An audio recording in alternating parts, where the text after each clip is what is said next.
The Man in the Iron Mask by Alexandre Dumas. This recording is by Mark Smith of The Elder, or Père.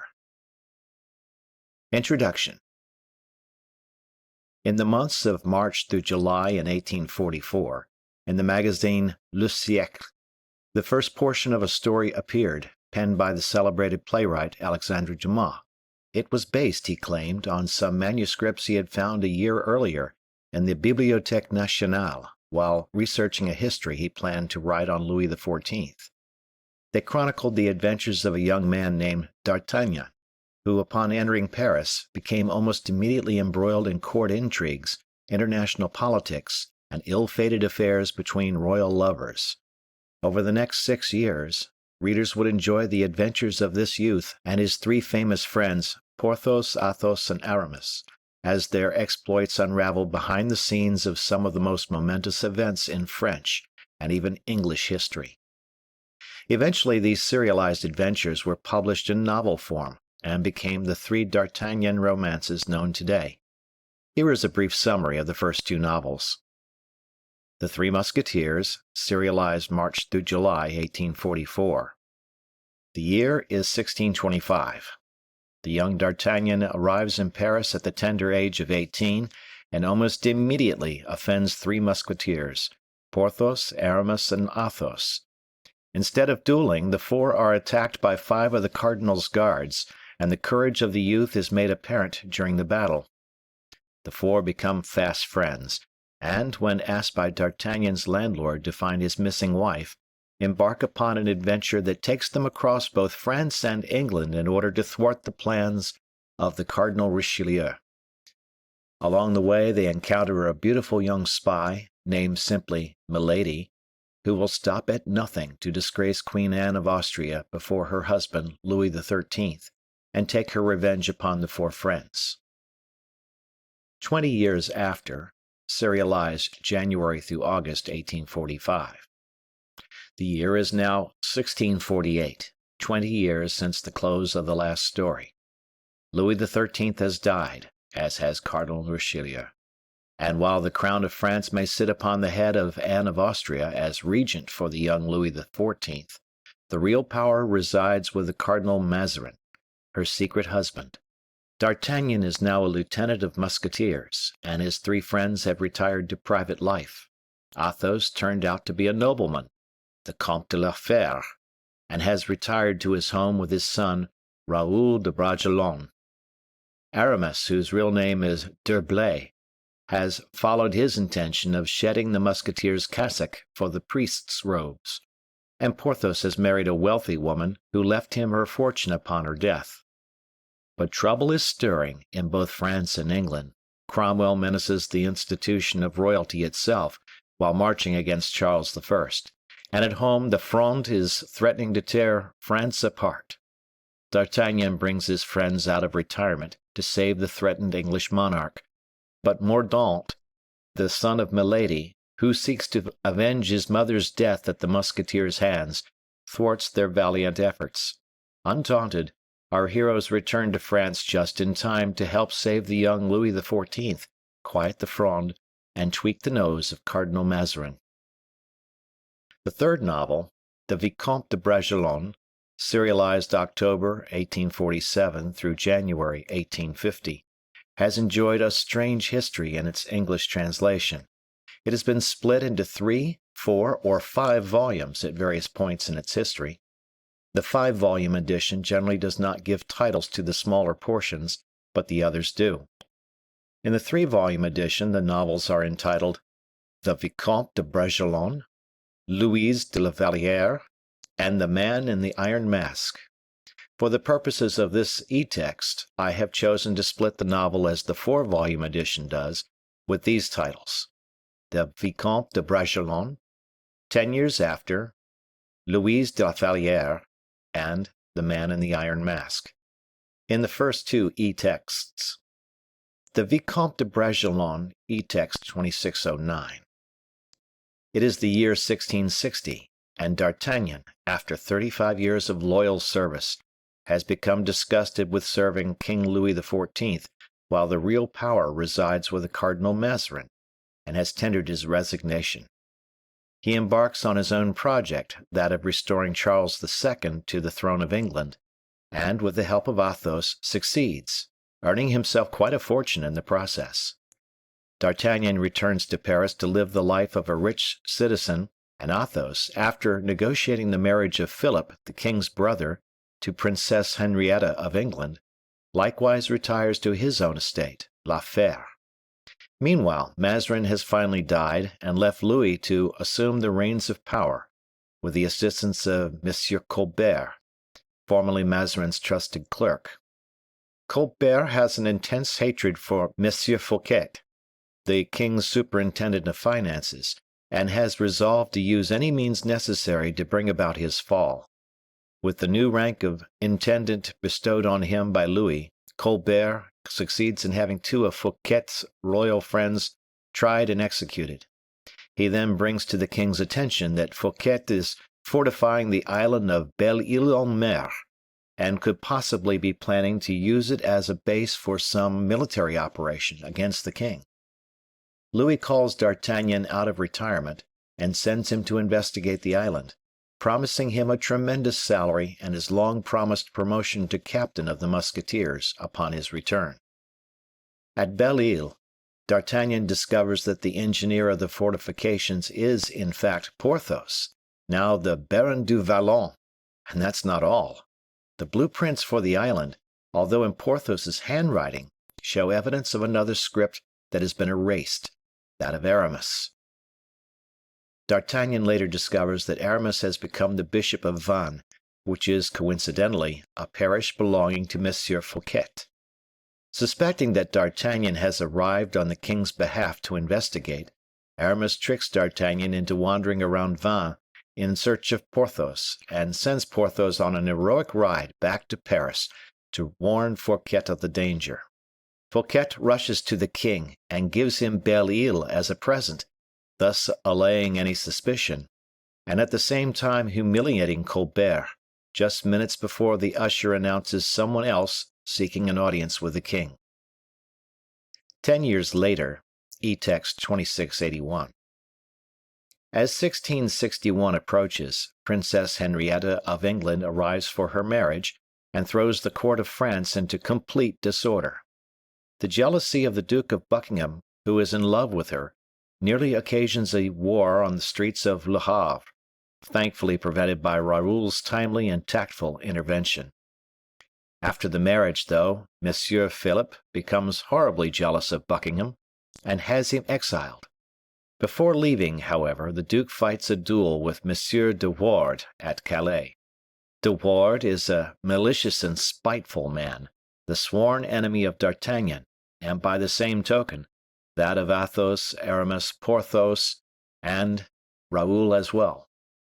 Both men are seriously wounded, and the Duke is taken back to England to recover.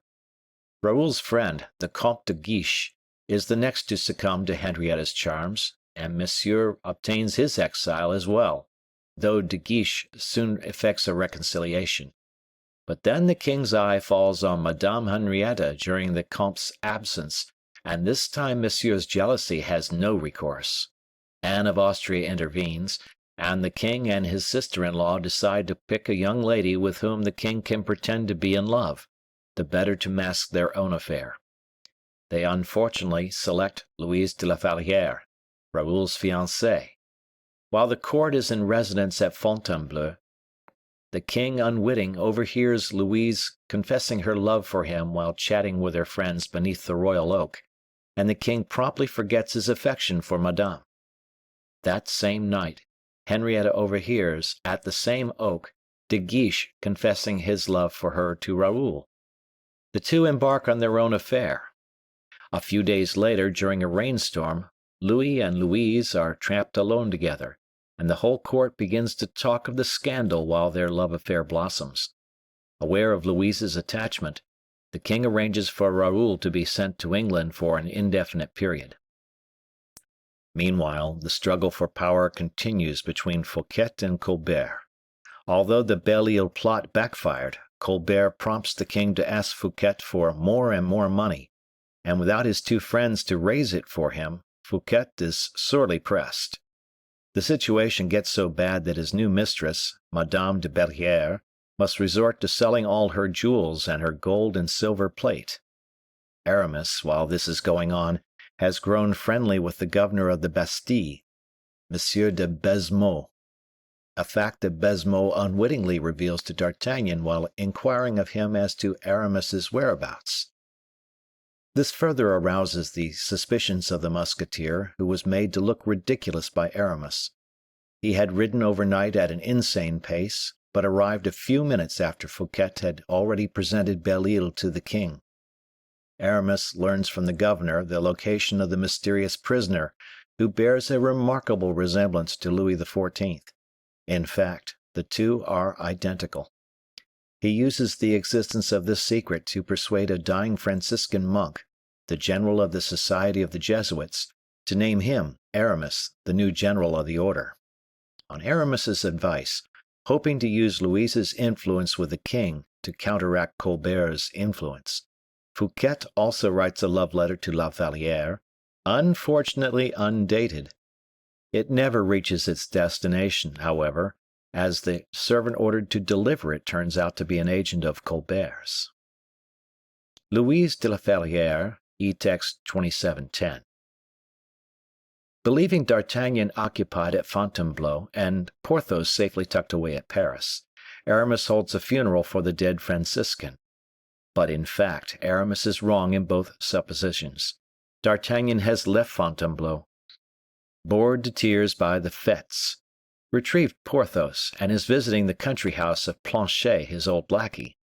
This house happens to be right next door to the graveyard, and upon observing Aramis at this funeral, and his subsequent meeting with the mysterious hooded lady, D'Artagnan, suspicions aroused, resolves to make a little trouble for the bishop.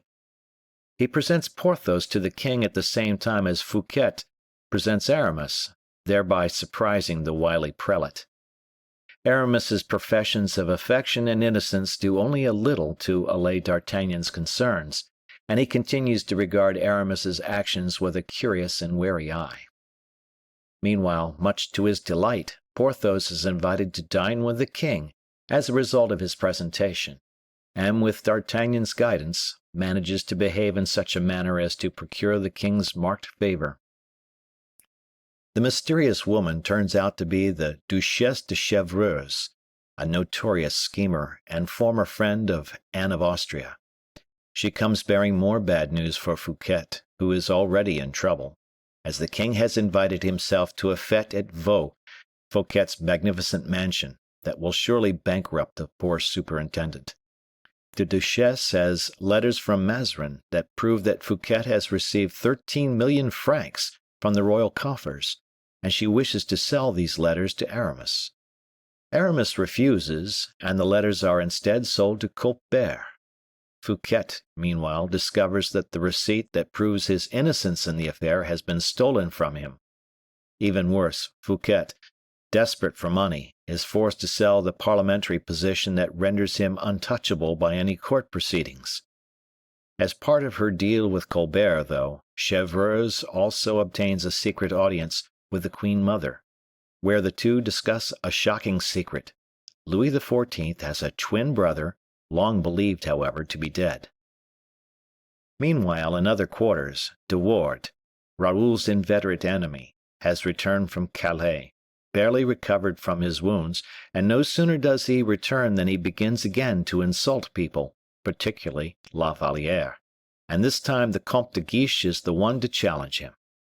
The duel leaves de Guiche horribly wounded, but enables Madame to use her influence to destroy De Wardes' standing at court.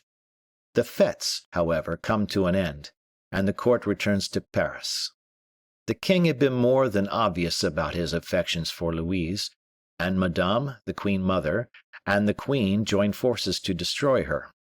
She is dishonorably discharged from court, and in despair she flees to the convent at Chaillot. Along the way, though, she runs into D'Artagnan, who manages to get word back to the king of what has taken place.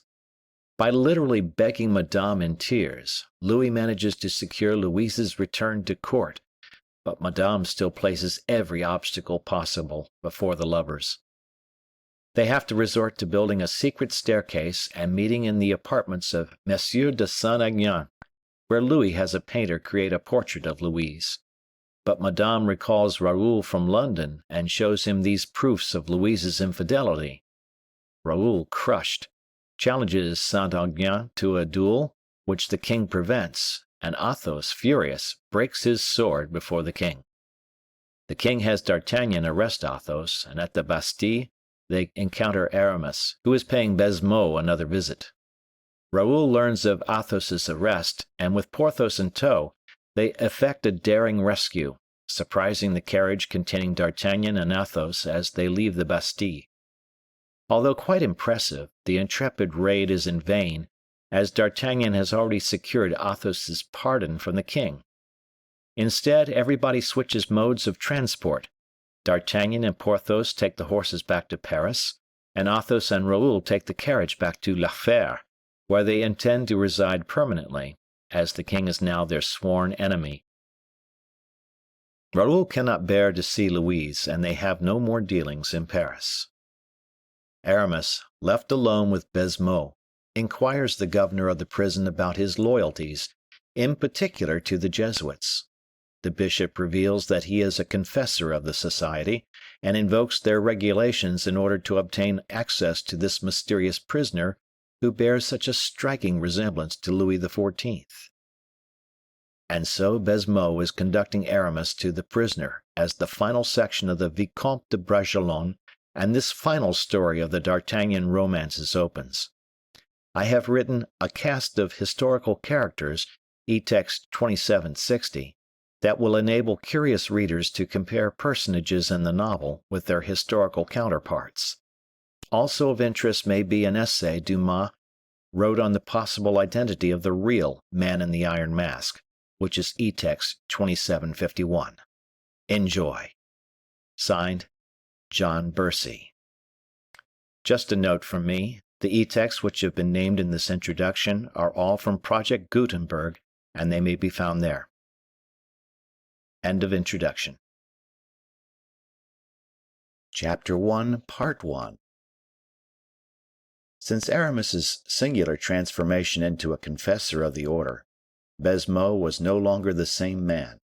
Up to that period, the place which Aramis had held in the worthy governor's estimation was that of a prelate whom he respected, and a friend to whom he owed a debt of gratitude. But now he felt himself an inferior, and that Aramis was his master.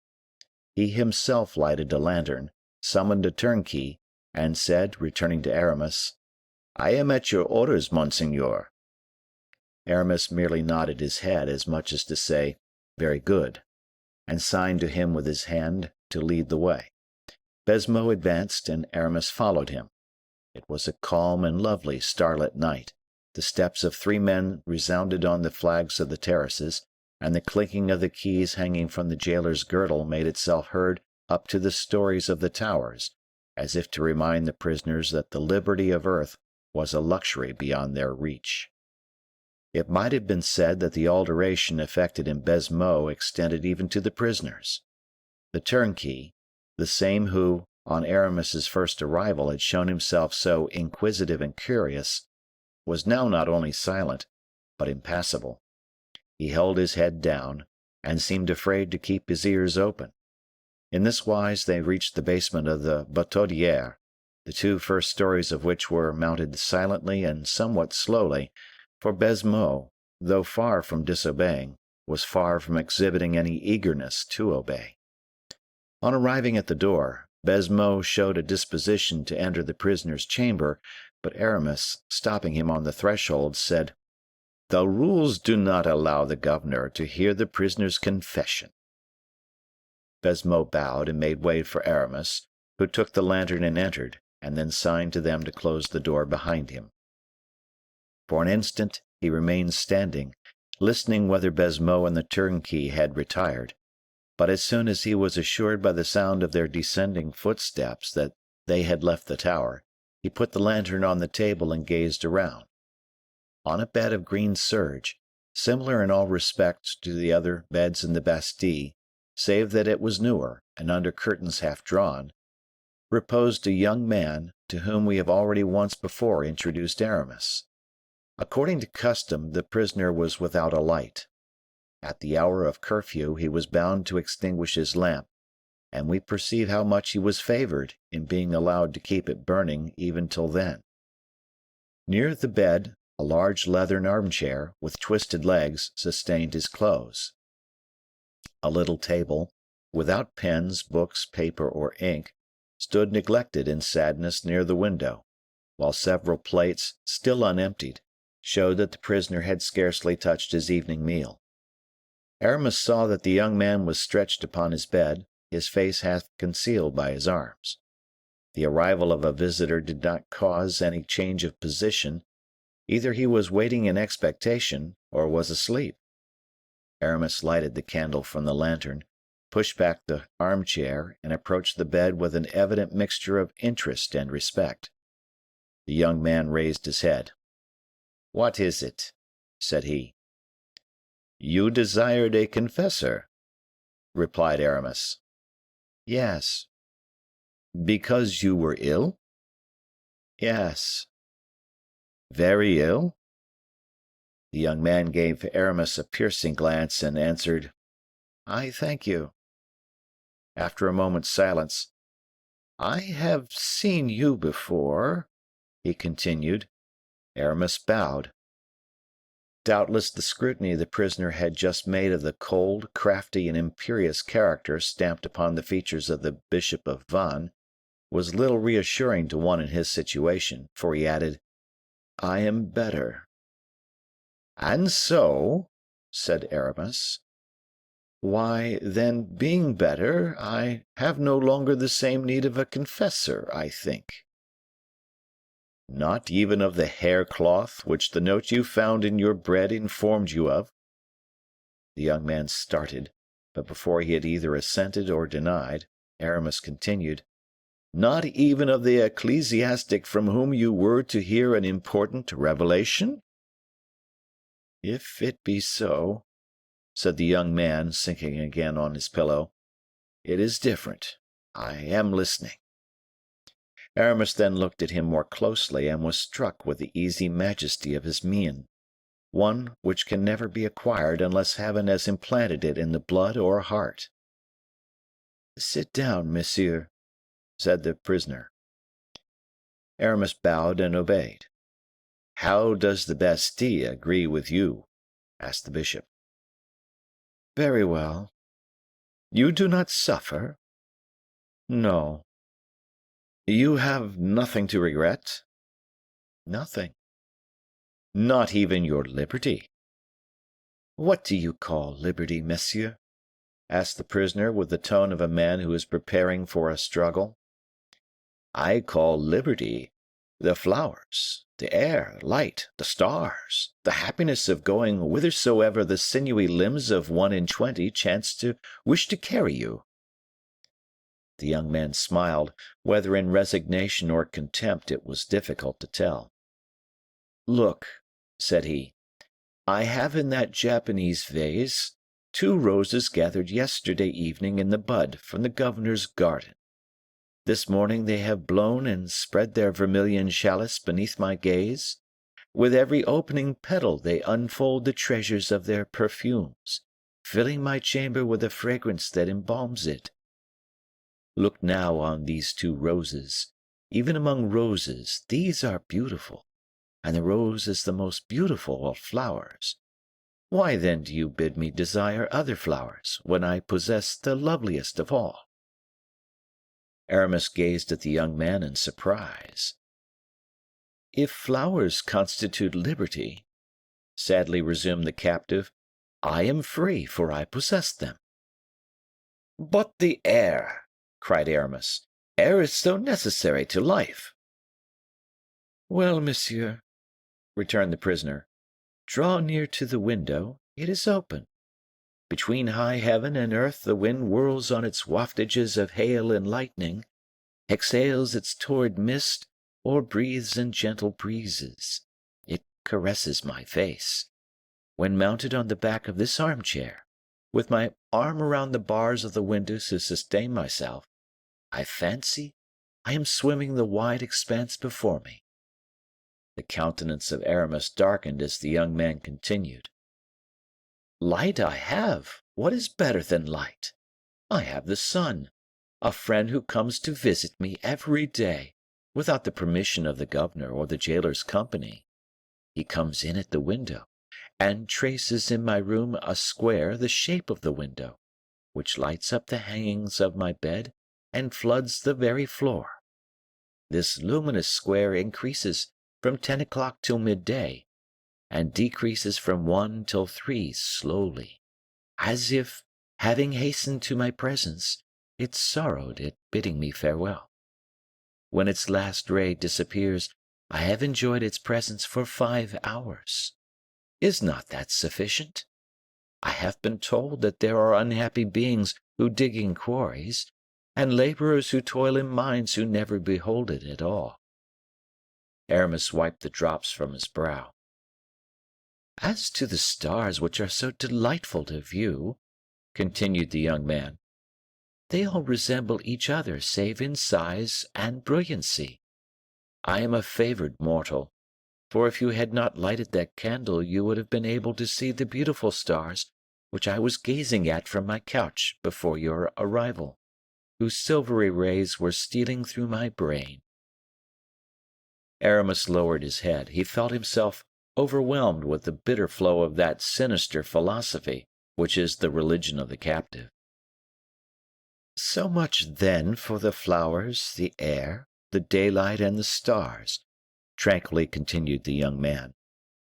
"There remains but exercise. Do I not walk all day in the governor's garden if it is fine, here if it rains, in the fresh air if it is warm, in perfect warmth, thanks to my winter stove if it be cold? Ah, monsieur, do you fancy," continued the prisoner, not without bitterness, "that men have not done everything for me that a man can hope for or desire?" "Men," said Aramis, "be it so, but it seems to me you are forgetting heaven." "Indeed, I have forgotten heaven," murmured the prisoner with emotion. "But why do you mention it? Of what use is it to talk to a prisoner of heaven?" Aramis looked steadily at this singular youth, who possessed the resignation of a martyr with the smile of an atheist. "Is not heaven in everything?" he murmured in a reproachful tone. "Say rather at the end of everything," answered the prisoner firmly. "Be it so," said Aramis, "but let us return to our starting point." "I ask nothing better," returned the young man. "I am your confessor." "Yes." "Well, then, you ought as a penitent to tell me the truth." "My whole desire is to tell it to you." "Every prisoner has committed some crime for which he has been imprisoned. What crime, then, have you committed?" "You asked me the same question the first time you saw me," returned the prisoner. "And then, as now, you evaded giving me an answer." "And what reason have you for thinking that I shall now reply to you?" "Because this time I am your confessor." "Then, if you wish me to tell what crime I have committed, explain to me in what a crime consists. For as my conscience does not accuse me, I aver that I am not a criminal." "We are often criminals in the sight of the great of the earth, not alone for having ourselves committed crimes, but because we know that crimes have been committed." The prisoner manifested the deepest attention. "Yes, I understand you," he said after a pause. "Yes, you are right, monsieur. It is very possible that, in such a light, I am a criminal in the eyes of the great of the earth." "Ah, then you know something," said Aramis, who thought he had pierced not merely through a defect in the harness, but through the joints of it. "No, I am not aware of anything," replied the young man. "But sometimes I think And I say to myself, "What do you say to yourself?" "That if I were to think but a little more deeply, I should either go mad, or I should divine a great deal." "And then?" said Aramis impatiently. "Then I leave off." "You leave off?" "Yes. My head becomes confused, and my ideas melancholy. I feel ennui overtaking me. I wish—" "What?" "I don't know. But I do not like to give myself up to longing for things which I do not possess, when I am so happy with what I have." "You are afraid of death?" said Aramis, with a slight uneasiness. "Yes," said the young man, smiling. Aramis felt the chill of that smile, and shuddered. "Oh, as you fear death, you know more about matters than you say," he cried. "And you," returned the prisoner, "who bade me to ask to see you, you who, when I did ask to see you, came here promising a world of confidence, how is it that, nevertheless, it is you who are silent, leaving it for me to speak? Since, then, we both wear masks, either let us both retain them or put them aside together." Aramis felt the force and justice of the remark, saying to himself, "This is no ordinary man. I must be cautious." "Are you ambitious?" said he suddenly to the prisoner aloud, without preparing him for the alteration. "What do you mean by ambitious?" replied the youth. "Ambition," replied Aramis, "is the feeling which prompts a man to desire more, much more, than he possesses." "I said that I was contented, monsieur, but perhaps I deceived myself. I am ignorant of the nature of ambition, but it is not impossible I may have some. Tell me your mind, that is all I ask." "An ambitious man," said Aramis, "is one who covets that which is beyond his station." "I covet nothing beyond my station," said the young man, with an assurance of manner which for the second time made the Bishop of Vannes tremble.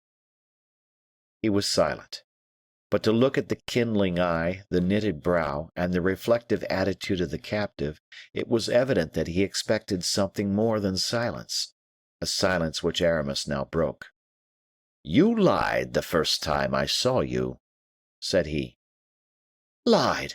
cried the young man, starting up on his couch, with such a tone in his voice and such a lightning in his eyes that Aramis recoiled in spite of himself. "I should say," returned Aramis, bowing, "you concealed from me what you knew of your infancy." "A man's secrets are his own, monsieur," retorted the prisoner, "and not at the mercy of the first chance comer." "True," said Aramis, bowing still lower than before. "'Tis true, pardon me. But today do I still occupy the place of a chance comer? I beseech you to reply, monseigneur." This title slightly disturbed the prisoner, but nevertheless he did not appear astonished that it was given him. "I do not know you, monsieur," said he. "Oh, but if I dared, I would take your hand and kiss it." The young man seemed as if he were going to give Aramis his hand, but the light which beamed in his eyes faded away, and he coldly and distrustfully withdrew his hand again. "Kiss the hand of a prisoner," he said, shaking his head. "To what purpose?" "Why did you tell me," said Aramis, "that you were happy here? Why, that you aspired to nothing? Why, in a word, by thus speaking, do you prevent me from being frank in my turn?" The same light shone a third time in the young man's eyes, but died ineffectually away as before. "You distrust me," said Aramis. "And why say you so, monsieur?" "Oh, for a very simple reason. If you know what you ought to know, you ought to mistrust everybody. Then do not be astonished that I am mistrustful, since you suspect me of knowing what I do not know." Aramis was struck with admiration at this energetic resistance. "Oh, monseigneur, you drive me to despair," said he, striking the armchair with his fist. "And on my part, I do not comprehend you, monsieur." "Well, then, try to understand me." The prisoner looked fixedly at Aramis. "Sometimes it seems to me," said the latter, "that I have before me the man whom I seek, and then—" "And then your man disappears. Is it not so?" said the prisoner, smiling. "So much the better." Aramis rose. "Certainly," said he, "I have nothing further to say to a man who mistrusts me as you do."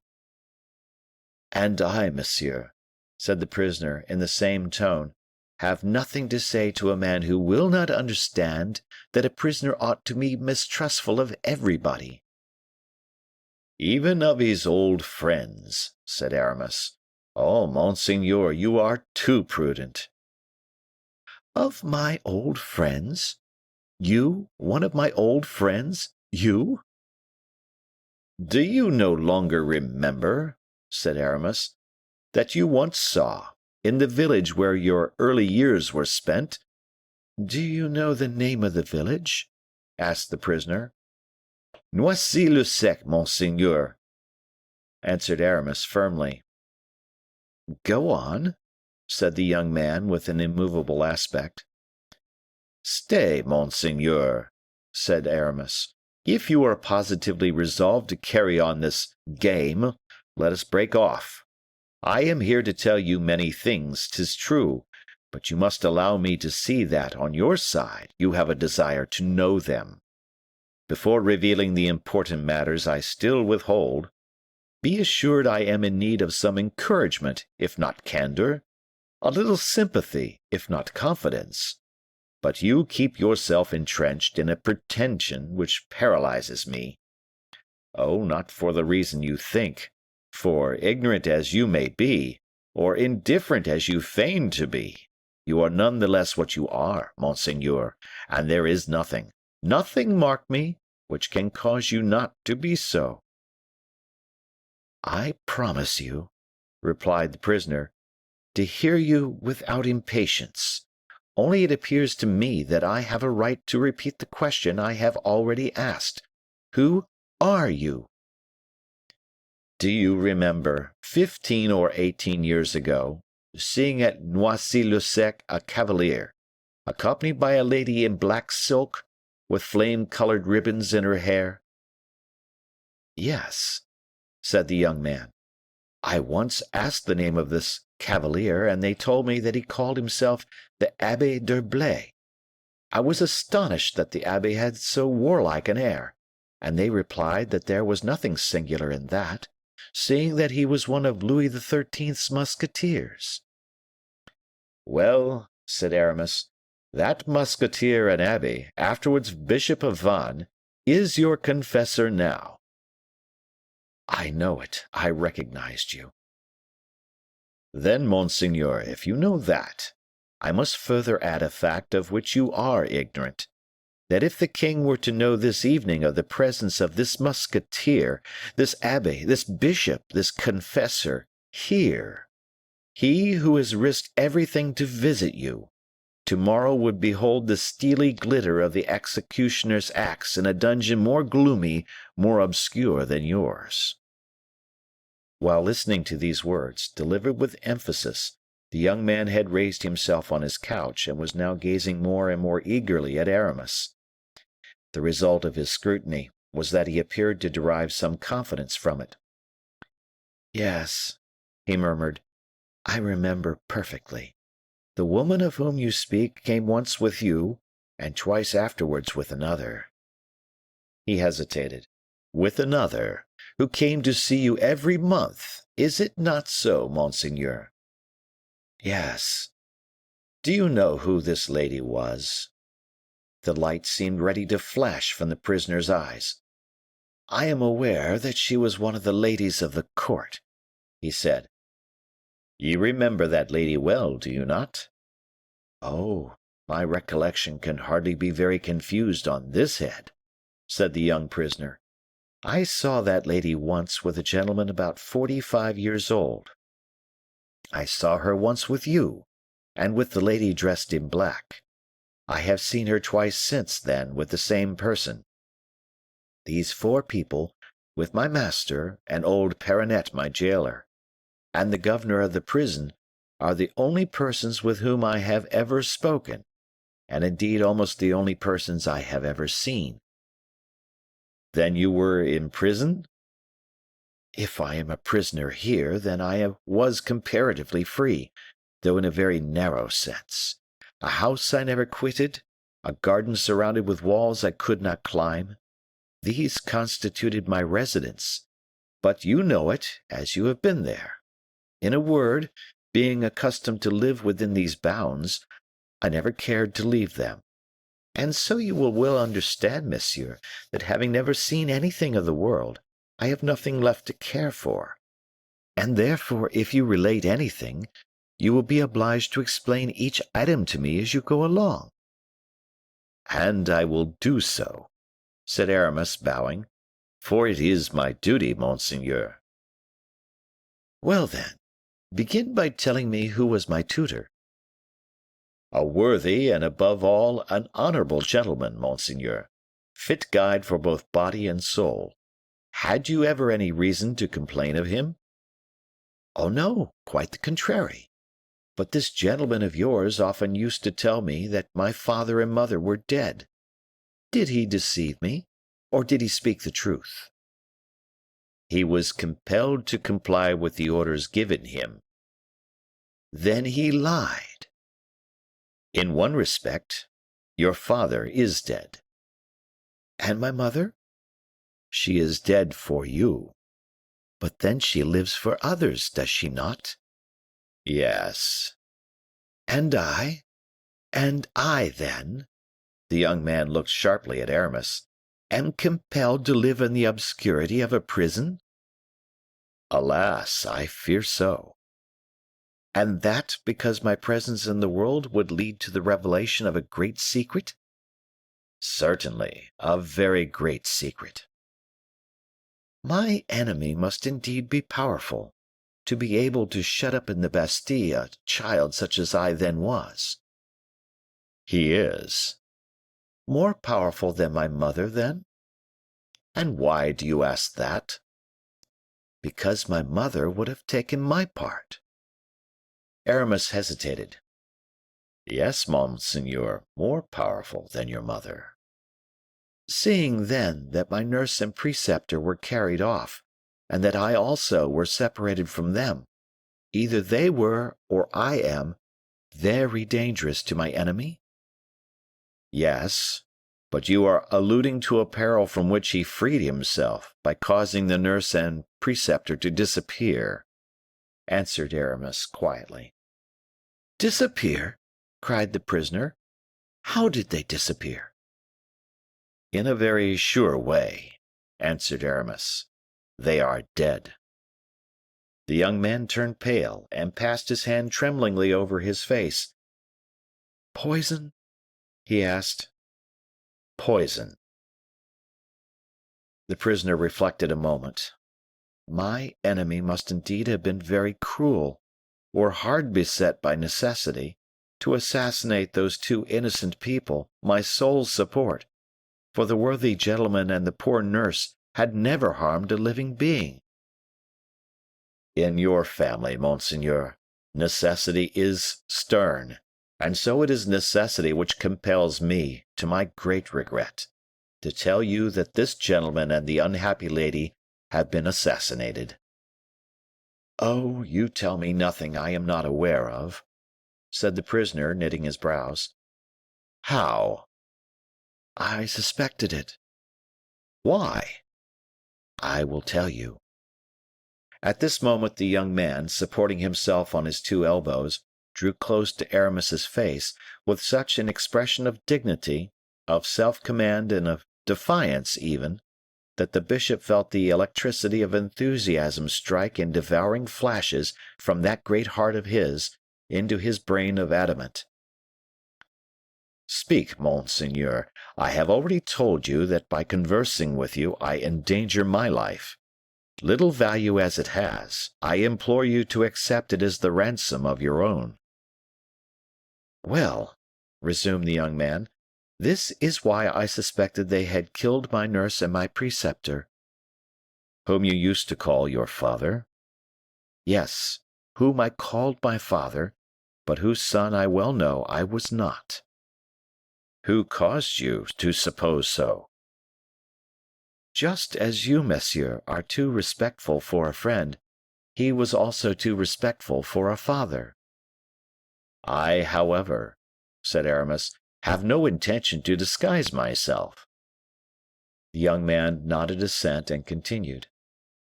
Undoubtedly I was not destined to perpetual seclusion, said the prisoner, and that which makes me believe so, above all, now is the care that was taken to render me as accomplished a cavalier as possible. The gentleman attached to my person taught me everything he knew himself: mathematics, a little geometry, astronomy, fencing, and riding. Every morning I went through military exercises and practiced on horseback. Well, one morning during the summer, it being very hot, I went to sleep in the hall. Nothing up to that period, except the respect paid me, had enlightened me, or even roused my suspicions. I lived as children, as birds, as plants, as the air and the sun do. I had just turned my 15th year.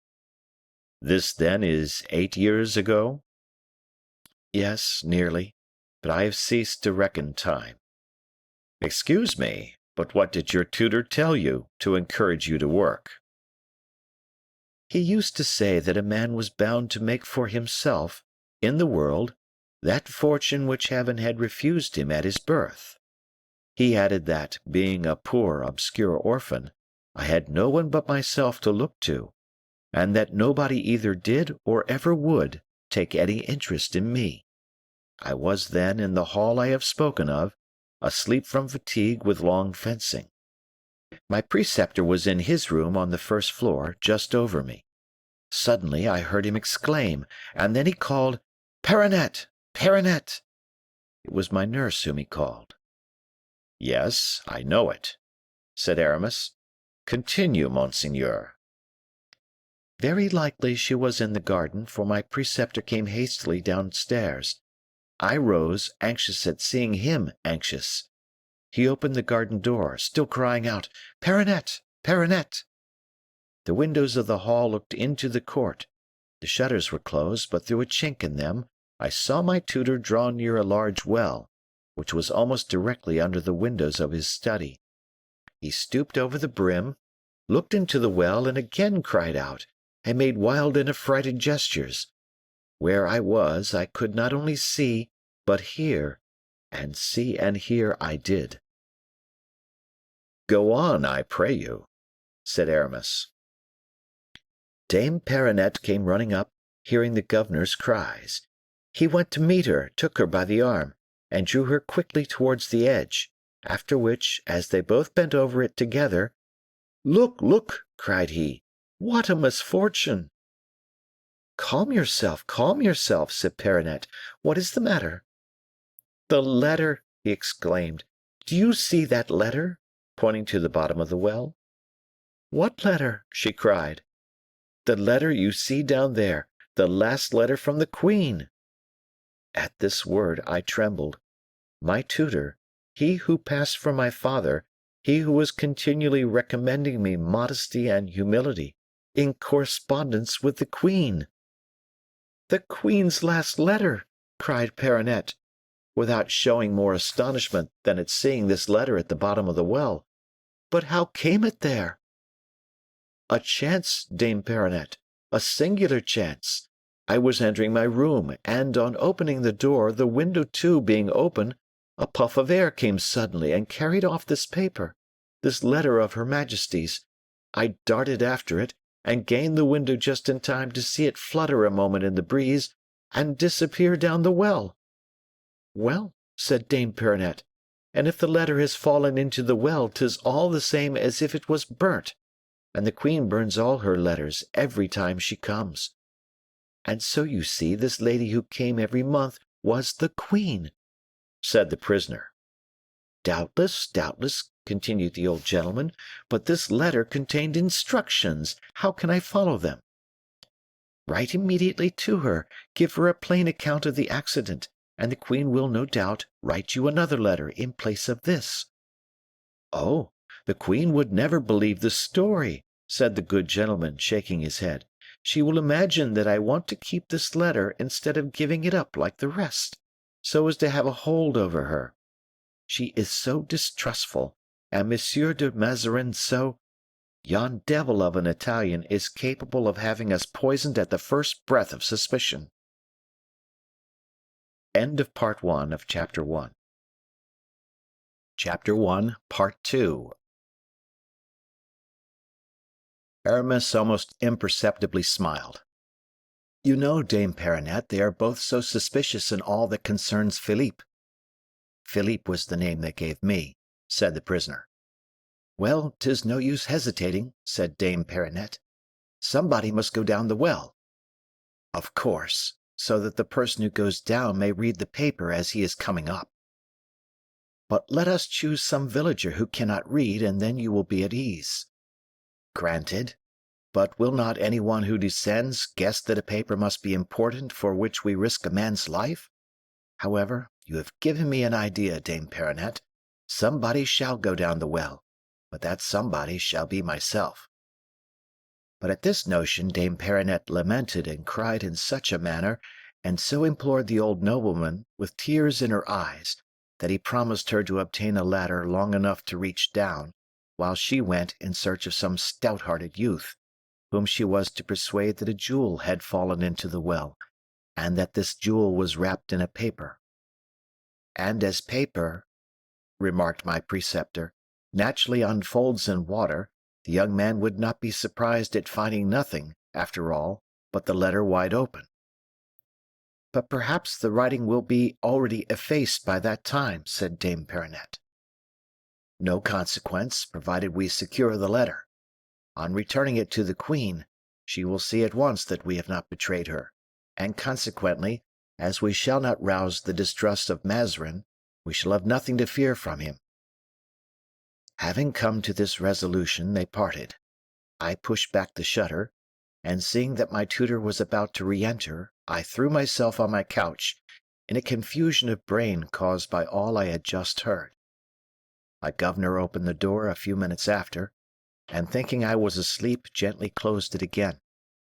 As soon as ever it was shut, I rose, and listening, heard the sound of retiring footsteps. Then I returned to the shutters, and saw my tutor and Dame Perronnette go out together. I was alone in the house. They had hardly closed the gate before I sprang from the window and ran to the well. Then, just as my governor had leaned over, so leaned I. Something white and luminous glistened in the green and quivering silence of the water. The brilliant disk fascinated and allured me. My eyes became fixed, and I could hardly breathe.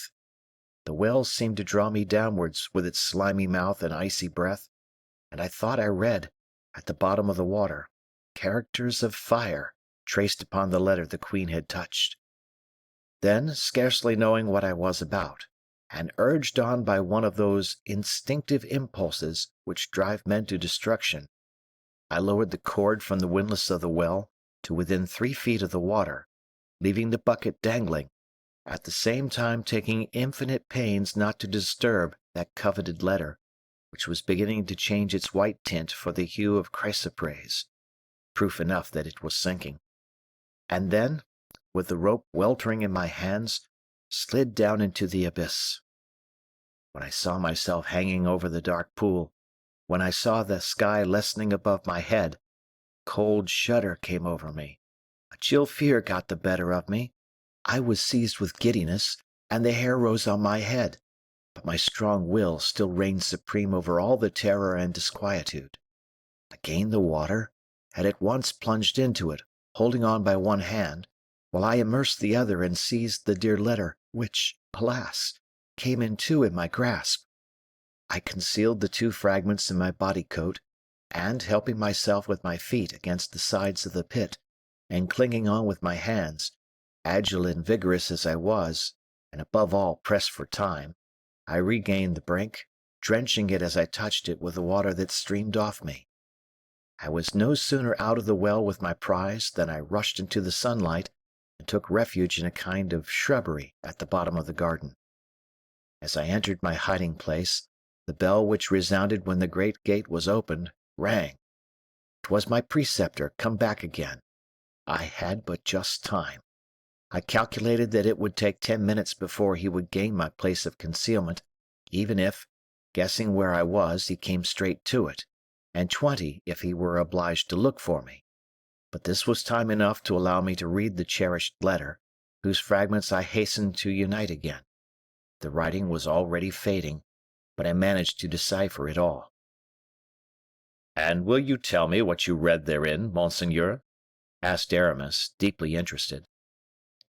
Quite enough, monsieur, to see that my tutor was a man of noble rank, and that Perronnette, without being a lady of quality, was far better than a servant, and also to perceive that I must myself be high-born, since the Queen, Anne of Austria, and Mazarin the Prime Minister commended me so earnestly to their care.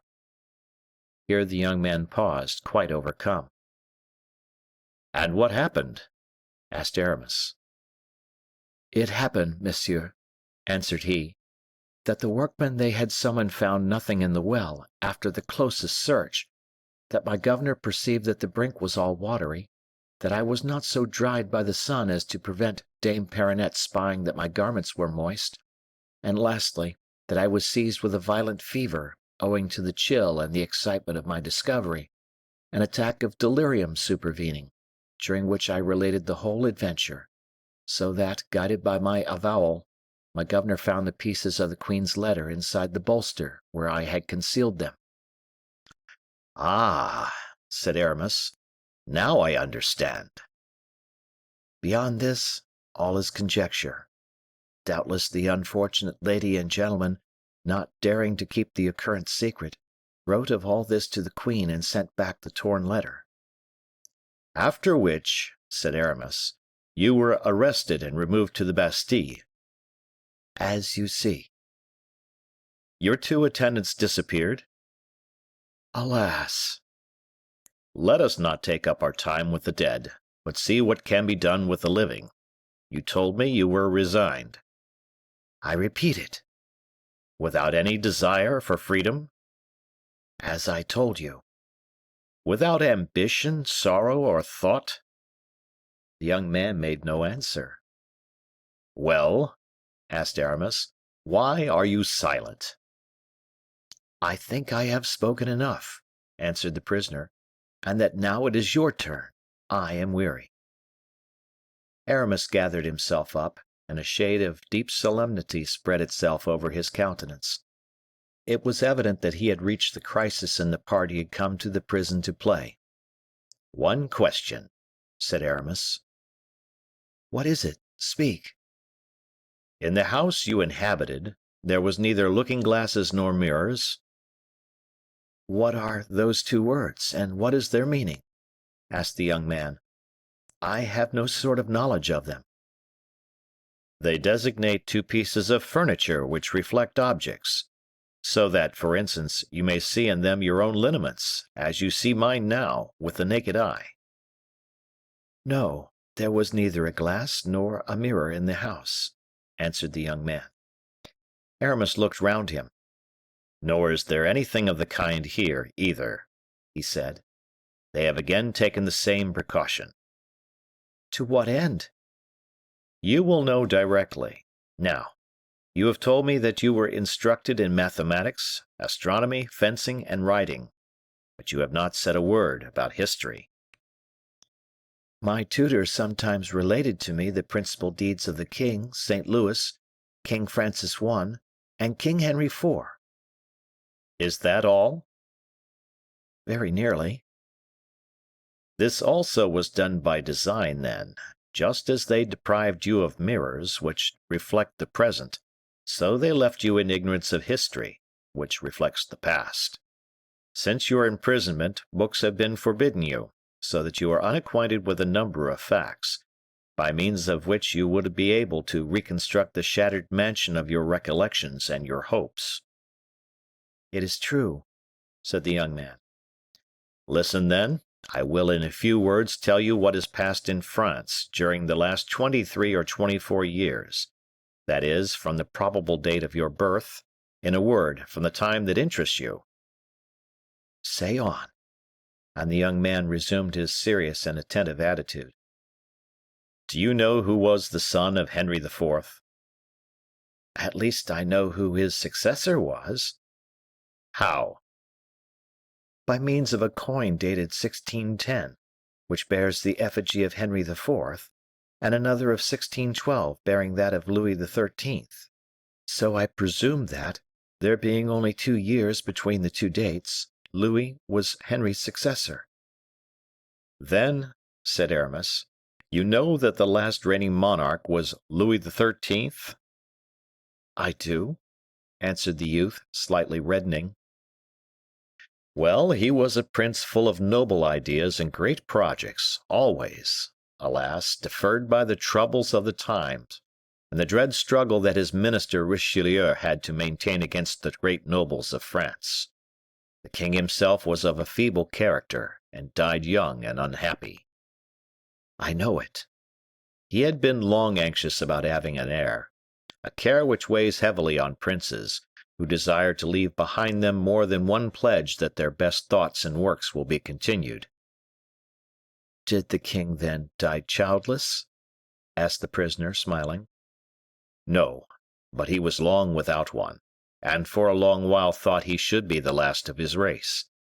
This idea had reduced him to the depths of despair, when suddenly his wife, Anne of Austria— The prisoner trembled.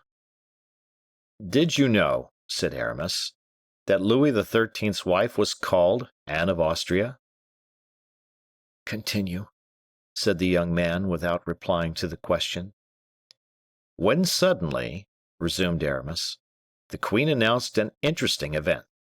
There was great joy at the intelligence, and all prayed for her happy delivery. On the 5th of September, 1638, she gave birth to a son. Here Aramis looked at his companion and thought he observed him turning pale. You are about to hear, said Aramis, an account which few indeed could now avouch, for it refers to a secret which they imagined buried with the dead, entombed in the abyss of the confessional.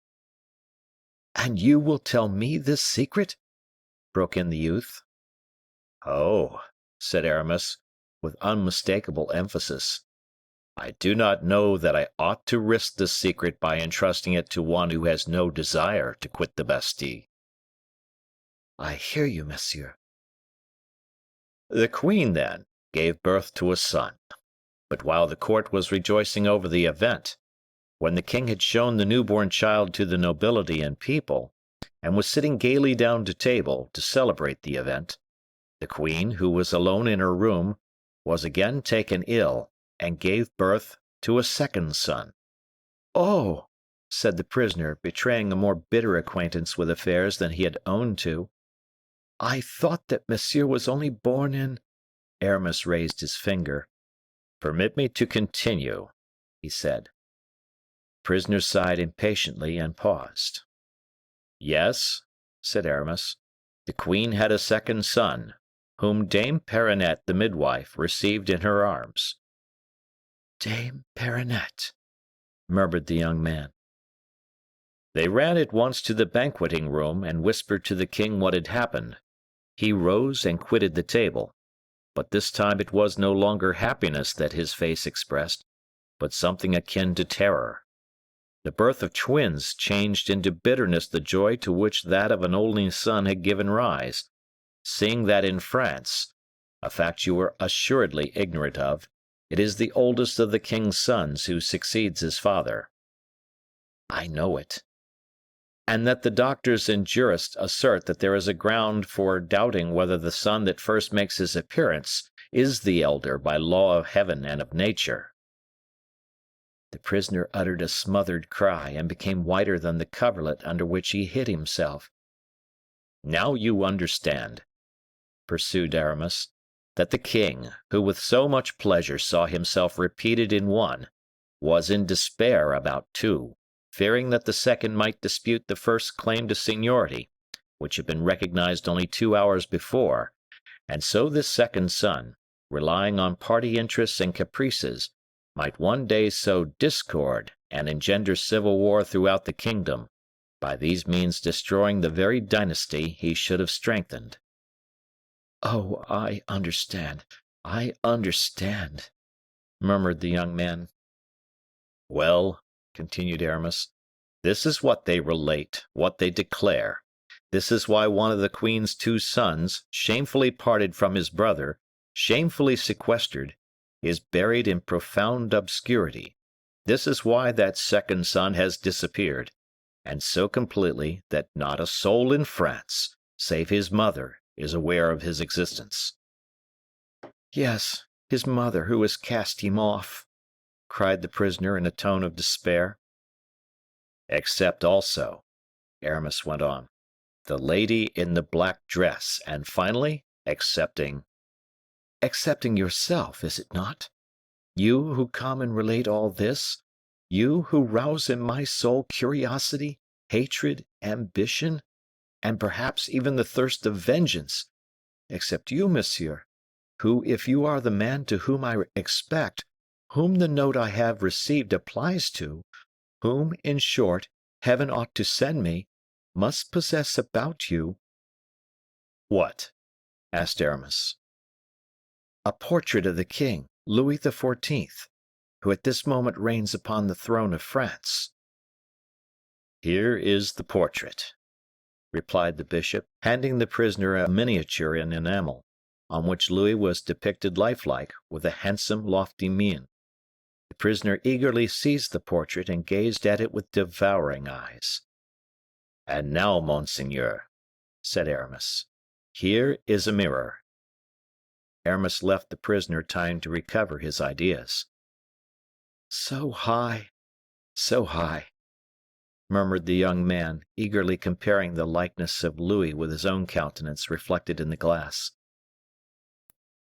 "What do you think of it?" at length said Aramis. "I think that I am lost," replied the captive. "The king will never set me free." "And I demand to know," added the bishop, fixing his piercing eyes significantly upon the prisoner, "I demand to know which of these 2 is king, the one this miniature portrays, or whom the glass reflects." "The king, monsieur," sadly replied the young man, "is he who is on the throne, who is not in prison, and who, on the other hand, can cause others to be entombed there. Royalty means power, and you behold how powerless I am." "Monseigneur," answered Aramis, with a respect he had not yet manifested, "the king, mark me, will, if you desire it, be the one that, quitting his dungeon, shall maintain himself upon the throne on which his friends will place him." "Tempt me not, monsieur," broke in the prisoner, bitterly. "Be not weak, monseigneur," persisted Aramis. "I have brought you all the proofs of your birth. Consult them. Satisfy yourself that you are a king's son. It is for us to act." "No, no, it is impossible." "Unless, indeed," resumed the bishop ironically, "it be the destiny of your race that the brothers excluded from the throne should be always princes void of courage and honesty, as was your uncle, Monsieur Gaston d'Orleans, who 10 times conspired against his brother Louis XIII." "What!" cried the prince, astonished. "My uncle Gaston conspired against his brother, conspired to dethrone him?" "Exactly, monseigneur. For no other reason. I tell you the truth." "And he had friends, devoted friends?" as much so as I am to you. And after all, what did he do? Failed. He failed, I admit, but always through his own fault, and for the sake of purchasing, not his life, for the life of the king's brother is sacred and inviolable, but his liberty. He sacrificed the lives of all his friends, one after another. And so at this day he is a very blot on history, the detestation of 100 noble families in this kingdom. I understand, monsieur. Either by weakness or treachery, my uncle slew his friends. By weakness, which in princes is always treachery. And cannot a man fail, then, from incapacity and ignorance? Do you really believe it possible that a poor captive such as I, brought up, not only at a distance from the court, but even from the world, do you believe it possible that such a one could assist those of his friends who should attempt to serve him? And as Aramis was about to reply, the young man suddenly cried out, with a violence which betrayed the temper of his blood, "We are speaking of friends, but how can I have any friends? I whom no one knows, and have neither liberty, money, nor influence to gain any." "I fancy I had the honor to offer myself to your royal highness." Oh, do not style me so, monsieur. 'Tis either treachery or cruelty. Bid me not think of aught beyond these prison walls, which so grimly confine me. Let me again love, or at least submit to my slavery and my obscurity. Monseigneur, monseigneur, if you again utter these desperate words, if, after having received proof of your high birth, you still remain poor-spirited in body and soul, I will comply with your desire. I will depart and renounce forever the service of a master to whom so eagerly I came to devote my assistance and my life." "Monsieur," cried the prince, "would it not have been better for you to have reflected, before telling me all that you have done, that you have broken my heart forever?" "And so I desire to do, monseigneur." "To talk to me about power, grandeur, ay, and to prate of thrones! Is a prison the fit place? You wish to make me believe in splendor, and we are lying lost in night. You boast of glory, and we are smothering our words in the curtains of this miserable bed. You give me glimpses of power absolute, whilst I hear the footsteps of the ever-watchful jailer in the corridor, that step which, after all, makes you tremble more than it does me. To render me somewhat less incredulous, free me from the Bastille. Let me breathe the fresh air. Give me my spurs and trusty sword. Then we shall begin to understand each other." "It is precisely my intention to give you all this, monseigneur, and more. Only, do you desire it?" "A word more," said the prince. "I know there are guards in every gallery, bolts to every door, cannon and soldiery at every barrier. How will you overcome the sentries, spike the guns? How will you break through the bolts and bars?" "Monseigneur, how did you get the note which announced my arrival to you?" "You can bribe a jailer for such a thing as a note." "If we can corrupt one turnkey, we can corrupt 10.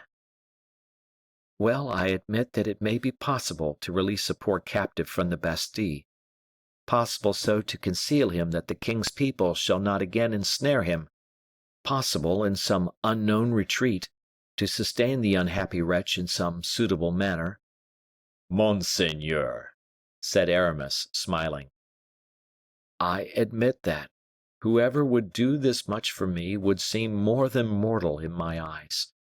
But as you tell me I am a prince, brother of the king, how can you restore me the rank and power which my mother and my brother have deprived me of? And as to effect this, I must pass a life of war and hatred. How can you cause me to prevail in those combats, render me invulnerable by my enemies? Ah, monsieur, reflect on all this. Place me, tomorrow, in some dark cavern at a mountain's base. Yield me the delight of hearing in freedom sounds of the river, plain, and valley, of beholding in freedom the sun of the blue heavens, or the stormy sky, and it is enough. Promise me no more than this, for indeed more you cannot give, and it would be a crime to deceive me, since you call yourself my friend." Aramis waited in silence. "Monseigneur," he resumed after a moment's reflection, "I admire the firm, sound sense which dictates your words. I am happy to have discovered my monarch's mind." "Again, again! Oh God, for mercy's sake!" cried the prince, pressing his icy hands upon his clammy brow. "Do not play with me. I have no need to be a king to be the happiest of men." "But I, monseigneur, wish you to be a king for the good of humanity." "Ah!" said the prince, with fresh distrust, inspired by the word. "Ah! With what, then, has humanity to reproach my brother?" "I forgot to say, monseigneur, that if you would allow me to guide you, and if you consent to become the most powerful monarch in Christendom, you will have promoted the interests of all the friends whom I devote to the success of your cause, and these friends are numerous." "Numerous?" "Less numerous than powerful, monseigneur." "Explain yourself." "It is impossible. I will explain, I swear before Heaven, on that day that I see you sitting on the throne of France." "But my brother?" "You shall decree his fate. Do you pity him?" "Him, who leaves me to perish in a dungeon? No, no, for him I have no pity." "So much the better." "He might have himself come to this prison, have taken me by the hand, and have said, 'My brother, Heaven created us to love, not to contend with one another. I come to you. A barbarous prejudice has condemned you to pass your days in obscurity, far from mankind, deprived of every joy. I will make you sit down beside me. I will buckle round your waist our father's sword.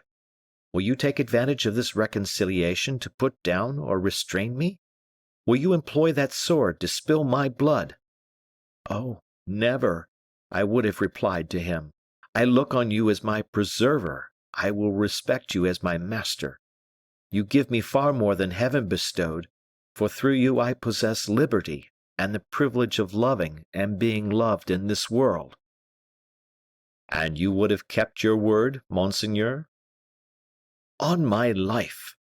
While now that I have guilty ones to punish." "In what manner, monseigneur?" "What do you say as to the resemblance that Heaven has given me to my brother?" "I say that there was in that likeness a providential instruction which the king ought to have heeded. I say that your mother committed a crime in rendering those different in happiness and fortune, whom nature created so startlingly alike, of her own flesh, and I conclude that the object of punishment shall be only to restore the equilibrium." "By which you mean?" "That if I restore you to your place on your brother's throne, he shall take yours in prison." "Alas! There's such infinity of suffering in prison, especially it would be so for one who has drunk so deeply of the cup of enjoyment." "Your royal highness will always be free to act as you may desire, and if it seems good to you, after punishment, you will have it in your power to pardon." "Good. And now, are you aware of one thing, monsieur?" "Tell me, my prince." "It is that I will hear nothing further from you till I am clear of the Bastille." "I was going to say to your highness that I should only have the pleasure of seeing you once again." "And when?" "The day when my prince leaves these gloomy walls." "Heavens! How will you give me notice of it?" "By myself coming to fetch you." "Yourself?" "My prince, do not leave this chamber save with me, or if in my absence you are compelled to do so, remember that I am not concerned in it." "And so I am not to speak a word of this to any one whatever, save to you?" "Save only to me." Aramis bowed very low. The prince offered his hand. "Monsieur," he said in a tone that issued from his heart, "one word more, my last. If you have sought me for my destruction, if you are only a tool in the hands of my enemies, if from our conference, in which you have sounded the depths of my mind, anything worse than captivity result, that is to say, if death befall me, still receive my blessing, for you will have ended my troubles and given me repose from the tormenting fever that has preyed on me for 8 long, weary years." "Monseigneur, wait the results ere you judge me," said Aramis. "I say that, in such a case, I bless and forgive you. If, on the other hand, you are come to restore me to that position in the sunshine of fortune and glory to which I was destined by Heaven, if by your means I am enabled to live in the memory of man, and confer luster on my race by deeds of valor, or by solid benefits bestowed upon my people, if, from my present depths of sorrow, aided by your generous hand, I raise myself to the very height of honor, then to you, whom I thank with blessings, to you will I offer half my power and my glory, though you would still be but partly recompensed, and your share must always remain incomplete, since I could not divide with you the happiness received at your hands."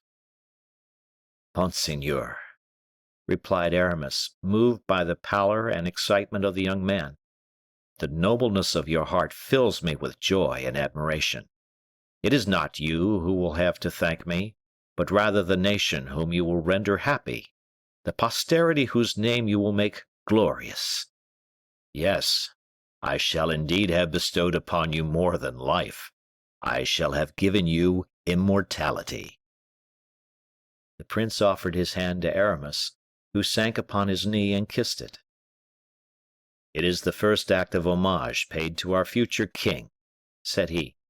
"When I see you again, I shall say, 'Good day, sire.'" "Till then," said the young man, pressing his wan and wasted fingers over his heart, "till then, no more dreams, no more strain on my life, my heart would break. Oh, monsieur, how small is my prison, how low the window, how narrow are the doors.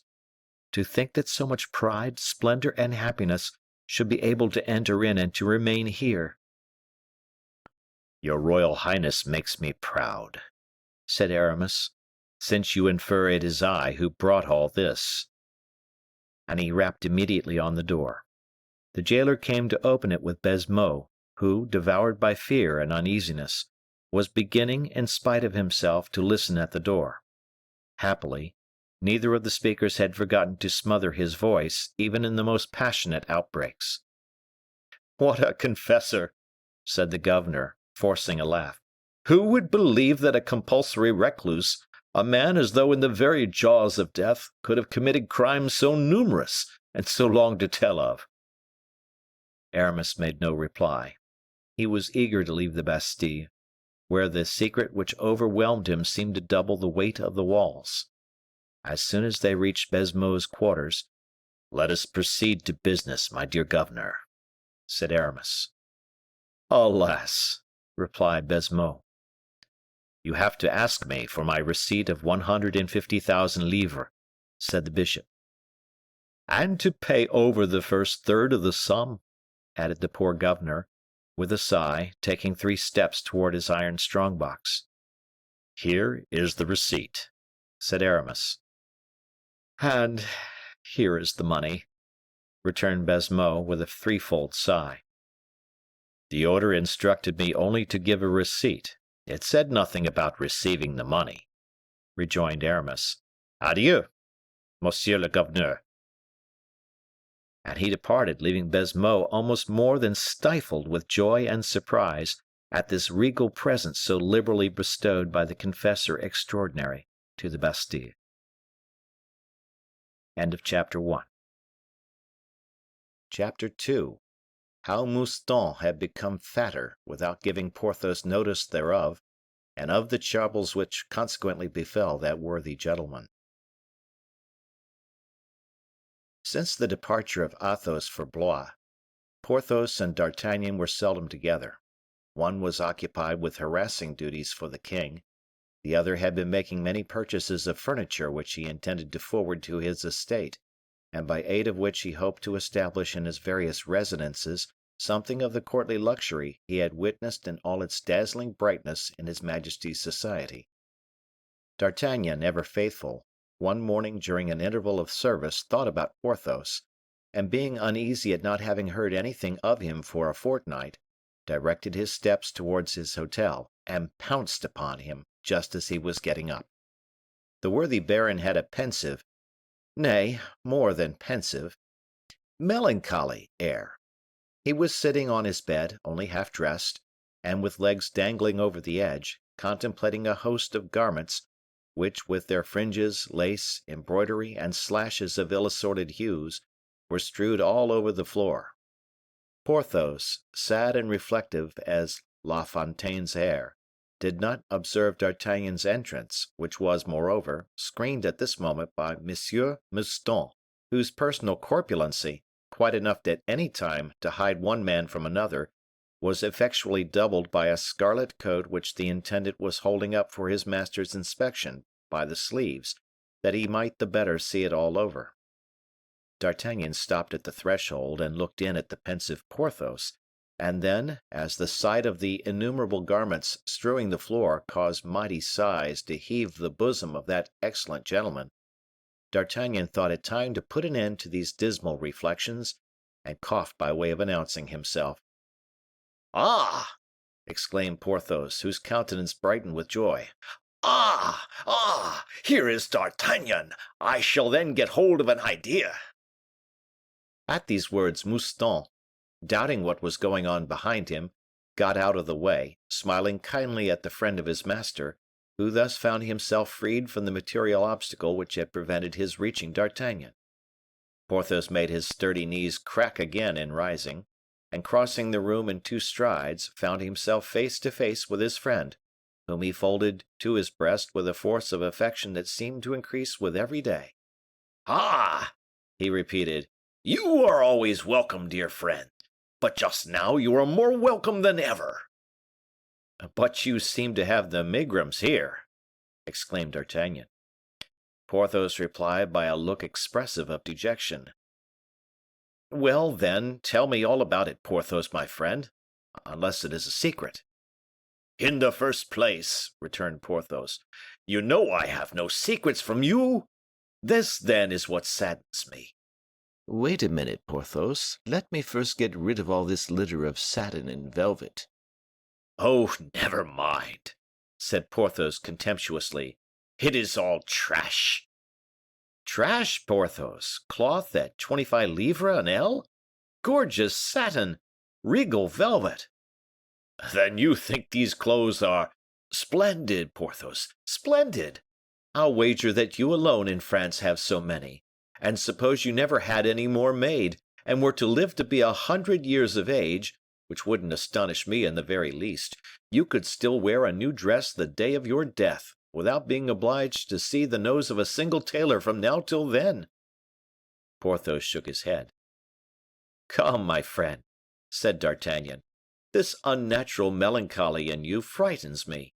My dear Porthos, pray get it out then, and the sooner the better." "Yes, my friend, so I will, if, indeed, it is possible." "Perhaps you have received bad news from Bastille?" "No, they have felled the wood, and it has yielded a third more than the estimate." "Then there has been a falling off in the pools of Pierrefonds?" "No, my friend, they have been fished, and there is enough left to stock all the pools in the neighborhood." "Perhaps your estate at Vallon has been destroyed by an earthquake?" "No, my friend, on the contrary, the ground was struck with lightning 100 paces from the chateau, and a fountain sprung up in a place entirely destitute of water." "What in the world is the matter, then?" "The fact is, I have received an invitation for the fete at Vaux," said Porthos, with a lugubrious expression. "Well, do you complain of that?" The king has caused 100 mortal heartburnings among the courtiers by refusing invitations. And so, my dear friend, you are really going to Vaux? Indeed I am. You will see a magnificent sight. Alas, I doubt it, though. Everything that is grand in France will be brought together there. Ah! cried Porthos, tearing out a lock of hair in his despair. Eh? Good heavens, are you ill? cried D'Artagnan. I am as firm as the Pont Neuf. It isn't that. But what is it then? 'Tis that I have no clothes. D'Artagnan stood petrified. No clothes? Porthos, no clothes, he cried, when I see at least 50 suits on the floor. 50 truly, but not one which fits me. What? Not one that fits you? But are you not measured, then, when you give an order? To be sure he is, answered Mouston. But unfortunately I have gotten stouter. What? You stouter? So much so that I am now bigger than the Baron. Would you believe it, monsieur? Parbleu! It seems to me that it is quite evident. Do you see, stupid? Said Porthos. That is quite evident. Be still, my dear Porthos, resumed D'Artagnan, becoming slightly impatient. I don't understand why your clothes should not fit you, because Mouston has grown stouter. I am going to explain it, said Porthos. You remember having related to me the story of the Roman general Antony, who had always 7 wild boars kept roasting, each cooked up to a different point, so that he might be able to have his dinner at any time of the day he chose to ask for it. Well, then, I resolved, as at any time I might be invited to court to spend a week, I resolved to have always 7 suits ready for the occasion. Capitally reasoned, Porthos. Only a man must have a fortune like yours to gratify such whims. Without counting the time lost in being measured, the fashions are always changing. That is exactly the point, said Porthos, in regard to which I flattered myself I had hit on a very ingenious device. Tell me what it is, for I don't doubt your genius. You remember what Mouston once was, then? Yes, when he used to call himself Mousqueton. And you remember, too, the period when he began to grow fatter? No, not exactly. I beg your pardon, my good Mouston. Oh, you are not in fault, monsieur, said Mouston graciously. You were in Paris, and as for us, we were at Pierrefonds. Well, well, my dear Porthos, there was a time when Mouston began to grow fat. Is that what you wish to say? Yes, my friend, and I greatly rejoice over the period. Indeed, I believe you do, exclaimed D'Artagnan. You understand, continued Porthos, what a world of trouble it spared for me. No, I don't, by any means. Look here, my friend. In the first place, as you have said, to be measured is a loss of time, even though it occur only once a fortnight. And then, one may be traveling, and then you wish to have 7 suits always with you. In short, I have a horror of letting anyone take my measure. Confound it! Either one is a nobleman or not. To be scrutinized and scanned by a fellow who completely analyzes you by inch and line, 'tis degrading. Here, they find you too hollow. There, too prominent. They recognize your strong and weak points. See now, when we leave the measurer's hands, we are like these strongholds whose angles and different thicknesses have been ascertained by a spy. In truth, my dear Porthos, you possess ideas entirely original. Ha! You see, when a man is an engineer, and has fortified Belle-Isle, 'tis natural, my friend. Well, I had an idea, which would doubtless have proved a good one, but for Mouston's carelessness. D'Artagnan glanced at Mouston, who replied by a slight movement of his body, as if to say, "You will see whether I am at all to blame in all this." I congratulated myself then, resumed Porthos, at seeing Mouston get fat, and I did all I could, by means of substantial feeding, to make him stout, always in the hope that he would come to equal myself in girth, and could then be measured in my stead. Ah, cried D'Artagnan, I see, that spared you both time and humiliation. Consider my joy when, after a year and a half's judicious feeding, for I used to feed him up myself, the fellow— "Oh, I lent a good hand myself, monsieur," said Mouston, humbly. "That's true. Consider my joy when, one morning, I perceived Mouston was obliged to squeeze in, as I once did myself, to get through the little secret door that those fools of architects had made in the chamber of the late Madame du Vallon, in the chateau of Pierrefonds. And, by the way, about that door, my friend, I should like to ask you, who know everything, why these wretches of architects, who ought to have the compasses run into them, just to remind them, came to make doorways through which nobody but thin people can pass." "Oh, those doors," answered D'Artagnan, "were meant for gallants, and they have generally slight and slender figures." "Madame du Vallon had no gallant," answered Porthos, majestically. "Perfectly true, my friend," resumed D'Artagnan, "but the architects were probably making their calculations on a basis of the probability of your marrying again." "Ah, that is possible," said Porthos. "And now I have received an explanation of how it is that doorways are made too narrow, let us return to the subject of Mouston's fatness. But see how the two things apply to each other. I have always noticed that people's ideas run parallel. And so, observe this phenomenon, D'Artagnan. I was talking to you of Mouston, who is fat, and it led us on to Madame du Vallon, who was thin. Is it not marvelous? My dear friend, a savant of my acquaintance, Monsieur Costard, has made the same observation as you have, and he calls the process by some Greek name which I forget." "What? My remark is not then original?" cried Porthos, astounded. "I thought I was the discoverer." "My friend, the fact was known before Aristotle's days, that is to say, nearly 2000 years ago." "Well, 'tis no less true," said Porthos, delighted at the idea of having jumped to a conclusion so closely in agreement with the greatest sages of antiquity. "Wonderfully. But suppose we return to Mouston. It seems to me we have left him fattening under our very eyes." "Yes, monsieur," said Mouston. "Well," said Porthos, "Mouston fattened so well that he gratified all my hopes by reaching my standard, a fact of which I was well able to convince myself by seeing the rascal one day in a waistcoat of mine, which he had turned into a coat, a waistcoat, the mere embroidery of which was worth 100 pistoles." "'Twas only to try it on, monsieur," said Mouston.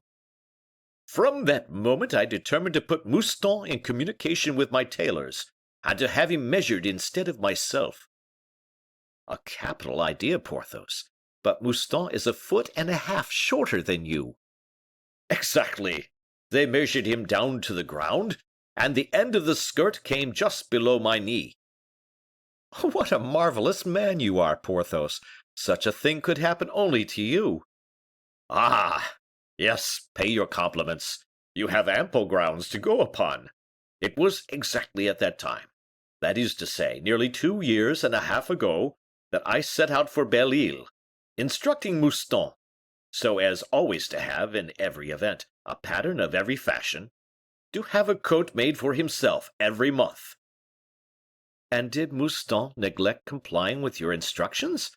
Ah, that was anything but right, Mouston." "No, monsieur, quite the contrary, quite the contrary." "No, he never forgot to have his coats made, but he forgot to inform me that he had gotten stouter." "But it was not my fault, monsieur. Your tailor never told me."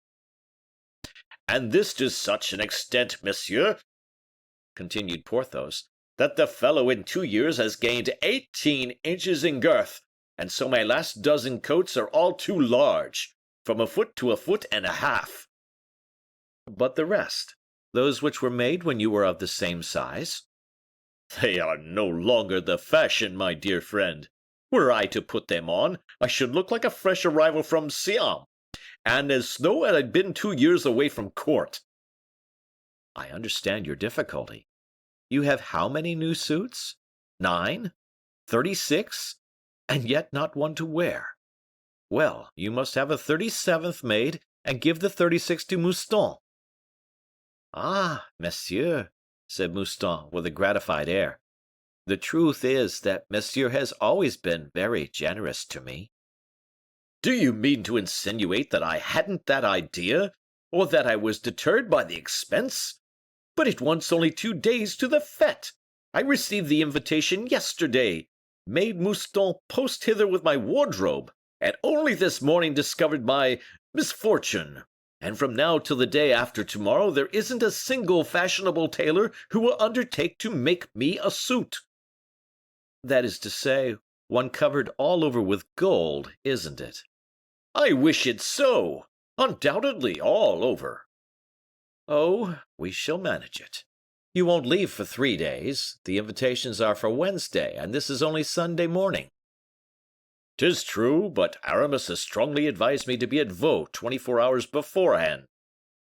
"How? Aramis?" "Yes, it was Aramis who brought me the invitation." "Ah, to be sure, I see. You are invited on the part of Monsieur Fouquet?" "By no means. By the king, dear friend. The letter bears the following as large as life. Monsieur le Baron de Vallon is informed that the king has condescended to place him on the invitation list." "Very good. But you leave with Monsieur Fouquet?" "And when I think," cried Porthos, stamping on the floor, "when I think I shall have no clothes, I am ready to burst with rage. I should like to strangle somebody or smash something." "Neither strangle anybody nor smash anything, Porthos. I will manage it all. Put on one of your 36 suits and come with me to a tailor." "Pooh! My agent has seen them all this morning." "Even Monsieur Percerin?" "Who is Monsieur Percerin?" "Oh, only the king's tailor." "Oh, ah, yes," said Porthos, who wished to appear to know the king's tailor, but now heard his name mentioned for the first time. "To Monsieur Percerin's, by Jove! I was afraid he would be too busy." "Doubtless he will be. But be at ease, Porthos. He will do for me what he wouldn't do for another. Only you must allow yourself to be measured." "Ah!" said Porthos, with a sigh. "'Tis vexatious. But what would you have me do?" "Do? As others do, as the king does." "What? Do they measure the king too? Does he put up with it?" "The king is a beau, my good friend, and so are you too, whatever you may say about it." Porthos smiled triumphantly. "Let us go to the king's tailor," he said. "And since he measures the king, I think, by my faith, I may do worse than allow him to measure me." End of Chapter 2. Chapter 3. Who Messire Jean Percerin was. The king's tailor, Messire Jean Percerin, occupied a rather large house in the Rue Saint-Honoré, near the Rue de l'Arbre Sec. He was a man of great taste in elegant stuffs, embroideries, and velvets, being hereditary tailor to the king. The preferment of his house reached as far back as the time of Charles IX, from whose reign dated, as we know, fancy and bravery difficult enough to gratify. The Percerin of that period was a Huguenot, like Ambrose Paré, and had been spared by the Queen of Navarre, the beautiful Margot, as they used to write and say, too, in those days, because, in sooth, he was the only one who could make for her those wonderful riding habits which she so loved to wear, seeing that they were marvelously well suited to hide certain anatomical defects, which the Queen of Navarre used very studiously to conceal. Percerin, being saved, made out of gratitude some beautiful black bodices, very inexpensively indeed, for Queen Catherine, who ended by being pleased at the preservation of a Huguenot people, on whom she had long looked with detestation. But Percerin was a very prudent man, and having heard it said that there were no more dangerous sign for a Protestant than to be smiled upon by Catherine, and having observed that her smiles were more frequent than usual, he speedily turned Catholic with all his family, and having thus become irreproachable, attained the lofty position of Master Tailor to the crown of France. Under Henry III, gay king as he was, this position was as grand as the height of one of the loftiest peaks of the Cordilleras. Now Percerin had been a clever man all his life, and by way of keeping up his reputation beyond the grave, took very good care not to make a bad death of it, and so contrived to die very skilfully, and that at the very moment he felt his powers of invention declining. He left a son and a daughter, both worthy of the name they were called upon to bear. The son, a cutter, as unerring and exact as the square rule. The daughter, apt at embroidery and at designing ornaments.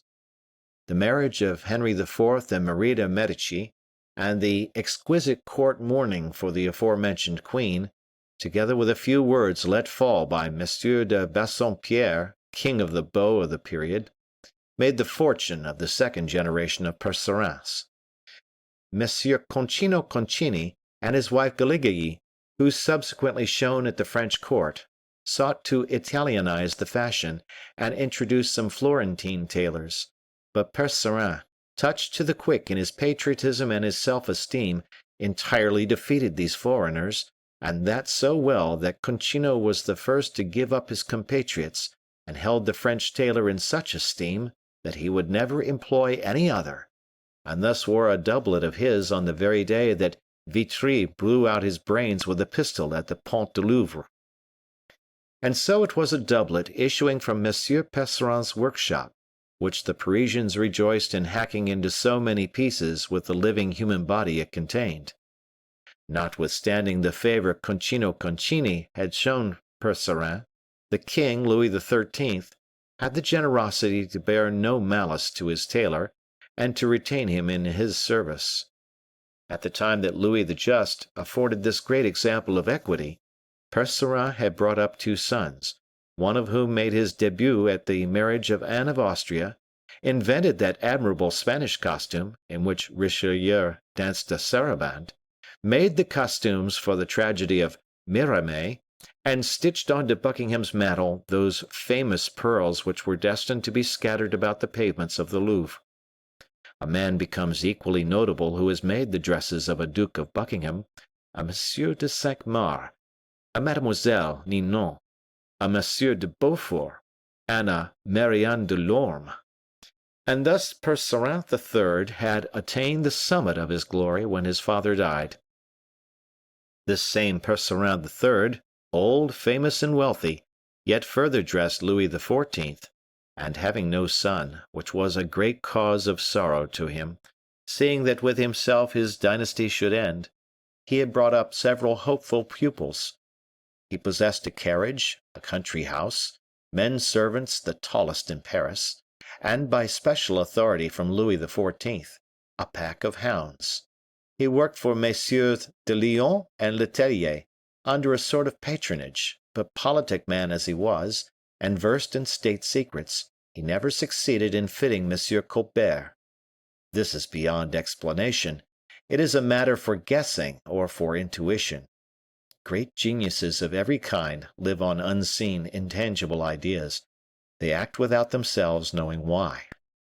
The great Percerin, for, contrary to the rule of dynasties, it was, above all, the last of the Percerins who deserved the name of great. The great Percerin was inspired when he cut a robe for the queen, or a coat for the king. He could mount a mantle for monsieur, the clock of a stocking for madame, but in spite of his supreme talent, he could never hit off anything approaching a creditable fit for Monsieur Colbert. "That man," he used often to say, is beyond my art. My needle can never dot him down." We need scarcely say that Percerin was Monsieur Fouquet's tailor, and that the superintendent highly esteemed him. Monsieur Percerin was nearly 80 years old, nevertheless still fresh, and at the same time so dry, the courtiers used to say, that he was positively brittle. His renown and his fortune were great enough for Monsieur le Prince, that king of fops, to take his arm when talking over the fashions, and for those least eager to pay never to dare to leave their accounts in arrear with him, for Master Percerin would for the first time make clothes upon credit, but the second never, unless paid for the former order. It is easy to see at once that a tailor of such renown, instead of running after customers, made difficulties about obliging any fresh ones, and so Percerin declined to fit bourgeois, or those who had but recently obtained patents of nobility. A story used to circulate that even Monsieur de Mazarin, in exchange for Percerin supplying him with a full suit of ceremonial vestments as cardinal, one fine day slipped letters of nobility into his pocket. It was to the house of this great llama of tailors that D'Artagnan took the despairing Porthos, who, as they were going along, said to his friend, "Take care, my good D'Artagnan, not to compromise the dignity of a man such as I am, with the arrogance of this Percerin, who will, I expect, be very impertinent, for I give you notice, my friend, that if he is wanting in respect, I will infallibly chastise him." "Presented by me," replied D'Artagnan, "you have nothing to fear, even though you were what you are not." "Ah! 'Tis because—" "What? Have you anything against Percerin, Porthos?" "I think that I once sent Mouston to a fellow of that name." "And then?" "The fellow refused to supply me." "Oh, a misunderstanding, no doubt, which it will be now exceedingly easy to set right. Mouston must have made a mistake." "Perhaps." "He has confused the names." "Possibly. That rascal Mouston never can remember names." "I will take it all upon myself." "Very good." "Stop the carriage, Porthos. Here we are." "Here? How here? We're at the Hall, and you told me the house was at the corner of the Rue de l'Arbre Sec." "'Tis true, but look." "Well, I do look, and I see—" "What?" "Pardieu! That we are at the Halles." "You do not, I suppose, want our horses to clamber up on the roof of the carriage in front of us?" "No." "Nor the carriage in front of us to mount on top of the one in front of it? Nor that the second should be driven over the roofs of the 30 or 40 others which have arrived before us?" "No, you are right indeed. What a number of people! And what are they all about?" "'Tis very simple. They are waiting their turn." "Bah! Had the comedians of the Hotel de Bourgogne shifted their quarters?" "No, their turn to obtain an entrance to Monsieur Percerin's house." "And we are going to wait too?" "Oh, we shall show ourselves prompter, and not so proud." "What are we to do then?" "Get down, pass through the footmen and lackeys, and enter the tailor's house, which I will answer for our doing, if you go first." "Come along, then," said Porthos. They accordingly alighted and made their way on foot towards the establishment. The cause of the confusion was that Monsieur Percerin's doors were closed, while a servant standing before them was explaining to the illustrious customers of the illustrious tailor that just then Monsieur Percerin could not receive anybody. It was bruited about outside still, on the authority of what the great lackey had told some great noble whom he favored, in confidence, that Monsieur Percerin was engaged on 5 costumes for the king, and that, owing to the urgency of the case, he was meditating in his office on the ornaments, colors, and cut of these 5 suits.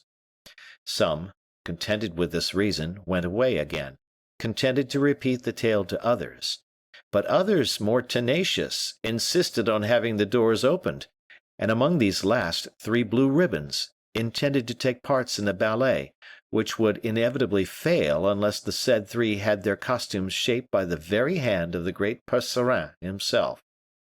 D'Artagnan, pushing on Porthos, who scattered the groups of people right and left, succeeded in gaining the counter, behind which the journeyman tailors were doing their best to answer queries. We forgot to mention that at the door they wanted to put off Porthos like the rest, but D'Artagnan, showing himself, pronounced merely these words, "The king's order," and was let in with his friend. The poor fellows had enough to do, and did their best, to reply to the demands of the customers in the absence of their master, leaving off drawing a stitch to knit a sentence, and when wounded pride or disappointed expectation brought down upon them too cutting a rebuke, he who was attacked made a dive and disappeared under the counter. The line of discontented lords formed a truly remarkable picture. Our captain of musketeers, a man of sure and rapid observation, took it all in at a glance, and having run over the groups, his eye rested on a man in front of him. This man, seated upon a stool, scarcely showed his head above the counter that sheltered him. He was about 40 years of age, with a melancholy aspect, pale face, and soft, luminous eyes. He was looking at D'Artagnan and the rest, with his chin resting upon his hand, like a calm and inquiring amateur. Only on perceiving, and doubtless recognizing, our captain, he pulled his hat down over his eyes. It was this action, perhaps, that attracted D'Artagnan's attention. If so, the gentleman who had pulled down his hat produced an effect entirely different from what he had desired. In other respects his costume was plain, and his hair evenly cut enough for customers, who were not close observers, to take him for a mere tailor's apprentice, perched behind the board, and carefully stitching cloth or velvet. Nevertheless, this man held up his head too often to be very productively employed with his fingers. D'Artagnan was not deceived. Not he, and he saw at once that if this man was working at anything, it certainly was not at velvet. "Eh!" said he, addressing this man, "and so you have become a tailor's boy, Monsieur Moliere?" "Hush, Monsieur d'Artagnan," replied the man softly. "You will make them recognize me." "Well, and what harm?" "The fact is, there is no harm, but—" "You were going to say there is no good in doing it either, is it not so?" "Alas, no, for I was occupied in examining some excellent figures." Go on, Monsieur Moliere. I quite understand the interest you take in the plates. I will not disturb your studies." "Thank you." "But on one condition, that you tell me where Monsieur Percerin really is." "Oh, willingly. In his own room, only—" "Only that one can't enter it." "Unapproachable." "For everybody?" "Everybody. He brought me here so that I might be at my ease to make my observations, and then he went away." "Well, my dear Monsieur Moliere, but you will go and tell him I am here." "I?" exclaimed Moliere, in the tone of a courageous dog, from which you snatch the bone it has legitimately gained. "I disturb myself? Ah, Monsieur d'Artagnan, how hard you are upon me!" "If you don't go directly and tell Monsieur Percerin that I am here, my dear Moliere," said D'Artagnan in a low tone, "I warn you of one thing, that I won't exhibit to you the friend I have brought with me." Moliere indicated Porthos by an imperceptible gesture. "This gentleman, is it not?" "Yes." Moliere fixed upon Porthos one of those looks which penetrate the minds and hearts of men. The subject doubtless appeared a very promising one, for he immediately rose and led the way into the adjoining chamber. Chapter 4. The Patterns. During all this time the noble mob was slowly heaving away, leaving at every angle of the counter either a murmur or a menace, as the waves leave foam or scattered seaweed on the sands, when they retire with the ebbing tide. In about 10 minutes Moliere reappeared, making another sign to D'Artagnan from under the hangings. The latter hurried after him, with Porthos in the rear, and after threading a labyrinth of corridors, introduced him to Monsieur Percerin's room. The old man, with his sleeves turned up, was gathering up in folds a piece of gold-flowered brocade, so as the better to exhibit its luster. Perceiving D'Artagnan, he put the silk aside, and came to meet him, by no means radiant with joy, and by no means courteous, but, take it altogether, in a tolerably civil manner.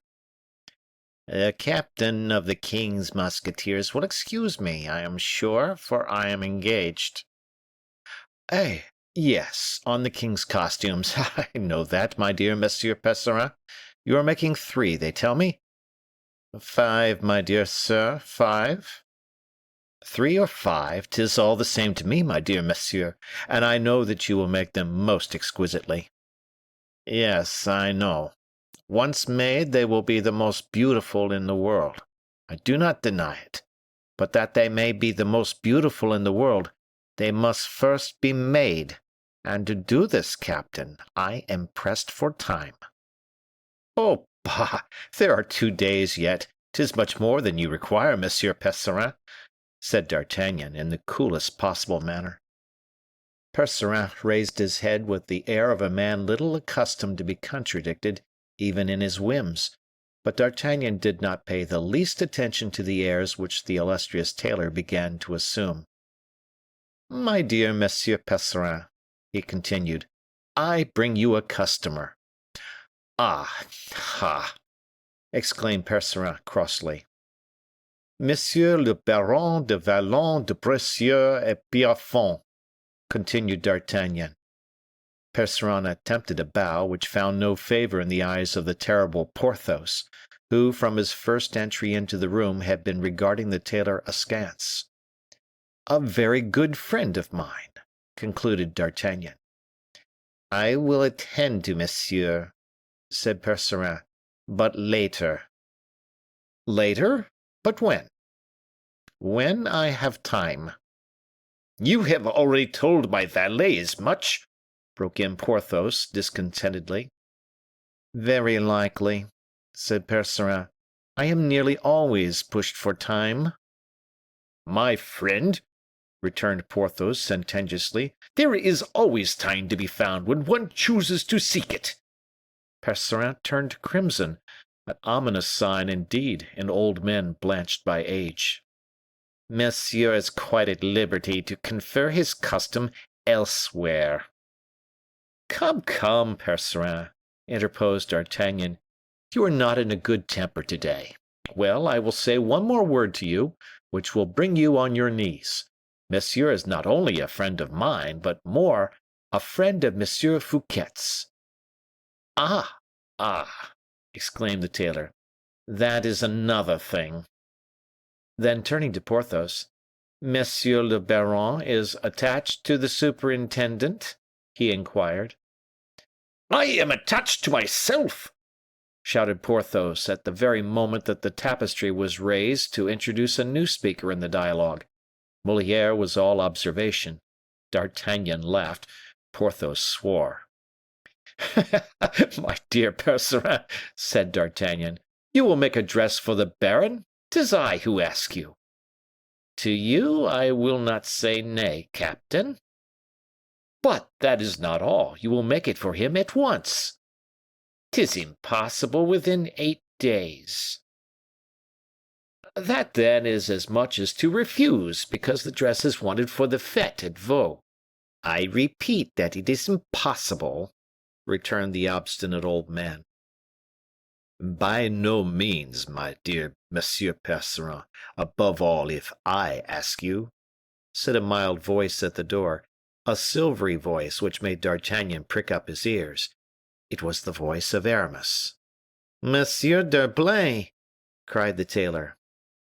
"Aramis," murmured D'Artagnan. "Ah, our bishop!" said Porthos. "Good morning, D'Artagnan. Good morning, Porthos. Good morning, my dear friends," said Aramis. "Come, come, Monsieur Percerin, make the baron's dress, and I will answer for it, you will gratify Monsieur Fouquet." And he accompanied the words with a sign which seemed to say, agree and dismiss them. It appeared that Aramis had over Master Percerin an influence superior even to D'Artagnan's, for the tailor bowed in assent, and turning round upon Porthos, said, "Go and get measured on the other side." Porthos colored in a formidable manner. D'Artagnan saw the storm coming, and addressing Moliere, said to him in an undertone, "You see before you, my dear monsieur, a man who considers himself disgraced if you measure the flesh and bones that Heaven has given him. Study this type for me, Master Aristophanes, and profit by it." Moliere had no need of encouragement, and his gaze dwelt long and keenly on the Baron Porthos. "Monsieur," he said, "if you will come with me, I will make them take your measure without touching you." "Oh!" said Porthos. "How do you make that out, my friend?" "I say that they shall apply neither line nor rule to the seams of your dress. It is a new method we have invented for measuring people of quality, who are too sensitive to allow low-born fellows to touch them. We know some susceptible people who will not put up with being measured, a process which, as I think, wounds the natural dignity of a man. And if perchance monsieur should be one of these—" "Corboeuf, I believe I am, too." "Well, that is a capital and most consolatory coincidence, and you shall have the benefit of our invention." "But how in the world can it be done?" asked Porthos, delighted. "Monsieur," said Moliere, bowing, "if you will deign to follow me, you will see." Aramis observed this scene with all his eyes. Perhaps he fancied from D'Artagnan's liveliness that he would leave with Porthos, so as not to lose the conclusion of a scene well begun. But, clear-sighted as he was, Aramis deceived himself. Porthos and Moliere left together. D'Artagnan remained with Percerin. Why? From curiosity, doubtless, probably to enjoy a little longer the society of his good friend Aramis. As Moliere and Porthos disappeared, D'Artagnan drew near the Bishop of Vannes, a proceeding which appeared particularly to disconcert him. "A dress for you also, is it not, my friend?" Aramis smiled. "Oh," said he. "You will go to Vaux, however?" "I shall go, but without a new dress. You forget, dear D'Artagnan, that a poor Bishop of Vannes is not rich enough to have new dresses for every fete." "Bah!" said the musketeer, laughing. "And do we write no more poems now, either?" "Oh, D'Artagnan," exclaimed Aramis, "I have long ago given up all such tomfoolery." "True," repeated D'Artagnan, only half convinced. As for Percerin, he was once more absorbed in contemplation of the brocades. "Don't you perceive," said Aramis, smiling, "that we are greatly boring this good gentleman, my dear D'Artagnan?" "Ah!" murmured the musketeer, aside. "That is, I am boring you, my friend." Then aloud, "Well, then, let us leave. I have no further business here, and if you are as disengaged as I, Aramis—" "No, not I. I wished—" "Ah, you had something particular to say to Monsieur Percerin. Why did you not tell me so at once?" "Something particular, certainly," repeated Aramis, "but not for you, D'Artagnan. But at the same time I hope you will believe that I can never have anything so particular to say that a friend like you may not hear it." "Oh, no, no, I'm going," said D'Artagnan, imparting to his voice an evident tone of curiosity, for Aramis's annoyance, well dissembled as it was, had not a whit escaped him, and he knew that, in that impenetrable mind, everything, even the most apparently trivial, was designed to some end, an unknown one, but an end that, from the knowledge he had of his friend's character, the musketeer felt must be important. On his part, Aramis saw that D'Artagnan was not without suspicion, and pressed him. "Stay, by all means," he said. "This is what it is." Then, turning towards the tailor, "My dear Percerin," said he, "I am even very happy that you are here, D'Artagnan." "Oh, indeed!" exclaimed the Gascon for the third time, even less deceived this time than before. Percerin never moved. Aramis roused him violently by snatching from his hands the stuff upon which he was engaged. "My dear Percerin," said he, "I have near hand Monsieur Lebrun, one of Monsieur Fouquet's painters." "Ah, very good," thought D'Artagnan. "But why Lebrun?" Aramis looked at D'Artagnan, who seemed to be occupied with an engraving of Mark Antony. "And you wish that I should make him a dress, similar to those of the Epicureans?" answered Percerin. And while saying this in an absent manner, the worthy tailor endeavored to recapture his piece of brocade. "An Epicurean's dress?" asked D'Artagnan, in a tone of inquiry. "I see," said Aramis, with a most engaging smile. "It is written that our dear D'Artagnan shall know all our secrets this evening. Yes, friend, you have surely heard speak of Monsieur Fouquet's Epicureans, have you not?" "Undoubtedly. Is it not a kind of poetical society, of which La Fontaine, Loret, Pelisson, and Moliere are members, and which holds its sittings at Saint-Mande?" "Exactly so. Well, we are going to put our poets in uniform, and enroll them in a regiment for the king." "Oh, very well, I understand. A surprise Monsieur Fouquet is getting up for the king. Be at ease. If that is the secret about Monsieur Lebrun, I will not mention it." "Always agreeable, my friend. No, Monsieur Lebrun has nothing to do with this part of it. The secret which concerns him is far more important than the other." "Then, if it is so important as all that, I prefer not to know it," said D'Artagnan, making a show of departure. "Come in, Monsieur Lebrun, come in," said Aramis, opening a side door with his right hand, and holding back D'Artagnan with his left. "In faith, too, I am quite in the dark," quoth Percerin. Aramis took an opportunity, as is said in theatrical matters. "My dear Monsieur de Percerin," Aramis continued, "you are making 5 dresses for the king, are you not? One in brocade, one in hunting cloth, one in velvet, one in satin, and one in Florentine stuffs." "Yes, but how do you know all that, monseigneur?" said Percerin, astounded. "It is all very simple, my dear monsieur. There will be a hunt, a banquet, concert, promenade, and reception. These 5 kinds of dress are required by etiquette." "You know everything, monseigneur." "And a thing or two in addition," muttered D'Artagnan. "But," cried the tailor in triumph, "what you do not know, monseigneur, prince of the church though you are, what nobody will know, what only the king, Mademoiselle de la Valliere, and myself do know, is the color of the materials and nature of the ornaments, and the cut, the ensemble, and the finish of it all." "Well," said Aramis, "that is precisely what I have come to ask you, dear Percerin." "Bah! bah!" exclaimed the tailor, terrified, though Aramis had pronounced these words in his softest and most honeyed tones. The request appeared, on reflection, so exaggerated, so ridiculous, so monstrous to Monsieur Percerin, that first he laughed to himself, then aloud, and finished with a shout. D'Artagnan followed his example, not because he found the matter so very funny, but in order not to allow Aramis to cool. "At the outset, I appear to be hazarding an absurd question, do I not?" said Aramis.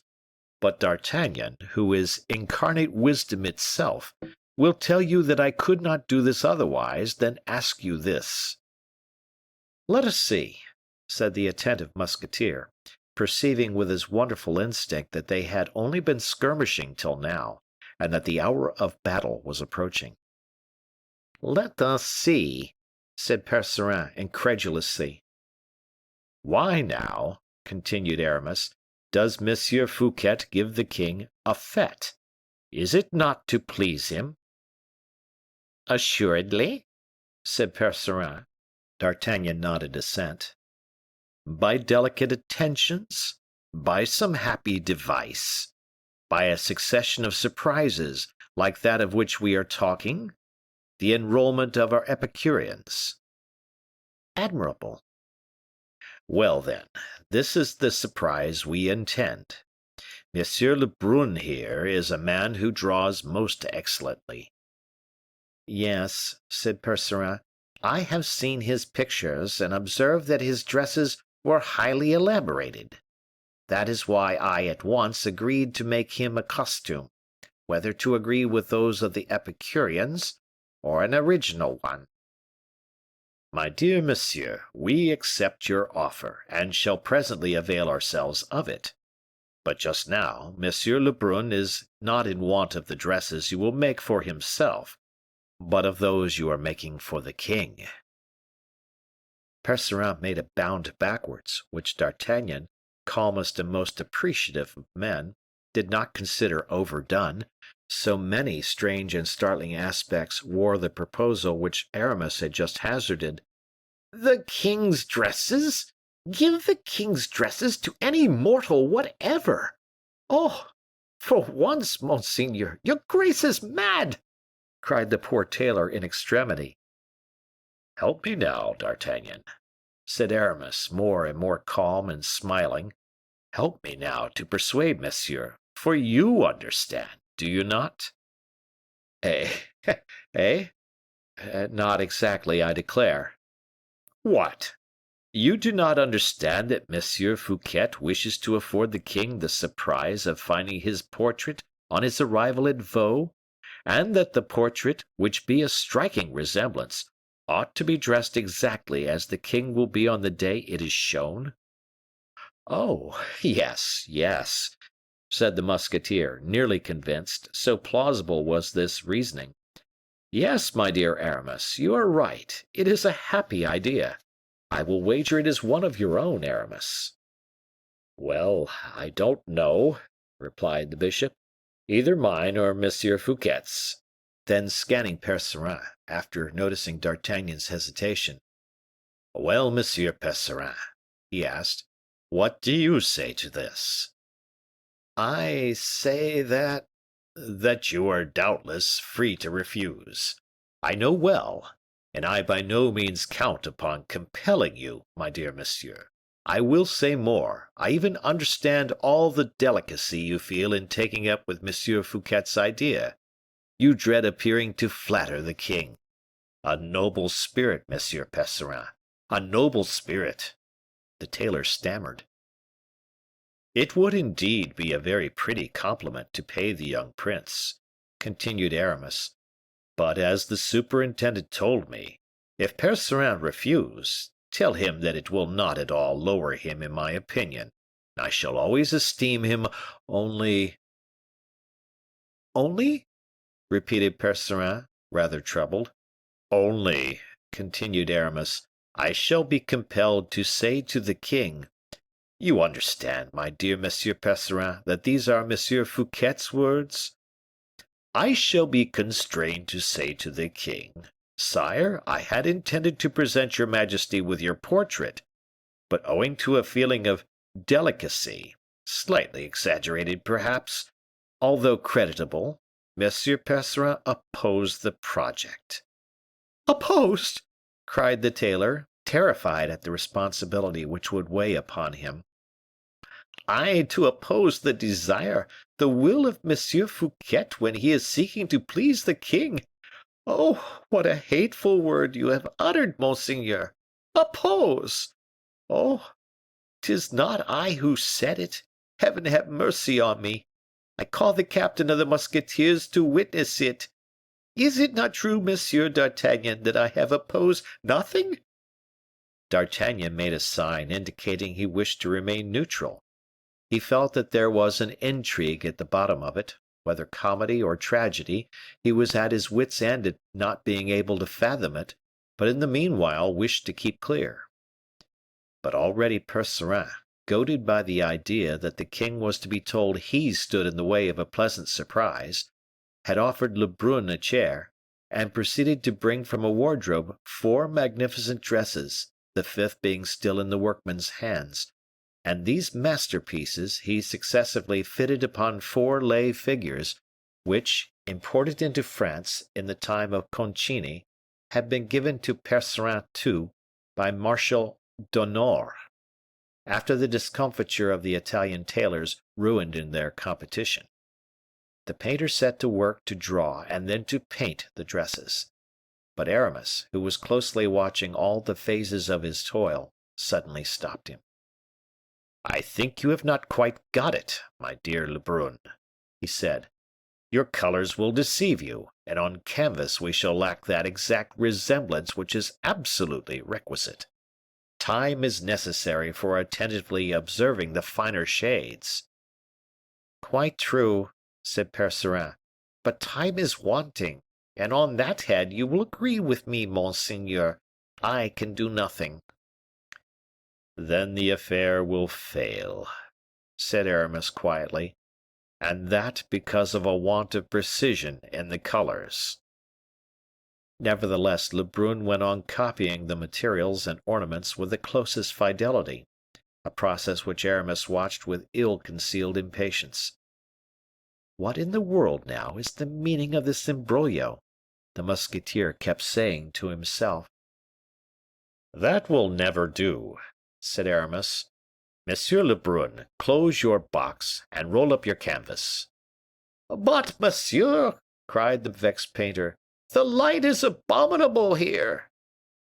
"An idea, Monsieur Lebrun, an idea. If we had a pattern of the materials, for example, and with time, at a better light." "Oh, then," cried Lebrun, "I would answer for the effect." "Good," said D'Artagnan.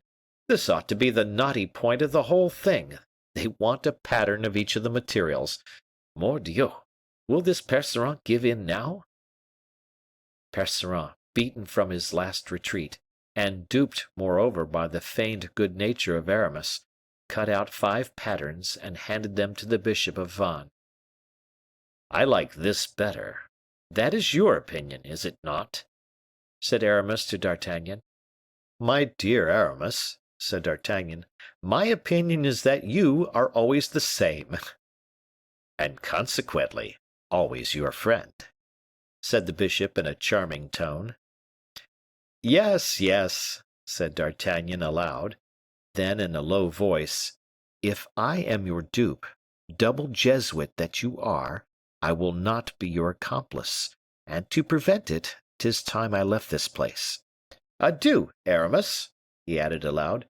"Adieu, I am going to rejoin Porthos." "Then wait for me," said Aramis, pocketing the patterns, "for I have done, and shall be glad to say a parting word to our dear old friend." Lebrun packed up his paints and brushes. Percerin put back the dresses into the closet. Aramis put his hand on his pocket to assure himself the patterns were secure, and they all left the study. End of chapter. Chapter 5. Where, probably, Moliere obtained his first idea of the bourgeois gentilhomme. D'Artagnan found Porthos in the adjoining chamber, but no longer an irritated Porthos, or a disappointed Porthos, but Porthos radiant, blooming, fascinating, and chattering with Moliere, who was looking upon him with a species of idolatry, and as a man would who had not only never seen anything greater, but not even ever anything so great. Aramis went straight up to Porthos and offered him his white hand, which lost itself in the gigantic clasp of his old friend, an operation which Aramis never hazarded without a certain uneasiness. But the friendly pressure having been performed not too painfully for him, the bishop of Vannes passed over to Moliere. "Well, monsieur," said he, "will you come with me to Saint Mande?" "I will go anywhere you like, monseigneur," answered Moliere. "To Saint Mande?" cried Porthos, surprised at seeing the proud bishop of Vannes fraternizing with a journeyman tailor. "What, Aramis? Are you going to take this gentleman to Saint Mande?" "Yes," said Aramis, smiling. Our work is pressing." "And besides, my dear Porthos," continued D'Artagnan, "Monsieur Moliere is not altogether what he seems." "In what way?" asked Porthos. "Why, this gentleman is one of M. Percerin's chief clerks, and is expected at Saint Mande to try on the dresses which M. Fouquet has ordered for the Epicureans." "'Tis precisely so," said Moliere. "Yes, monsieur." "Come, then, my dear Monsieur Moliere," said Aramis; "that is, if you have done with M. de Vallon." "We have finished," replied Porthos. "And you are satisfied?" asked D'Artagnan. "Completely so," replied Porthos. Moliere took his leave of Porthos with much ceremony, and grasped the hand which the captain of the musketeers furtively offered him. "Pray, monsieur," concluded Porthos, mincingly, "above all, be exact." "You will have your dress the day after to morrow, monsieur le baron," answered Moliere, and he left with Aramis. Then D'Artagnan, taking Porthos's arm: "What has this tailor done for you, my dear Porthos," he asked, "that you are so pleased with him?" "What has he done for me, my friend? Done for me?" cried Porthos, enthusiastically. "Yes, I ask you, what has he done for you?" "My friend, he has done that which no tailor ever yet accomplished. He has taken my measure without touching me."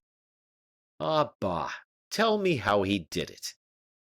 "First, then, they went, I don't know where, for a number of lay figures, of all heights and sizes, hoping there would be one to suit mine; but the largest, that of the drum major of the Swiss guard, was 2 inches too short, and a half foot too narrow in the chest." "Indeed." "It is exactly as I tell you, D'Artagnan; but he is a great man, or at the very least a great tailor, is this Monsieur Moliere. He was not at all put at fault by the circumstance." "What did he do, then?" "Oh, it is a very simple matter. I'faith, 'tis an unheard of thing that people should have been so stupid as not to have discovered this method from the first. What annoyance and humiliation they would have spared me!" "Not to mention of the costumes, my dear Porthos." "Yes, 30 dresses." "Well, my dear Porthos, come, tell me Monsieur Moliere's plan." "Moliere? You call him so, do you? I shall make a point of recollecting his name." "Yes, or Poquelin, if you prefer that." "No, I like Moliere best. When I wish to recollect his name, I shall think of Voliere, which is an aviary. and as I have one at Pierrefonds—" "Capital!" returned D'Artagnan. "And Monsieur Moliere's plan?" "'Tis this: instead of pulling me to pieces, as all these rascals do, of making me bend my back and double my joints, all of them low and dishonorable practices." D'Artagnan made a sign of approbation with his head. "Monsieur," he said to me, continued Porthos, "a gentleman ought to measure himself. Do me the pleasure to draw near this glass." And I drew near the glass. I must own I did not exactly understand what this good Monsieur Voliere wanted with me. "Moliere." "Ah, yes, Moliere. And as the fear of being measured still possessed me, 'Take care,' said I to him, 'what you are going to do with me. I am very ticklish, I warn you.' But he, with his soft voice, for he is a courteous fellow, we must admit, my friend, he, with his soft voice, 'Monsieur,' said he, 'that your dress may fit you well, it must be made according to your figure. Your figure is exactly reflected in this mirror. We shall take the measure of this reflection.'" "In fact," said D'Artagnan, "you saw yourself in the glass, but where did they find one in which you could see your whole figure?" "My good friend, it is the very glass in which the king is used to look to see himself." "Yes, but the king is a foot and a half shorter than you are." "Ah! Well, I know not how that may be. It is, no doubt, A cunning way of flattering the king, but the looking-glass was too large for me. 'Tis true that its height was made up of 3 Venetian plates of glass, placed one above another, and its breadth of 3 similar parallelograms in juxtaposition. Oh, Porthos, what excellent words you have command of! Where in the world did you acquire such a voluminous vocabulary? At Belle-Isle. Aramis and I had to use such words in our strategic studies and castramentative experiments. D'Artagnan recoiled, as though the sesquipedalian syllables had knocked the breath out of his body. Ah, very good. Let us return to the looking-glass, my friend. Then this good Monsieur Voliere, Moliere. Yes, Moliere, you are right. You will see now, my dear friend, that I shall recollect his name quite well. This excellent Monsieur Moliere set to work tracing out lines on the mirror, with a piece of Spanish chalk, following on all the make of my arms and my shoulders, all the while expounding this maxim, which I thought admirable. It is advisable that a dress should not incommode its wearer. In reality, said D'Artagnan, that is an excellent maxim, which is unfortunately seldom carried out in practice. That is why I found it all the more astonishing when he expatiated upon it. Ah, he expatiated. Parbleu! Let me hear his theory. Seeing that, he continued, one may, in awkward circumstances, or in a troublesome position, have one's doublet on one's shoulder and not desire to take one's doublet off. True, said D'Artagnan. And so, continued Monsieur Moliere, yes. And so, went on Monsieur Moliere, you want to draw your sword, monsieur, and you have your doublet on your back. What do? I take it off, I answered. Well, no, he replied. How no? I say that the dress should be so well made that it will in no way encumber you, even in drawing your sword. Ha! Throw yourself on guard, pursued he. I did it with such wondrous firmness that 2 panes of glass burst out of the window. 'Tis nothing, said he. Keep your position. I raised my left arm in the air, the forearm gracefully bent, the ruffle drooping, and my wrist curved, while my right arm, half extended, securely covered my wrist with the elbow, and my breast with the wrist. Yes, said D'Artagnan, 'tis the true guard, the academic guard. You have said the very word, dear friend. In the meanwhile, Moliere. Hold. I should certainly, after all, prefer to call him.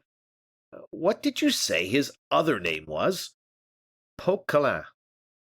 I prefer to call him Poquelin. And how will you remember this name better than the other? You understand, he calls himself Poquelin, does he not? Yes. If I were to call to mind Madame Coquenard. Good. And change coq into poke, nard into lin, and instead of Coquenard I shall have Poquelin. 'Tis wonderful, cried D'Artagnan, astounded. Go on, my friend, I am listening to you with admiration. This Coquelin sketched my arm on the glass. I beg your pardon, Poquelin. What did I say, then? You said Coquelin. Ha, true. This Poquelin, then, sketched my arm on the glass, but he took his time over it. He kept looking at me a good deal.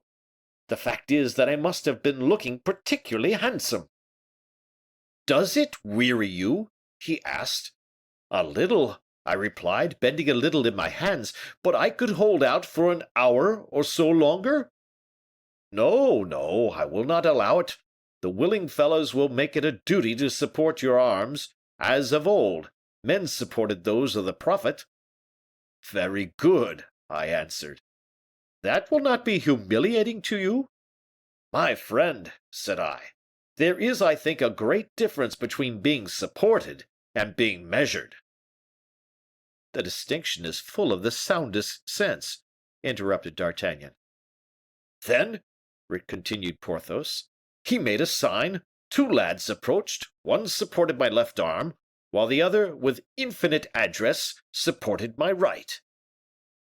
'Another, my man,' cried he. A third approached. 'Support monsieur by the waist,' said he. The garçon complied." "So that you were at rest?" asked D'Artagnan. "Perfectly. And Poquelin drew me on the glass." "Poquelin, my friend." "Poquelin, you are right. Stay, decidedly I prefer calling him Voliere." "Yes. And then it was over, wasn't it?" "During that time Voliere drew me as I appeared in the mirror." "'Twas delicate in him." "I much like the plan. It is respectful, and keeps every one in his place." "And there it ended?" "Without a soul having touched me, my friend." "Except the three garçons who supported you?" "Doubtless; but I have, I think, already explained to you the difference there is between supporting and measuring." "'Tis true," answered D'Artagnan, who said afterwards to himself, "In faith, I greatly deceived myself, or I have been the means of a good windfall to that rascal Moliere, and we shall assuredly see the scene hit off to the life, in some comedy or other." Porthos smiled. "What are you laughing at?" asked D'Artagnan. "Must I confess? Well, I was laughing over my good fortune." "Oh, that is true. I don't know a happier man than you. But what is this last piece of luck that has befallen you?" "Well, my dear fellow, congratulate me." "I desire nothing better." "It seems that I am the first who has had his measure taken in that manner." "Are you so sure of it?" "Nearly so. Certain signs of intelligence which passed between Voliere and the other garçons show me the fact." "Well, my friend, that does not surprise me from Moliere," said D'Artagnan. "Voliere, my friend." "Oh, no, no, indeed. I am very willing to leave you to go on saying Voliere, but as for me, I shall continue to say Moliere. Well, this I was saying does not surprise me, coming from Moliere, who is a very ingenious fellow, and inspired you with this grand idea." "It will be of great use to him by and by, I am sure." "Won't it be of use to him, indeed? I believe you it will, and that in the highest degree; for you see my friend Moliere is of all known tailors the man who best clothes our barons, comtes, and marquises, according to their measure." On this observation, neither the application nor depth of which we shall discuss, D'Artagnan and Porthos quitted M. de Percerin's house, and rejoined their carriages, wherein we will leave them, in order to look after Moliere and Aramis at Saint Mande. Chapter 6. The Beehive, the Bees, and the Honey. The Bishop of Vannes, much annoyed at having met D'Artagnan at M. Percerin's, returned to Saint Mande in no very good humor. Moliere, on the other hand, quite delighted at having made such a capital rough sketch, and at knowing where to find the original again, whenever he should desire to convert his sketch into a picture. Moliere arrived in the merriest of moods. All the first story of the left wing was occupied by the most celebrated Epicureans in Paris, and those on the freest footing in the house, every one in his compartment, like the bees in their cells, employed in producing the honey intended for that royal cake which M. Fouquet proposed to offer his Majesty Louis XIV during the fete at Vaux. Pelisson, his head leaning on his hand, was engaged in drawing out the plan of the prologue to the Facheux, a comedy in 3 acts, which was to be put on the stage by Poquelin de Moliere, as D'Artagnan called him, or Coquelin de Voliere, as Porthos styled him. Loret, with all the charming innocence of a gazetteer, the gazetteers of all ages have always been so artless, Loret was composing an account of the fetes at Vaux, before those fetes had taken place. La Fontaine sauntered about from one to the other, a peripatetic, absent-minded, boring, unbearable dreamer who kept buzzing and humming at everybody's elbow 1,000 poetic abstractions. He so often disturbed Pelisson that the latter, raising his head crossly, said, "At least, La Fontaine, supply me with a rhyme, since you have the run of the gardens at Parnassus." "What rhyme do you want?" asked the fabler, as Madame de Sévigné used to call him. "I want a rhyme to Lumière." "Ornière," answered La Fontaine. "Ah, but my good friend, one cannot talk of wheel ruts when celebrating the delights of Vaux," said Loret. "Besides, it doesn't rhyme," answered Pelisson. "What, doesn't rhyme?" cried La Fontaine in surprise. "Yes, you have an abominable habit, my friend, a habit which will ever prevent your becoming a poet of the first order. You rhyme in a slovenly manner." Oh, you think so, do you, Pelisson?" "Yes, I do, indeed. Remember that a rhyme is never good so long as one can find a better."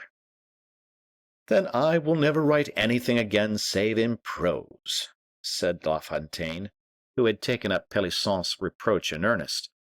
"Ah, I often suspected I was nothing but a rascally poet. Yes, 'tis the very truth." "Do not say so. Your remark is too sweeping, and there is much that is good in your fables." "And to begin," continued La Fontaine, following up his idea, "I will go and burn 100 verses I have just made." "Where are your verses?" "In my head." "Well, if they are in your head, you cannot burn them." "True," said La Fontaine, "but if I do not burn them, well, what will happen if you do not burn them?"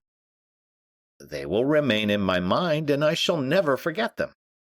"The deuce!" cried Loret. "What a dangerous thing! One would go mad with it." "The deuce! The deuce!" repeated La Fontaine. "What can I do?" "I have discovered the way," said Molière, who had entered just at this point of the conversation. "What way?" "Write them first and burn them afterwards." "How simple! Well, I should never have discovered that. What a mind that devil of a Molière has!" said La Fontaine. Then, striking his forehead, "Oh, thou wilt never be aught but an ass, Jean La Fontaine," he added. "What are you saying there, my friend?" broke in Molière, approaching the poet, whose aside he had heard. "I say I shall never be aught but an ass," answered La Fontaine, with a heavy sigh and swimming eyes. "Yes, my friend," he added, with increasing grief, "it means that I rhyme in a slovenly manner." "Oh, 'tis wrong to say so." "Nay, I am a poor creature." "Who said so?" "Parbleu! 'Twas Pelisson, did you not, Pelisson?" Pelisson, again absorbed in his work, took good care not to answer. "But if Pelisson said you were so," cried Molière, "Pelisson has seriously offended you." "Do you think so?" "Ah, I advise you, as you are a gentleman, not to leave an insult like that unpunished." "What?" exclaimed La Fontaine. "Did you ever fight?" "Once only, with the lieutenant in the light horse." "What wrong had he done you?" "It seems he ran away with my wife." Ah," said Molière, becoming slightly pale, but as, at La Fontaine's declaration, the others had turned round, Molière kept upon his lips the rallying smile which had so nearly died away, and continuing to make La Fontaine speak. "And what was the result of the duel?" "The result was that on the ground my opponent disarmed me, and then made an apology, promising never again to set foot in my house." "And you consider yourself satisfied?" said Molière. "Not at all. On the contrary, I picked up my sword. 'I beg your pardon, monsieur,' I said. 'I have not fought you because you were my wife's friend, but because I was told I ought to fight. So, as I have never known any peace save since you made her acquaintance, do me the pleasure to continue your visits as heretofore, or, morbleu, let us set to again." And so, continued La Fontaine, he was compelled to resume his friendship with Madame, and I continue to be the happiest of husbands. All burst out laughing. Moliere alone passed his hand across his eyes. Why? Perhaps to wipe away a tear, perhaps to smother a sigh. Alas, we know that Moliere was a moralist, but he was not a philosopher. "'Tis all one," he said, returning to the topic of the conversation. "Pelisson has insulted you." "Ah, truly, I had already forgotten it." "And I am going to challenge him on your behalf." "Well, you can do so, if you think it indispensable." "I do think it indispensable, and I am going to—" "Stay!" exclaimed La Fontaine. "I want your advice." "Upon what? This insult?" "No, tell me really now whether Lumiere does not rhyme with ornière." "I should make them rhyme." "Ah, I knew you would." "And I have made 100,000 such rhymes in my time." 100,000! cried La Fontaine. 4 times as many as La Pucelle, which Monsieur Chaplain is meditating. Is it also on this subject, too, that you have composed 100,000 verses? Listen to me, you eternally absent-minded creature," said Moliere. It is certain, continued La Fontaine, that legume, for instance, rhymes with posthume. In the plural above all. Yes, above all in the plural, seeing that then it rhymes not with 3 letters, but with 4, as ornière does with lumière. But give me ornière and lumière in the plural, my dear Pelisson, said La Fontaine, clapping his hand on the shoulder of his friend, whose insult he had quite forgotten, and they will rhyme. Hem! Coughed Pelisson. Molière says so, and Molière is a judge of such things. He declares he has himself made 100,000 verses. Come, said Molière, laughing. He is off now. It is like rivage, which rhymes admirably with herbage. I would take my oath of it. But, said Molière, I tell you all this, continued La Fontaine, because you are preparing a divertissement for Vaux, are you not? Yes, the Fâcheux. Oh, yes, the Fâcheux. Yes, I recollect. Well, I was thinking a prologue would admirably suit your divertissement. Doubtless it would suit capitally. Ah, you are of my opinion? So much so that I have asked you to write this very prologue. You asked me to write it? Yes, you, and on your refusal begged you to ask Pelisson, who is engaged upon it at this moment.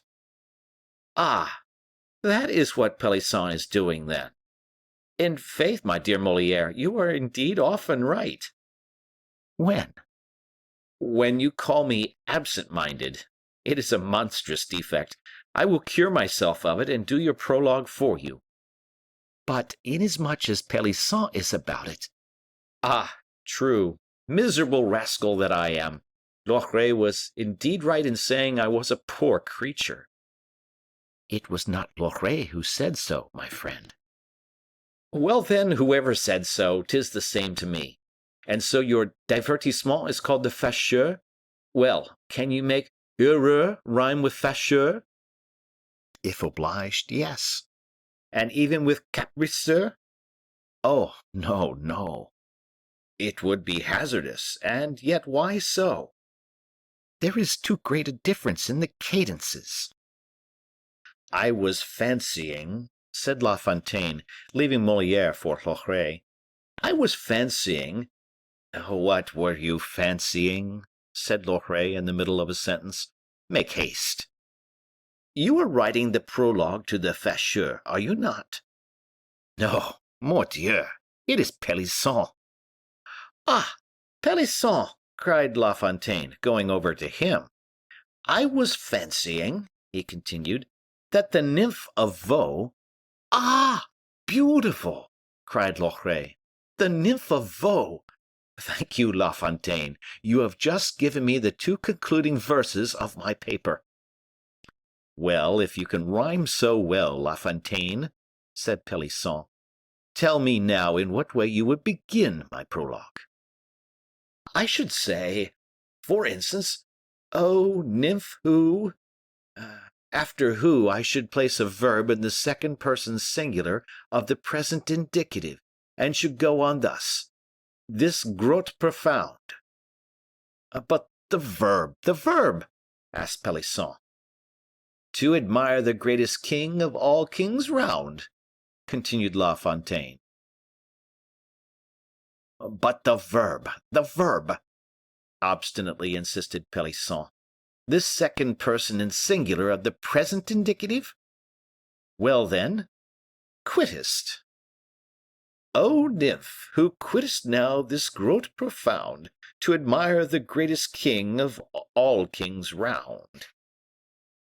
You would not put who quittest, would you? Why not? Quittest after you who?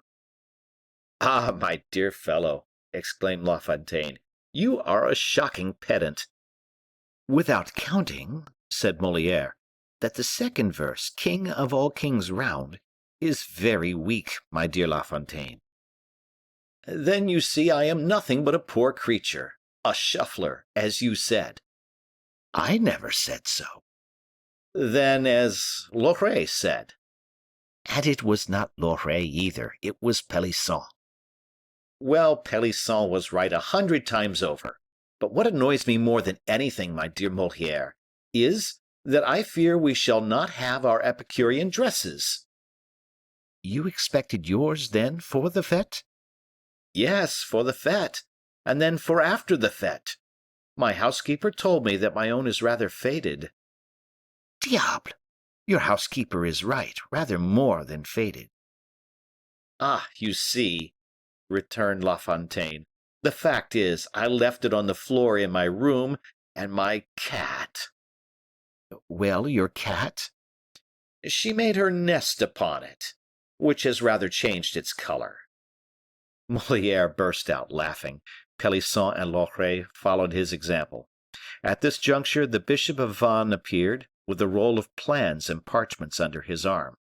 As if the angel of death had chilled all gay and sprightly fancies, as if that wan form had scared away the graces to whom Xenocrates sacrificed, silence immediately reigned through the study, and every one resumed his self-possession and his pen. Aramis distributed the notes of invitation, and thanked them in the name of Monsieur Fouquet. The superintendent, he said, being kept to his room by business, could not come and see them, but begged them to send him some of the fruits of their day's work, to enable him to forget the fatigue of his labor in the night. At these words all settled down to work. La Fontaine placed himself at a table, and set his rapid pen an endless dance across the smooth white vellum. Pelisson made a fair copy of his prologue. Molière contributed 50 fresh verses, with which his visit to Percerin had inspired him. Loret, an article on the marvelous fêtes he predicted, and Aramis, laden with his booty like the king of the bees, that great black drone, decked with purple and gold, re-entered his apartment, silent and busy. But before departing, "Remember, gentlemen," said he, "we leave tomorrow evening."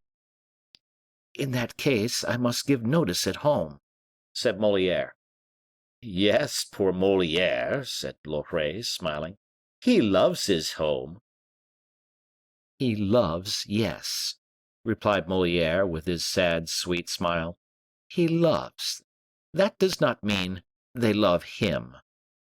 "As for me," said La Fontaine, "they love me at Chateau Thierry, I am very sure." Aramis here re-entered after a brief disappearance. "Will anyone go with me?" he asked. "I am going by Paris after having passed a quarter of an hour with Monsieur Fouquet. I offer my carriage." "Good," said Molière. "I accept it. I am in a hurry." "I shall dine here," said Loret. Monsieur de Gourville has promised me some crawfish. He has promised me some whitings. Find a rhyme for that, La Fontaine. Aramis went out laughing, as only he could laugh, and Moliere followed him. They were at the bottom of the stairs when La Fontaine opened the door and shouted out, "He has promised us some whitings in return for these our writings." The shouts of laughter reached the ears of Fouquet at the moment Aramis opened the door of his study. As to Moliere, he had undertaken to order the horses, while Aramis went to exchange a parting word with the superintendent. "Oh, how they are laughing there!" said Fouquet with a laugh. "Do you not laugh, monseigneur?" "I laugh no longer now, Monsieur d'Herblay. The fete is approaching, money is departing." Have I not told you that that was my business? "Yes, you promised me millions." You shall have them the day after the king's entrée into Vaux. Fouquet looked closely at Aramis and passed the back of his icy hand across his moistened brow. Aramis perceived that the superintendent either doubted him or felt he was powerless to obtain the money. How could Fouquet suppose that a poor bishop, ex-abbé, ex-musketeer, could find any? "Why doubt me?" said Aramis. Fouquet smiled and shook his head. "Man of little faith," added the bishop. "My dear Monsieur d'Herblay," answered Fouquet, "if I fall—" "Well, if you fall—" "I shall at least fall from such a height that I shall shatter myself in falling." Then, giving himself a shake, as though to escape from himself, "Whence came you," said he, "my friend?" "From Paris, from Percerin." "And what have you been doing at Percerin's? For I suppose you attach no great importance to our poet's dresses." "No, I went to prepare a surprise." "Surprise?" "Yes, which you are going to give to the king." "And will it cost much?" "Oh, 100 pistoles you will give Lebrun." "A painting? Ah, all the better. And what is this painting to represent?" "I will tell you. Then at the same time, whatever you may say or think of it, I went to see the dresses for our poets." "Bah! And they will be rich and elegant?" "Splendid. There will be few great monseigneurs with so good. People will see the difference there is between the courtiers of wealth and those of friendship." "Ever generous and grateful, dear prelate." "In your school." Fouquet grasped his hand. "And where are you going?" he said. "I am off to Paris, when you shall have given a certain letter." "For whom?" Monsieur de Lyonne. "And what do you want with Lyonne?" "I wish to make him sign a lettre de cachet." "Lettre de cachet? Do you desire to put somebody in the Bastille?" "On the contrary, to let somebody out." "And who?" "A poor devil, a youth, a lad who has been Bastilled these 10 years, for 2 Latin verses he made against the Jesuits." 2 Latin verses? And for 2 Latin verses the miserable being has been imprisoned for 10 years?" "Yes." "And has committed no other crime?" "Beyond this, he is as innocent as you or I." "On your word?" "On my honor." "And his name is?" "Selden." "Yes. But it is too bad. You knew this, and you never told me." "'Twas only yesterday his mother applied to me, monseigneur." "And the woman is poor?" "In the deepest misery." "Heaven," said Fouquet, "sometimes bears with such injustice on earth that I hardly wonder there are wretches who doubt of its existence. Stay, Monsieur d'Herblay." And Fouquet, taking a pen, wrote a few rapid lines to his colleague Lyonne. Aramis took the letter and made ready to go. "Wait," said Fouquet. He opened his drawer and took out 10 government notes which were there, each for 1,000 francs. "Stay," he said, set the son at liberty, and give this to the mother. But above all, do not tell her What, monseigneur? that she is 10,000 livres richer than I. She would say I am but a poor superintendent. Go, and I pray that God will bless those who are mindful of his poor. So also do I pray, replied Aramis, kissing Fouquet's hand. And he went out quickly, carrying off the letter for Lyonne and the notes for Selden's mother, and taking up Moliere, who was beginning to lose patience. End of chapter. Chapter 7. Another supper at the Bastille. 7 o'clock sounded from the great clock of the Bastille, that famous clock which, like all the accessories of the state prison, the very use of which is a torture, recalled to the prisoners' minds the destination of every hour of their punishment. The timepiece of the Bastille, adorned with figures, like most of the clocks of the period, represented St. Peter in bonds. It was the supper hour of the unfortunate captives. The doors, grating on their enormous hinges, opened for the passage of the baskets and trays of provisions, the abundance and the delicacy of which, as M. de Baisemeaux has himself taught us, was regulated by the condition in life of the prisoner. We understand on this head the theories of M. de Baisemeaux, sovereign dispenser of gastronomic delicacies, head cook of the royal fortress, whose trays full laden were ascending the steep staircases, carrying some consolation to the prisoners in the shape of honestly filled bottles of good vintages. The same hour was that of Monsieur le Gouverneur's supper also. He had a guest today, and the spit turned more heavily than usual. Roast partridges, flanked with quails and flanking a larded leveret, boiled fowls, hams, fried and sprinkled with white wine, cardons of guipuscoa, and la bisque écrevisse, these, together with soups and hors d'oeuvres, constituted the governor's bill of fare.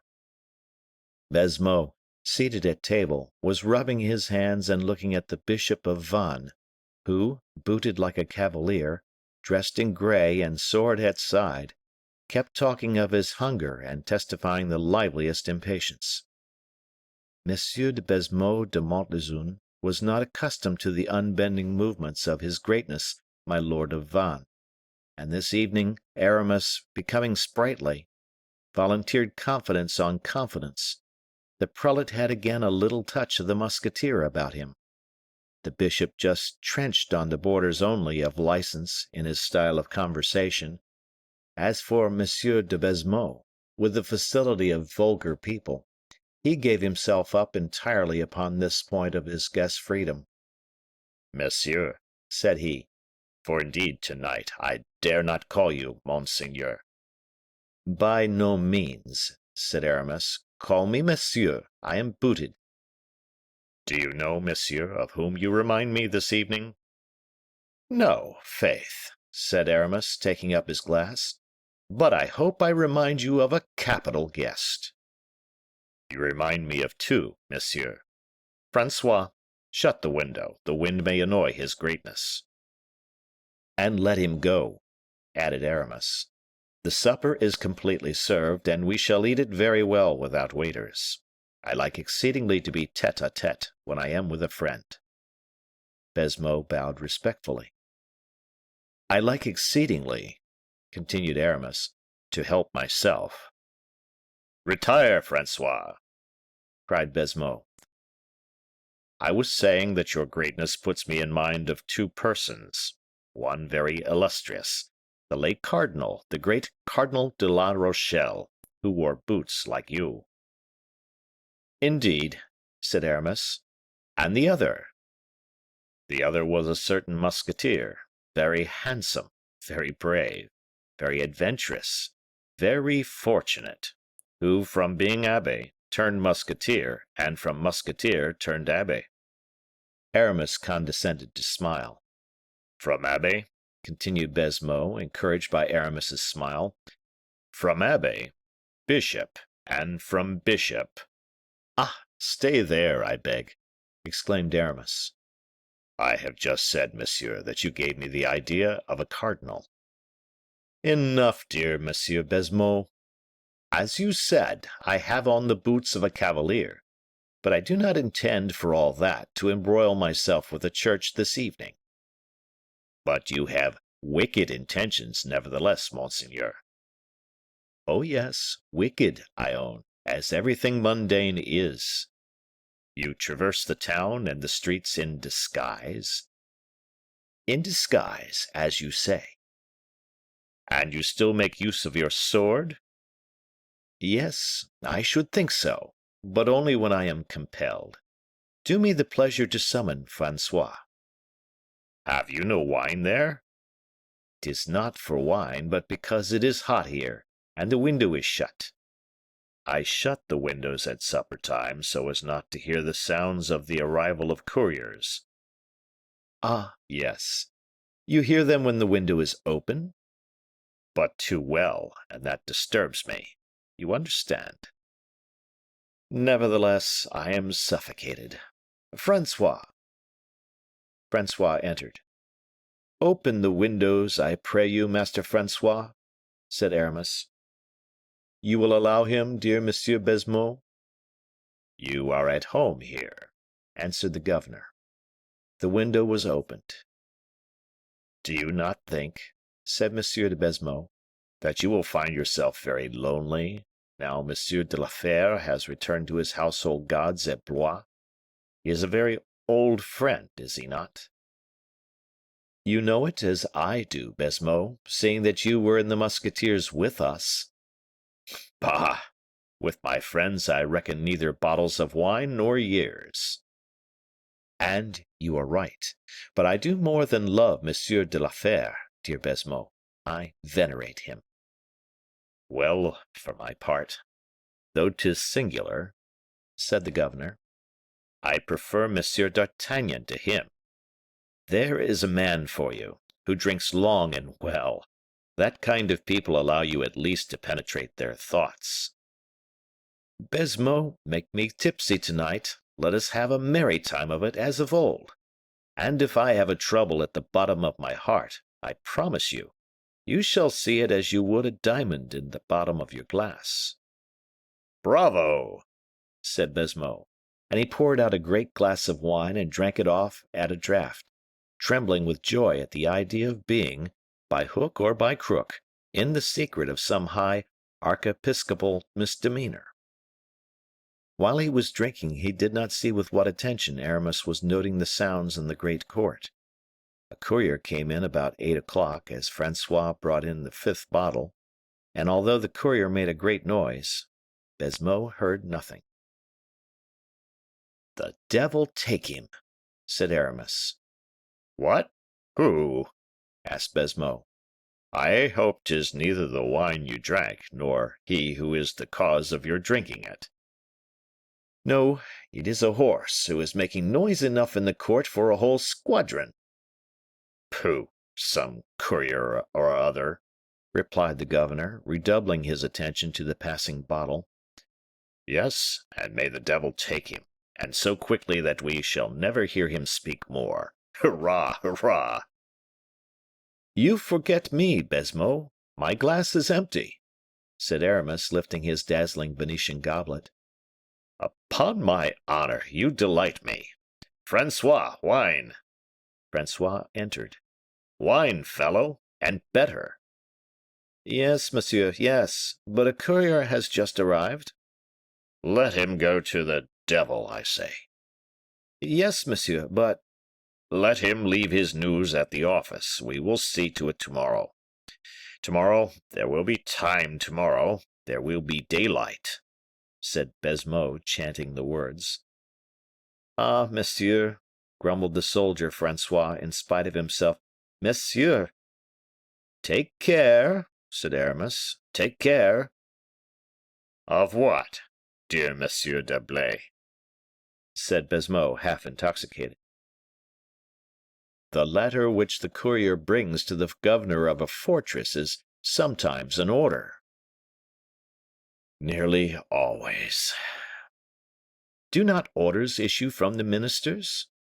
Yes, undoubtedly, but And what do these ministers do but countersign the signature of the king? perhaps you are right. Nevertheless, 'tis very tiresome when you are sitting before a good table, tete-a-tete with a friend. Ah, I beg your pardon, monsieur. I forgot it is I who engage you at supper, and that I speak to a future cardinal. Let us pass over that, dear Baisemeaux, and return to our soldier, to Francois. Well, and what has Francois done? He has demurred. He was wrong, then? However, he has demurred, you see. 'Tis because there is something extraordinary in this matter. It is very possible that it was not Francois who was wrong in demurring, but you, who are in the wrong in not listening to him. Wrong? I to be wrong before Francois? That seems rather hard. Pardon me, merely an irregularity, but I thought it my duty to make an observation which I deem important. Oh, perhaps you are right, stammered Baisemeaux. The king's order is sacred, but as to orders that arrive when one is at supper, I repeat that the devil— If you had said as much to the great cardinal, my dear Baisemeaux, and if his order had any importance— I do it that I may not disturb a bishop. Mordieu! Am I not, then, excusable? Do not forget, Baisemeaux, that I have worn the soldier's coat, and I am accustomed to obedience everywhere. You wish, then— I wish that you would do your duty, my friend. Yes, at least before this soldier. 'Tis mathematically true, exclaimed Baisemeaux. Francois still waited. Let them send this order of the king's up to me, he repeated, recovering himself, and he added in a low tone, Do you know what it is? I will tell you something about as interesting as this. Beware of fire near the powder magazine, or look close after such and such a one who is clever at escaping. Ha! If you only knew, monseigneur, how many times I have been suddenly awakened from the very sweetest, deepest slumber by messengers arriving at full gallop to tell me, or rather bring me a slip of paper containing these words, Monsieur de Baisemeaux, what news? 'Tis clear enough that those who waste their time writing such orders have never slept in the Bastille. They would know better. They have never considered the thickness of my walls, the vigilance of my officers, the number of rounds we go. But indeed, what can you expect, monseigneur? It is their business to write and torment me when I am at rest, and to trouble me when I am happy, added Baisemeaux, bowing to Aramis. Then let them do their business. And do you do yours, added the bishop, smiling. Francois re-entered. Baisemeaux took from his hands the minister's order. He slowly undid it, and as slowly read it. Aramis pretended to be drinking, so as to be able to watch his host through the glass. Then, Baisemeaux, having read it, What was I just saying? he exclaimed. What is it? asked the bishop. An order of release. There now, excellent news indeed to disturb us. Excellent news for him whom it concerns, you will at least agree, my dear governor. And at 8 o'clock in the evening. It is charitable. Oh, charity is all very well, but it is for that fellow who says he is so weary and tired, but not for me who am amusing myself, said Baisemeaux, exasperated. Will you lose by him, then? And is the prisoner who is to be set at liberty a good payer? Oh, yes, indeed, a miserable 5-franc rat. Let me see it, asked Monsieur d'Herblay. It is no indiscretion? By no means. Read it. There is urgent on the paper. You have seen that, I suppose? Oh, admirable! Urgent! A man who has been there 10 years. It is urgent to set him free today, this very evening, at 8 o'clock. Urgent! and Baisemeaux, shrugging his shoulders with an air of supreme disdain, flung the order on the table and began eating again.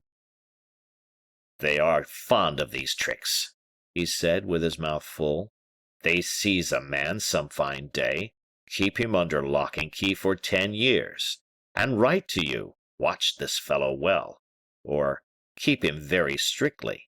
And then, as soon as you are accustomed to look upon the prisoner as a dangerous man, all of a sudden, without rhyme or reason, they write, set him at liberty, and actually add to their missive, urgent. You will own, my lord, 'tis enough to make a man at dinner shrug his shoulders. What do you expect? It is for them to write, said Aramis, for you to execute the order. Good, good.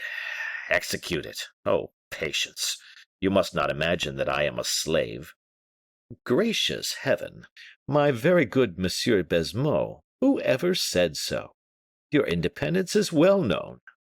Thank heaven. But your goodness of heart is also known. Ah, don't speak of it. And your obedience to your superiors. Once a soldier, you see, Baisemeaux, always a soldier.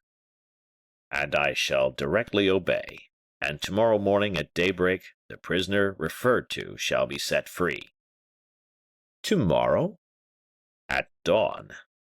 Why not this evening, seeing that the lettre de cachet bears, both on the direction and inside, urgent? Because this evening we are at supper, and our affairs are urgent too. Dear Baisemeaux, booted though I be, I feel myself a priest, and charity has higher claims upon me than hunger and thirst. This unfortunate man has suffered long enough, since you have just told me that he has been your prisoner these 10 years. Abridge his suffering. His good time has come. Give him the benefit quickly. God will repay you in paradise with years of felicity. You wish it? I entreat you. What, in the very middle of our repast? I implore you, such an action is worth 10 benedicites. It shall be as you desire. Only our supper will get cold. Oh, never heed that. Baisemeaux leaned back to ring for Francois, and by a very natural motion turned round towards the door. The order had remained on the table. Aramis seized the opportunity when Baisemeaux was not looking to change the paper for another, folded in the same manner, which he drew swiftly from his pocket. Francois, said the governor, let the major come up here with the turnkeys of the Bertaudiere. Francois bowed and quitted the room, leaving the two companions alone. End of chapter. Chapter 8. The General of the Order. There was now a brief silence, during which Aramis never removed his eyes from Baisemeaux for a moment. The latter seemed only half decided to disturb himself thus in the middle of supper, and it was clear he was trying to invent some pretext, whether good or bad, for delay, at any rate till after dessert, and it appeared also that he had hit upon an excuse at last. "Eh? But it is impossible!" he cried. "How impossible?" said Aramis. "Give me a glimpse of this impossibility." "'Tis impossible to set a prisoner at liberty at such an hour. Where can he go to, a man so unacquainted with Paris?" "He will find a place wherever he can." "You see now, one might as well set a blind man free." "I have a carriage, and will take him wherever he wishes." "You have an answer for everything. Francois, tell Monsieur le Major to go and open the cell of Monsieur Selden, number 3, Bertaudiere." "Selden?" exclaimed Aramis, very naturally. "You said Selden, I think." "I said Selden, of course. 'Tis the name of the man they set free." "Oh, you mean to say Marchiali?" said Aramis. "Marchiali? Oh, yes, indeed. No, Selden." "I think you are making a mistake, Monsieur Baisemeaux." "I have read the order." "And I also. And I saw Selden in letters as large as that. And Baisemeaux held up his finger. And I read Marchiali in characters as large as this, said Aramis, also holding up 2 fingers. To the proof, let us throw a light on the matter, said Baisemeaux, confident he was right. There is the paper, you have only to read it. I read Marchiali, returned Aramis, spreading out the paper. Look. Baisemeaux looked, and his arms dropped suddenly. Yes, yes, he said, quite overwhelmed. Yes, Marchiali. 'Tis plainly written, Marchiali. Quite true. Ah! How? The man of whom we have talked so much. The man whom they are every day telling me to take such care of. There is Marchiali, repeated the inflexible Aramis. I must own it, monseigneur, but I understand nothing about it. You believe your eyes, at any rate. To tell me very plainly, there is Marchiali. And in good handwriting, too. 'Tis a wonder. I still see this order and the name of Selden, Irishman. I see it. Ah, I even recollect that under this name there was a blot of ink. No, there is no ink. No, there is no blot. Oh, but there was, though. I know it, because I rubbed my finger, this very one, in the powder that was over the blot. In a word, be it how it may, dear Monsieur Baisemeaux, said Aramis, and whatever you may have seen, the order is signed to release Marchiali, blot or no blot. The order is signed to release Marchiali, replied Baisemeaux mechanically, endeavoring to regain his courage. And you are going to release this prisoner. If your heart dictates you to deliver Selden also, I declare to you I will not oppose it the least in the world. Aramis accompanied this remark with a smile, the irony of which effectually dispelled Baisemeaux's confusion of mind and restored his courage. Monseigneur, he said, this Marchiali is the very same prisoner whom the other day a priest-confessor of our order came to visit in so imperious and so secret a manner. I don't know that, monsieur, replied the bishop. 'Tis no such long time ago, dear Monsieur d'Herblay. It is true, but with us, monsieur, it is good that the man of today should no longer know what the man of yesterday did. In any case, said Baisemeaux, the visit of the Jesuit confessor must have given happiness to this man. Aramis made no reply, but recommenced eating and drinking. As for Baisemeaux, no longer touching anything that was on the table, he again took up the order and examined it every way. This investigation, under ordinary circumstances, would have made the ears of the impatient Aramis burn with anger, but the Bishop of Vannes did not become incensed for so little, above all, when he had murmured to himself that to do so was dangerous. Are you going to release Marchiali? He said. What mellow, fragrant, and delicious sherry this is, my dear governor. Monseigneur, replied Baisemeaux, I shall release the prisoner Marchiali when I have summoned the courier who brought the order, and above all, when, by interrogating him, I have satisfied myself. The order is sealed, and the courier is ignorant of the contents. What do you want to satisfy yourself about? Be it so, monseigneur, but I shall send to the ministry, and Monsieur de Lyonne will either confirm or withdraw the order. What is the good of all that? Asked Aramis coldly. What good? Yes, what is your object, I ask? The object of never deceiving oneself, monseigneur, nor being wanting in the respect which a subaltern owes to his superior officers, nor infringing the duties of a service one has accepted of one's own free will. Very good. You have just spoken so eloquently that I cannot but admire you. It is true that a subaltern owes respect to his superiors. He is guilty when he deceives himself, and he should be punished if he infringed either the duties or laws of his office. Baisemeaux looked at the bishop with astonishment. It follows," pursued Aramis, "that you are going to ask advice, to put your conscience at ease in the matter?" "Yes, monseigneur." "And if a superior officer gives you orders, you will obey?" "Never doubt it, monseigneur." "You know the king's signature well, Monsieur de Baisemeaux?" "Yes, monseigneur." Is it not on this order of release? It is true, but it may. Be forged, you mean? That is evident, monseigneur." You're right. And that of Monsieur de Lyonne? "I see it plain enough on the order, but for the same reason that the king's signature may have been forged, so also, and with even greater probability, may Monsieur de Lyonne's." Your logic has the stride of a giant, Monsieur de Baisemeaux," said Aramis, "and your reasoning is irresistible. But on what special grounds do you base your idea that these signatures are false?" "On this, the absence of counter signatures. Nothing checks his majesty's signature, and Monsieur de Lyonne is not there to tell me he has signed."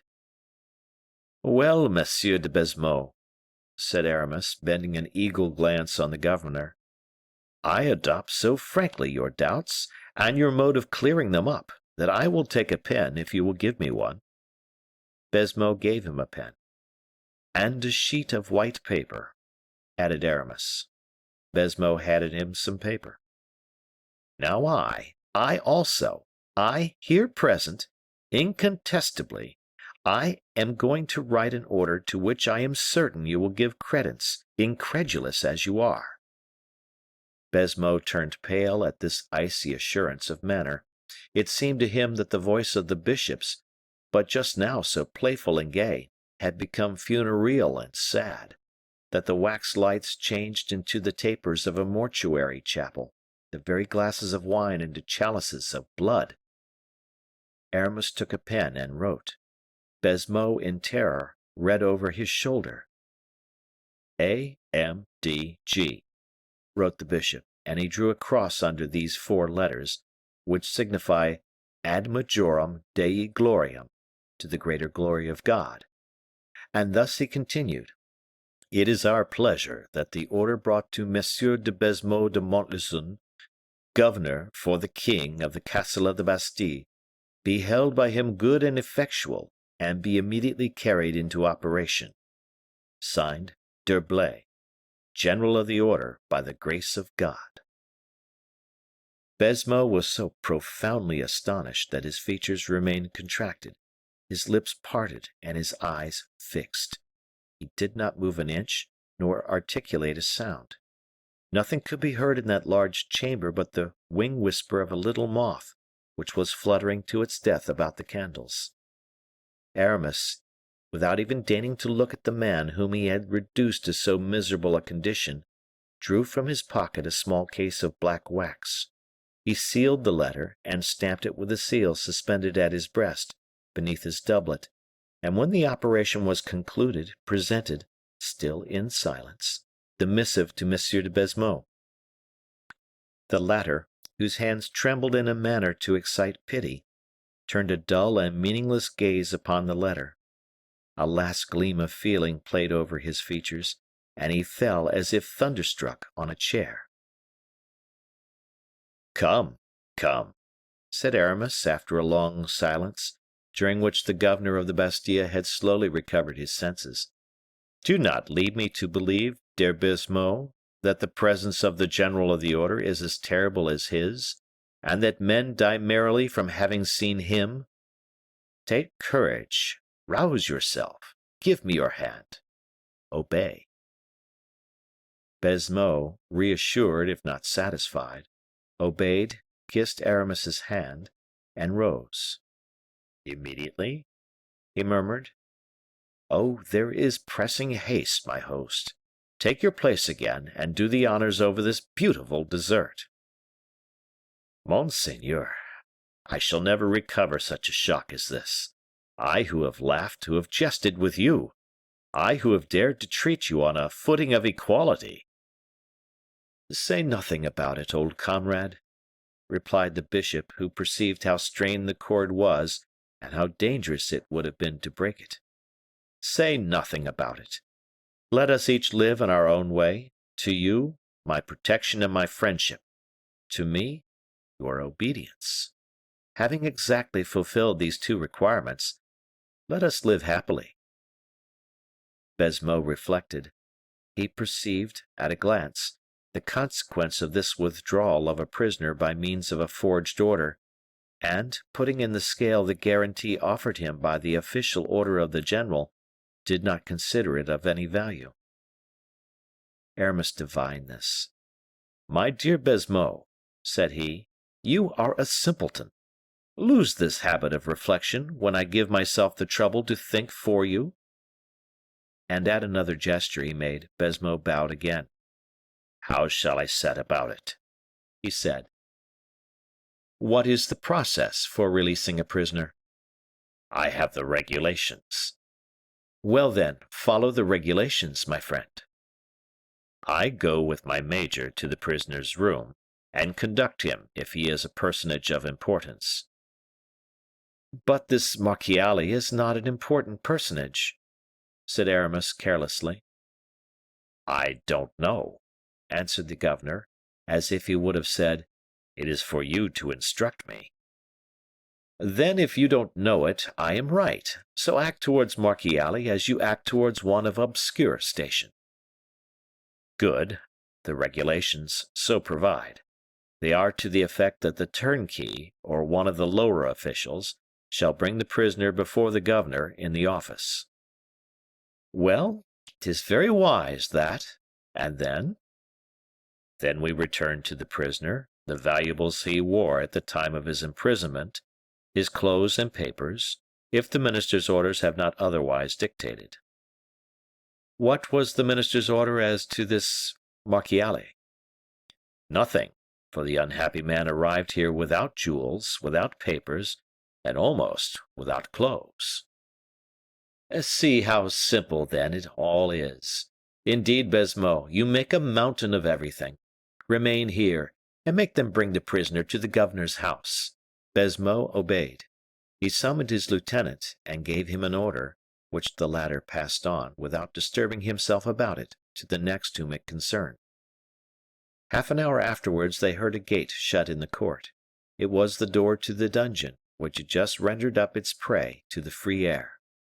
Aramis blew out all the candles which lighted the room but one, which he left burning behind the door. This flickering glare prevented the sight from resting steadily on any object. It multiplied tenfold the changing forms and shadows of the place by its wavering uncertainty. Steps drew near. "Go and meet your men," said Aramis to Baisemeaux. The governor obeyed. The sergeant and turnkeys disappeared. Baisemeaux re-entered, followed by a prisoner. Aramis had placed himself in the shade. He saw without being seen. Baisemeaux, in an agitated tone of voice, made the young man acquainted with the order which set him at liberty. The prisoner listened, without making a single gesture or saying a word. "You will swear? 'Tis the regulation that requires it," added the governor, "never to reveal anything that you have seen or heard in the Bastille." The prisoner perceived a crucifix. He stretched out his hands and swore with his lips. "And now, monsieur, you are free. Whither do you intend going?" The prisoner turned his head, as if looking behind him for some protection on which he ought to rely. Then was it that Aramis came out of the shade. "I am here," he said, "to render the gentleman whatever service he may please to ask." The prisoner slightly reddened, and, without hesitation, passed his arm through that of Aramis. "God have you in his holy keeping," he said, in a voice the firmness of which made the governor tremble as much as the form of the blessing astonished him. Aramis, on shaking hands with Baisemeaux, said to him, "Does my order trouble you? Do you fear their finding it here, should they come to search?" "I desire to keep it, monseigneur," said Baisemeaux. "If they found it here, it would be a certain indication I should be lost, and in that case you would be a powerful and a last auxiliary for me." "Being your accomplice, you mean," answered Aramis, shrugging his shoulders. "Adieu, Baisemeaux," said he. The horses were in waiting, making each rusty spring reverberate the carriage again with their impatience. Baisemeaux accompanied the bishop to the bottom of the steps. Aramis caused his companion to mount before him, then followed, and without giving the driver any further order, "Go on," said he. The carriage rattled over the pavement of the courtyard. An officer with a torch went before the horses, and gave orders at every post to let them pass. During the time taken in opening all the barriers, Aramis barely breathed, and you might have heard his sealed heart knock against his ribs. The prisoner, buried in a corner of the carriage, made no more sign of life than his companion. At length, a jolt more severe than the others announced to them that they had cleared the last watercourse. Behind the carriage closed the last gate, that in the Rue Saint Antoine. No more walls, either on the right or the left. Heaven everywhere, liberty everywhere, and life everywhere. The horses, kept in check by a vigorous hand, went quietly as far as the middle of the faubourg. There they began to trot. Little by little, whether they were warming to their work or whether they were urged, they gained in swiftness, and once past Bastille, the carriage seemed to fly, so great was the ardor of the coursers. The horses galloped thus as far as Villeneuve-Saint-Georges, where relays were waiting. Then 4 instead of 2 whirled the carriage away in the direction of Melun, and pulled up for a moment in the middle of the forest of Senart. No doubt the order had been given the postilion beforehand, for Aramis had no occasion even to make a sign. "What is the matter?" asked the prisoner, as if waking from a long dream. "The matter is, monseigneur," said Aramis, "that before going further, it is necessary your royal highness and I should converse." "I will await an opportunity, monsieur," answered the young prince. "We could not have a better, monseigneur. We are in the middle of a forest, and no one can hear us." "The postilion?" "The postilion of this relay is deaf and dumb, monseigneur." "I am at your service, Monsieur d'Herblay." "Is it your pleasure to remain in the carriage?" "Yes, we are comfortably seated, and I like this carriage, for it has restored me to liberty." "Wait, monseigneur, there is yet a precaution to be taken." "What?" "We are here on the highway, cavaliers or carriages traveling like ourselves might pass, and seeing us stopping, deem us in some difficulty. Let us avoid offers of assistance which would embarrass us." "Give the postilion orders to conceal the carriage in one of the side avenues." "'Tis exactly what I wish to do, monseigneur." Aramis made a sign to the deaf and dumb driver of the carriage, whom he touched on the arm. The latter dismounted, took the leaders by the bridle, and led them over the velvet sward and the mossy grass of a winding alley, at the bottom of which, on this moonless night, the deep shades formed a curtain blacker than ink. This done, the man lay down on a slope near his horses, who on either side kept nibbling the young oak shoots. "I am listening," said the young prince to Aramis, "but what are you doing there?" "I am disarming myself of my pistols, of which we have no further need, monseigneur." End of chapter. Chapter 9. The Tempter. "My prince," said Aramis, turning in the carriage towards his companion, "weak creature as I am, so unpretending in genius, so low in the scale of intelligent beings, it has never yet happened to me to converse with a man without penetrating his thoughts through that living mask which has been thrown over our mind, in order to retain its expression. But tonight, in this darkness, in the reserve which you maintain, I can read nothing on your features, and something tells me that I shall have great difficulty in wresting from you a sincere declaration. I beseech you, then, not for love of me, for subjects should never weigh as anything in the balance which princes hold, but for love of yourself, to retain every syllable, every inflection which, under the present most grave circumstances, will all have a sense and value as important as any ever uttered in the world." "I listen," replied the young prince, "decidedly, without either eagerly seeking or fearing anything that you are about to say to me." And he buried himself still deeper in the thick cushions of the carriage, trying to deprive his companion not only of the sight of him, but even of the very idea of his presence. Black was the darkness which fell wide and dense from the summits of the intertwining trees. The carriage, covered in by this prodigious roof, would not have received a particle of light, not even if a ray could have struggled through the wreaths of mist that were already rising in the avenue. "Monseigneur," resumed Aramis, "you know the history of the government which today controls France.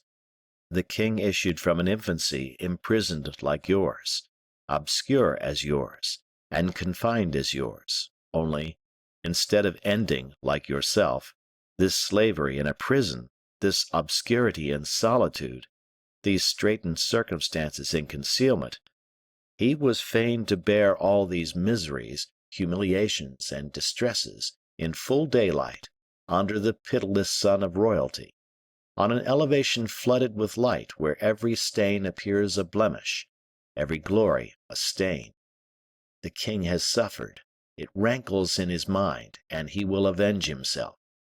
He will be a bad king. I say not that he will pour out his people's blood like Louis XI or Charles IX, for he has no mortal injuries to avenge, but he will devour the means and substance of his people, for he has himself undergone wrongs in his own interest and money. In the first place, then, I acquit my conscience when I consider openly the merits and the faults of this great prince, and if I condemn him, my conscience absolves me." Aramis paused. It was not to listen if the silence of the forest remained undisturbed, but it was to gather up his thoughts from the very bottom of his soul, to leave the thoughts he had uttered sufficient time to eat deeply into the mind of his companion. "All that heaven does well," continued the Bishop of Vannes, "and I am so persuaded of it that I have long been thankful to have been chosen depository of the secret which I have aided you to discover.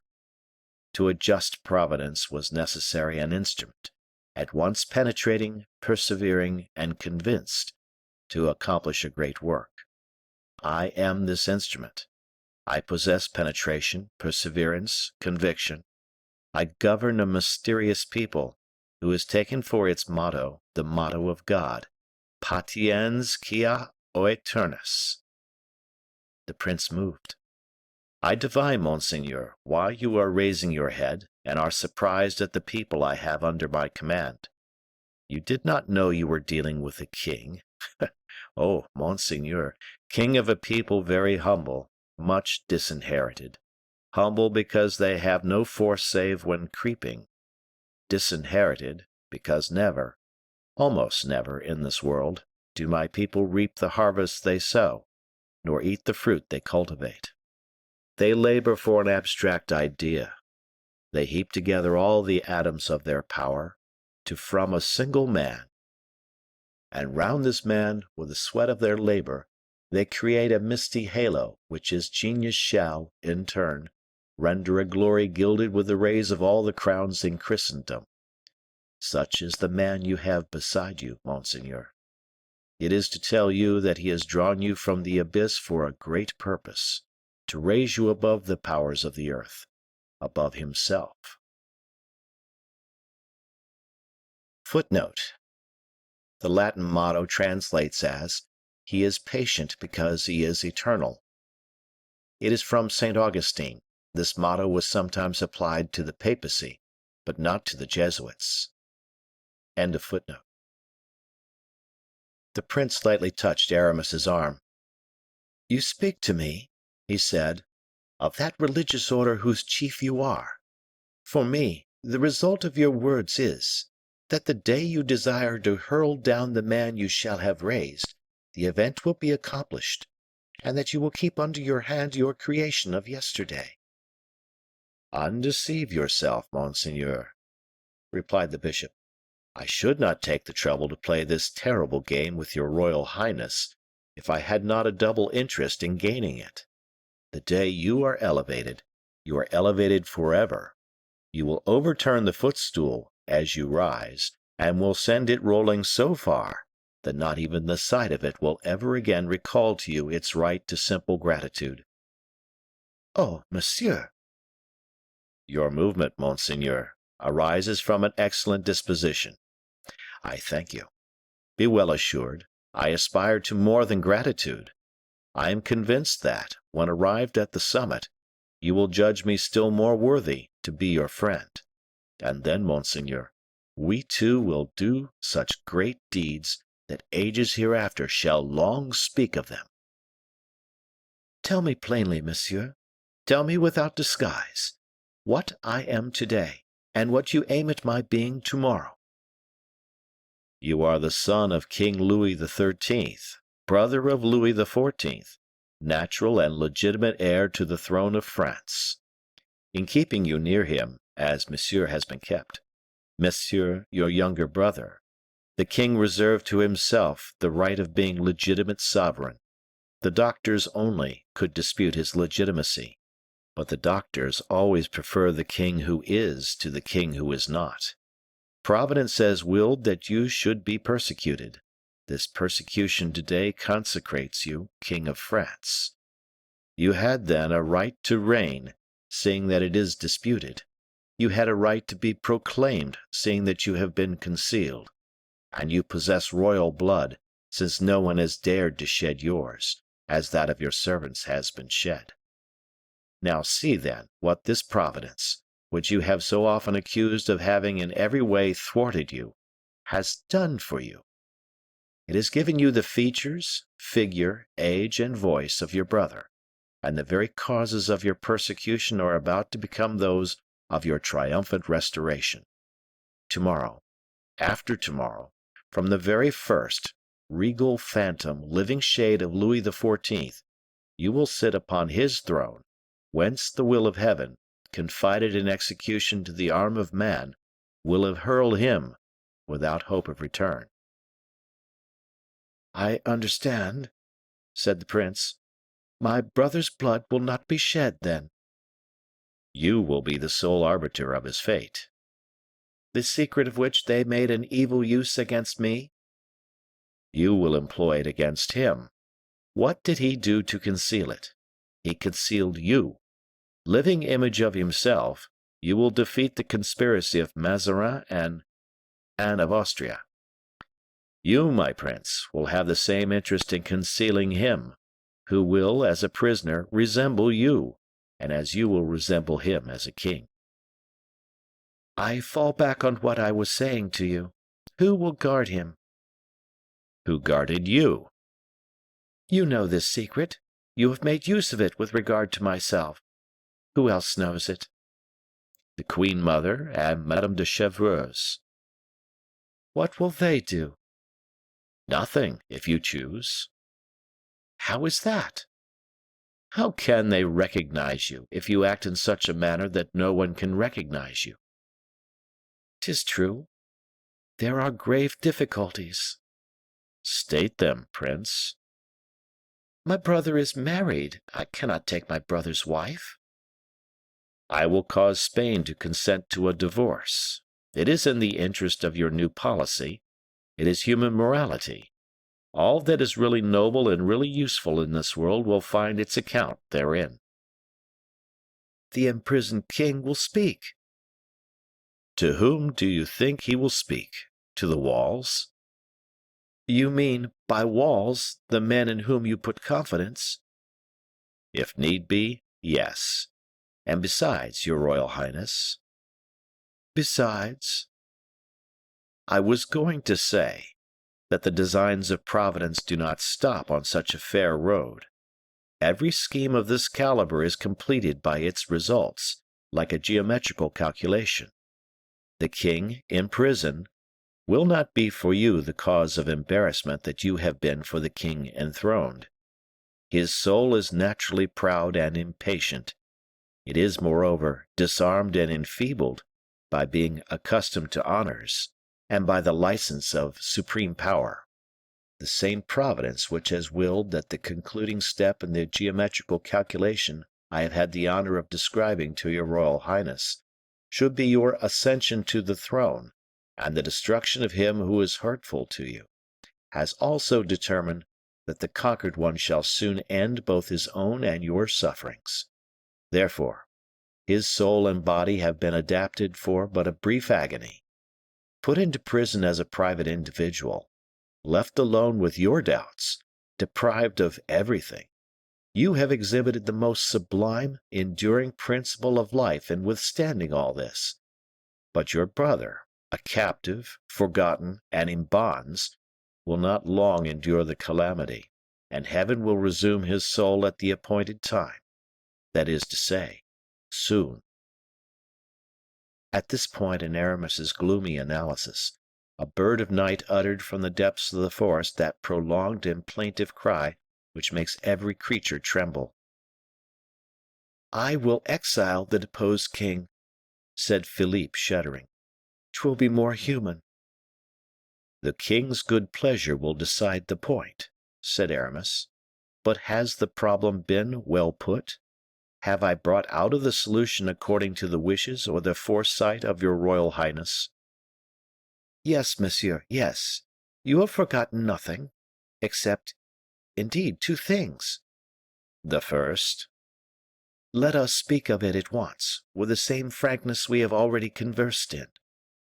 Let us speak of the causes which may bring about the ruin of all the hopes we have conceived. Let us speak of the risks we are running." "They would be immense, infinite, terrific, insurmountable, if, as I have said, all things did not concur to render them of absolutely no account. There is no danger either for you or for me, if the constancy and intrepidity of your Royal Highness are equal to that perfection of resemblance to your brother which nature has bestowed upon you. I repeat it, there are no dangers, only obstacles. A word, indeed, which I find in all languages, but have always ill understood, and, were I king, would have obliterated as useless and absurd." "Yes, indeed, monsieur, there is a very serious obstacle, an insurmountable danger, which you are forgetting." "Ah!" said Aramis. "There is conscience, which cries aloud, remorse that never dies." "True, true," said the bishop. "There is a weakness of heart of which you remind me." "You are right, too, for that, indeed, is an immense obstacle. The horse, afraid of the ditch, leaps into the middle of it and is killed. The man who, trembling, crosses his sword with that of another, leaves loopholes whereby his enemy has him in his power." "Have you a brother?" said the young man to Aramis. "I am alone in the world," said the latter with a hard, dry voice. "But surely there is someone in the world whom you love," added Philippe. "No one. Yes, I love you." The young man sank into so profound a silence that the mere sound of his respiration seemed like a roaring tumult for Aramis. "Monseigneur," he resumed, "I have not said all I had to say to your Royal Highness. I have not offered you all of the salutary counsels and useful resources which I have at my disposal. It is useless to flash bright visions before the eyes of one who seeks and loves darkness. Useless, too, is it to let the magnificence of the cannon's roar make itself heard in the ears of one who loves repose and the quiet of the country. Monseigneur, I have your happiness spread out before me in my thoughts. Listen to my words, precious they indeed are, in their import and their sense, for you who look with such tender regard upon the bright heavens, the verdant meadows, the pure air. I know a country instinct with delights of every kind, an unknown paradise, a secluded corner of the world, where alone, unfettered and unknown, in the thick covert of the woods, amidst flowers and streams of rippling water, you will forget all the misery that human folly has so recently allotted you. Oh, listen to me, my prince. I do not jest. I have a heart, and mind, and soul, and can read your own, ay, even to its depths. I will not take you unready for your task, in order to cast you into the crucible of my own desires, of my caprice, or my ambition. Let it be all or nothing. You are chilled and galled, sick at heart, overcome by excess of the emotions which but 1 hour's liberty has produced in you. For me, that is a certain and unmistakable sign that you do not wish to continue at liberty. Would you prefer a more humble life, a life more suited to your strength? Heaven is my witness that I wish your happiness to be the result of the trial to which I have exposed you. Speak, speak, said the prince with a vivacity which did not escape Aramis. I know, resumed the prelate, in the Bas-Poitou, a canton of which no one in France suspects the existence. 20 leagues of country is immense, is it not? 20 leagues, monseigneur, all covered with water and herbage, and reeds of the most luxuriant nature, the whole studded with islands covered with woods of the densest foliage. These large marshes, covered with reeds as with a thick mantle, sleep silently and calmly beneath the sun's soft and genial rays. A few fishermen with their families indolently pass their lives away there, with their great living rafts of poplar and alder, the flooring formed of reeds, and the roof woven out of thick rushes. These barks, these floating houses, are wafted to and fro by the changing winds. Whenever they touch a bank, it is but by chance, and so gently, too, that the sleeping fisherman is not awakened by the shock. Should he wish to land, it is merely because he has seen a large flight of landrails or plovers, of wild ducks, teal, widgeon, or woodchucks, which fall an easy prey to net or gun. Silver shad, eels, greedy pike, red and grey mullet swim in shoals into his nets. He has but to choose the finest and largest, and return the others to the waters. Never yet has the food of the stranger, be he soldier or simple citizen, never has any one, indeed, penetrated into that district. The sun's rays there are soft and tempered. In plots of solid earth, whose soil is swart and fertile, grows the vine, nourishing with generous juice its purple, white, and golden grapes. Once a week, a boat is sent to deliver the bread which has been baked at an oven, the common property of all. There, like the seigneurs of early days, powerful in virtue of your dogs, your fishing lines, your guns, and your beautiful reed-built house, would you live, rich in the produce of the chase, in plenitude of absolute secrecy. There would years of your life roll away, at the end of which, no longer recognizable, for you would have been perfectly transformed. You would have succeeded in acquiring a destiny accorded to you by heaven. There are 1,000 pistoles in this bag, monseigneur. More, far more, than sufficient to purchase the whole marsh of which I have spoken. More than enough to live there as many years as you have days to live. More than enough to constitute you the richest, the freest, and the happiest man in the country. Accept it, as I offer it you, sincerely, cheerfully.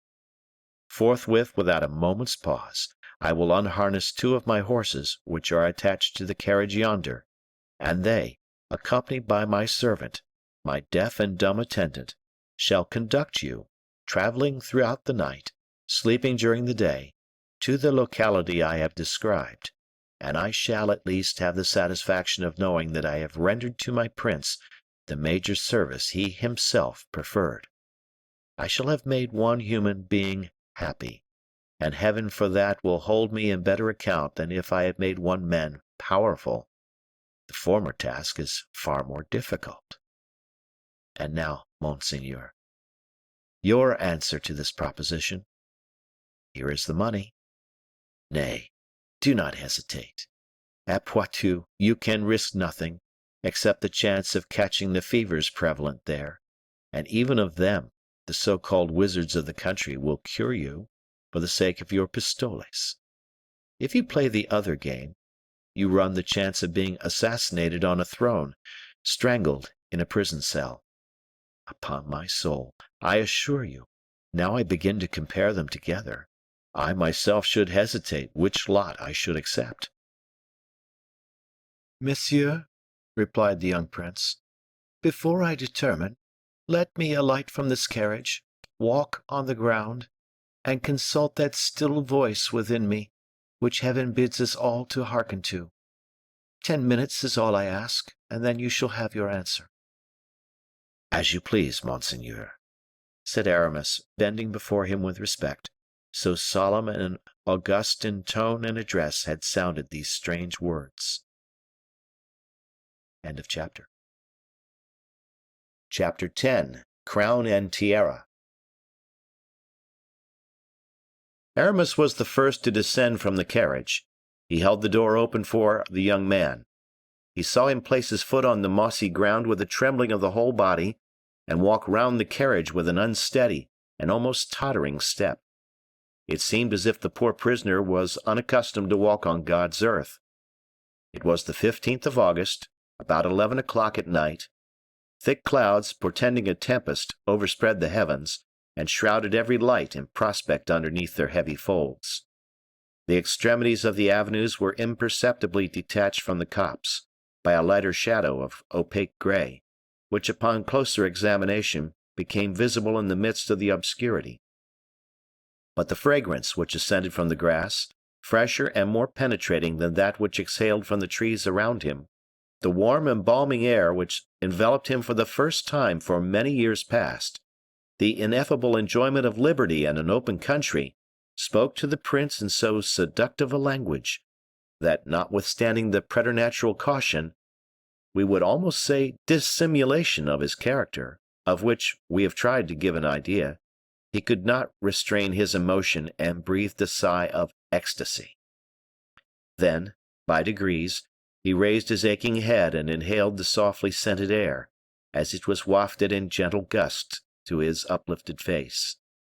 Crossing his arms on his chest, as if to control the new sensation of delight, he drank in delicious draughts of that mysterious air which interpenetrates at night the loftiest forests. The sky he was contemplating, the murmuring waters, the universal freshness, was not all this reality? Was not Aramis a madman to suppose that he had aught else to dream of in this world? Those exciting pictures of country life, so free from fears and troubles, the ocean of happy days that glitters incessantly before all young imaginations, are real allurements wherewith to fascinate a poor, unhappy prisoner, worn out by prison cares, emaciated by the stifling air of the Bastille. It was the picture, it will be remembered, drawn by Aramis when he offered the 1,000 pistoles he had with him in the carriage to the prince, and the enchanted Eden which the deserts of Poitou hid from the eyes of the world. Such were the reflections of Aramis as he watched, with an anxiety impossible to describe, the silent progress of the emotions of Philippe, whom he perceived gradually becoming more and more absorbed in his meditations. The young prince was offering up an inward prayer to heaven, to be divinely guided in this trying moment, upon which his life or death depended. It was an anxious time for the Bishop of Vannes, who had never before been so perplexed. His iron will, accustomed to overcome all obstacles, never finding itself inferior or vanquished on any occasion, to be foiled in so vast a project from not having foreseen the influence which a view of nature in all its luxuriance could have on a human mind. Aramis, overwhelmed by anxiety, contemplated with emotion the painful struggle that was taking place in Philippe's mind. This suspense lasted the whole 10 minutes which the young man had requested. During the space of time, which appeared an eternity, Philippe continued gazing with an imploring and sorrowful look towards the heavens. Aramis did not remove the piercing glance he had fixed on Philippe. Suddenly the young man bowed his head, His thought returned to the earth, his looks perceptibly hardened, his brow contracted, his mouth assuming an expression of undaunted courage. Again his looks became fixed, but this time they wore a worldly expression, hardened by covetousness, pride, and strong desire. Aramis's look immediately became as soft as it had before been gloomy. Philippe, seizing his hand in a quick, agitated manner, exclaimed, "Lead me to where the crown of France is to be found." "Is this your decision, monseigneur?" asked Aramis. "It is." "Irrevocably so?" Philippe did not even deign to reply. He gazed earnestly at the bishop, as if to ask him if it were possible for a man to waver after having once made up his mind. "Such looks are flashes of the hidden fire that betrays men's character," said Aramis, bowing over Philippe's hand. "You will be great, monseigneur. I will answer for that." "Let us resume our conversation. I wish to discuss 2 points with you. In the first place, the dangers, or the obstacles we may meet with. That point is decided. The other is the conditions you intend imposing on me. It is your turn to speak, Monsieur d'Herblay." "The conditions, monseigneur?" "Doubtless. You will not allow so mere a trifle to stop me, and you will not do me the injustice to suppose that I think you have no interest in this affair. Therefore, without subterfuge or hesitation, tell me the truth." "I will do so, monseigneur. Once a king—" "When will that be?" "Tomorrow evening. I mean, in the night."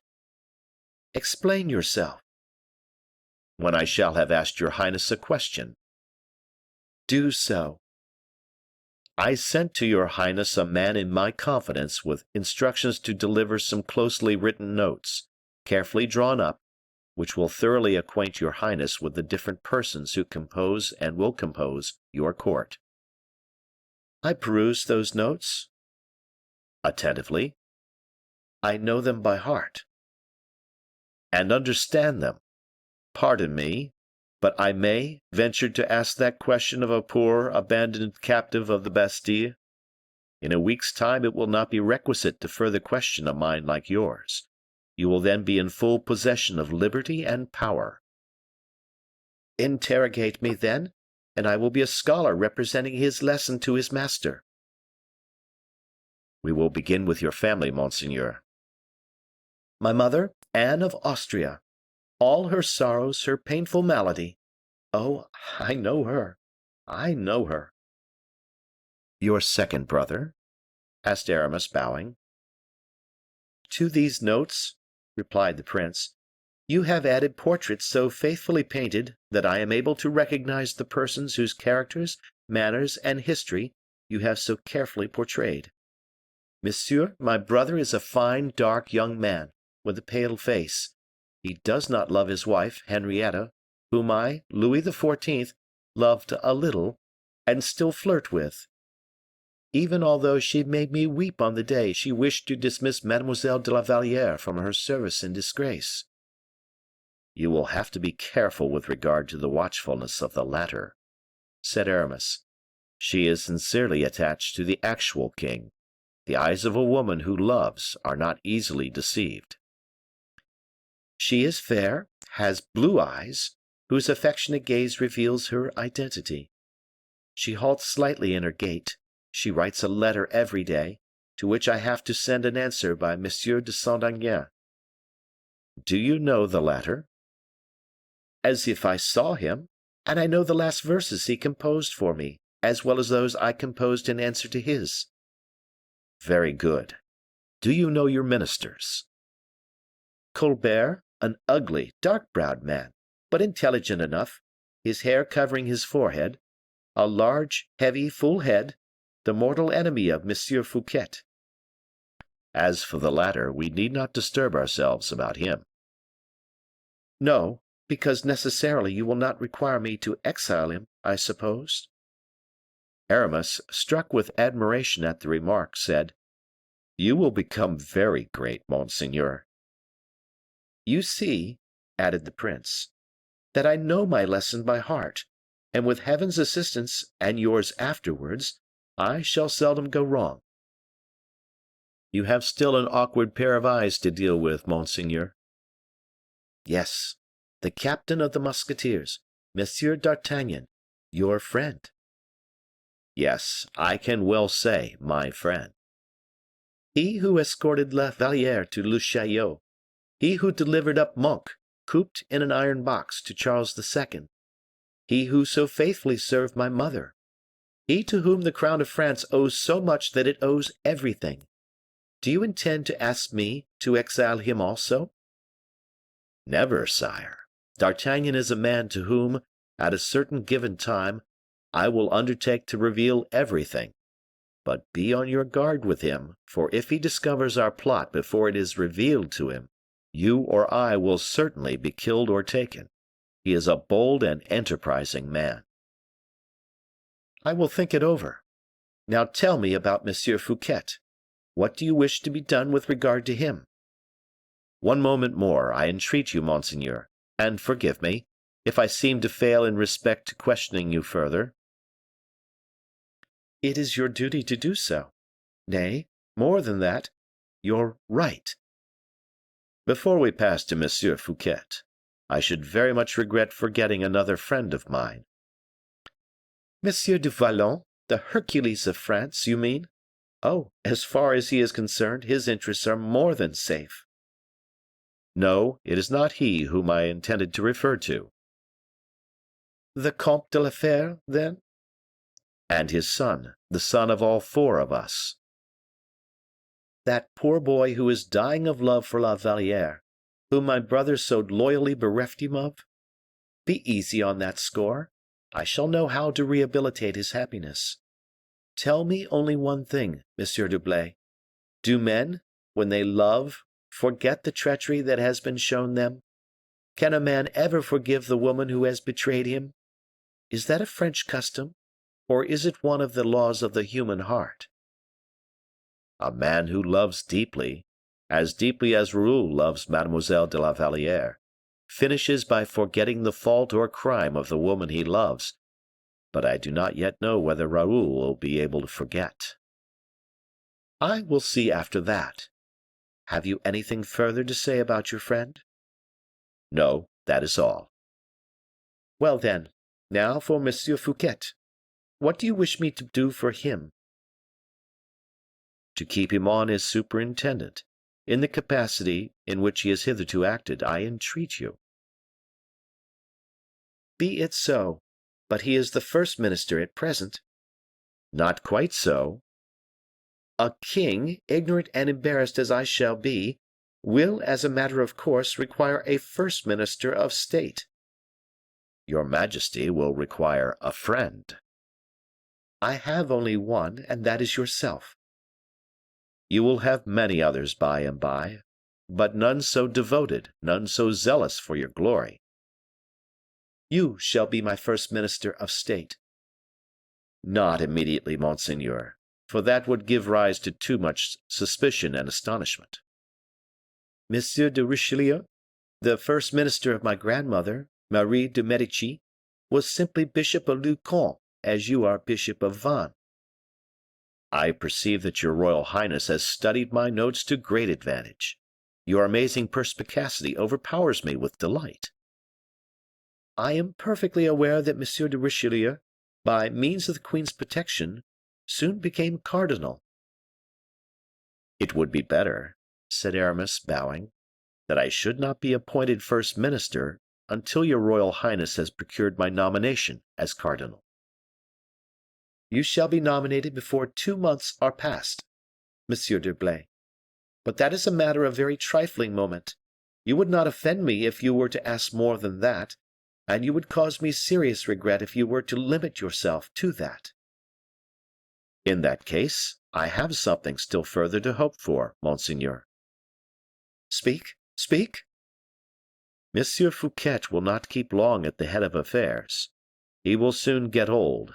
He is fond of pleasure, consistently, I mean, with all his labors, thanks to the youthfulness he still retains, but this protracted youth will disappear at the approach of the first serious annoyance, or at the first illness he may experience, We will spare him the annoyance, because he is an agreeable and noble-hearted man, but we cannot save him from ill health. So it is determined. When you shall have paid all M. Fouquet's debts, and restored the finances to a sound condition, M. Fouquet will be able to remain the sovereign ruler in his little court of poets and painters. We shall have made him rich. When that has been done, and I have become your royal highness's prime minister, I shall be able to think of my own interests and yours." The young man looked at his interrogator. M. de Richelieu, of whom we were speaking just now, was very much to blame in the fixed idea he had of governing France alone unaided. He allowed two kings, King Louis XIII and himself, to be seated on the self-same throne, whilst he might have installed them more conveniently upon two separate and distinct thrones. "Upon two thrones," said the young man thoughtfully. "In fact," pursued Aramis quietly, "a cardinal, prime minister of France, assisted by the favor and by the countenance of his most Christian Majesty the King of France, a cardinal to whom the king his master lends the treasures of the state, his army, his council, such a man would be acting with twofold injustice in applying these mighty resources to France alone. Besides," added Aramis, "you will not be a king such as your father was, delicate in health, slow in judgment, whom all things wearied. You will be a king governing by your brain and by your sword. You will have in the government of the state no more than you will be able to manage unaided. I should only interfere with you. Besides, our friendship ought never to be, I do not say impaired, but in any degree affected by a secret thought. I shall have given you the throne of France, you will confer on me the throne of St. Peter. Whenever your loyal, firm, and mailed hand should join in ties of intimate association the hands of a pope such as I shall be, neither Charles V, who owned 2/3 of the habitable globe, nor Charlemagne, who possessed it entirely, will be able to reach to half your stature. I have no alliances, I have no predilections, I will not throw you into persecutions of heretics, nor will I cast you into the troubled waters of family dissension. I will simply say to you, the whole universe is our own, for me the minds of men, for you their bodies. And as I shall be the first to die, you will have my inheritance. What do you say of my plan, monseigneur?" "I say that you render me happy and proud, for no other reason than that of having comprehended you thoroughly. Monsieur d'Herblay, you shall be cardinal, and when cardinal, my prime minister, and then you will point out to me the necessary steps to be taken to secure your election as pope, and I will take them. You can ask what guarantees from me you please." "It is useless. Never shall I act except in such a manner that you will be the gainer. I shall never ascend the ladder of fortune, fame, or position until I have first seen you placed upon the round of the ladder immediately above me. I shall always hold myself sufficiently aloof from you to escape incurring your jealousy, sufficiently near to sustain your personal advantage and to watch over your friendship. All the contracts in the world are easily violated, because the interests included in them incline more to one side than to another. With us, however, this will never be the case. I have no need of any guarantees." "And so, my dear brother will disappear?" "Simply. We will remove him from his bed by means of a plank which yields to the pressure of the finger. Having retired to rest a crowned sovereign, he will awake a captive. Alone you will rule from that moment, and you will have no interest dearer and better than that of keeping me near you." "I believe it. There is my hand on it, Monsieur d'Herblay." "Allow me to kneel before you, sire, most respectfully. We will embrace each other on the day we shall have upon our temples, you the crown, I the tiara." "Still embrace me this very day also, and be, for and towards me, more than great, more than skillful, more than sublime in genius. Be kind and indulgent. Be my father." Aramis was almost overcome as he listened to his voice. He fancied he detected in his own heart an emotion hitherto unknown. But this impression was speedily removed. His father, he thought. Yes, his holy father. And they resumed their places in the carriage, which sped rapidly along the road leading to Vaux-le-Vicomte. End of chapter. Chapter 11. The Chateau de Vaux-le-Vicomte. The chateau of Vaux-le-Vicomte, situated about a league from Melun, had been built by Fouquet in 1655, at a time when there was a scarcity of money in France.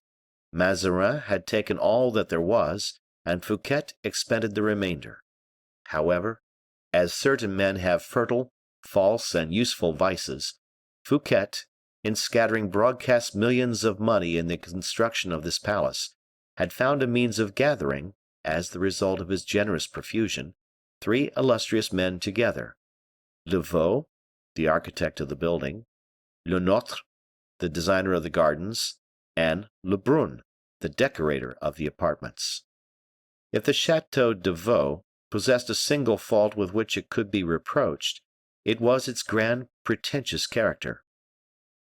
It is even at the present day proverbial to calculate the number of acres of roofing, the restoration of which would, in our age, be the ruin of fortunes cramped and narrowed as the epoch itself. Vaux-le-Vicomte, when its magnificent gates, supported by caryatides, have been passed through, has the principal front of the main building opening upon a vast, so-called court of honor, enclosed by deep ditches, bordered by a magnificent stone balustrade. Nothing could be more noble in appearance than the central forecourt raised upon the flight of steps, like a king upon his throne, having around it four pavilions at the angles, the immense Ionic columns of which rose majestically to the whole height of the building. The friezes ornamented with arabesques, and the pediments which crowned the pilasters, conferred richness and grace on every part of the building, while the domes which surmounted the whole added proportion and majesty. This mansion, built by a subject, bore a far greater resemblance to those royal residences which Wolsey fancied he was called upon to construct, in order to present them to his master from the fear of rendering him jealous. But if magnificence and splendor were displayed in any one particular part of this palace more than another, if anything could be preferred to the wonderful arrangement of the interior, to the sumptuousness of the gilding, and to the profusion of the paintings and statues, it would be the park and gardens of Vaux. The jets d'eau, which were regarded as wonderful in 1653, are still so even at the present time. The cascades awakened the admiration of kings and princes, and as for the famous grotto, the theme of so many poetical effusions, the residence of that illustrious nymph of Vaux, whom Pelisson made converse with La Fontaine, we must be spared the description of all its beauties. We will do as Despreaux did. We will enter the park, the trees of which are of 8 years' growth only, that is to say, in their present position, and whose summits even yet, as they proudly tower aloft, blushingly unfold their leaves to the earliest rays of the rising sun. Le Notre had hastened the pleasure of the Maecenas of his period. All the nursery grounds had furnished trees whose growth had been accelerated by careful culture and the richest plant food. Every tree in the neighborhood which presented a fair appearance of beauty or stature had been taken up by its roots and transplanted to the park. Fouquet could well afford to purchase trees to ornament his park, since he had bought up 3 villages and their appurtenances, to use the legal word, to increase its extent. M. de Scoudry said of this palace that, for the purpose of keeping the grounds and gardens well watered, M. Fouquet had divided a river into 1,000 fountains, and gathered the water of 1,000 fountains into torrents. This same M. de Scoudry had said a great many other things in his Clélie about this palace of Voltaire, the charms of which he describes most minutely. We should be far wiser to send our curious readers to Vaux, to judge for themselves than to refer them to Clélie, and yet there are as many leagues from Paris to Vaux as there are volumes of the Clélie. This magnificent palace had been got ready for the reception of the greatest reigning sovereign of the time. M. Fouquet's friends had transported thither, some their actors and their dresses, others their troops of sculptors and artists, not forgetting others with their ready-mended pens. Floods of impromptus were contemplated. The cascades, somewhat rebellious nymphs though they were, poured forth their waters brighter and clearer than crystal. They scattered over the bronze Triton and Nereids their waves of foam, which glistened like fire in the rays of the sun. An army of servants were hurrying to and fro in squadrons in the courtyard and corridors, while Fouquet, who had only that morning arrived, walked all through the palace with a calm, observant glance, in order to give his last orders, after his attendants had inspected everything. It was, as we have said, the 15th of August. The sun poured down its burning rays upon the heathen deities of marble and bronze. It raised the temperature of the water in the conch shells, and ripened, on the walls, those magnificent peaches, of which the king, 50 years later, spoke so regretfully, when, at Marly, on an occasion of a scarcity of the finer sorts of peaches being complained of in the beautiful gardens there, gardens which had cost France double the amount that had been expended on Vaux, the great king observed to someone, "You are far too young to have eaten any of Monsieur Fouquet's peaches." O fame, O blazon of renown, O glory of this earth! That very man whose judgment was so sound and accurate where merit was concerned, he who had swept into his coffers the inheritance of Nicolas Fouquet, who had robbed him of Le Notre and Le Brun, and had sent him to rot for the remainder of his life in one of the state prisons, merely remembered the peaches of that vanquished, crushed, forgotten enemy. It was to little purpose that Fouquet had squandered 30 millions of francs in the fountains of his gardens, in the crucibles of his sculptors, in the writing desks of his literary friends, in the portfolios of his painters.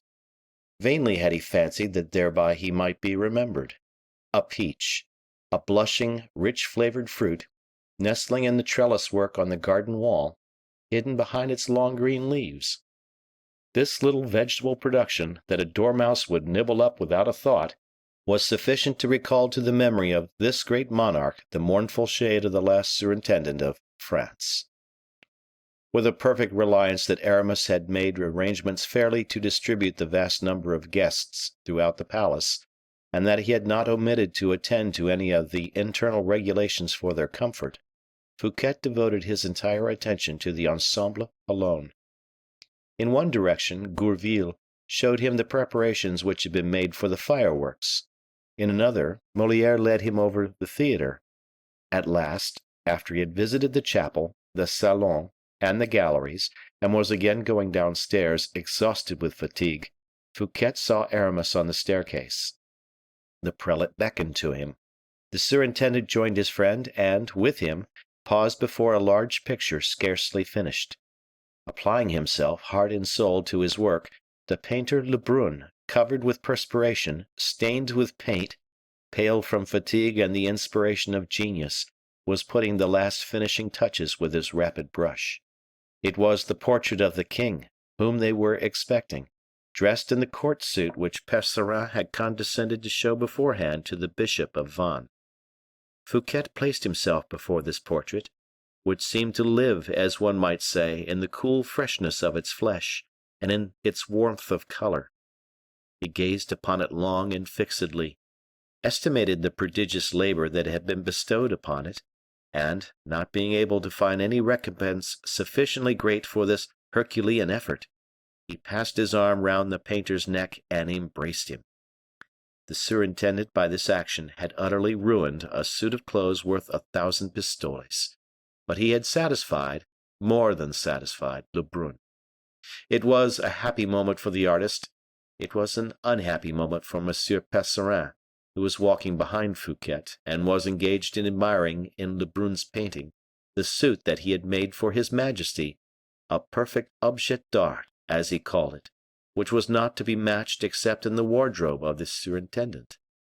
His distress and his exclamations were interrupted by a signal which had been given from the summit of the mansion.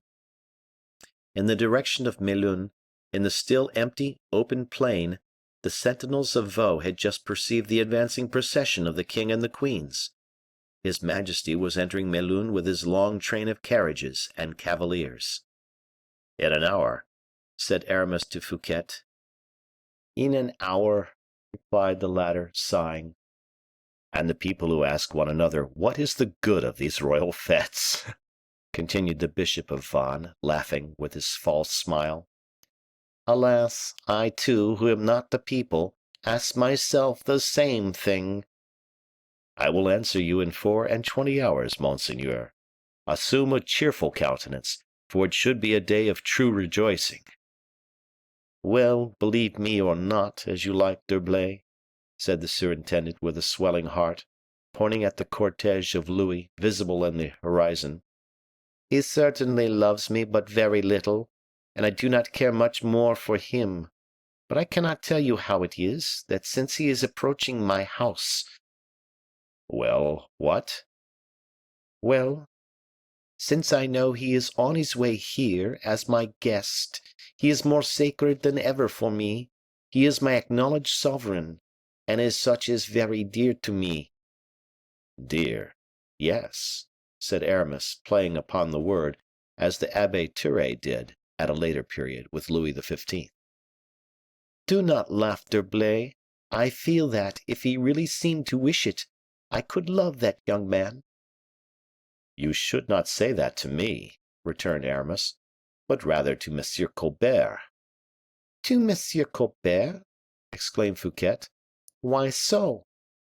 "Because he would allow you a pension out of the king's privy purse as soon as he becomes surintendant," said Aramis, preparing to leave as soon as he had dealt this last blow. "Where are you going?" returned Fouquet with a gloomy look. "To my own apartment, in order to change my costume, monseigneur." "Whereabouts are you lodging, D'Herblay?" "In the blue room on the second story." "The room immediately over the king's room?" "Precisely." "You will be subject to very great restraint there. What an idea to condemn yourself to a room where you cannot stir or move about." "During the night, monseigneur, I sleep or read in my bed." "And your servants?" "I have but one attendant with me. I find my reader quite sufficient. Adieu, monseigneur. Do not overfatigue yourself. Keep yourself fresh for the arrival of the king." "We shall see you by and by, I suppose, and shall see your friend Du Vallon also?" "He is lodging next to me, and is at this moment dressing." And Fouquet, bowing, with a smile, passed on like a commander in chief who pays the different outposts a visit after the enemy has been signaled in sight. End of chapter. Chapter 12. The Wine of Melun. The king had, in point of fact, entered Melun with the intention of merely passing through the city. The youthful monarch was most eagerly anxious for amusements. Only twice during the journey had he been able to catch a glimpse of La Valliere, and, suspecting that his only opportunity of speaking to her would be after nightfall, in the gardens, and after the ceremony of reception had been gone through, he had been very desirous to arrive at Vaux as early as possible. But he reckoned without his captain of the musketeers, and without M. Colbert.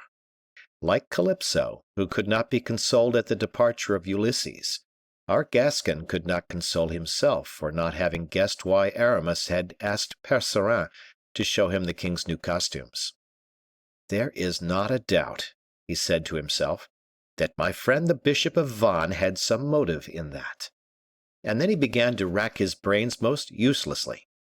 D'Artagnan, so intimately acquainted with all the court intrigues, who knew the position of Fouquet better than even Fouquet himself did, had conceived the strangest fancies and suspicions at the announcement of the fete, which would have ruined a wealthy man, and which became impossible, utter madness even, for a man so poor as he was.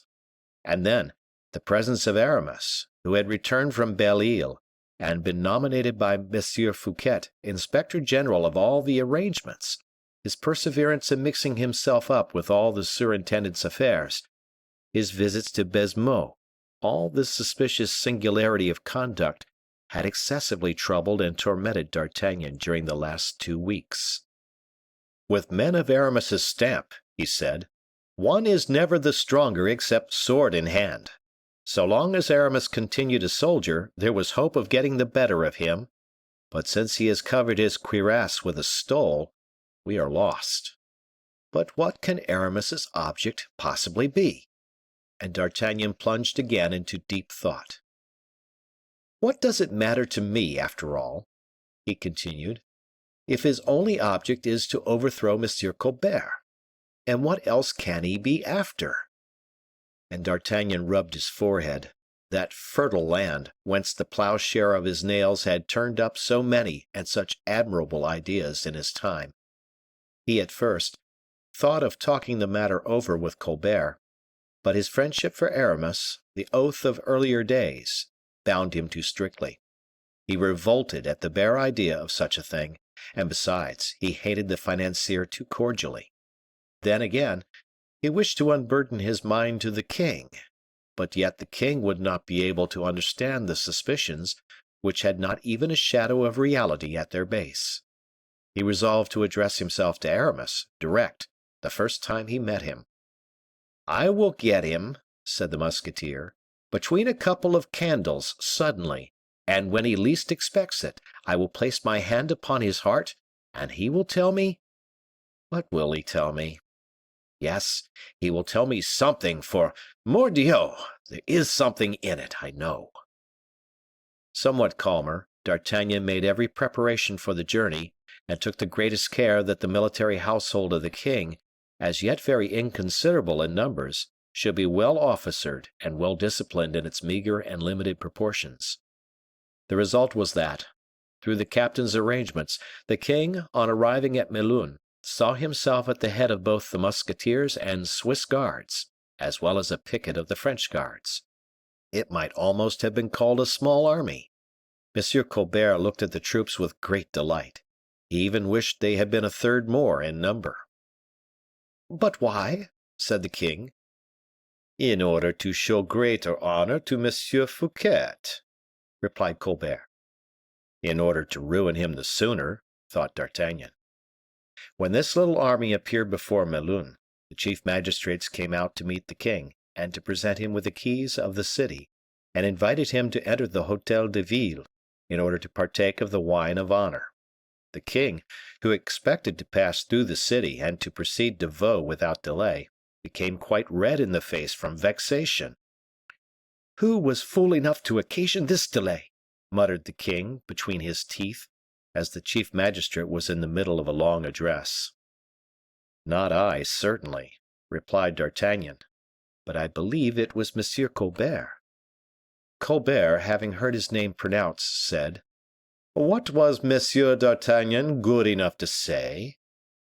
"I was good enough to remark that it was you who stopped the king's progress, so that he might taste the vin de Brie. Was I right?" "Quite so, monsieur."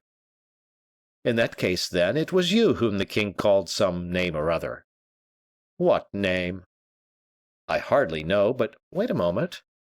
Idiot, I think it was. No, it was fool or dolt. Yes, his majesty said that the man who had thought of the vin de Melun was something of the sort."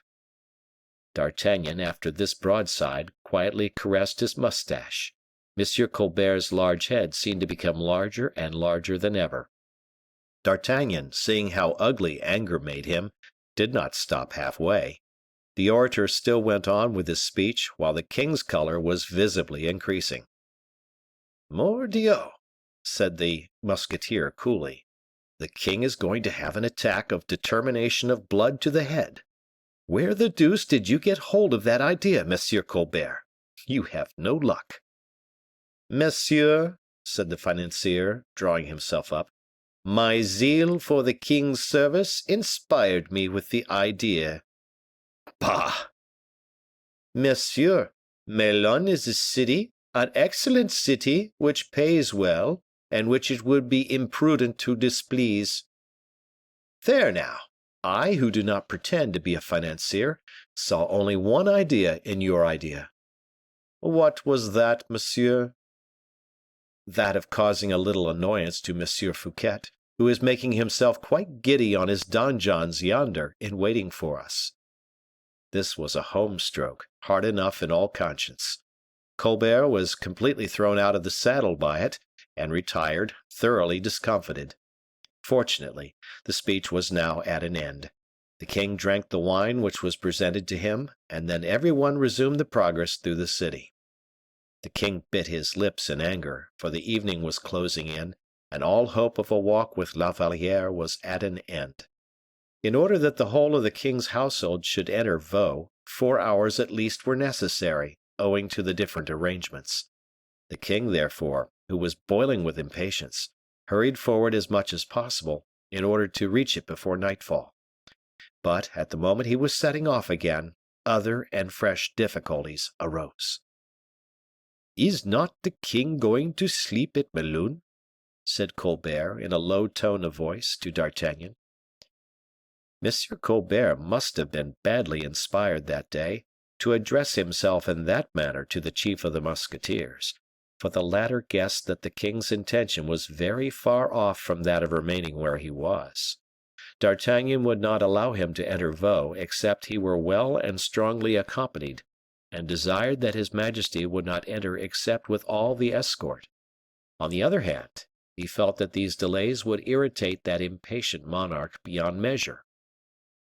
In what way could he possibly reconcile these difficulties? D'Artagnan took up Colbert's remark, and determined to repeat it to the king. "Sire," he said, "Monsieur Colbert has been asking me if your majesty does not intend to sleep at Melun." "Sleep at Melun? What for?" exclaimed Louis XIV. "Sleep at Melun! Who, in heaven's name, can have thought of such a thing, when Monsieur Fouquet is expecting us this evening?" "It was simply," replied Colbert quickly, "the fear of causing your majesty the least delay, for, according to established etiquette, you cannot enter any place, with the exception of your own royal residences, until the soldiers' quarters have been marked out by the quartermaster, and the garrison properly distributed." D'Artagnan listened with the greatest attention, biting his mustache to conceal his vexation, and the queens were not less interested. They were fatigued, and would have preferred to go to rest without proceeding any farther, more especially in order to prevent the king walking about in the evening with M. de Saint Aignan and the ladies of the court, for if etiquette required the princesses to remain within their own rooms, the ladies of honor, as soon as they had performed the services required of them, had no restrictions placed upon them, but were at liberty to walk about as they pleased. It will easily be conjectured that all these rival interests, gathering together in vapors, necessarily produced clouds, and that the clouds were likely to be followed by a tempest. The king had no mustache to gnaw, and therefore kept biting the handle of his whip instead, with ill-concealed impatience. How could he get out of it? D'Artagnan looked as agreeable as possible, and Colbert as sulky as he could. Who was there he could get in a passion with? "We will consult the queen," said Louis XIV., bowing to the royal ladies, and this kindness of consideration softened Maria Theresa's heart, who, being of a kind and generous disposition when left to her own free will, replied, "I shall be delighted to do whatever your majesty wishes." "How long will it take us to get to Vaux?" inquired Anne of Austria in slow and measured accents, placing her hand upon her bosom, where the seat of her pain lay. "An hour for your majesty's carriages," said D'Artagnan. "The roads are tolerably good." The king looked at him. "And a quarter of an hour for the king," he hastened to add. "We should arrive by daylight?" said Louis XIV. "But the billeting of the king's military escort," objected Colbert, softly, "will make his majesty lose all the advantage of his speed. however quick he may be." "Double ass that you are," thought D'Artagnan. "If I had any interest or motive in demolishing your credit with the king, I could do it in 10 minutes. If I were in the king's place," he added aloud, "I should, in going to Monsieur Fouquet, leave my escort behind me. I should go to him as a friend. I should enter accompanied only by my captain of the guards. I should consider that I was acting more nobly, and should be invested with a still more sacred character by doing so." Delight sparkled in the king's eyes. "That is indeed a very sensible suggestion. We will go to see a friend as friends. The gentlemen who are with the carriages can go slowly, but we who are mounted will ride on." And he rode off, accompanied by all those who were mounted. Colbert hid his ugly head behind his horse's neck. "I shall be quits," said D'Artagnan as he galloped along, "by getting a little talk with Aramis this evening, and then Monsieur Fouquet is a man of honor. Mordioux, I have said so, and it must be so." And this was the way how, towards 7 o'clock in the evening, without announcing his arrival by the din of trumpets, and without even his advanced guard, without outriders or musketeers, the king presented himself before the gate of Vaux, where Fouquet, who had been informed of his royal guest's approach, had been waiting for the last half hour with his head uncovered, surrounded by his household and his friends. End of chapter. Chapter 13. Nectar and Ambrosia. Monsieur Fouquet held the stirrup of the king, who, having dismounted, bowed most graciously, and more graciously still held out his hand to him, which Fouquet, in spite of a slight resistance on the king's part, carried respectfully to his lips. The king wished to wait in the first courtyard for the arrival of the carriages, nor had he long to wait, for the roads had been put into excellent order by the superintendent, and a stone would hardly have been found of the size of an egg the whole way from Melun to Vaux, so that the carriages, rolling along as though on a carpet, brought the ladies to Vaux without jolting or fatigue by 8 o'clock. They were received by Madame Fouquet, and at the moment they made their appearance, a light as bright as day burst forth from every quarter, trees, vases, and marble statues. This species of enchantment lasted until their majesties had retired into the palace. All these wonders and magical effects which the chronicler has heaped up, or rather embalmed, in his recital, at the risk of rivaling the brain-born scenes of romancers, these splendors whereby night seemed vanquished and nature corrected, together with every delight and luxury combined for the satisfaction of all the senses, as well as the imagination, Fouquet did in real truth offer to his sovereign in that enchanting retreat, of which no monarch could at that time boast of possessing an equal. We do not intend to describe the grand banquet at which the royal guests were present, nor the concerts, nor the fairy-like and more than magic transformations and metamorphoses.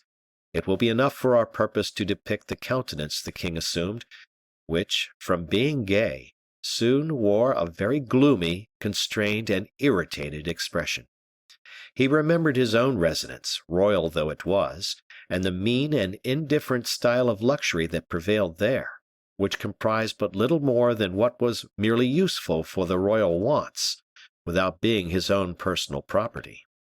The large vases of the Louvre, the older furniture and plate of Henry II, of Francis I, and of Louis XI, were but historic monuments of earlier days, nothing but specimens of art, the relics of his predecessors, while with Fouquet, the value of the article was as much in the workmanship as in the article itself. Fouquet ate from a gold service, which artists in his own employ had modeled and cast for him alone. Fouquet drank wines of which the King of France did not even know the name, and drank them out of goblets, each more valuable than the entire royal cellar. What, too, was to be said of the apartments, the hangings, the pictures, the servants and officers, of every description of his household?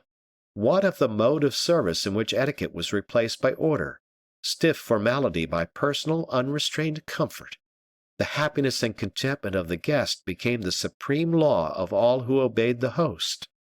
The perfect swarm of busily engaged persons moving about noiselessly, the multitude of guests, who were, however, even less numerous than the servants who waited on them, the myriad of exquisitely prepared dishes, of gold and silver vases, the floods of dazzling light, the masses of unknown flowers of which the hothouses had been despoiled, redundant with luxuriance of unequaled scent and beauty, the perfect harmony of the surroundings, which, indeed, was no more than the prelude of the promised fete, charmed all who were there, and they testified their admiration over and over again, not by voice or gesture, but by deep silence and rapt attention, those two languages of the courtier which acknowledge the hand of no master powerful enough to restrain them.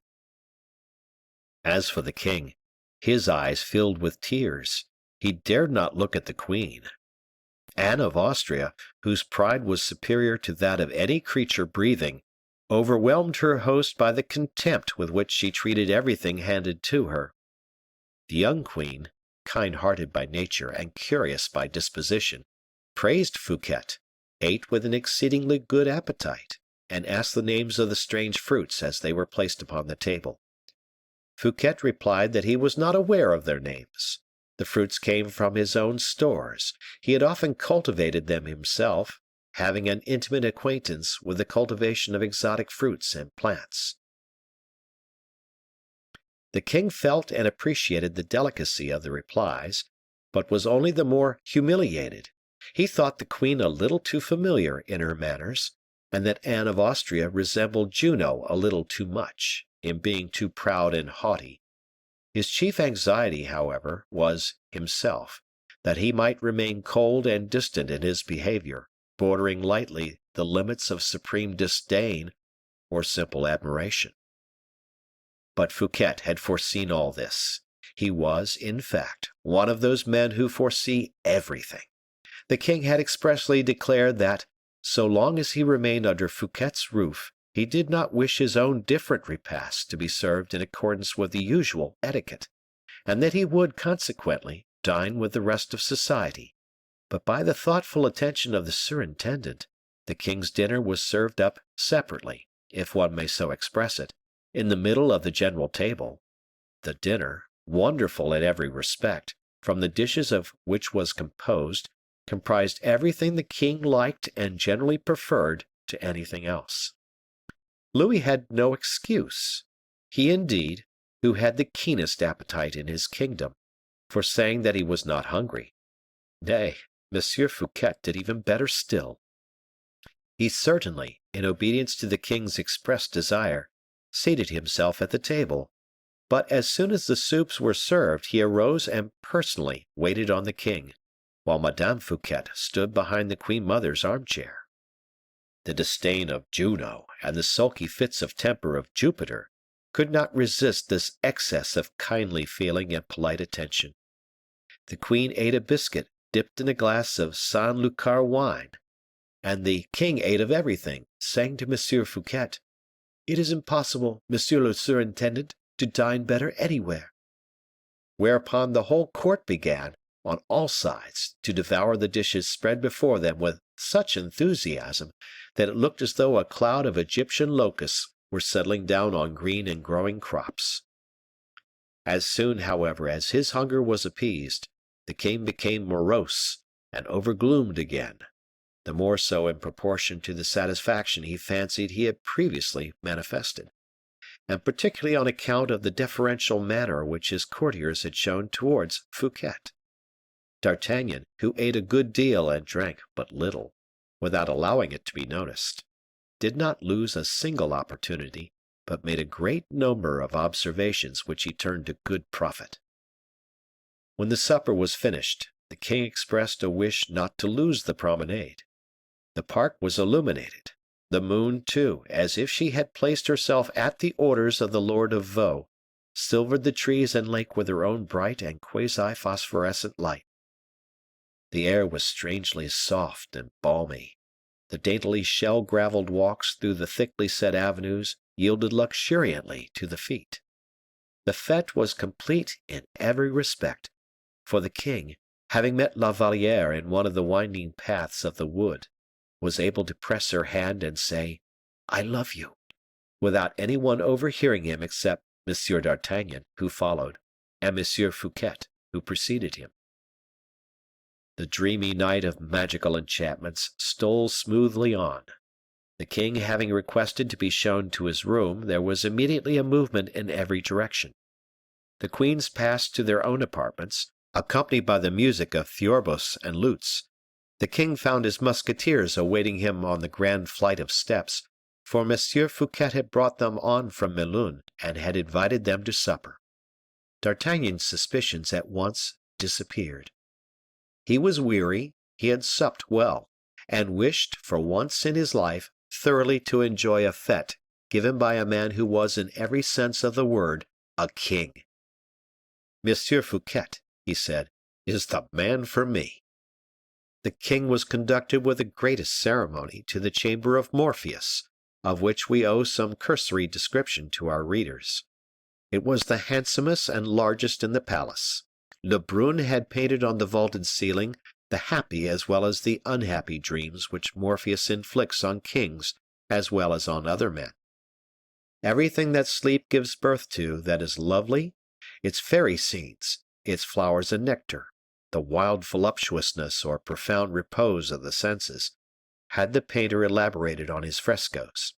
It was a composition as soft and pleasing in one part, as dark and gloomy and terrible in another.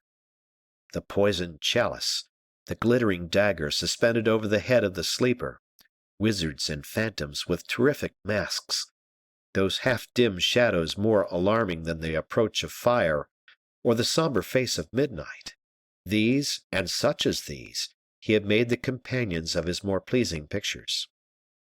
No sooner had the king entered his room than a cold shiver seemed to pass through him, and on Fouquet asking him the cause of it, the king replied, as pale as death, "I am sleepy, that is all."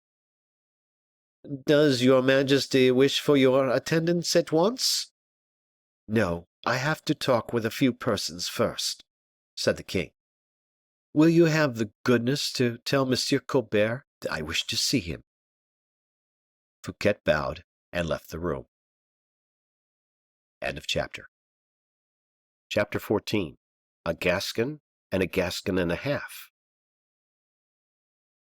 D'Artagnan had determined to lose no time, and in fact he never was in the habit of doing so. After having inquired for Aramis, he had looked for him in every direction until he had succeeded in finding him.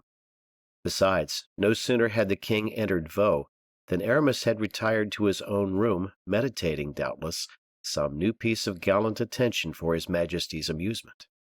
D'Artagnan desired the servants to announce him, and found on the second story, in a beautiful room called the Blue Chamber, on account of the color of its hangings, the Bishop of Vannes, in company with Porthos and several of the modern Epicureans. Aramis came forward to embrace his friend, and offered him the best seat, as it was after a while generally remarked among those present that the musketeer was reserved, and wished for an opportunity for conversing secretly with Aramis. The Epicureans took their leave.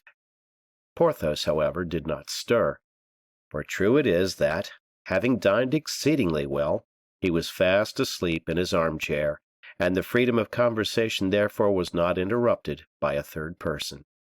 Porthos had a deep, harmonious snore, and people might talk in the midst of its loud bass without fear of disturbing him. D'Artagnan felt that he was called upon to open the conversation. "Well, and so we have come to Vaux," he said.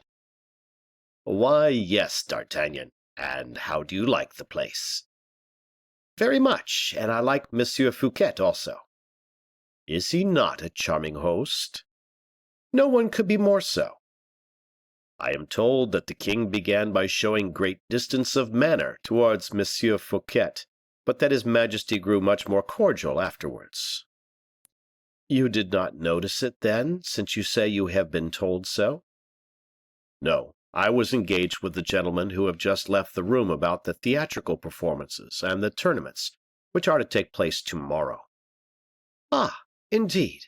You are the Comptroller General of the fetes here, then? You know I am a friend of all kinds of amusement where the exercise of the imagination is called into activity. I have always been a poet in one way or another. Yes, I remember the verses you used to write. They were charming. I have forgotten them, but I am delighted to read the verses of others, when those others are known by the names of Molière, Pélisson, La Fontaine, etc. Do you know what idea occurred to me this evening, Aramis? No. Tell me what it is, for I should never be able to guess it, you have so many. Well, the idea occurred to me that the true king of France is not Louis XIV. What? Said Aramis involuntarily, looking the musketeer full in the eyes. No, it is Monsieur Fouquet.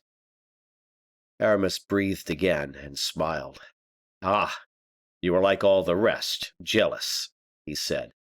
I would wager that it was Monsieur Colbert who turned that pretty phrase. D'Artagnan, in order to throw Aramis off his guard, related Colbert's misadventures with regard to the vin de Melun. He comes of a mean race, does Colbert, said Aramis. Quite true. When I think, too, added the bishop, that fellow will be your minister within 4 months, and that you will serve him as blindly as you did Richelieu or Mazarin, and as you serve Monsieur Fouquet, said D'Artagnan. With this difference, though, that Monsieur Fouquet is not Monsieur Colbert. True, true, said D'Artagnan, as he pretended to become sad and full of reflection, and then a moment after he added, Why do you tell me that Monsieur Colbert will be minister in 4 months? Because Monsieur Fouquet will have ceased to be so, replied Aramis. He will be ruined, you mean, said D'Artagnan. Completely so. Why does he give these fetes, then? Said the musketeer in a tone so full of thoughtful consideration, and so well assumed, that the bishop was for the moment deceived by it. Why did you not dissuade him from it?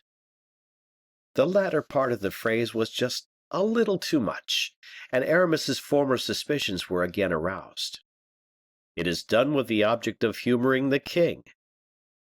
By ruining himself? Yes, by ruining himself for the king. A most eccentric, one might say, sinister calculation, that. Necessity, my friend. I don't see that, dear Aramis. Do you not? Have you not remarked Monsieur Colbert's daily increasing antagonism, and that he is doing his utmost to drive the king to get rid of the superintendent? One must be blind not to see it. And that a cable is already armed against Monsieur Fouquet. That is well known. What likelihood is there that the king would join a party formed against a man who will have spent everything he had to please him? True, said D'Artagnan slowly, hardly convinced, yet curious to broach another phase of the conversation. There are follies and follies, he resumed, and I do not like those you are committing. What do you allude to? As for the banquet, the ball, the concert, the theatricals, the tournaments, the cascades, the fireworks, the illuminations, and the presents, these are well and good, I grant. But why were not these expenses sufficient? Why was it necessary to have new liveries and costumes for your whole household? You are quite right. I told Monsieur Fouquet that myself. He replied that if he were rich enough he would offer the king a newly erected chateau, from the vanes at the houses to the very sub-cellars, completely new inside and out, and that, as soon as the king had left, he would burn the whole building and its contents, in order that it might not be made use of by anyone else. How completely Spanish! I told him so, and he then added this: Whoever advises me to spare expense, I shall look upon as my enemy. It is positive madness, and that portrait, too. "What portrait?" said Aramis. "That of the king, and the surprise as well." "What surprise?" "The surprise you seem to have in view, and on account of which you took some specimens away when I met you at Percerin's." D'Artagnan paused. The shaft was discharged, and all he had to do was wait and watch its effect. "That is merely an act of graceful attention," replied Aramis. D'Artagnan went up to his friend, took hold of both his hands, and looking him full in the eyes, said, "Aramis, do you still care for me a very little?" "What a question to ask!" "Very good. One favor, then. Why did you take some patterns of the king's costumes at Percerin's?" "Come with me and ask poor Lebrun, who has been working upon them for the last 2 days and nights." "Aramis, that may be truth for everybody else, but for me—" "Upon my word, D'Artagnan, you astonish me." "Be a little considerate. Tell me the exact truth. You would not like anything disagreeable to happen to me, would you?" "My dear friend, you are becoming quite incomprehensible. What suspicion can you have possibly got hold of?" "Do you believe in my instinctive feelings? Formerly you used to have faith in them. Well, then, an instinct tells me that you have some concealed project on foot." "A project?" "I am convinced of it." "What nonsense!" "I am not only sure of it, but I would even swear it." "Indeed, D'Artagnan, you cause me the greatest pain. Is it likely, if I have any project in hand that I ought to keep secret from you, I should tell you about it? If I had one that I could and ought to have revealed, should I not have long ago divulged it?" "No, Aramis, no. There are certain projects which are never revealed until the favorable opportunity arrives." "In that case, my dear fellow," returned the bishop, laughing, "the only thing now is, that the opportunity has not yet arrived." D'Artagnan shook his head with a sorrowful expression. "Oh, friendship, friendship," he said. "What an idle word you are! Here is a man who, if I were but to ask it, would suffer himself to be cut in pieces for my sake." "You are right," said Aramis, nobly. "And this man, who would shed every drop of blood in his veins for me, will not open up before me the least corner in his heart. Friendship, I repeat, is nothing but an unsubstantial shadow, a lure, like everything else in this bright, dazzling world." "It is not thus you should speak of our friendship," replied the bishop in a firm, assured voice, "for ours is not of the same nature as those of which you have been speaking." "Look at us, Aramis. 3 out of the old 4. You are deceiving me, I suspect you, and Porthos is fast asleep. An admirable trio of friends, don't you think so? What an affecting relic of the former dear old times!" "I can only tell you one thing, D'Artagnan, and I swear it on the Bible. I love you just as I used to do. If I ever suspect you, it is on account of others, and not on account of either of us. In everything I may do, and should happen to succeed in, you will find your fourth. Will you promise me the same favor?" "If I am not mistaken, Aramis, your words, at the moment you pronounce them, are full of generous feeling." "Such a thing is very possible." "You are conspiring against M. Colbert. If that be all, mordioux, tell me so at once. I have the instrument in my own hand, and will pull out the tooth easily enough." Aramis could not conceal a smile of disdain that flitted over his haughty features. "And supposing that I were conspiring against Colbert, what harm would there be in that?" "No, no, that would be too trifling a matter for you to take in hand, and it was not on that account you asked Percerin for those patterns of the king's costumes. Oh, Aramis, we are not enemies, remember, we are brothers." Tell me what you wish to undertake, and upon the word of a D'Artagnan, if I cannot help you, I will swear to remain neuter." "I am undertaking nothing," said Aramis. "Aramis, a voice within me speaks, and seems to trickle forth a rill of light within my darkness. It is a voice that has never yet deceived me. It is the king you are conspiring against." "The king!" exclaimed the bishop, pretending to be annoyed. "Your face will not convince me. The king, I repeat." "Will you help me?"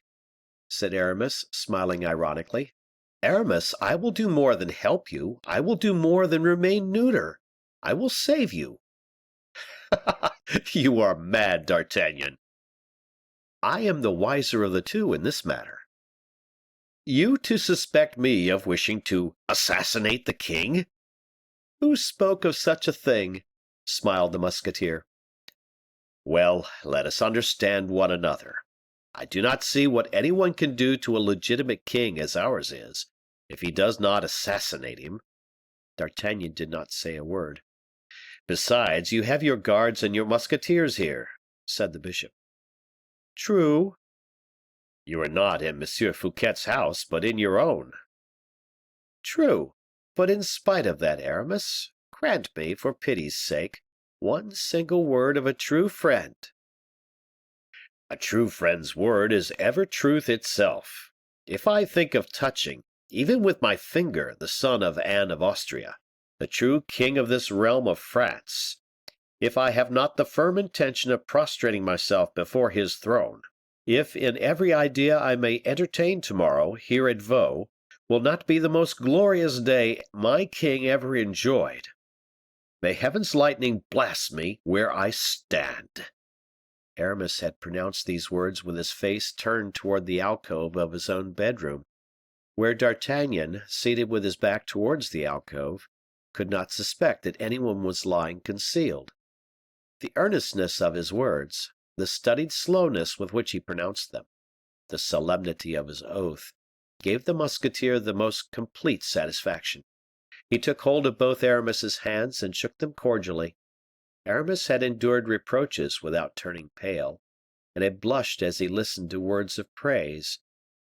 D'Artagnan, deceived, did him honor, but D'Artagnan, trustful and reliant, made him feel ashamed. "Are you going away?" he said, as he embraced him in order to conceal the flush on his face. "Yes, duty summons me. I have to get the watchword. It seems I am to be lodged in the king's anteroom. Where does Porthos sleep?" "Take him away with you, if you like, for he rumbles through his sleepy nose like a park of artillery." "Ah, he does not stay with you, then?" said D'Artagnan. "Not the least in the world. He has a chamber to himself, but I don't know where." "Very good," said the musketeer, from whom this separation of the two associates removed his last suspicion, and he touched Porthos lightly on the shoulder. The latter replied by a loud yawn. "Come," said D'Artagnan. "What? D'Artagnan, my dear fellow, is that you? What a lucky chance! Ah, yes, true, I have forgotten. I am at the fete at Vaux." "Yes, and your beautiful dress, too." "Yes, it was very attentive on the part of Monsieur Coquelin de Voliere, was it not?" "Hush!" said Aramis. "You are walking so heavily you will make the flooring give way." "True," said the musketeer. "This room is above the dome, I think." "And I did not choose it for a fencing room, I assure you," added the bishop. "The ceiling of the king's room has all the lightness and calm of wholesome sleep. Do not forget, therefore, that my flooring is merely the covering of his ceiling. Good night, my friends, and in 10 minutes I shall be asleep myself." And Aramis accompanied them to the door, laughing quietly all the while. As soon as they were outside, he bolted the door hurriedly, closed up the chinks of the windows, and then called out, "Monseigneur, monseigneur!" Philippe made his appearance from the alcove as he pushed aside a sliding panel placed behind the bed. Monsieur d'Artagnan entertains a great many suspicions, it seems," he said. Ah, you recognize Monsieur d'Artagnan, then? "Before you called him by his name, even." He is your captain of musketeers." "He is very devoted to me," replied Philippe, laying a stress upon the personal pronoun. "As faithful as a dog, but he bites sometimes. If D'Artagnan does not recognize you before the other has disappeared, rely upon D'Artagnan to the end of the world, for in that case, if he has seen nothing, he will keep his fidelity. If he sees when it is too late, he is a Gascon and will never admit that he has been deceived." "I thought so. What are we to do now?" "Sit in this folding chair. I am going to push aside a portion of the flooring. You will look through the opening, which answers to one of the false windows made in the dome of the king's apartment. Can you see?" "Yes," said Philippe, starting as at the sight of an enemy. "I see the king." "What is he doing?" "He seems to wish some man to sit down close to him." Monsieur Fouquet? "No, no, wait a moment." "Look at the notes and the portraits, my prince." "The man whom the king wishes to sit down in his presence is Monsieur Colbert." "Colbert sit down in the king's presence!" exclaimed Aramis. "It is impossible." "Look." Aramis looked through the opening in the floor. "Yes," he said, "Colbert himself. Oh, monseigneur, what can we be going to hear, and what can result from this intimacy?" "Nothing good for Monsieur Fouquet, at all events." The prince did not deceive himself. We have seen that Louis XIV had sent for Colbert, and Colbert had arrived. The conversation began between them by the king according to him one of the highest favors that he had ever done. It was true the king was alone with his subject. "Colbert," said he, "sit down." The intendant, overcome with delight, for he feared he was about to be dismissed, refused this unprecedented honor. "Does he accept?" said Aramis. "No, he remains standing." "Let us listen, then." And the future king and the future pope listened eagerly to the simple mortals they held under their feet, ready to crush them when they liked. "Colbert," said the king, "you have annoyed me exceedingly today." "I know it, sire." "Very good, I like that answer. Yes, you knew it, and there was courage in the doing of it." "I ran the risk of displeasing your majesty, but I risked also the concealment of your best interests." "What? You were afraid of something on my account?" "I was, sire, even if it were nothing more than an indigestion," said Colbert. "For people do not give their sovereigns such banquets as the one of to-day, unless it be to stifle them beneath the burden of good living." Colbert awaited the effect this coarse jest would produce upon the king, and Louis XIV., who was the vainest and the most fastidiously delicate man in his kingdom, forgave Colbert the joke. "The truth is," he said, "that Monsieur Fouquet has given me too good a meal. Tell me, Colbert, where does he get all the money required for this enormous expenditure? Can you tell?" "Yes, I do know, sire." "Will you be able to prove it with tolerable certainty?" "Easily, and to the utmost farthing." "I know you are very exact." "Exactitude is the principal qualification required in an intendant of finances." "But all are not so." "I thank your majesty for so flattering a compliment from your own lips." Monsieur Fouquet, therefore, is rich, very rich, and I suppose every man knows he is so." "Every one, sire, the living as well as the dead." "What does that mean, Monsieur Colbert?" The living are witnesses of M. Fouquet's wealth. They admire and applaud the result produced. But the dead, wiser and better informed than we are, know how that wealth was obtained, and they rise up in accusation. So that M. Fouquet owes his wealth to some cause or other. The occupation of an intendant very often favors those who practice it. You have something to say to me more confidentially, I perceive. Do not be afraid, we are quite alone. I am never afraid of anything under the shelter of my own conscience, and under the protection of your majesty, said Colbert, bowing. If the dead, therefore, were to speak. They do speak sometimes, sire. Read. Ah, murmured Aramis in the prince's ear, beside him, listened without losing a syllable. Since you are placed here, monseigneur, in order to learn your vocation of a king, listen to a piece of infamy, of a nature truly royal. You are about to be a witness of one of those scenes which the foul fiend alone conceives and executes. Listen attentively, you will find your advantage in it. The prince redoubled his attention, and saw Louis XIV take from Colbert's hands a letter the latter held out to him. The late cardinal's handwriting, said the king. Your majesty has an excellent memory, replied Colbert, bowing. It is an immense advantage for a king who is destined for hard work to recognize handwritings at the first glance. The king read Mazarin's letter, and as its contents are already known to the reader, in consequence of the misunderstanding between Madame de Chevreuse and Aramis, nothing further would be learned if we stated them here again. I do not quite understand, said the king, greatly interested. Your majesty has not acquired the utilitarian habit of checking the public accounts.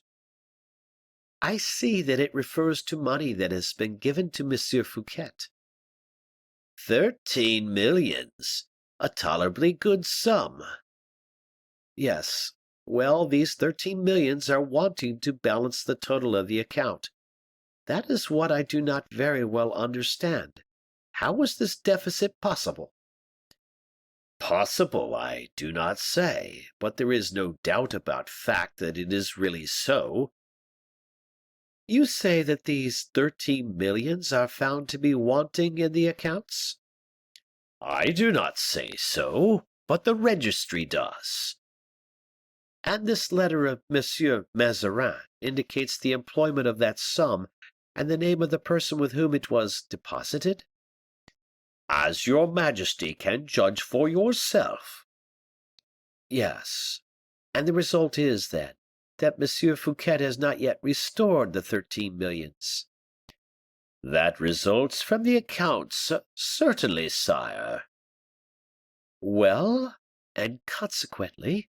Well, sire, in that case, inasmuch as M. Fouquet has not given back the 13 millions, he must have appropriated them to his own purpose, and with those 13 millions one could incur 4 times and a little more as much expense, and make 4 times as great a display, as your majesty was able to do at Fontainebleau, where we only spent 3 millions altogether, if you remember. For a blunderer, the souvenir he had evoked was a rather skilfully contrived piece of baseness, for by remembrance of his own fete he, for the first time, perceived its inferiority compared with that of Fouquet.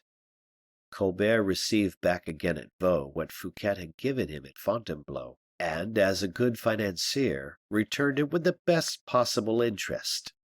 Having once disposed the king's mind in this artful way, Colbert had nothing of much importance to detain him. He felt that such was the case, for the king, too, had again sunk into a dull and gloomy state. Colbert awaited the first words from the king's lips with as much impatience as Philippe and Aramis did from their place of observation. Are you aware what is the usual and natural consequence of all this, Monsieur Colbert?" said the king, after a few moments' reflection. "No, sire, I do not know." "Well, then, the fact of the appropriation of the 13 millions, if it can be proved—" "But it is so already." "I mean, if it were to be declared and certified, Monsieur Colbert." "I think it will be tomorrow, if your majesty—" "Were we not under Monsieur Fouquet's roof, you were going to say, perhaps," replied the king, with something of nobility in his demeanor. "The king is in his own palace wherever he may be, especially in houses which the royal money has constructed." "I think," said Philippe in a low tone to Aramis, "that the architect who planned this dome ought, anticipating the use it could be put to at a future opportunity, so to have contrived that it might be made to fall upon the heads of scoundrels such as Monsieur Colbert." "I think so too," replied Aramis; "but Monsieur Colbert is so very near the king at the moment." "That is true, and that would open the succession." "Of which your younger brother would reap all the advantage, monseigneur. But stay, let us keep quiet, and go on listening." "We shall not have long to listen," said the young prince. "Why not, monseigneur?" "Because, if I were king, I should make no further reply." "And what would you do?" "I should wait until tomorrow morning to give myself time for reflection." Louis XIV. At last raised his eyes, and finding Colbert attentively waiting for his next remarks, said hastily, changing the conversation, "Monsieur Colbert, I perceive it is getting very late, and I shall now retire to bed. By tomorrow morning I shall have made up my mind." "Very good, sire," returned Colbert, greatly incensed, though he restrained himself in the presence of the king. The king made a gesture of adieu, and Colbert withdrew with a respectful bow. "My attendants!" cried the king, and as they entered the apartment, Philippe was about to quit his post of observation. "A moment longer," said Aramis to him, with his accustomed gentleness of manner. "What has just now taken place is only a detail, and tomorrow we shall have no occasion to think anything more about it. But the ceremony of the king's retiring to rest, the etiquette observed in addressing the king, that indeed is of the greatest importance. Learn, sire, and study well how you ought to go to bed of a night. Look, look." End of chapter. Chapter 15. Colbert. History will tell us, or rather history has told us, of the various events of the following day, of the splendid fetes given by the surintendant to his sovereign. Nothing but amusement and delight was allowed to prevail throughout the whole of the following day. There was a promenade, a banquet, a comedy to be acted, and a comedy, too, in which, to his great amazement, Porthos recognized Monsieur Coquelin de Voliere as one of the actors in the piece called Les Facheux. Full of preoccupation, however, from the scene of the previous evening, and hardly recovered from the effects of the poison which Colbert had then administered to him, the king, during the whole of the day, so brilliant in its effects, so full of unexpected and startling novelties, in which all the wonders of the Arabian Nights' entertainments seemed to be reproduced for his especial amusement. The king, we say, showed himself cold, reserved, and taciturn. Nothing could smooth the frowns upon his face. Every one who observed him noticed that a deep feeling of resentment, of remote origin, increased by slow degrees, as the source becomes a river, thanks to the 1,000 threads of water that increase its body, was keenly alive in the depths of the king's heart. Towards the middle of the day only did he begin to resume a little serenity of manner, and by that time he had, in all probability, made up his mind. Aramis, who followed him step by step in his thoughts, as in his walk, concluded that the event he was expecting would not be long before it was announced. This time Colbert seemed to walk in concert with the Bishop of Vannes, and had he received for every annoyance which he inflicted on the king a word of direction from Aramis, he could not have done better. During the whole of the day the king, who in all probability wished to free himself from some of the thoughts which disturbed his mind, seemed to seek La Valliere's society as actively as he seemed to show his anxiety to flee that of M. Colbert or M. Fouquet. Evening came. The king had expressed a wish not to walk in the park until after cards in the evening. In the interval between supper and the promenade, cards and dice were introduced. The king won 1,000 pistoles, and, having won them, put them in his pocket, and then rose, saying, "And now, gentlemen, to the park." He found the ladies of the court were already there. The king, we have before observed, had won 1,000 pistoles, and had put them in his pocket, but M. Fouquet had somehow contrived to lose 10,000, so that among the courtiers there was still left 190,000 francs profit to divide. A circumstance which made the countenances of the courtiers and the officers of the king's household the most joyous countenances in the world. It was not the same, however, with the king's face, for, notwithstanding his success at play, to which he was by no means insensible, there still remained a slight shade of dissatisfaction.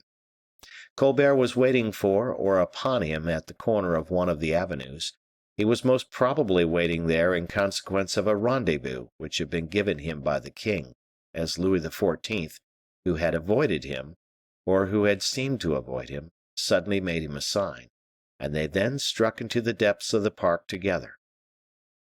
But La Valliere, too, had observed the king's gloomy aspect and kindling glances. She had remarked this, and as nothing which lay hidden or smoldering in his heart was hidden from the gaze of her affection, she understood that this repressed wrath menaced someone.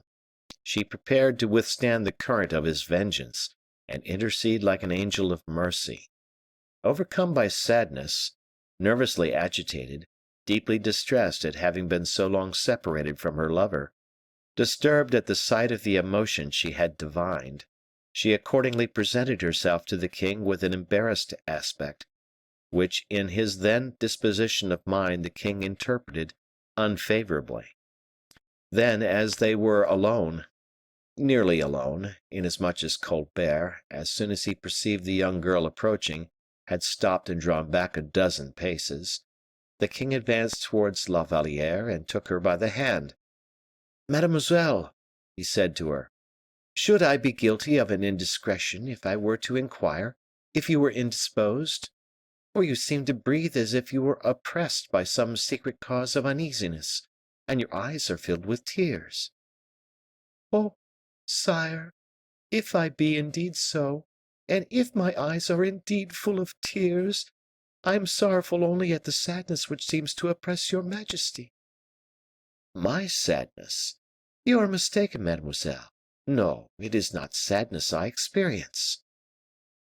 "What is it then, sire?" "Humiliation." "Humiliation? Oh, sire, what a word for you to use!" "I mean, mademoiselle, that wherever I may happen to be, no one else ought to be the master."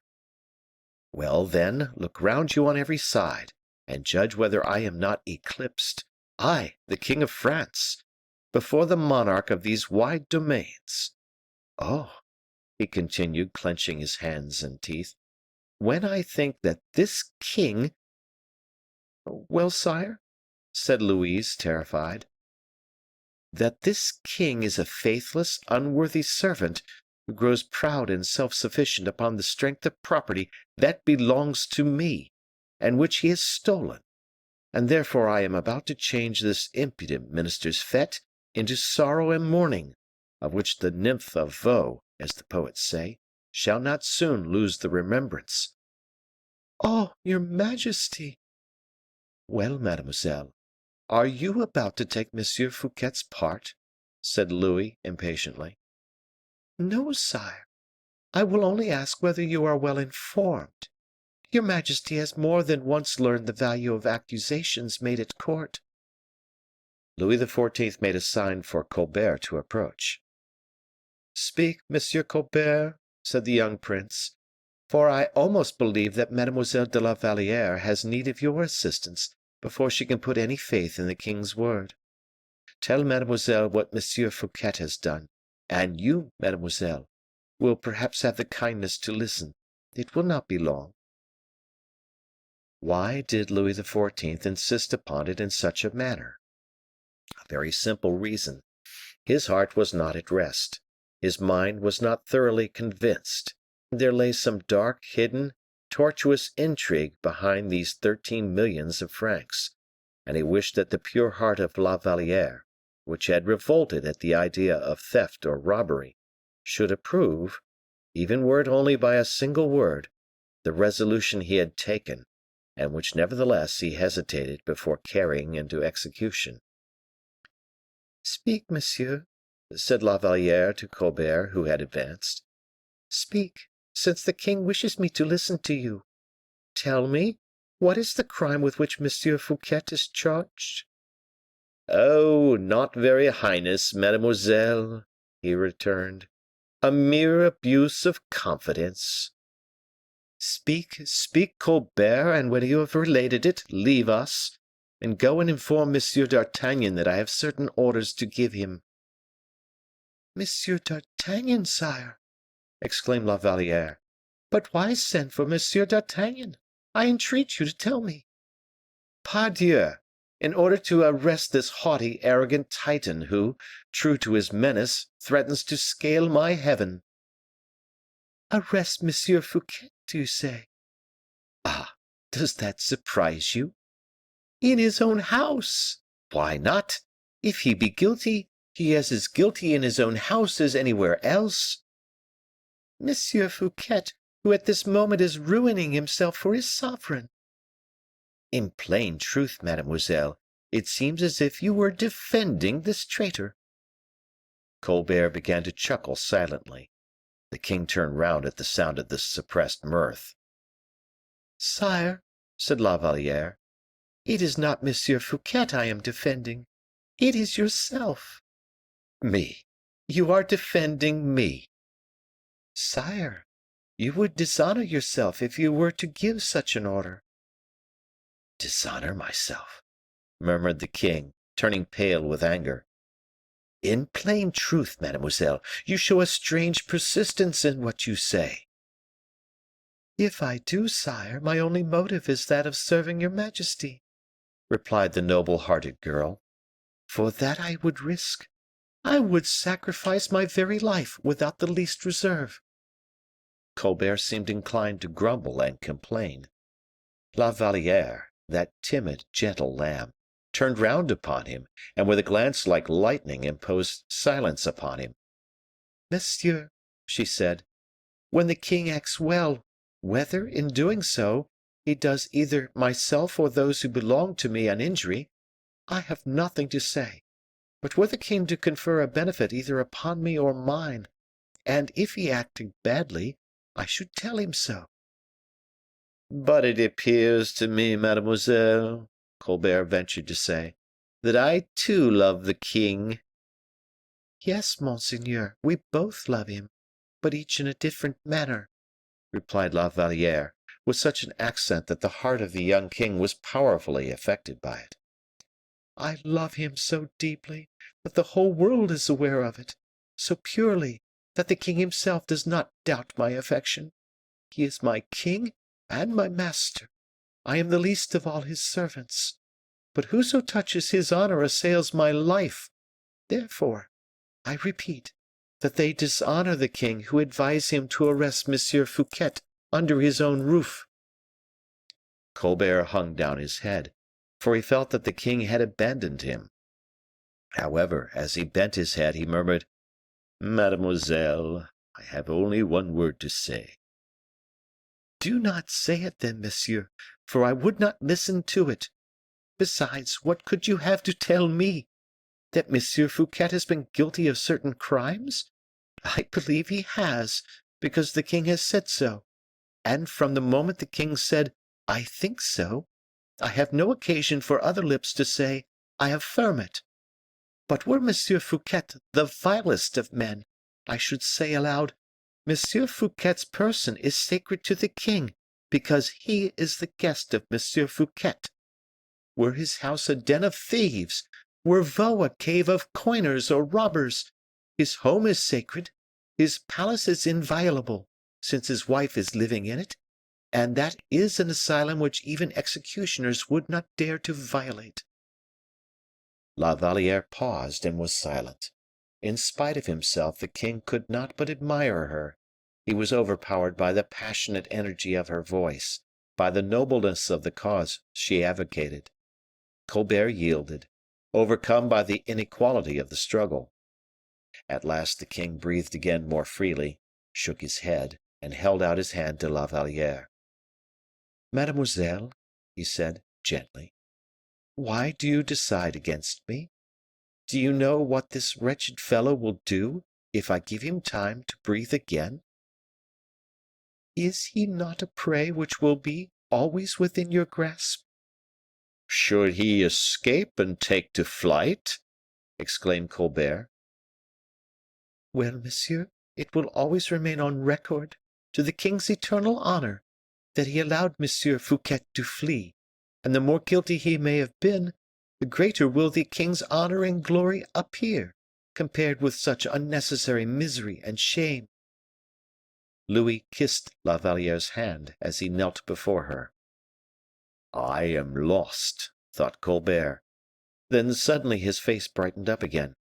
"Oh, no, no, ah, old fox, not yet," he said to himself.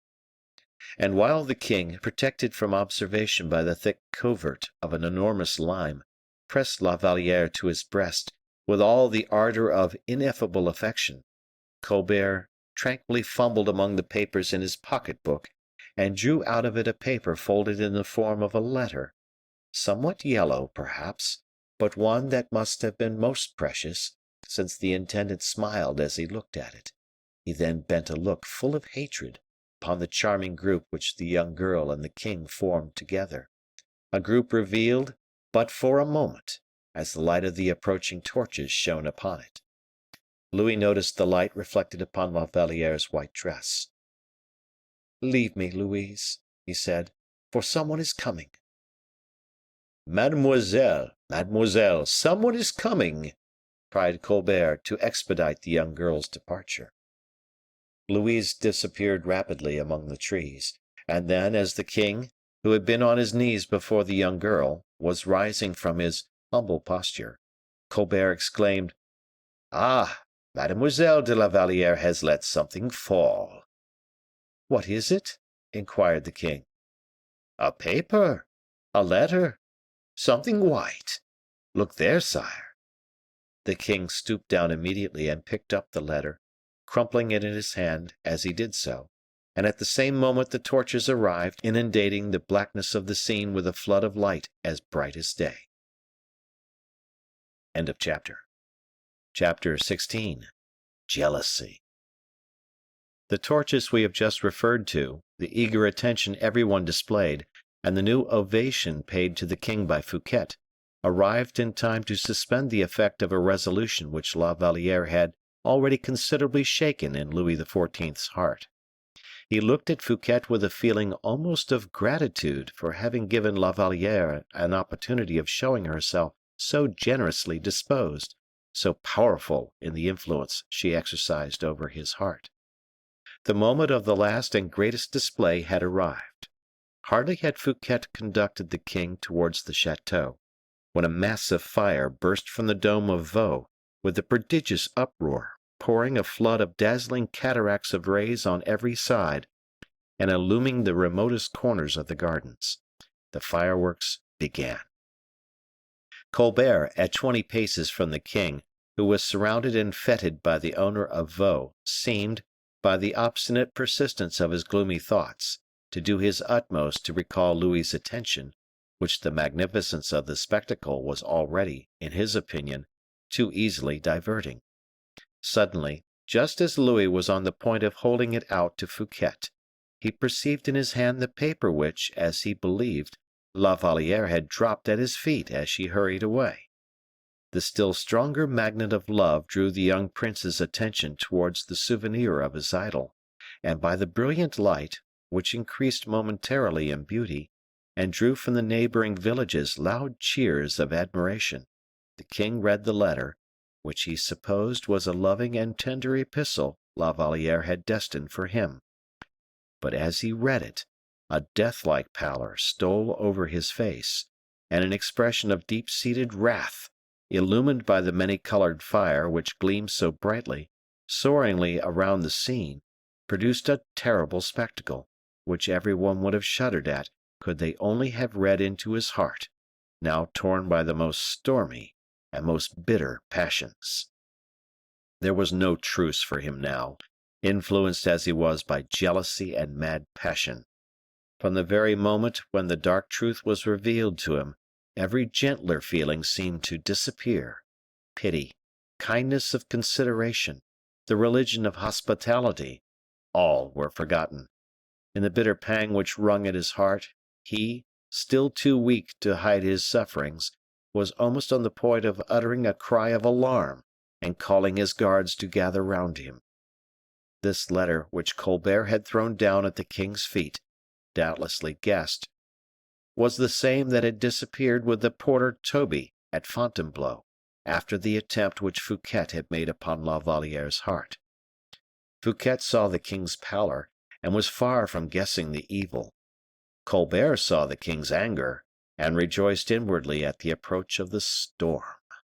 Fouquet's voice drew the young prince from his wrathful reverie. "What is the matter, sire?"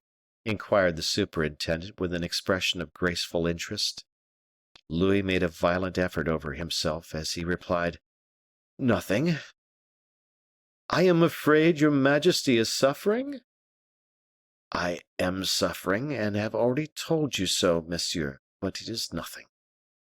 And the king, without waiting for the termination of the fireworks, turned towards the chateau. Fouquet accompanied him, and the whole court followed, leaving the remains of the fireworks consuming for their own amusement. The superintendent endeavored again to question Louis XIV., but did not succeed in obtaining a reply. He imagined there had been some misunderstanding between Louis and La Valliere in the park, which had resulted in a slight quarrel, and that the king, who was not ordinarily sulky by disposition, but completely absorbed by his passion for La Valliere, had taken a dislike to every one because his mistress had shown herself offended with him. This idea was sufficient to console him. He had even a friendly and kindly smile for the young king when the latter wished him good night. This, however, was not all the king had to submit to. He was obliged to undergo the usual ceremony, which on that evening was marked by close adherence to the strictest etiquette. The next day was the one fixed for the departure. It was but proper that the guests should thank their host, and show him a little attention in return for the expenditure of his 12 millions. The only remark, approaching to amiability, which the king could find to say to M. Fouquet, as he took leave of him, were in these words: "Monsieur Fouquet, you shall hear from me. Be good enough to desire Monsieur d'Artagnan to come here." But the blood of Louis XIV., who had so profoundly dissimulated his feelings, boiled in his veins, and he was perfectly willing to order M. Fouquet to be put an end to with the same readiness, indeed, as his predecessor had caused the assassination of le Maréchal d'Ancre, and so he disguised the terrible resolution he had formed beneath one of those royal smiles which, like lightning flashes, indicated coup d'état. Fouquet took the king's hand and kissed it. Louis shuddered throughout his whole frame, but allowed M. Fouquet to touch his hand with his lips. 5 minutes afterwards, D'Artagnan, to whom the royal order had been communicated, entered Louis XIV's apartment. Aramis and Philippe were in theirs, still eagerly attentive, and still listening with all their ears. The king did not even give the captain of the musketeers time to approach his armchair, but ran forward to meet him. "Take care," he exclaimed, "that no one enters here." "Very good, sire," replied the captain, whose glance had for a long time past analyzed the stormy indications on the royal countenance. He gave the necessary order at the door, but, returning to the king, he said, "Is there something fresh the matter, your majesty?" "How many men have you here?" inquired the king, without making any other reply to the question addressed to him. "What for, sire?" "How many men have you, I say?" repeated the king, stamping upon the ground with his foot. "I have the musketeers." "Well, and what others?" 20 guards and 13 Swiss. "How many men will be required to do what, sire?" replied the musketeer, opening his large, calm eyes. "To arrest Monsieur Fouquet." D'Artagnan fell back a step. "To arrest Monsieur Fouquet!" he burst forth. "Are you going to tell me that it is impossible?" exclaimed the king in tones of cold, vindictive passion. "I never say that anything is impossible," replied D'Artagnan, wounded to the quick. "Very well, do it, then." D'Artagnan turned on his heel and made his way towards the door. It was but a short distance, and he cleared it in half a dozen paces. When he reached it, he suddenly paused, and said, "Your majesty will forgive me, but in order to effect this arrest, I should like written directions." "For what purpose? And since when has the king's word been insufficient for you?" "Because the word of a king, when it springs from a feeling of anger, may possibly change when the feeling changes." "A truce to set phrases, monsieur. You have another thought besides that?" "Oh, I, at least, have certain thoughts and ideas, which, unfortunately, others have not," D'Artagnan replied impertinently.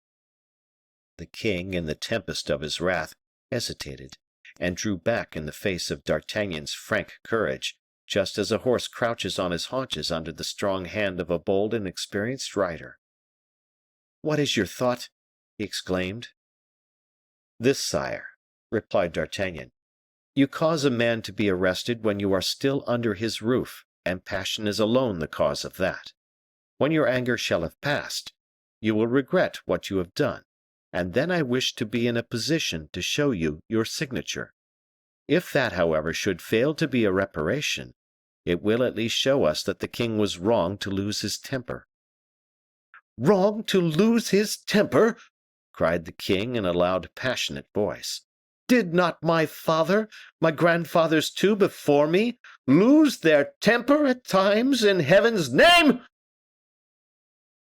"The king your father and the king your grandfather never lost their temper except when under the protection of their own palace."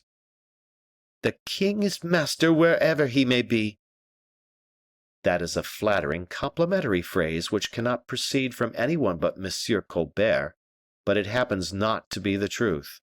The king is at home in every man's house when he has driven its owner out of it." The king bit his lips, but said nothing. "Can it be possible?" said D'Artagnan.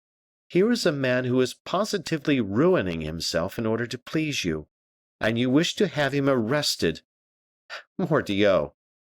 Sire, if my name was Fouquet, and people treated me in that manner, I would swallow at a single gulp all sorts of fireworks and other things, and I would set fire to them, and send myself and everybody else in blown up atoms to the sky.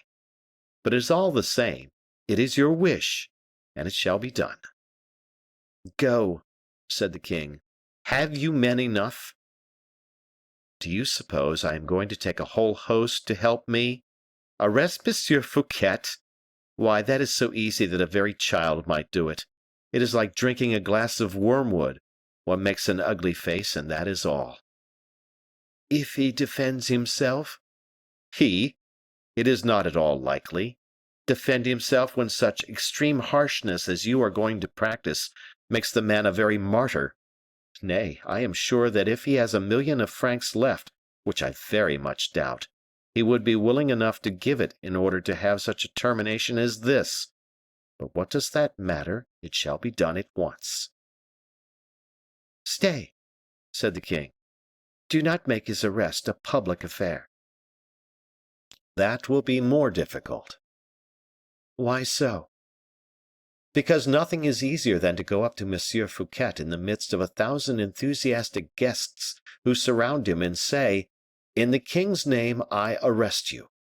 But to go up to him, to turn him first one way and then another, to drive him up into one of the corners of the chessboard in such a way that he cannot escape, to take him away from his guests and keep him a prisoner for you, without one of them, alas, having heard anything about it, that, indeed, is a genuine difficulty, the greatest of all, in truth, and I hardly see how it is to be done.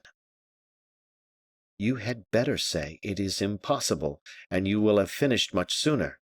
Heaven help me, but I seem to be surrounded by people who prevent me doing what I wish. I do not prevent your doing anything. Have you indeed decided? Take care of Monsieur Fouquet until I shall have made up my mind by tomorrow morning. That shall be done, sire. And return when I rise in the morning for further orders. And now leave me to myself. You do not even want Monsieur Colbert, then? Said the musketeer, firing his last shot as he was leaving the room. The king started. With his whole mind fixed on the thought of revenge, he had forgotten the cause and substance of the offense. No, no one, he said. No one here. Leave me. D'Artagnan quitted the room. The king closed the door with his own hands, and began to walk up and down his apartment at a furious pace, like a wounded bull in an arena, trailing from his horn the colored streamers and the iron darts. At last he began to take comfort in the expression of his violent feelings. Miserable wretch that he is! Not only does he squander my finances, but with his ill-gotten plunder he corrupts secretaries, friends, generals, artists, and all, and tries to rob me of the one to whom I am most attached. This is the reason that perfidious girl so boldly took his part. Gratitude! And who can tell whether it was not a stronger feeling, love itself? He gave himself up for a moment to the bitterest reflections. A satyr, he thought, with that abhorrent hate with which young men regard those more advanced in life who still think of love. A man who has never found opposition or resistance in any one, who lavishes his gold and jewels in every direction, and who retains his staff of painters in order to take the portraits of his mistresses in the costume of goddesses. The king trembled with passion as he continued. He pollutes and profanes everything that belongs to me. He destroys everything that is mine. He will be my death at last, I know. That man is too much for me. He is my mortal enemy, but he shall forthwith fall. I hate him. I hate him. I hate him. And as he pronounced these words, he struck the arm of the chair in which he was sitting violently, over and over again, and then rose like one in an epileptic fit. Tomorrow, tomorrow, oh, happy day, he murmured. When the sun rises, no other rival shall that brilliant king of space possess but me. That man shall fall so low that when people look at the abject ruin my anger shall have wrought, they will be forced to confess at last and at least that I am indeed greater than he. The king, who was incapable of mastering his emotions any longer, knocked over with a blow of his fist a small table placed close to his bedside, and in the very bitterness of anger, almost weeping, and half suffocated, he threw himself on his bed, dressed as he was, and bit the sheets in his extremity of passion, trying to find repose of body at least there. The bed creaked beneath his weight, and with the exception of a few broken sounds emerging, or one might say exploding, from his overburdened chest, absolute silence soon reigned in the chamber of Morpheus. End of chapter. Chapter 17. High Treason.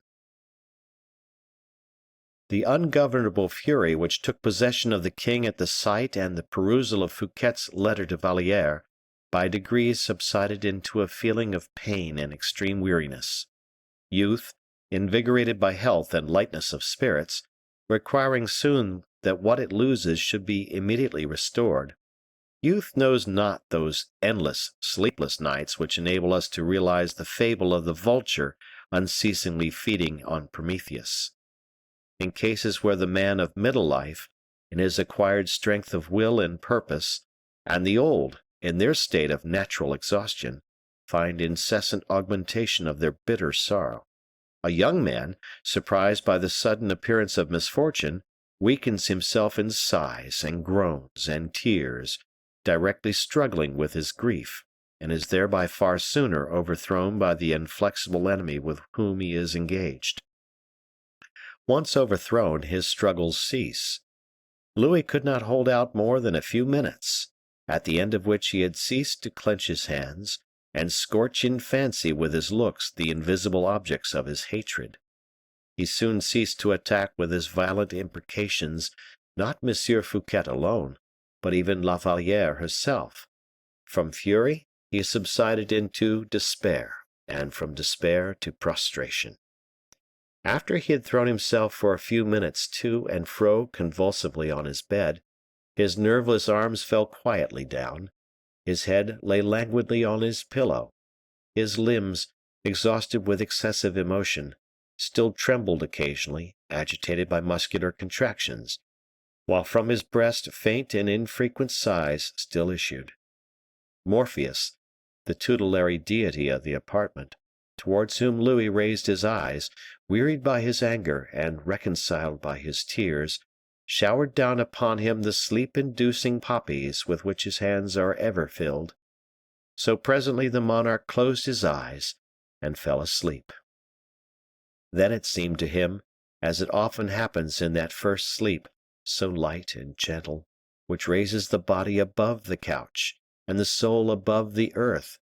It seemed to him, we say, as if the god Morpheus, painted on the ceiling, looked at him with eyes resembling human eyes, that something shone brightly and moved to and fro in the dome above the sleeper, that the crowd of terrible dreams which thronged together in his brain, and which were interrupted for a moment, half revealed a human face, with a hand resting against the mouth, and in an attitude of deep and absorbed meditation. And strange enough, too, this man bore so wonderful a resemblance to the king himself that Louis fancied he was looking at his own face reflected in a mirror, with the exception, however, that the face was saddened by a feeling of the profoundest pity.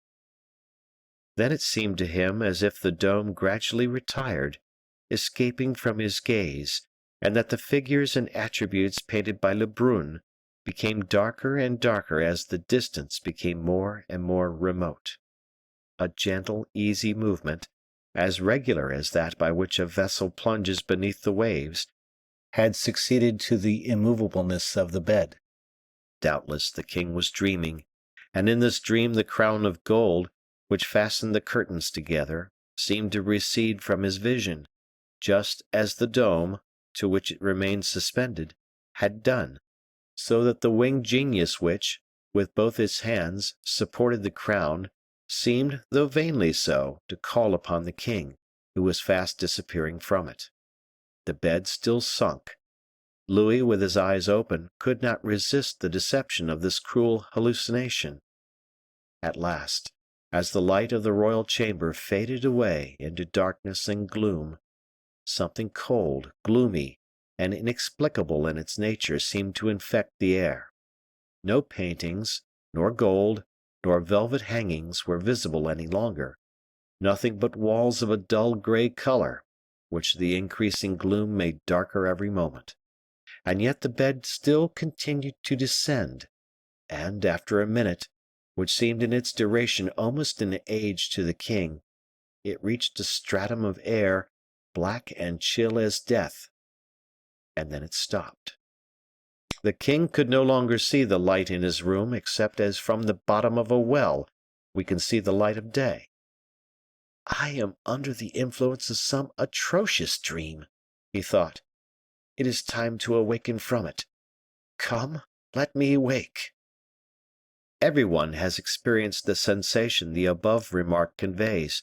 There was hardly a person who, in the midst of a nightmare whose influence is suffocating, has not said to himself, by the help of that light which still burns in the brain when every human light is extinguished, it is nothing but a dream after all.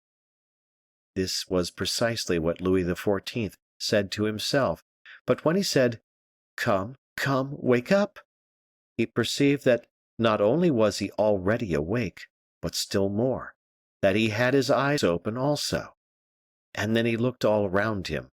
On his right hand and on his left, 2 armed men stood in stolid silence, each wrapped in a huge cloak, and the face covered with a mask. One of them held a small lamp in his hand, whose glimmering light revealed the saddest picture a king could look upon. Louis could not help saying to himself that his dream still lasted, and that all he had to do to cause it to disappear was to move his arms or to say something aloud. He darted from his bed, and found himself upon the damp, moist ground. Then, addressing himself to the man who held the lamp in his hand, he said, "What is this, monsieur, and what is the meaning of this jest?" "It is no jest," replied in a deep voice the masked figure that held the lantern. "Do you belong to Monsieur Fouquet?" inquired the king, greatly astonished at his situation. "It matters very little to whom we belong," said the phantom. "We are your masters now. That is sufficient." The king, more impatient than intimidated, turned to the other masked figure. "If this is a comedy," he said, "you will tell Monsieur Fouquet that I find it unseemly and improper, and that I command it should cease." The second masked person to whom the king had addressed himself was a man of huge stature and vast circumference. He held himself erect and motionless as any block of marble. "Well," added the king, stamping his foot, "you do not answer."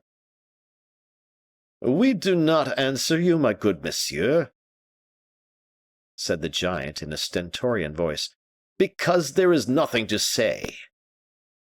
"At least tell me what you want," exclaimed Louis, folding his arms with a passionate gesture. "You will know by and by," replied the man who held the lamp. "In the meantime, tell me where I am." "Look." Louis looked all round him, but by the light of the lamp which the masked figure raised for the purpose, he could perceive nothing but the damp walls which glistened here and there with the slimy traces of the snail. "Oh, oh, a dungeon!" cried the king. "No, a subterranean passage." "Which leads?" "Would you be good enough to follow us?" "I shall not stir from hence!" cried the king. "If you are obstinate, my dear young friend," replied the taller of the two, "I will lift you up in my arms, and roll you up in your own cloak, and if you should happen to be stifled, why, so much the worse for you." As he said this, he disengaged from beneath his cloak a hand of which Milo of Crotona would have envied him the possession, on the day when he had that unhappy idea of rending his last oak. The king dreaded violence, for he could well believe that the 2 men into whose power he had fallen had not gone so far with any idea of drawing back, and that they would consequently be ready to proceed to extremities if necessary. He shook his head and said, "It seems I have fallen into the hands of a couple of assassins. Move on, then." Neither of the men answered a word to this remark. The one who carried the lantern walked first. The king followed him, while the second masked figure closed the procession.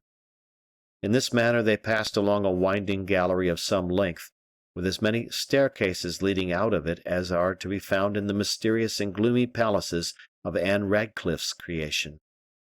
All these windings and turnings, during which the king heard the sound of running water over his head, ended at last in a long corridor closed by an iron door.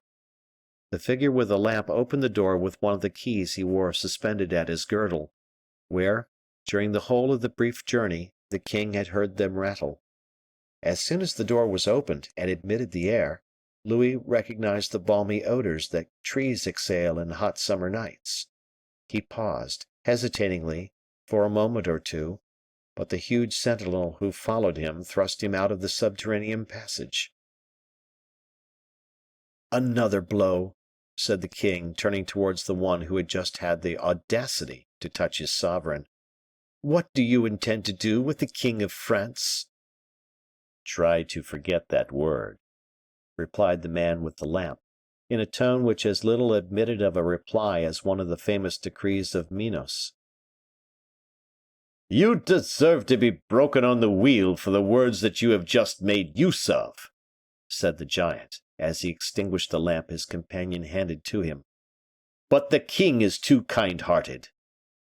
Louis, at that threat, made so sudden a movement that it seemed as if he meditated flight, but the giant's hand was in a moment placed on his shoulder and fixed him motionless where he stood. But tell me at least where we are going, said the king. Come, replied the former of the two men, with a kind of respect in his manner, and leading his prisoner towards a carriage which seemed to be in waiting. The carriage was completely concealed amid the trees. Two horses, with their feet fettered, were fastened by a halter to the lower branches of a large oak. Get in, said the same man, opening the carriage door and letting down the step. The king obeyed, seated himself at the back of the carriage, the padded door of which was shut and locked immediately upon him and his guide. As for the giant, he cut the fastenings by which the horses were bound, harnessed them himself, and mounted on the box of the carriage, which was unoccupied.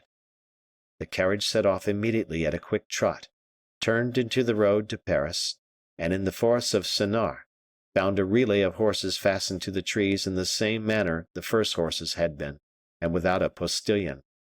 The man on the box changed the horses, and continued to follow the road towards Paris with the same rapidity, so that they entered the city about 3 o'clock in the morning.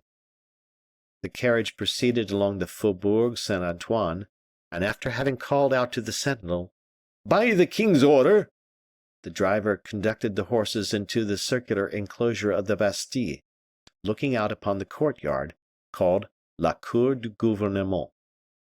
There the horses drew up, reeking with sweat, at the flight of steps, and a sergeant of the guard ran forward. "Go and wake the governor," said the coachman in a voice of thunder. With the exception of this voice, which might have been heard at the entrance of the Faubourg Saint Antoine, everything remained as calm in the carriage as in the prison. 10 minutes afterwards, Monsieur de Baisemeaux appeared in his dressing gown on the threshold of the door. "What is the matter now?" he asked. "And whom have you brought me there?" The man with the lantern opened the carriage door, and said 2 or 3 words to the one who acted as driver, who immediately got down from his seat, took up a short musket which he kept under his feet, and placed its muzzle on his prisoner's chest. "And fire at once if he speaks," added aloud the man who alighted from the carriage. "Very good," replied his companion, without another remark. With this recommendation, the person who had accompanied the king in the carriage ascended the flight of steps, at the top of which the governor was awaiting him. "Monsieur d'Herblay," said the latter. "Hush," said Aramis. "Let us go into your room." "Good heavens, what brings you here at this hour?" "A mistake, my dear Monsieur de Baisemeaux," Aramis replied quietly. "It appears that you were quite right the other day." "What about?" inquired the governor. "About the order of release, my dear friend." "Tell me what you mean, monsieur." "No, monseigneur," said the governor, almost suffocated by surprise and terror. "It is a very simple affair.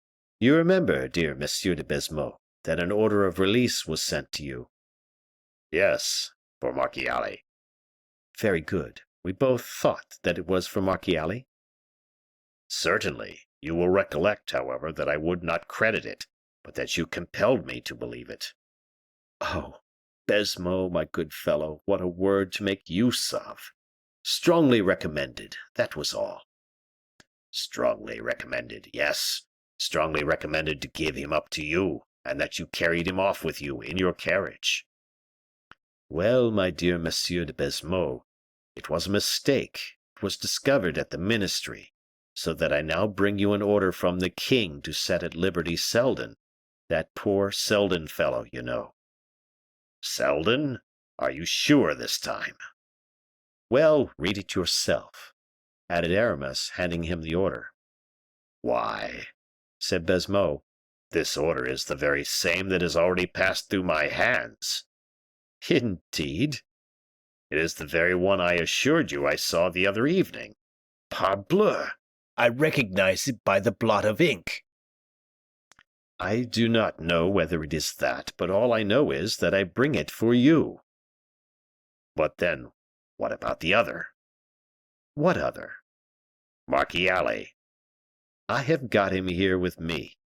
"But that is not enough for me. I require a new order to take him back again." "Don't talk such nonsense, my dear Baisemeaux. You talk like a child. Where is the order you received respecting Marchiali?" Baisemeaux ran to his iron chest and took it out. Aramis seized hold of it, coolly tore it in 4 pieces, held them to the lamp, and burnt them. "Good heavens, what are you doing?"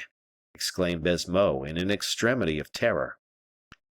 "Look at your position quietly, my good governor," said Aramis with imperturbable self-possession, "and you will see how very simple the whole affair is.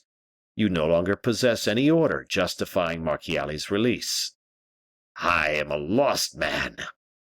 "Far from it, my good fellow, since I have brought Marchiali back to you, and all accordingly is just the same as if he had never left." "Ah!" said the governor, completely overcome by terror. "Plain enough, you see, and you will go and shut him up immediately." "I should think so, indeed." "And you will hand over this Selden to me, whose liberation is authorized by this order. Do you understand?" I. "You do understand, I see," said Aramis. "Very good." Baisemeaux clapped his hands together. "But why, at all events, after having taken Marchiali away from me, do you bring him back again?" cried the unhappy governor in a paroxysm of terror, and completely dumbfounded. "For a friend such as you are," said Aramis, "for so devoted a servant, I have no secrets." And he put his mouth close to Baisemeaux's ear, as he said in a low tone of voice, "You know the resemblance between that unfortunate fellow and the king. Yes." "Very good. The first use that Marchiali made of his liberty was to persist. Can you guess what?" "How it is likely I should guess." "To persist in saying that he was king of France, to dress himself up in clothes like those of the king, and then pretend to assume that he was the king himself." "Gracious heavens!" "That is the reason why I have brought him back again, my dear friend. He is mad, and lets everyone see how mad he is." "What is to be done, then?" "That is very simple. Let no one hold any communication with him. You understand that when his peculiar style of madness came to the king's ears, the king, who had pitied his terrible affliction, and saw that all his kindness had been repaid by black ingratitude, became perfectly furious, so that now, and remember this very distinctly, dear Monsieur de Baisemeaux, for it concerns you most closely, so that there is now, I repeat, sentence of death pronounced against all those who may allow him to communicate with anyone else but me or the king himself. You understand, Baisemeaux? Sentence of death." "You need not ask me whether I understand." "And now let us go down and conduct this poor devil back to his dungeon again, unless you prefer he should come up here." "What would be the good of that?" "It would be better, perhaps, to enter his name in the prison book at once." "Of course, certainly, not a doubt of it." "In that case, have him up." Baisemeaux ordered the drums to be beaten and the bell to be rung, as a warning to every one to retire, in order to avoid meeting a prisoner, about whom it was desired to observe a certain mystery. Then, when the passages were free, he went to take the prisoner from the carriage, at whose breast Porthos, faithful to the directions which had been given him, still kept his musket leveled. "Ah, is that you, miserable wretch?" cried the governor as soon as he perceived the king. "Very good, very good." And immediately, making the king get out of the carriage, he led him, still accompanied by Porthos, who had not taken off his mask, and Aramis, who again resumed his, up the stairs to the second bataudiere, and opened the door of the room in which Philippe for 6 long years had bemoaned his existence. The king entered the cell without pronouncing a single word. He faltered in as limp and haggard as a rain-struck lily. Baisemeaux shut the door upon him, turned the key twice in the lock, and then returned to Aramis. "It is quite true," he said in a low tone, "that he bears a striking resemblance to the king, but less so than you said." "So that," said Aramis, "you would not have been deceived by the substitution of the one for the other?" "What a question!" "You are a most valuable fellow, Baisemeaux," said Aramis. "And now set Selden free." "Oh, yes, I was going to forget that. I will go and give orders at once." "Bah! Tomorrow will be time enough." "Tomorrow? Oh, no, this very minute." "Well, go off to your affairs, I will go away to mine. But it is quite understood, is it not?" "What is quite understood?" "That no one is to enter the prisoner's cell except with an order from the king, an order which I will myself bring." "Quite so. Adieu, monseigneur." Aramis returned to his companion. "Now, Porthos, my good fellow, back again to Vaux, and as fast as possible." "A man is light and easy enough when he faithfully served his king, and in serving him saved his country," said Porthos. "The horses will be light as if our tissues were constructed of the wind of heaven. So let us be off." And the carriage, lightened of a prisoner, who might well be, as he in fact was, very heavy in the sight of Aramis, passed across the drawbridge of the Bastille, which was raised again immediately behind it. End of chapter. Chapter 18. A Night at the Bastille. Pain, anguish, and suffering in human life are always in proportion to the strength with which a man is endowed.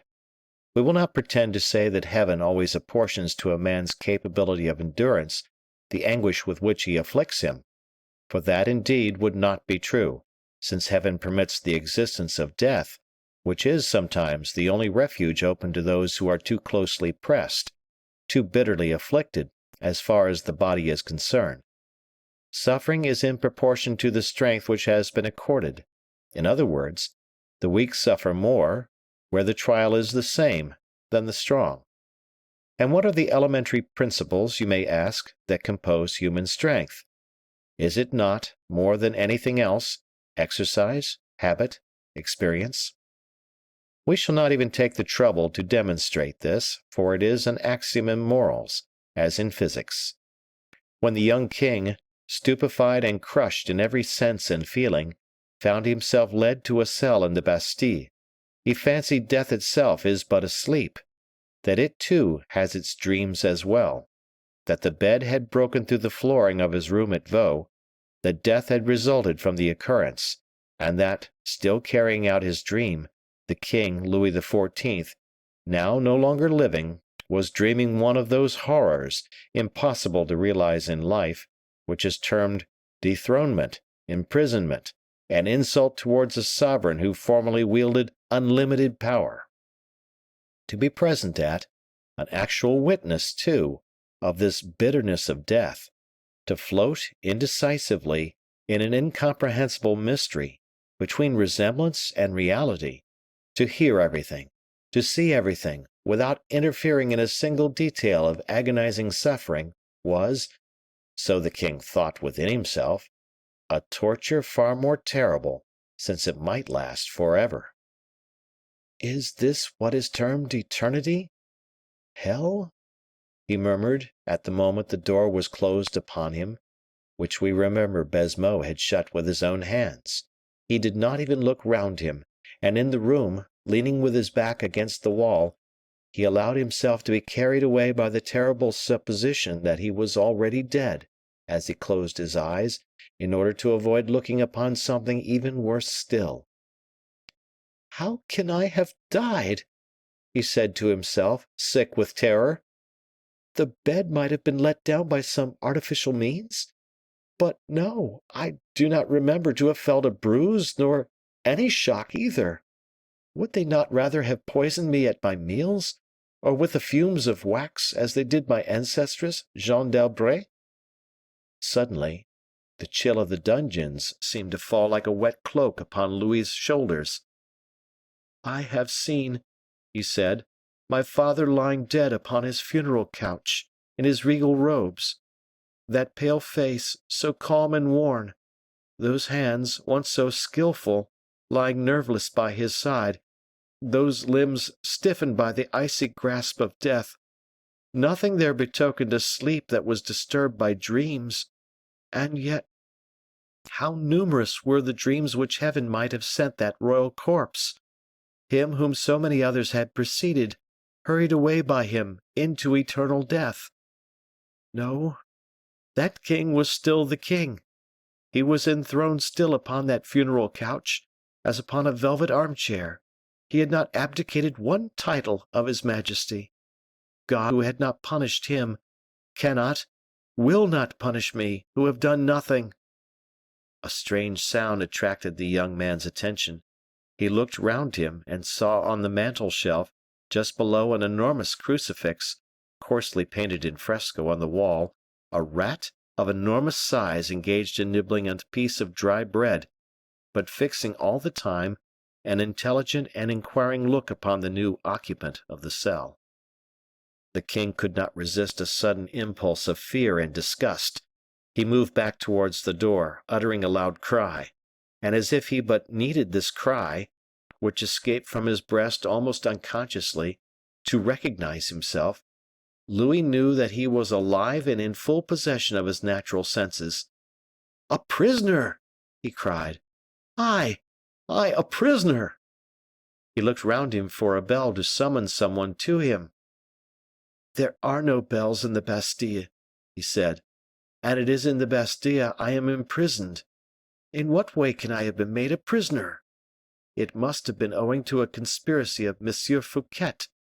I have been drawn to Vaux as to a snare. Monsieur Fouquet cannot be acting alone in this affair. His agent. That voice that I but just now heard was Monsieur d'Herblay. I recognized it. Colbert was right, then. But what is Fouquet's object? To reign in my place and stead? Impossible. Yet who knows? Thought the king, relapsing into gloom again.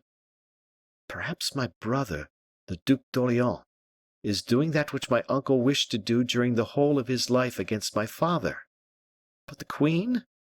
My mother, too? And La Valliere? Oh, La Valliere, she will have been abandoned to Madame. Dear, dear girl. Yes, it is. It must be so. They have shut her up as they have me. We are separated forever." And at this idea of separation, the poor lover burst into a flood of tears and sobs and groans. "There is a governor in this place," the king continued, in a fury of passion. "I will speak to him. I will summon him to me." He called. No voice replied to his. He seized hold of his chair and hurled it against the massive oaken door. The wood resounded against the door, and awakened many a mournful echo in the profound depths of the staircase, but from a human creature, none. This was a fresh proof for the king of the slight regard in which he was held at the Bastille. Therefore, when his first fit of anger had passed away, having remarked a barred window through which there passed a stream of light, lozenge shape, there must be, he knew, the bright orb of approaching day, Louis began to call out, at first gently enough, then louder and louder still, but no one replied. 20 other attempts which he made, one after another, obtained no other or better success. His blood began to boil within him and mount to his head. His nature was such that, accustomed to command, he trembled at the idea of disobedience. The prisoner broke the chair, which was too heavy for him to lift, and made use of it as a battering ram to strike against the door. He struck so loudly and so repeatedly that the perspiration soon began to pour down his face. The sound became tremendous and continuous. Certain stifled, smothered cries replied in different directions. This sound produced a strange effect upon the king. He paused to listen. It was the voice of the prisoners, formerly his victims, now his companions. The voices ascended like vapors through the thick ceilings and the massive walls, and rose in accusations against the author of this noise, as doubtless their sighs and tears accused, in whispered tones, the author of their captivity. After having deprived so many people of their liberty, the king came among them to rob them of their rest. This idea almost drove him mad. It redoubled his strength, or rather his will, bent upon obtaining some information, or a conclusion to the affair. With a portion of the broken chair he recommenced the noise. At the end of an hour, Louis heard something in the corridor behind the door of his cell, and a violent blow, which was returned upon the door itself, made him cease his own. "Are you mad?" said a rude, brutal voice. "What is the matter with you this morning?" "This morning?" thought the king, but he said aloud, politely, "Monsieur, are you the governor of the Bastille?" "My good fellow, your head is out of sorts," replied the voice, "but that is no reason why you should make such a terrible disturbance. Be quiet, mordieu." "Are you the governor?"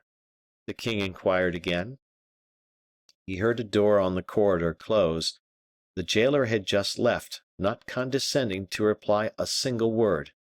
When the king had assured himself of his departure, his fury no longer knew any bounds. As agile as a tiger, he leaped from the table to the window and struck the iron bars with all his might. He broke a pane of glass, the pieces of which fell clanking into the courtyard below. He shouted with increasing hoarseness, "The governor! The governor!" This excess lasted fully an hour, during which time he was in a burning fever. With his hair in disorder and matted on his forehead, his dress torn and covered with dust and plaster, his linen in shreds, the king never rested until his strength was utterly exhausted, and it was not until then that he clearly understood the pitiless thickness of the walls, the impenetrable nature of the cement, invincible to every influence but that of time, and that he possessed no other weapon but despair. He leaned his forehead against the door, and let the feverish throbbings of his heart calm by degrees. It had seemed as if one single additional pulsation would have made it burst. "A moment will come when the food which is given to the prisoners will be brought to me. I shall then see someone. I shall speak to him, and get an answer." And the king tried to remember at what hour the first repast of the prisoners was served at the Bastille. He was ignorant even of this detail. The feeling of remorse at this remembrance smote him like the thrust of a dagger. That he should have lived for 25 years a king, and in the enjoyment of every happiness, without having bestowed a moment's thought on the misery of those who had been unjustly deprived of their liberty. The king blushed for very shame.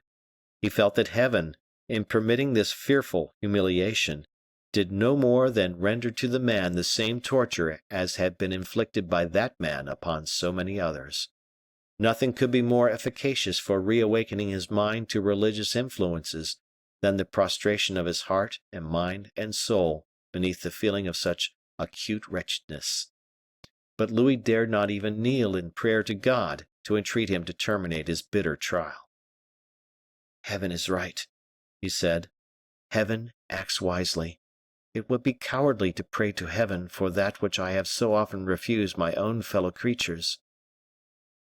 He had reached this stage of his reflections, that is, of his agony of mind, when a similar noise was again heard behind his door, followed this time by the sound of the key in the lock, and of the bolts being withdrawn from their staples.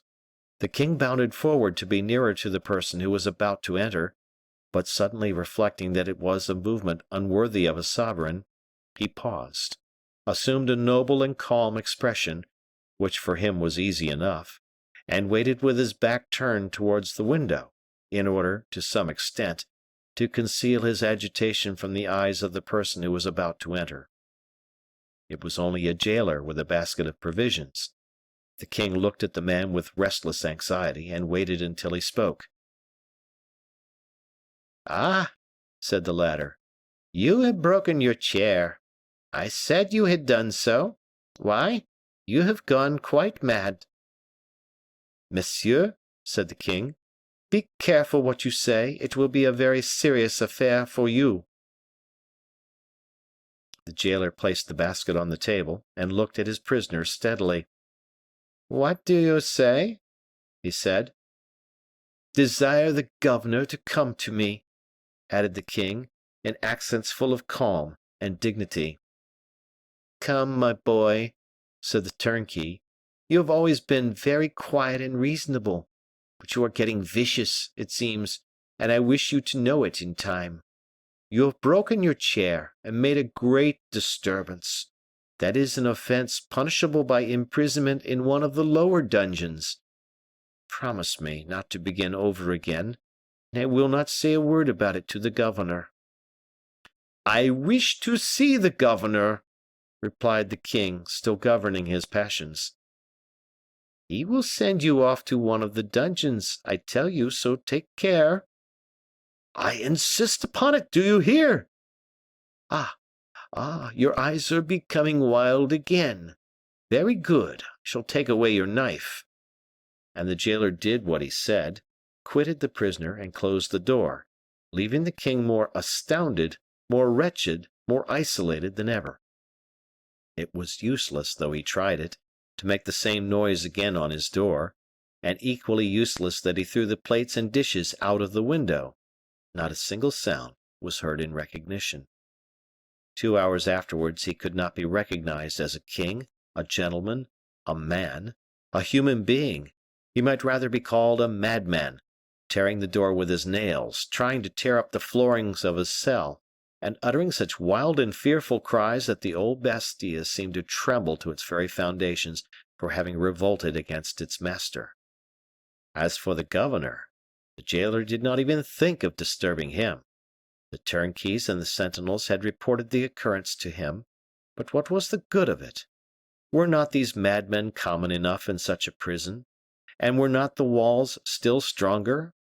Monsieur de Baisemeaux, thoroughly impressed with what Aramis had told him, and in perfect conformity with the king's order, hoped only that one thing might happen, namely, that the madman Marchiali might be mad enough to hang himself to the canopy of his bed, or to one of the bars of the window. In fact, the prisoner was anything but a profitable investment for Monsieur Baisemeaux, and became more annoying than agreeable to him. These complications of Selden and Marchiali, the complications first of setting at liberty and then imprisoning again, the complications arising from the strong likeness in question, had at last found a very proper denouement. Baisemeaux even thought he had remarked that D'Herblay himself was not altogether dissatisfied with the result. "And then, really," said Baisemeaux to his next in command, "an ordinary prisoner is already unhappy enough in being a prisoner. He suffers quite enough, indeed, to induce one to hope, charitably enough, that his death may not be far distant. With still greater reason, accordingly, when the prisoner has gone mad, and might bite and make a terrible disturbance in the Bastille, why, in such a case, it is not simply an act of mere charity to wish him dead, it would be almost a good and even commendable action, quietly to have him put out of his misery." And the good-natured governor thereupon sat down to his late breakfast. End of chapter. Chapter 19. The Shadow of Monsieur Fouquet. D'Artagnan, still confused and oppressed by the conversation he had just had with the king, could not resist asking himself if he were really in possession of his senses, if he were really and truly at Vaux, if he, D'Artagnan, were really the captain of the Musketeers, and Monsieur Fouquet the owner of the chateau in which Louis XIV was at that moment partaking of his hospitality. These reflections were not those of a drunken man, although everything was in prodigal profusion at Vaux, and the surintendant's wines had met with a distinguished reception at the fete. The Gascon, however, was a man of calm self-possession, and no sooner did he touch his bright steel blade than he knew how to adopt morally the cold, keen weapon as his guide of action. "Well," he said, as he quitted the royal apartment, "I seem now to be mixed up historically with the destinies of the king and of the minister. It will be written that Monsieur d'Artagnan, a younger son of a Gascon family, placed his hand on the shoulder of Monsieur Nicolas Fouquet, the surintendant of the finances of France.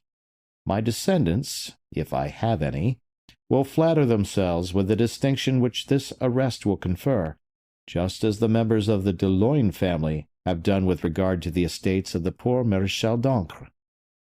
But the thing is, how best to execute the king's directions in a proper manner?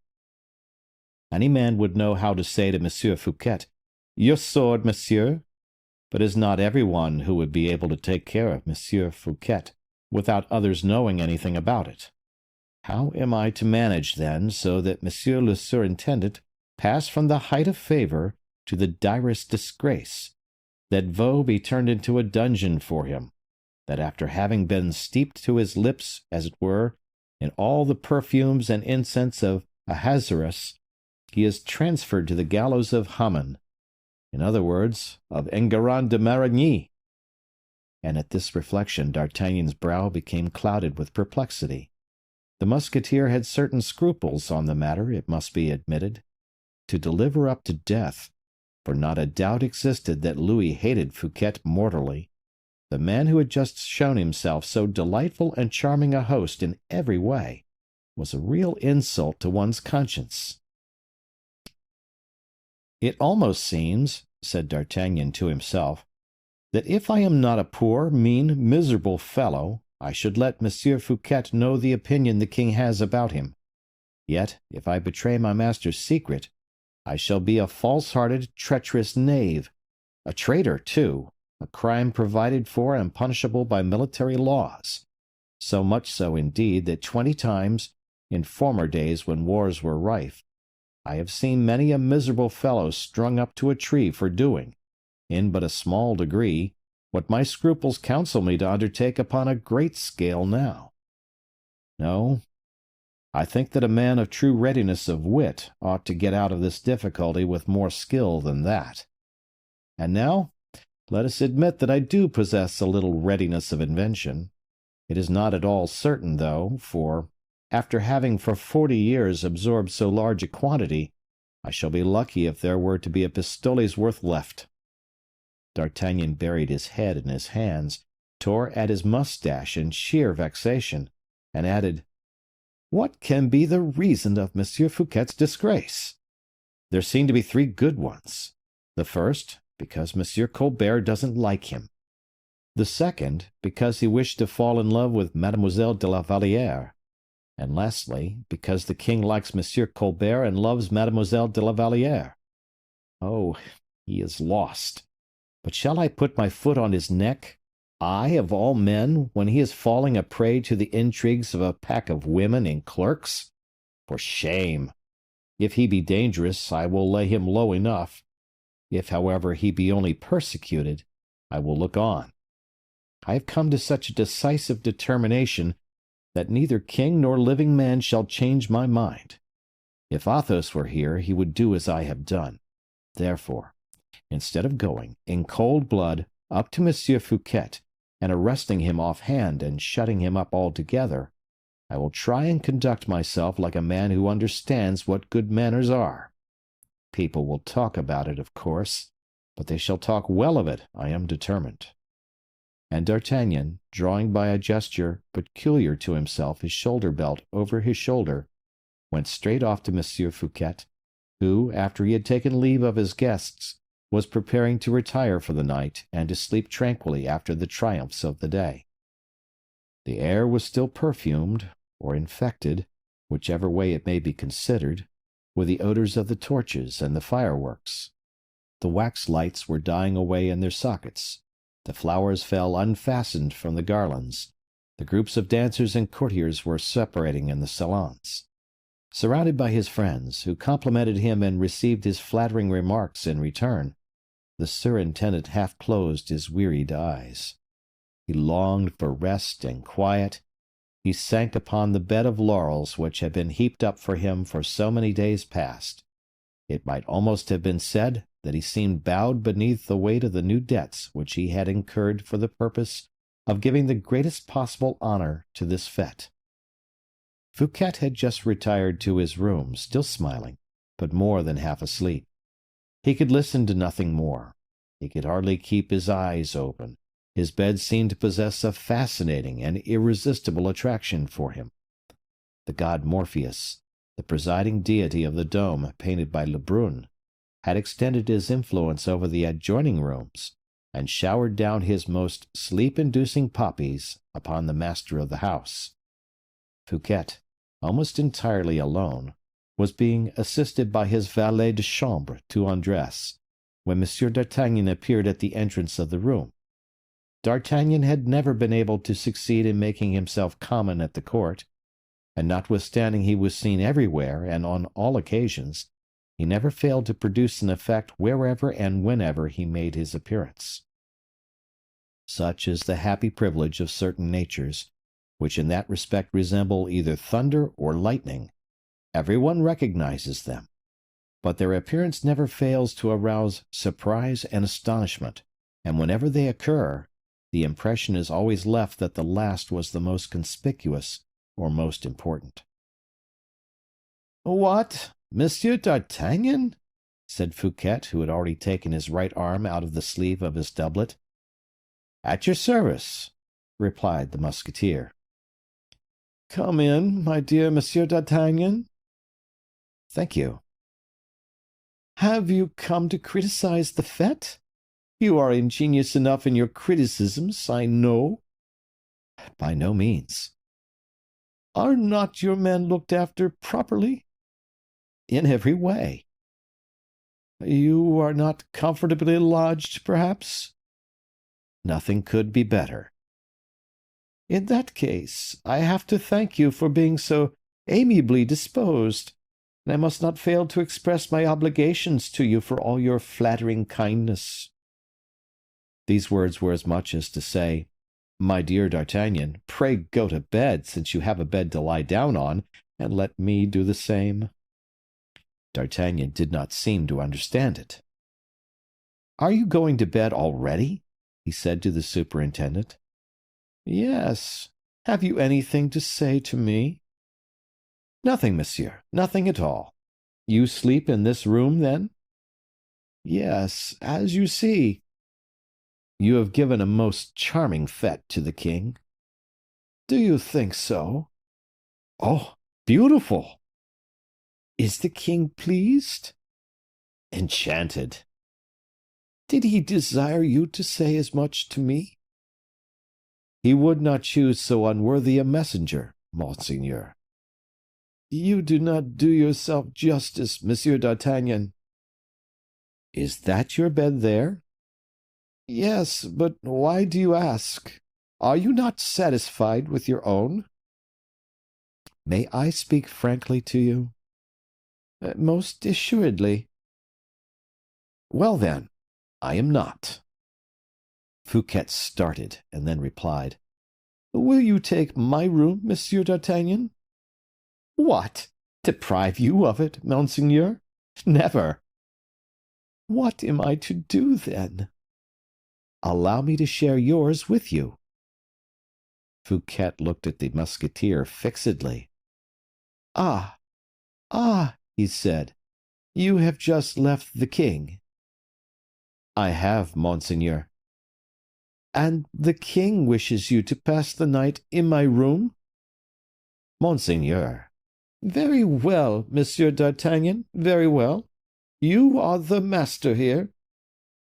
I assure you, monseigneur, that I do not wish to abuse. Fouquet turned to his valet and said, Leave us. When the man had left, he said to D'Artagnan, You have something to say to me? I? A man of your superior intelligence cannot have come to talk with a man like myself at such an hour as the present, without grave motives. Do not interrogate me. On the contrary, what do you want with me? Nothing more than the pleasure of your society. Come into the garden, then, said the superintendent suddenly, or into the park. No, replied the musketeer hastily. No. Why? The fresh air. Come, admit at once that you arrest me, said the superintendent to the captain. Never, said the latter. You intend to look after me, then?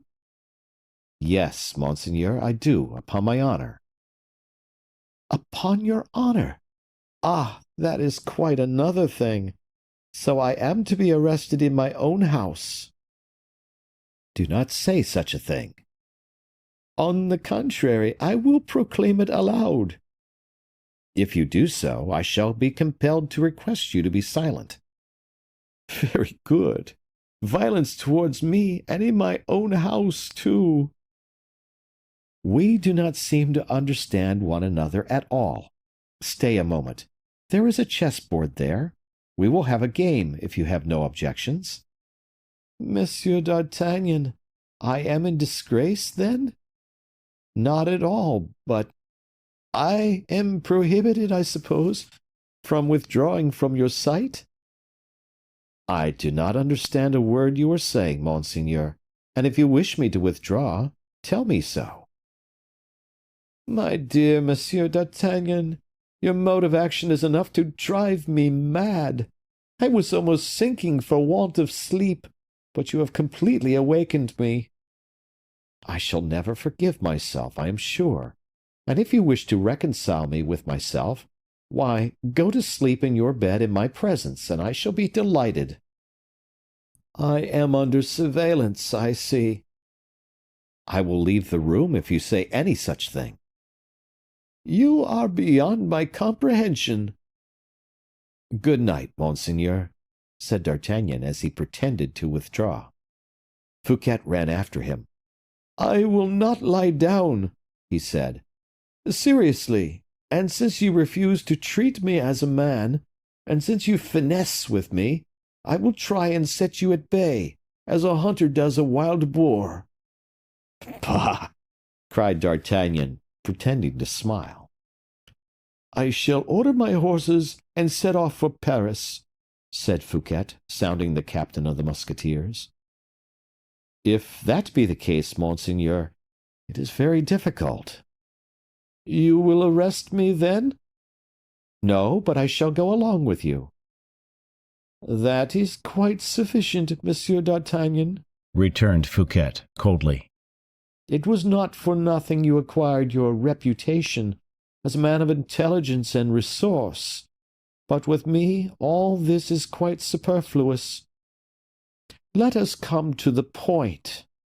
Do me a service. Why do you arrest me? What have I done? Oh, I know nothing about what you may have done, but I do not arrest you. This evening, at least. This evening, said Fouquet, turning pale. But tomorrow? It is not tomorrow just yet, monseigneur. Who can ever answer for the morrow? Quick, quick, captain. Let me speak to Monsieur d'Herblay. Alas, that is quite impossible, monseigneur. I have strict orders to see that you hold no communication with anyone. With Monsieur d'Herblay, captain, with your friend.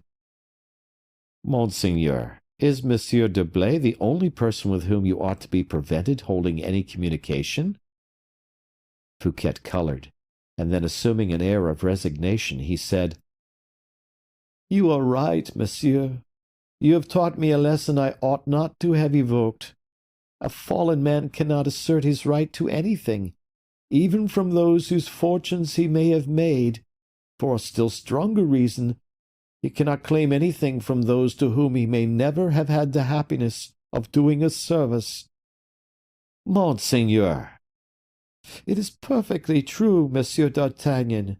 You have always acted in the most admirable manner towards me, in such a manner, indeed, as most becomes the man who is destined to arrest me.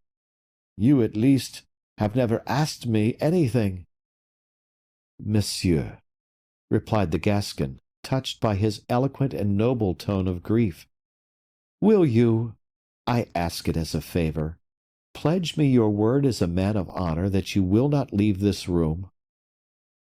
What is the use of it, my dear Monsieur d'Artagnan, since you keep watch and ward over me? Do you suppose I should contend against the most valiant sword in the kingdom? It is not that at all, monseigneur, but that I am going to look for Monsieur d'Herblay, and consequently to leave you alone. Fouquet uttered a cry of delight and surprise. To look for Monsieur d'Herblay! To leave me alone! He exclaimed, clapping his hands together. Which is Monsieur d'Herblay's room? The blue room, is it not? Yes, my friend, yes. Your friend. Thank you for that word, monseigneur. You conferred upon me today, at least, if you have never done so before. Ah, you have saved me. It will take a good 10 minutes to go from hence to the blue room, and to return, said D'Artagnan. Nearly so. And then to wake Aramis, who sleeps very soundly when he is asleep, I put that down at another 5 minutes, making a total of 15 minutes' absence. And now, monseigneur, give me your word that you will not in any way attempt to make your escape, and that when I return I shall find you here again. I give it, monsieur, replied Fouquet, with an expression of the warmest and deepest gratitude. D'Artagnan disappeared. Fouquet looked at him as he quitted the room, waited with a feverish impatience until the door was closed behind him, and as soon as it was shut, flew to his keys, opened 2 or 3 secret doors concealed in various articles of furniture in the room, looked vainly for certain papers, which doubtless he had left at Saint-Mande, and which he seemed to regret not having found in them, then hurriedly seizing hold of letters, contracts, papers, writings, he heaped them up into a pile, which he burnt in the extremest haste upon the marble hearth of the fireplace, not even taking time to draw from the interior of it the vases and pots of flowers with which it was filled. As soon as he had finished, like a man who had just escaped an imminent danger, and whose strength abandons him as soon as the danger is past, he sank down, completely overcome, on a couch. When D'Artagnan returned, he found Fouquet in the same position. The worthy Musketeer had not the slightest doubt that Fouquet, having given his word, would not even think of failing to keep it, but he had thought it most likely that Fouquet would turn his, D'Artagnan's, absence to the best advantage in getting rid of all the papers, memorandums, and contracts, which might possibly render his position, which was even now serious enough, more dangerous than ever.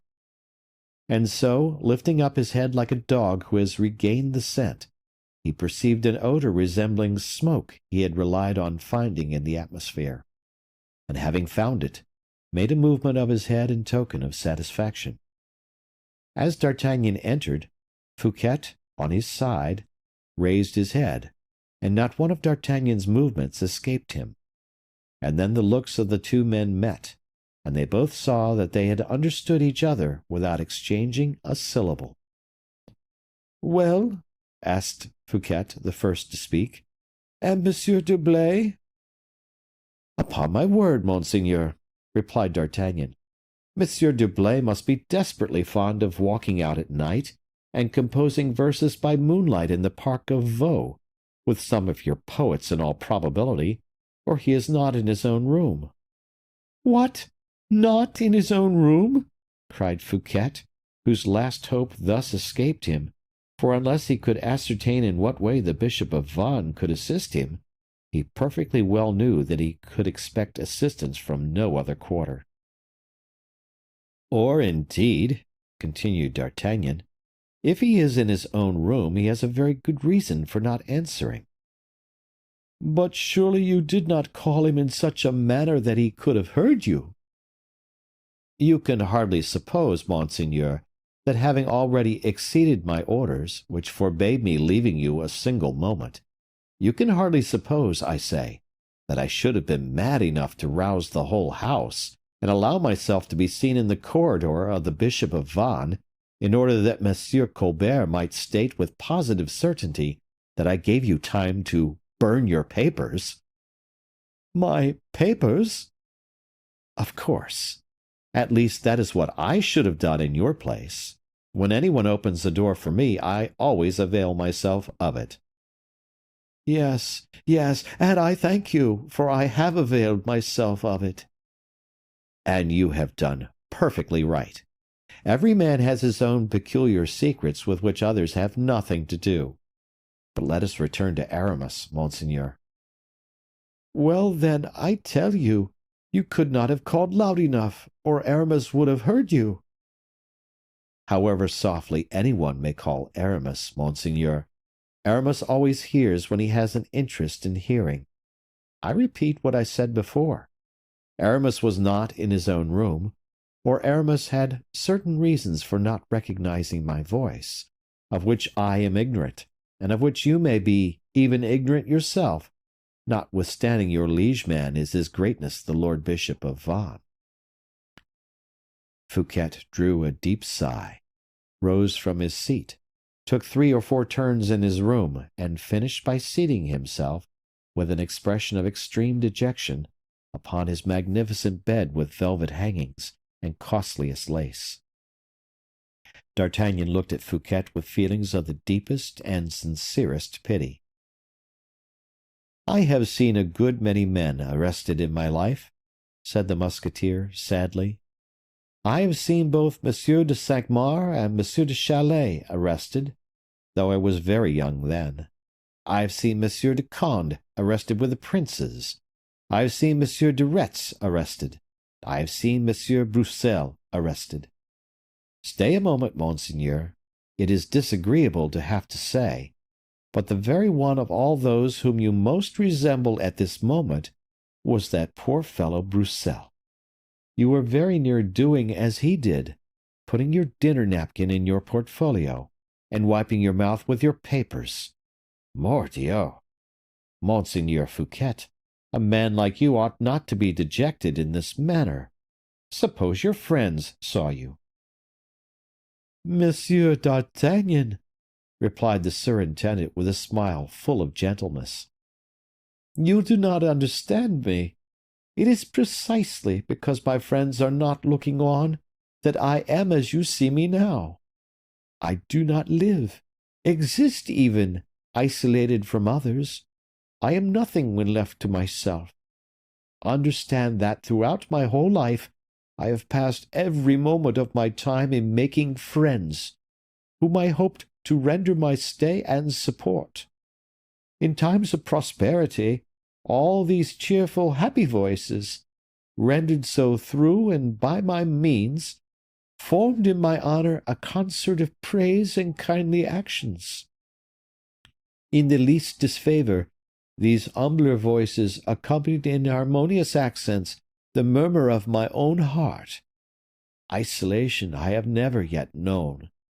Poverty, a phantom I have sometimes beheld, clad in rags, awaiting me at the end of my journey through life. Poverty has been the spectre with which many of my own friends have trifled for years past, which they poetize and caress, and which has attracted me towards them. Poverty, I accept it, acknowledge it, receive it, as a disinherited sister. For poverty is neither solitude, nor exile, nor imprisonment. Is it likely I shall ever be poor, with such friends as Pelisson, as La Fontaine, as Molière? with such a mistress as— Oh, if you knew how utterly lonely and desolate I feel at this moment, and how you, who separate me from all I love, seem to resemble the image of solitude, of annihilation, death itself. But I have already told you, Monsieur Fouquet, replied D'Artagnan, moved to the depths of his soul, that you are woefully exaggerating. The king likes you. No, no, said Fouquet, shaking his head. Monsieur Colbert hates you. Monsieur Colbert, what does that matter to me? He will ruin you. Ah, I defy him to do that, for I am ruined already. At this singular confession of the superintendent, D'Artagnan cast his glance all around the room, and although he did not open his lips, Fouquet understood him so thoroughly that he added, What can be done with such wealth of substance as surrounds us, when a man can no longer cultivate his taste for the magnificent? Do you know what good the greater part of the wealth and the possessions which we rich enjoy confer upon us? Merely to disgust us, by their very splendor even, with everything which does not equal it. Vaux, you will say, and the wonders of Vaux. What of it? What boot these wonders? If I am ruined, how shall I fill with water the urns which my naiads bear in their arms, or force the air into the lungs of my Tritons? To be rich enough, Monsieur D'Artagnan, a man must be too rich. D'Artagnan shook his head. Oh, I know very well what you think, replied Fouquet quickly. If Vaux were yours, you would sell it, and would purchase an estate in the country, an estate which should have woods, orchards, and land attached, so that the estate should be made to support its master. With 40 millions you might— 10 millions, interrupted D'Artagnan. Not a million, my dear captain. No one in France is rich enough to give 2 millions for Vaux, and to continue to maintain it as I have done. No one could do it. No one would know how. Well, said D'Artagnan, in any case, 1 million is not abject misery. It is not far from it, my dear monsieur. But you do not understand me. No, I will not sell my residence at Vaux. I will give it to you, if you like. And Fouquet accompanied these words with a movement of the shoulders to which it would be impossible to do justice. Give it to the king. You will make a better bargain. The king does not require me to give it to him, said Fouquet. He will take it away from me with the most absolute ease and grace, if it pleases him to do so, and that is the very reason I should prefer to see it perish. Do you know, Monsieur D'Artagnan, that if the king did not happen to be under my roof, I would take this candle, go straight to the dome, and set fire to a couple of huge chests of fusees and fireworks which are in reserve there, and would reduce my palace to ashes. Bah, said the Musketeer negligently. At all events, you would not be able to burn the gardens, and that is the finest feature of the place. And yet, resumed Fouquet thoughtfully, what was I saying? Great heavens!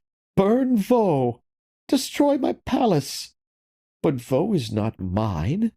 These wonderful creations are, it is true, the property, as far as sense of enjoyment goes, of the man who is paid for them. But as far as duration is concerned, they belong to those who created them. Vaux belongs to Lebrun, to Lenotre, to Pélisson, to Levaux, to La Fontaine, to Molière. Vaux belongs to posterity, in fact. You see, Monsieur D'Artagnan, that my very house has ceased to be my own. That is all well and good, said D'Artagnan. The idea is agreeable enough, and I recognize Monsieur Fouquet himself in it. That idea, indeed, makes me forget that poor fellow Broussel altogether. And I now fail to recognize in you the whining complaints of that old Frondeur. If you are ruined, monsieur, look at the affair manfully, for you too, mordieu, belong to posterity, and have no right to lessen yourself in any way. Stay a moment. Look at me. I who seem to exercise in some degree a kind of superiority over you, because I am arresting you.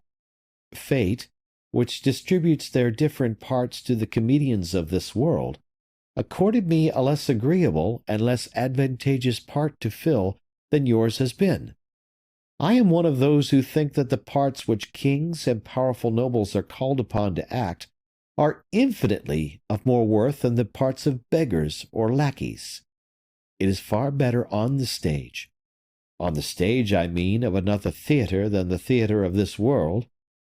It is far better to wear a fine coat and to talk a fine language than to walk the boards shod with a pair of old shoes, or to get one's backbone gently polished by a hearty dressing with a stick. In one word, you have been a prodigal with money. You have ordered and been obeyed, have been steeped to the lips in enjoyment, while I have dragged my tether after me, have been commanded and have obeyed, and have drudged my life away. Well, although I may seem of such trifling importance beside you, monseigneur, I do declare to you that the recollection of what I have done serves me as a spur, and prevents me from bowing my old head too soon. I shall remain unto the very end a trooper, and when my turn comes, I shall fall perfectly straight, all in a heap, still alive, after having selected my place beforehand. Do as I do, Monsieur Fouquet. You will not find yourself the worse for it. A fall happens only once in a lifetime to men like yourself, and the chief thing is to take it gracefully when the chance presents itself.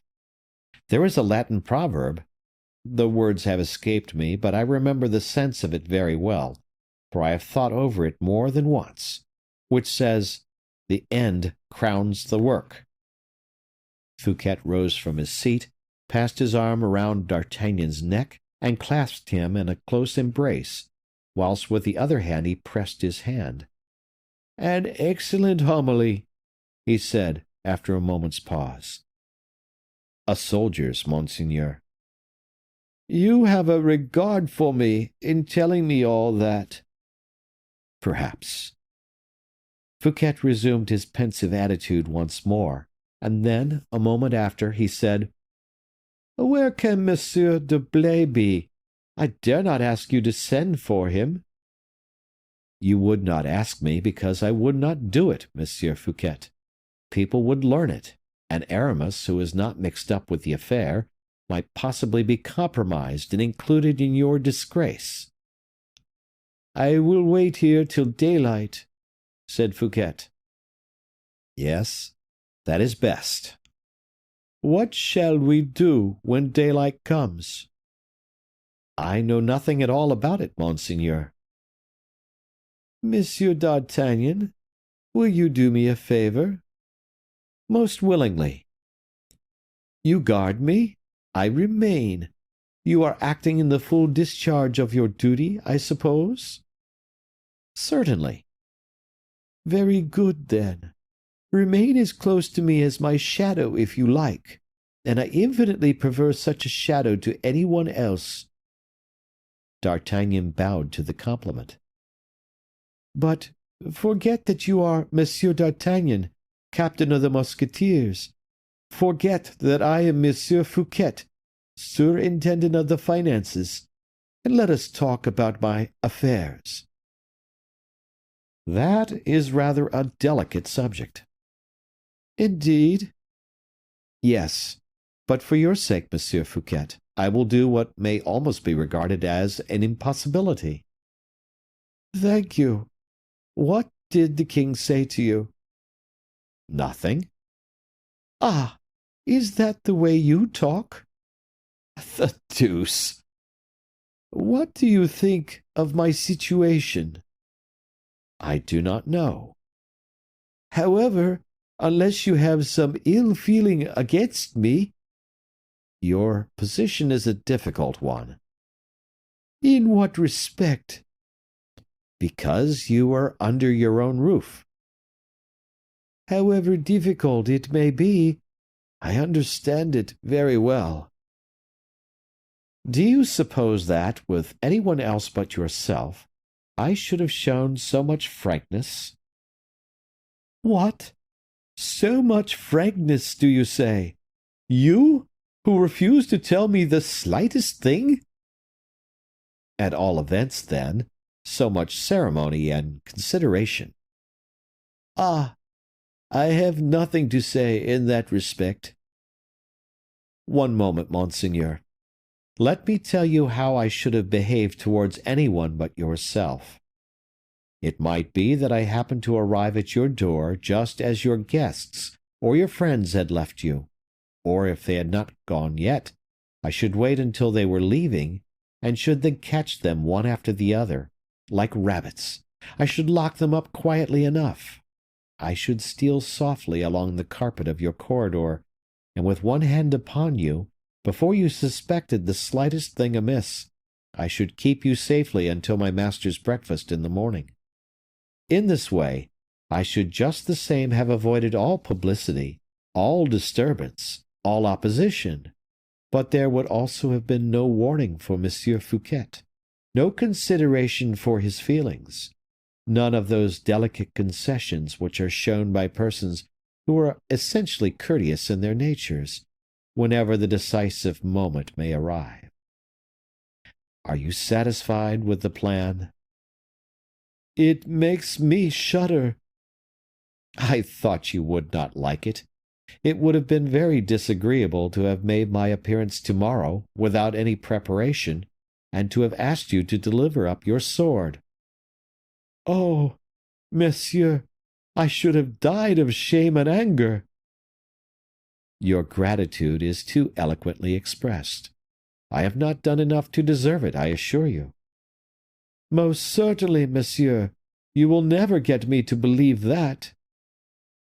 Well then, monseigneur, if you are satisfied with what I have done, and have somewhat recovered from the shock which I prepared you for as much as I possibly could, let us allow the few hours that remain to pass away undisturbed. You are harassed, and should arrange your thoughts. I beg you, therefore, go to sleep, or pretend to go to sleep, either on your bed or in your bed. I will sleep in this armchair, and when I fall asleep, my rest is so sound that a cannon would not wake me. Fouquet smiled. I expect, however, continued the Musketeer, the case of a door being opened, whether a secret door or any other, or the case of anyone going out of or coming into the room. For anything like that, my ear is as quick and sensitive as the ear of a mouse.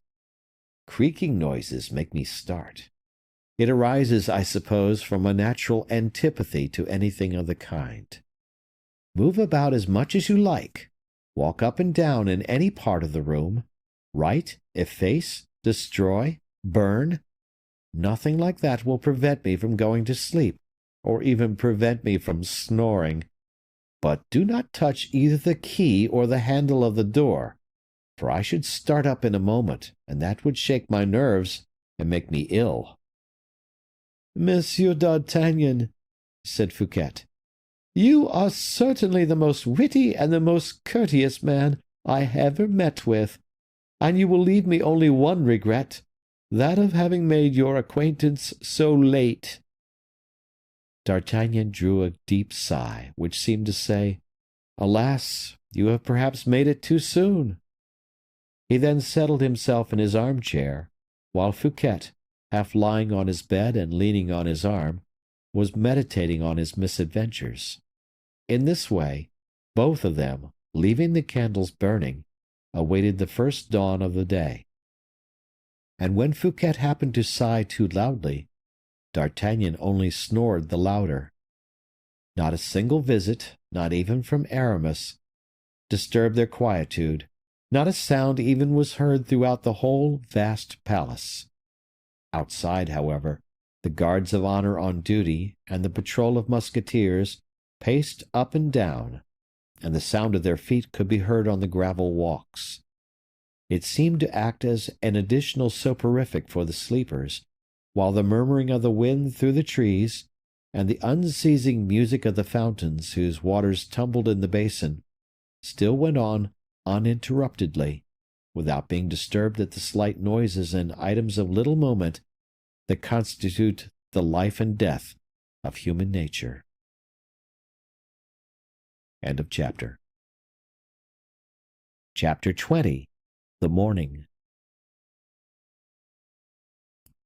In vivid contrast to the sad and terrible destiny of the king imprisoned in the Bastille, and tearing, in sheer despair, the bolts and bars of his dungeon, the rhetoric of the chroniclers of old would not fail to present, as a complete antithesis, the picture of Philippe lying asleep beneath the royal canopy. We do not pretend to say that such rhetoric is always bad, and always scatters, in places where they have no right to grow, the flowers with which it embellishes and enlivens history. But we shall, on the present occasion, carefully avoid polishing the antithesis in question, but shall proceed to draw another picture as minutely as possible, to serve as foil and counterfoil to the one in the preceding chapter. The young prince alighted from Aramis's room in the same way the king had descended from the apartment dedicated to Morpheus. The dome gradually and slowly sank down under Aramis's pressure, and Philippe stood beside the royal bed, which had ascended again after having deposited its prisoner in the secret depths of the subterranean passage. Alone, in the presence of all the luxury which surrounded him, alone in the presence of his power, alone with the part he was about to be forced to act, Philippe for the first time felt his heart and mind and soul expand beneath the influence of 1,000 mutable emotions, which are the vital throbs of a king's heart. He could not help changing color when he looked upon the empty bed, still tumbled by his brother's body. This mute accomplice had returned, after having completed the work it had been destined to perform. It returned with the traces of the crime. It spoke to the guilty author of that crime, with the frank and unreserved language which an accomplice never fears to use in the company of his companion in guilt, for it spoke the truth. Philippe bent over the bed, and perceived a pocket handkerchief lying on it, which was still damp from the cold sweat which had poured from Louis XIV's face. This sweat-bestained handkerchief terrified Philippe, as the gore of Abel frightened Cain. "I am face to face with my destiny," said Philippe, his eyes on fire, and his face a livid white. "Is it likely to be more terrifying than my captivity has been sad and gloomy? Though I am compelled to follow out, at every moment, the sovereign power and authority I have usurped, shall I cease to listen to the scruples of my heart? Yes, the king has lain on this bed. It is indeed his head that has left its impression on this pillow, his bitter tears that have stained this handkerchief, and yet I hesitate to throw myself on the bed, or to press in my hand the handkerchief which is embroidered with my brother's arms. Away with such weakness! Let me imitate Monsieur d'Herblay, who asserts that a man's actions should be always 1 degree above his thoughts. Let me imitate Monsieur d'Herblay, whose thoughts are of and for himself alone, who regards himself as a man of honor, so long as he injures or betrays his enemies only. I alone, should have occupied this bed, if Louis XIV had not, owing to my mother's criminal abandonment, stood in my way. And this handkerchief, embroidered with the arms of France, would in right and justice belong to me alone, if, as Monsieur d'Herblay observes, I had been left my royal cradle. Philippe, son of France, take your place on that bed. Philippe, sole king of France, resume the blazonry that is yours. Philippe, sole heir presumptive to Louis XIII, your father, show yourself without pity or mercy for the usurper who, at this moment, has not even to suffer the agony of the remorse of all that you have had to submit to." With these words, Philippe, notwithstanding an instinctive repugnance of feeling, and in spite of the shudder of terror which mastered his will, threw himself on the royal bed, and forced his muscles to press the still warm place where Louis XIV had lain, while he buried his burning face in the handkerchief still moistened by his brother's tears. With his head thrown back and buried in the soft down of his pillow, Philippe perceived above him the crown of France, suspended, as we have stated, by angels with outspread golden wings. A man may be ambitious of lying in a lion's den, but can hardly hope to sleep there quietly. Philippe listened attentively to every sound. His heart panted and throbbed at the very suspicion of approaching terror and misfortune, but confident in his own strength, which was confirmed by the force of an overpoweringly resolute determination, he waited until some decisive circumstance should permit him to judge for himself. He hoped that imminent danger might be revealed to him, like those phosphoric lights of the tempest which show the sailors the altitude of the waves against which they have to struggle. But nothing approached. Silence, that mortal enemy of restless hearts and of ambitious minds, shrouded in the thickness of its gloom during the remainder of the night the future King of France, who lay there sheltered beneath his stolen crown. Towards the morning a shadow, rather than a body, glided into the royal chamber. Philippe expected his approach, and neither expressed nor exhibited any surprise. "Well, Monsieur d'Herblay?" "Well, sire, all is accomplished." "How?" "Exactly as we expected." "Did he resist?" "Terribly. Tears and entreaties." "And then?" "A perfect stupor." "But at last?" "Oh, at last, a complete victory, an absolute silence." "Did the governor of the Bastille suspect anything?" "Nothing." "The resemblance, however?" "Was the cause of the success." "But the prisoner cannot fail to explain himself. Think well of that. I have myself been able to do as much as that on former occasion."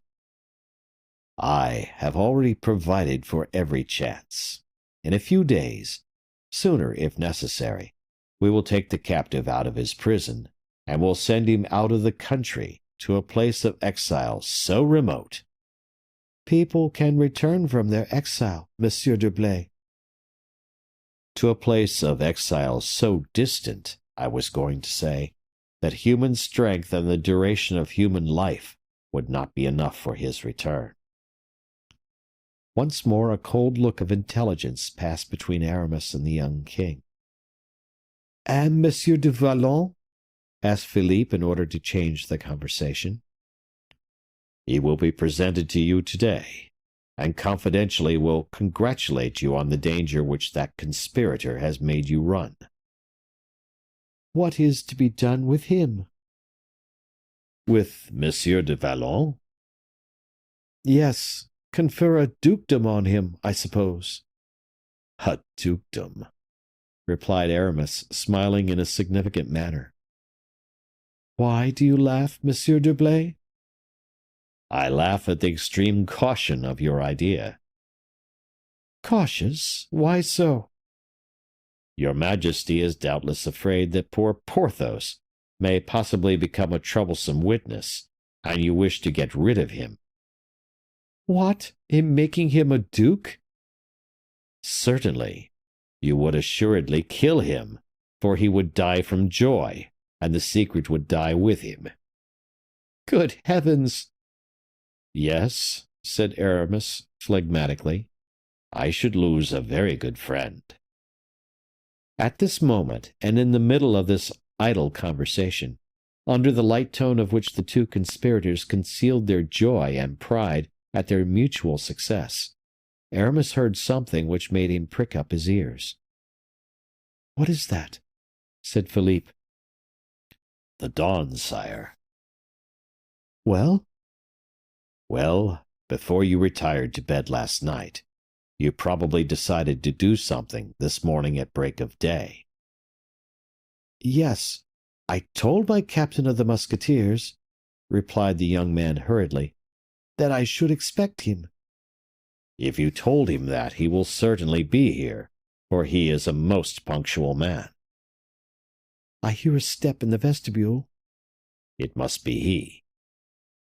"Come, let us begin the attack," said the young king resolutely. "Be cautious, for heaven's sake. To begin the attack, and with D'Artagnan, would be madness. D'Artagnan knows nothing. He has seen nothing. He is 100 miles from suspecting our mystery in the slightest degree.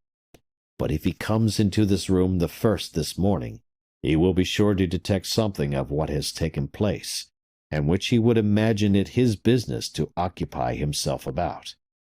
Before we allow D'Artagnan to penetrate into this room, we must air the room thoroughly, or introduce so many people into it that the keenest scent in the whole kingdom may be deceived by the traces of 20 different persons." "But how can I send him away, since I have given him a rendezvous?" observed the prince, impatient to measure swords with so redoubtable an antagonist. "I will take care of that," replied the bishop.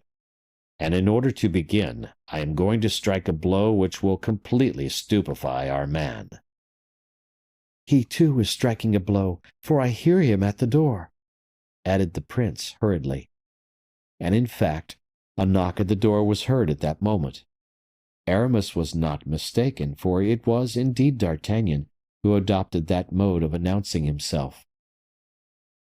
We have seen how he passed the night in philosophizing with Monsieur Fouquet, but the Musketeer was very weary even of feigning to fall asleep, and as soon as early as dawn illumined with its gloomy gleams of light the sumptuous cornices of the superintendent's room, D'Artagnan rose from his armchair, arranged his sword, brushed his coat and hat with his sleeve, like a private soldier getting ready for inspection. "Are you going out?" said Fouquet. "Yes, monseigneur. And you?" "I shall remain." "You pledge your word?" "Certainly." "Very good. Besides, my only reason for going out is to try and get that reply. You know what I mean?" "That sentence, you mean?" "Stay, I have something of the old Roman in me. This morning, when I got up, I remarked that my sword had got caught in one of the aiguillettes, and that my shoulder belt had slipped quite off. That is an infallible sign." "Of prosperity?" "Yes, be sure of it, for every time that that confounded belt of mine stuck fast to my back, it has always signified a punishment from Monsieur de Treville, or a refusal of money by Monsieur de Mazarin.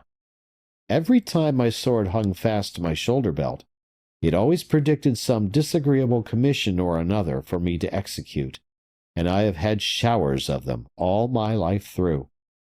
Every time, too, my sword danced about in its sheath, a duel, fortunate in its result, was sure to follow.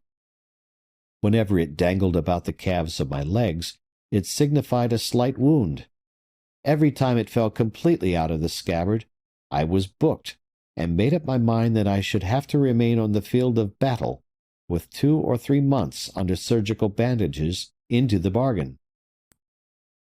"I do not know your sword kept you so well informed," said Fouquet with a faint smile, which showed how he was struggling against his own weakness. "Is your sword bewitched, or under the influence of some imperial charm?" "Why, you must know that my sword may almost be regarded as part of my own body. I have heard that certain men seem to have warnings given them by feeling something the matter with their legs, or a throbbing of their temples. With me, it is my sword that warns me. Well, it told me of nothing this morning. But stay a moment. Look here. It has just fallen of its own accord into the last hole of the belt. Do you know what that is a warning of? No. Well, that tells me of an arrest that will have to be made this very day. Well, said the superintendent, more astonished than annoyed by this frankness, if there is nothing disagreeable predicted to you by your sword, I am to conclude that it is not disagreeable for you to arrest me. You? Arrest you? Of course, the warning does not concern you, since you have been arrested ever since yesterday. It is not you I shall have to arrest, be assured of that. That is the reason why I am delighted, and also the reason why I said that my day will be a happy one. And with these words, pronounced with the most affectionate graciousness of manner, the captain took leave of Fouquet in order to wait upon the king.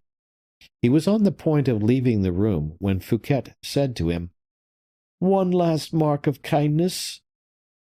"What is it, monseigneur?" "Monsieur d'Herblay. Let me see Monsieur d'Herblay." "I am going to try and get him to come to you." D'Artagnan did not think himself so good a prophet. It was written that the day would pass away and realize all the predictions that had been made in the morning.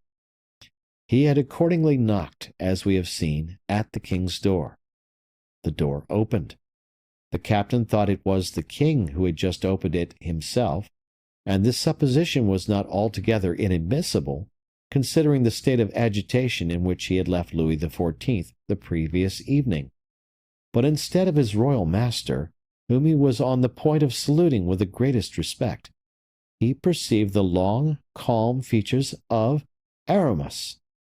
So extreme was his surprise that he could hardly refrain from uttering a loud exclamation. "Aramis!" he said. "Good morning, dear D'Artagnan," replied the prelate coldly. "You here?" stammered out the Musketeer. "His Majesty desires you to report that he is still sleeping, after having been greatly fatigued during the whole night." "Ah," said D'Artagnan, who could not understand how the Bishop of Vannes, who had been so indifferent a favorite the previous evening, had become in half a dozen hours the most magnificent mushroom of fortune that had ever sprung up in a sovereign's bedroom. In fact, to transmit the orders of the king even to the mere threshold of that monarch's room, to serve as an intermediary of Louis XIV, so as to be able to give a single order in his name at a couple paces from him, he must have become more than Richelieu had ever been to Louis XIII. D'Artagnan's expressive eye, half-open lips, his curling moustache, said as much indeed in the plainest language to the chief favorite, who remained calm and perfectly unmoved. "Moreover," continued the bishop, "you will be good enough, Monsieur le Capitaine des Mousquetaires, to allow those only to pass into the king's room this morning who have special permission. His Majesty does not wish to be disturbed just yet." "But," objected D'Artagnan, almost on the point of refusing to obey this order, and particularly of giving unrestrained passage to the suspicions which the king's silence had aroused. "But, Monsieur l'Evêque, his Majesty gave me a rendezvous for this morning." "Later, later," said the king's voice from the bottom of the alcove, a voice which made a cold shudder pass through the Musketeer's veins. He bowed, amazed, confused, and stupefied by the smile with which Aramis seemed to overwhelm him as soon as these words had been pronounced. "And then," continued the bishop, "as an answer to what you are coming to ask the king, my dear D'Artagnan, here is an order of his Majesty, which you will be good enough to attend to forthwith, for it concerns Monsieur Fouquet." D'Artagnan took the order which was held out to him. "To be set at liberty," he murmured. "Ah!" And he uttered a second "Ah!" still more full of intelligence than the former, for this order explained Aramis's presence with the king, and that Aramis, in order to have obtained Fouquet's pardon, must have made considerable progress in the royal favor, and that this favor explained, in its tenor, the hardly conceivable assurance with which Monsieur d'Herblay issued the order in the king's name. For D'Artagnan it was quite sufficient to have understood something of the matter in hand in order to understand the rest. He bowed and withdrew a couple of paces, as though he were about to leave. "I am going with you," said the bishop. "Where to?" "To Monsieur Fouquet. I wish to be a witness of his delight." "Ah, Aramis, how you puzzled me just now," said D'Artagnan again. "But you understand now, I suppose?" "Of course I understand," he said aloud, but added in a low tone to himself, almost hissing the words between his teeth, "No, no, I do not understand yet, but it is all the same, for here is the order for it." And then he added, "I will lead the way, monseigneur," and he conducted Aramis to Fouquet's apartments. End of chapter. Chapter 21. The King's Friend. Fouquet was waiting with anxiety. He had already sent away many of his servants and friends, who, anticipating the usual hour of his ordinary receptions, had called at his door to inquire after him. Preserving the utmost silence respecting the danger which hung suspended by a hair above his head, he only asked them, as he did every one, indeed, who came to the door, where Aramis was. When he saw D'Artagnan return, and when he perceived the Bishop of Vannes behind him, he could hardly restrain his delight. It was fully equal to his previous uneasiness. The mere sight of Aramis was a complete compensation to the surintendant for the unhappiness he had undergone in his arrest. The prelate was silent and grave, D'Artagnan completely bewildered by such an accumulation of events. "Well, captain, so you have brought Monsieur d'Herblay to me." "And something better still, monseigneur." "What is that?" "Liberty." "I am free!" "Yes, by the king's order." Fouquet resumed his usual serenity, that he might interrogate Aramis with a look. "Oh, yes, you can thank Monsieur l'Évêque de Vannes," pursued D'Artagnan, "for it is indeed to him that you owe the change that has taken place in the king." "Oh!" said Fouquet, more humiliated at the service than grateful at its success.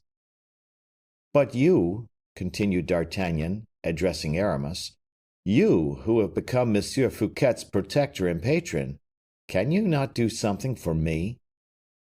"Anything in the wide world you like, my friend," replied the bishop in his calmest tones. "One thing only, then, and I shall be perfectly satisfied. How on earth did you manage to become the favorite of the king, you who have never spoken to him more than twice in your life?" "From a friend such as you are," said Aramis, "I cannot conceal anything." "Ah, very good. Tell me, then." "Very well. You think that I have seen the king only twice, whilst the fact is I have seen him more than 100 times, only we have kept it very secret, that is all." And without trying to remove the color, which at this revelation made D'Artagnan's face flush scarlet, Aramis turned towards Monsieur Fouquet, who was as much surprised as the musketeer.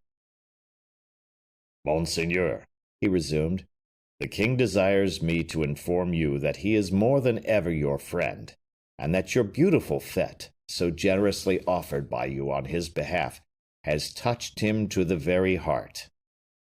And thereupon he saluted Monsieur Fouquet with so much reverence of manner that the latter, incapable of understanding a man whose diplomacy was of so prodigious a character, remained incapable of uttering a single syllable, and equally incapable of thought or movement. D'Artagnan fancied he perceived that these two men had something to say to each other, and he was about to yield to that feeling of instinctive politeness which in such a case hurries a man towards the door, when he feels his presence is an inconvenience for others, but his eager curiosity, spurred on by so many mysteries, counseled him to remain. Aramis thereupon turned towards him and said in a quiet tone, "You will not forget, my friend, the king's order respecting those whom he intends to receive this morning on rising." These words were clear enough, and the musketeer understood them. He therefore bowed to Fouquet, and then to Aramis, to the latter with a slight admixture of ironical respect, and disappeared. No sooner had he left than Fouquet, whose impatience had hardly been able to wait for that moment, darted towards the door to close it, and then, returning to the bishop, he said, "My dear D'Herblay, I think it now high time you should explain all that is past, for in plain and honest truth I do not understand anything." "We will explain all that to you," said Aramis, sitting down, and making Fouquet sit down also. "Where shall I begin?" "With this first of all. Why does the king set me at liberty?" "You ought rather to ask me what his reason was for having you arrested." "Since my arrest I have had time to think over it, and my idea is that it rises out of some slight feeling of jealousy. My fete put Monsieur Colbert out of temper, and Monsieur Colbert discovered some cause of complaint against me. Belle-Isle, for instance." "No, there is no question at all just now of Belle-Isle." "What is it, then?" "Do you remember those receipts for 13 millions which Monsieur de Mazarin contrived to steal from you?" "Yes, of course." "Well, you are pronounced a public robber." "Good heavens!" "Oh, that is not all. Do you also remember that letter you wrote to La Valliere?" "Alas, yes." "And that proclaims you a traitor and a suborner." "Why should he have pardoned me, then?" "We have not yet arrived at that part of our argument. I wish you to be quite convinced of the fact itself. Observe this well. The king knows you to be guilty of an appropriation of public funds. Oh, of course, I know that you have done nothing of the kind, but at all events, the king has seen the receipts, and he can do no other than to believe you are incriminated." "I beg your pardon, I do not see—" "You will see presently, though. The king, moreover, having read your love letter to La Valliere, and the offers you there made her, cannot retain any doubt of your intentions with regard to that young lady. You will admit that, I suppose?" "Certainly. Pray conclude." "In the fewest words, the king, we may henceforth assume, is your powerful, implacable, and eternal enemy." "Agreed. But am I then so powerful that he has not dared to sacrifice me, notwithstanding his hatred, with all the means which my weakness or my misfortunes may have given him as a hold upon me?" "It is clear beyond all doubt," pursued Aramis coldly, "that the king has quarreled with you, irreconcilably." "But since he has absolved me—" "Do you believe it likely?" asked the bishop, with a searching look. "Without believing in his sincerity, I believe it in the accomplished fact." Aramis slightly shrugged his shoulders. "But why, then, should Louis XIV. Have commissioned you to tell me what you have just stated?" "The king charged me with no message for you." "With nothing?" said the surintendant, stupefied. "But that order—" "Oh, yes, you are quite right. There is an order, certainly." And these words were pronounced by Aramis in so strange a tone that Fouquet could not resist starting. "You are concealing something from me, I see. What is it?" Aramis softly rubbed his white fingers over his chin, but said nothing. "Does the king exile me?"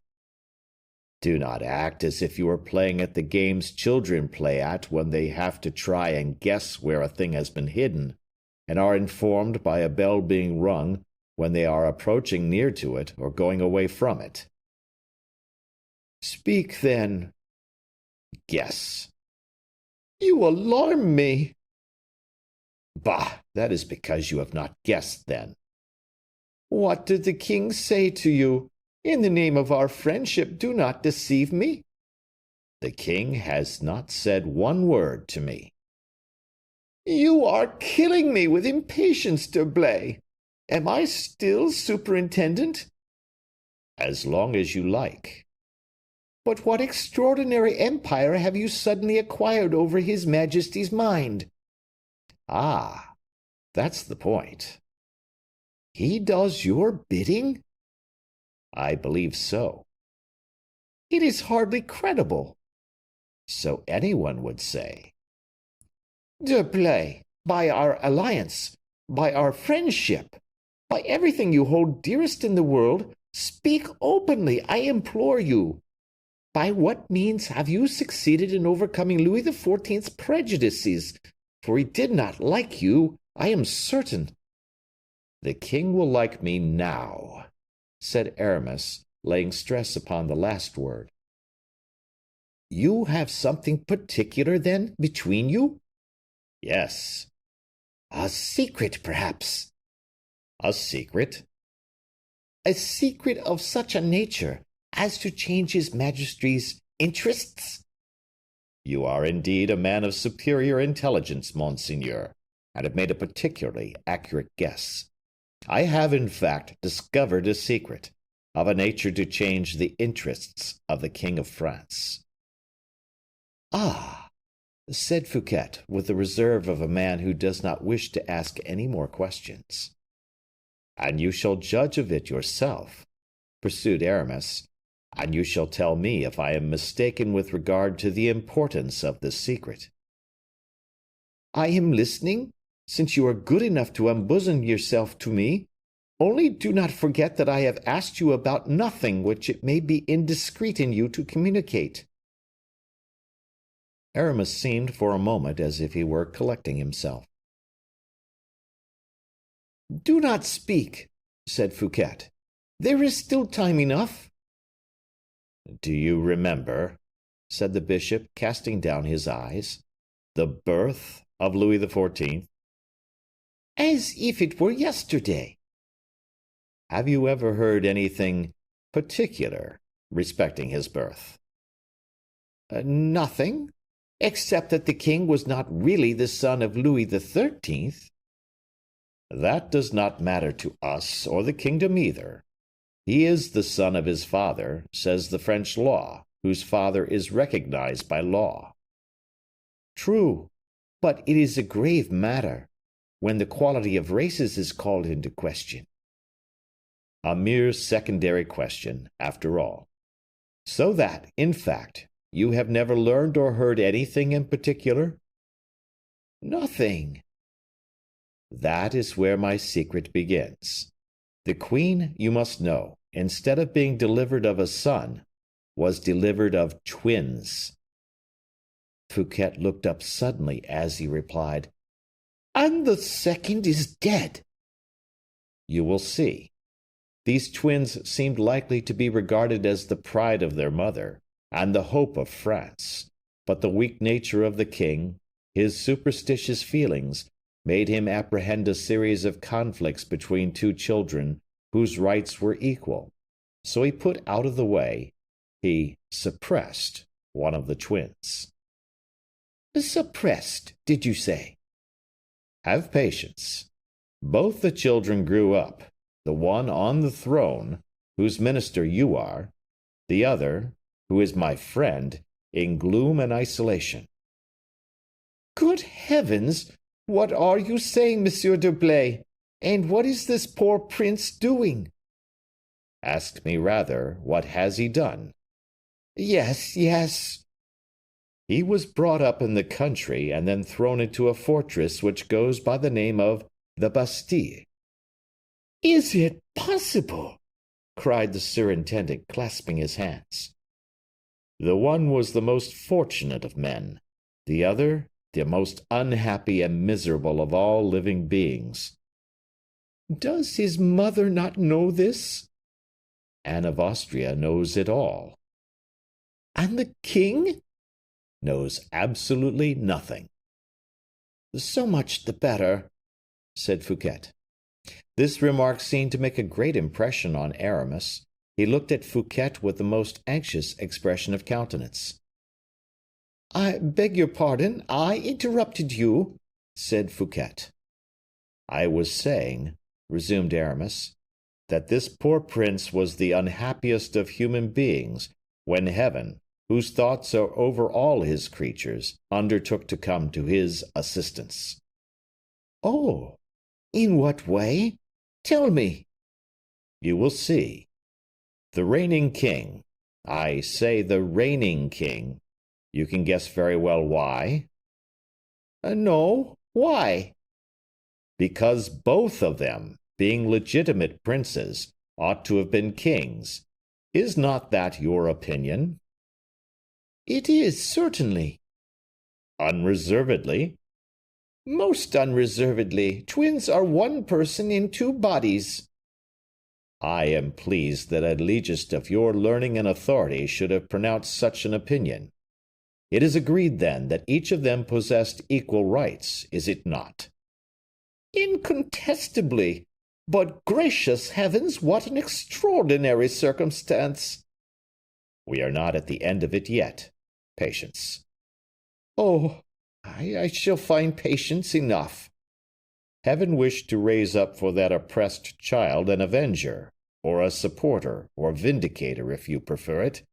It happened that the reigning king, the usurper, you are quite of my opinion, I believe, that it is an act of usurpation quietly to enjoy, and selfishly to assume the right over, an inheritance to which a man has only half a right? Yes, usurpation is the word. In that case, I continue. It was heaven's will that the usurper should possess, in the person of his first minister, a man of great talent, of large and generous nature.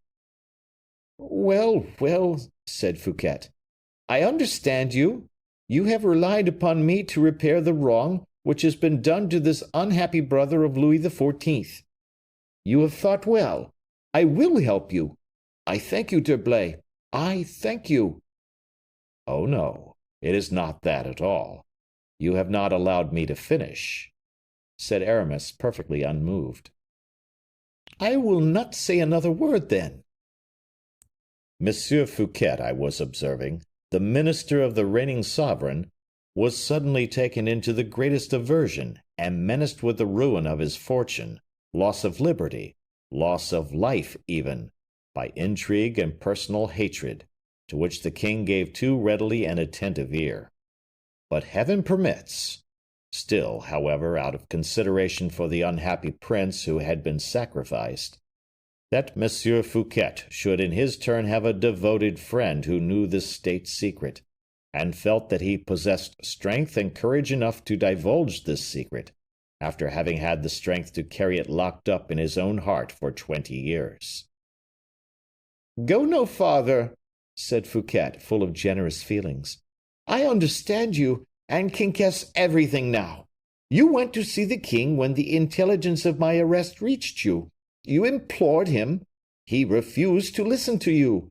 Then you threatened him with that secret, threatened to reveal it, and Louis XIV, alarmed at the risk of its betrayal, granted to the terror of your indiscretion that he refused to your generous intercession. I understand. I understand. You have the king in your power. I understand. You understand nothing as yet, replied Aramis, and again you interrupt me. Then, too, allow me to observe that you pay no attention to logical reasoning and seem to forget what you ought most to remember. What do you mean? You know upon what I laid the greatest stress at the beginning of our conversation. Yes, His Majesty's hate, invincible hate for me. Yes, but what feeling of hate could resist the threat of such a revelation? Such a revelation, do you say? That is the very point where your logic fails you. What? Do you suppose that if I had made such a revelation to the king, I should have been alive now?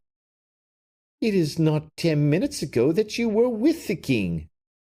That may be. He might not have had the time to get me killed outright, but he would have had the time to get me gagged and thrown in a dungeon. Come, come. Show a little consistency in your reasoning, mordieu.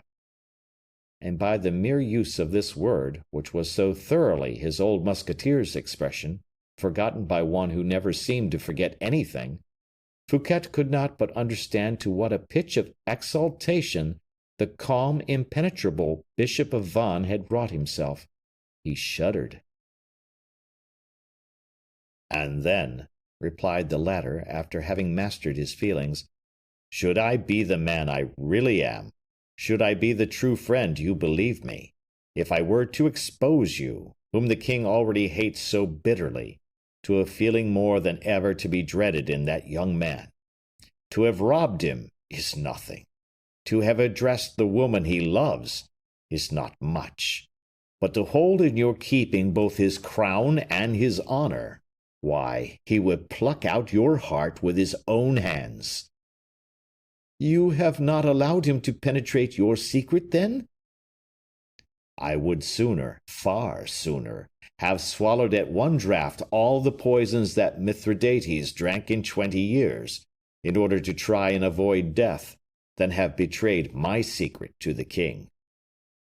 What have you done, then? Ah, now we are coming to the point, monseigneur.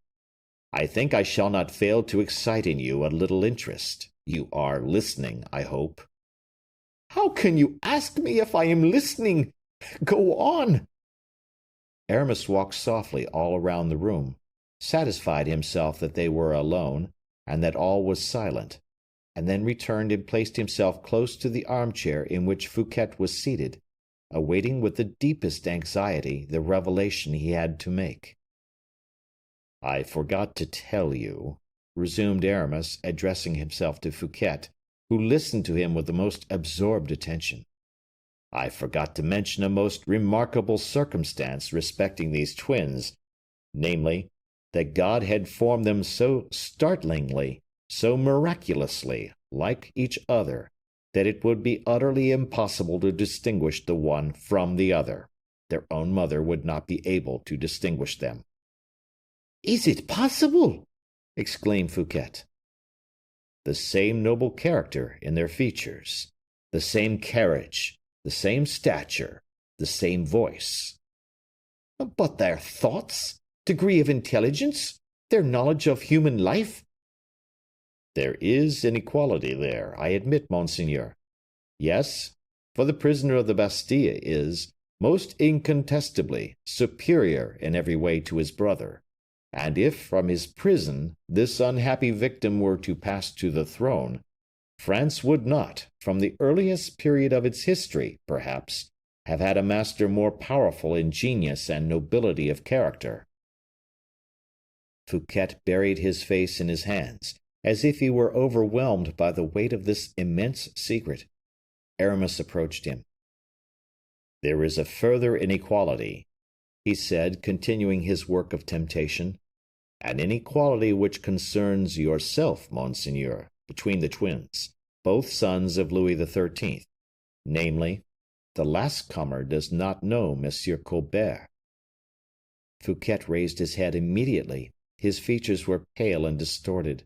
The bolt had hit its mark, not his heart, but his mind and comprehension. I understand you, he said to Aramis. You are proposing a conspiracy to me? Something like it. One of those attempts which, as you said at the beginning of this conversation, alters the fate of empires? And of superintendents, too. Yes, monseigneur. In a word, you propose that I should agree to the substitution of the son of Louis XIII, who is now a prisoner in the Bastille, for the son of Louis XIII, who is at this moment asleep in the chamber of Morpheus? Aramis smiled with the sinister expression of the sinister thought which was passing through his brain. Exactly, he said. Have you thought, continued Fouquet, becoming animated with the strength of talent which in a few seconds originates and matures the conception of a plan, and with that largeness of view which foresees all consequences and embraces every result at a glance, have you thought that we must assemble the nobility, the clergy, and the third estate of the realm, that we shall have to depose the reigning sovereign, to disturb by so frightful a scandal the tomb of their dead father, to sacrifice the life, the honor of a woman, Anne of Austria, the life and peace of mind and heart of another woman, Maria Theresa, and suppose that it were all done, if we were to succeed in doing it? I do not understand you, continued Aramis coldly. There is not a single syllable of sense in all you have just said. What? Said the superintendent, surprised.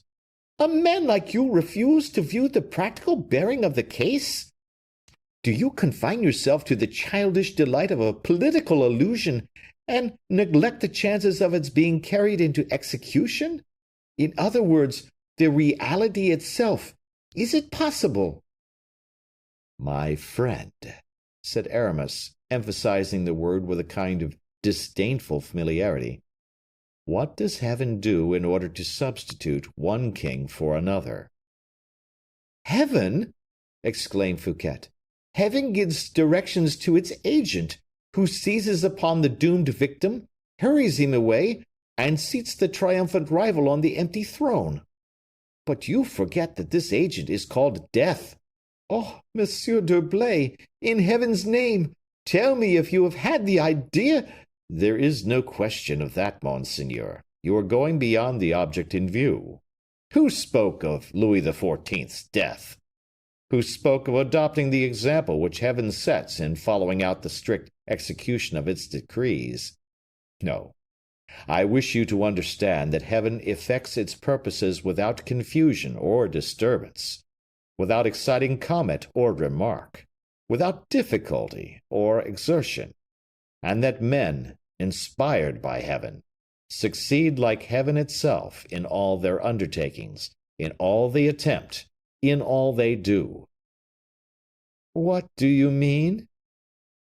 I mean my friend, returned Aramis, with the same intonation on the word friend that he had applied to it the first time. I mean that if there has been any confusion, scandal, and even effort in the substitution of the prisoner for the king, I defy you to prove it. What? Cried Fouquet, whiter than the handkerchief with which he wiped his temples. What do you say? Go to the king's apartment, continued Aramis tranquilly, and you who know the mystery, I defy even you to perceive that the prisoner of the Bastille is lying in his brother's bed. But the king, stammered Fouquet, seized with horror at the intelligence. What king? Said Aramis in his gentlest tone. The one who hates you, or the one who likes you? The king of yesterday. The king of yesterday. Be quite easy on that score. He has gone to take the place in the Bastille which his victim occupied for so many years. Great God! And who took him there? I. You? Yes, and in the simplest way. I carried him away last night, while he was descending into midnight. While he was descending into midnight, the other was ascending into day. I do not think there has been any disturbance whatever. A flash of lightning without thunder awakens nobody. Fouquet uttered a thick, smothered cry, as if he had been struck by some invisible blow, and clasping his head between his clenched hands, he murmured, "You did that?" Cleverly enough, too. What do you think of it? You dethroned the king? Imprisoned him, too? Yes, that has been done. And such an action was committed Here? At Vaux? Yes, here at Vaux, in the chamber of Morpheus. It would almost seem that it had been built in anticipation of such an act. And at what time did it occur? Last night, between 12 and 1 o'clock. Fouquet made a movement as if he were on the point of springing upon Aramis. He restrained himself. At Vaux, under my roof, he said in a half-strangled voice. I believe so, for it is still your house, and it is likely to continue so, since Monsieur Colbert cannot rob you of it now. It was under my roof, then, monsieur, that you committed this crime? This crime? Said Aramis, stupefied. This abominable crime, pursued Fouquet, becoming more and more excited. This crime more execrable than an assassination, this crime which dishonors my name forever and entails upon me the horror of posterity. You are not in your senses, monsieur, replied Aramis in an irresolute tone of voice. You are speaking too loudly. Take care. I will call out so loudly that the whole world shall hear me. Monsieur Fouquet, take care. Fouquet turned round towards the prelate, whom he looked at full in the face.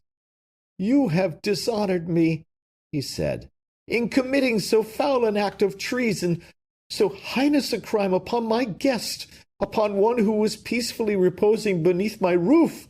Oh, woe! Woe is me! Woe to the man, rather, who beneath your roof meditated the ruin of your fortune, your life. Do you forget that? He was my guest, my sovereign. Aramis rose, his eyes literally bloodshot, his mouth trembling convulsively. Have I a man out of his senses to deal with? He said. You have an honorable man to deal with. You are mad. A man who will prevent you consummating your crime. You are mad, I say. A man who would sooner, oh, far sooner die, who would kill you even, rather than allow you to complete his dishonor. And Fouquet snatched up his sword, which D'Artagnan had placed at the head of his bed, and clenched it resolutely in his hand. Aramis frowned, and thrust his hand into his breast as if in search of a weapon. This movement did not escape Fouquet, who, full of nobleness and pride in his magnanimity, threw his sword to a distance from him, and approached Aramis so close as to touch his shoulder with his disarmed hand. Monsieur, he said, I would sooner die here on the spot than survive this terrible disgrace, and if you have any pity left for me, I entreat you to take my life. Aramis remained silent and motionless. You do not reply? Said Fouquet. Aramis raised his head gently, and a glimmer of hope might be seen once more to animate his eyes. Reflect, monseigneur, he said, upon everything we have to expect. As the matter now stands, the king is still alive, and his imprisonment saves your life.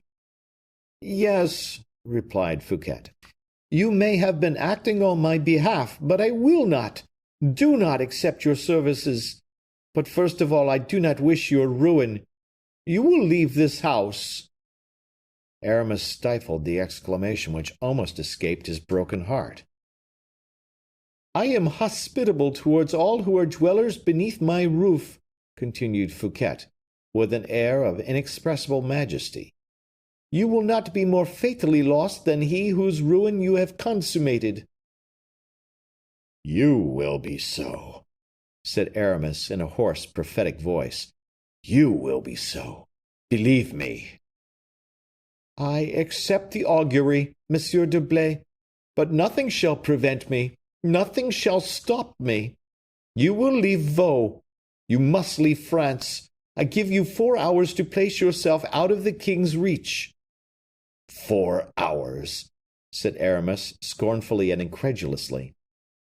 Upon the word of Fouquet, no one shall follow you before the expiration of that time.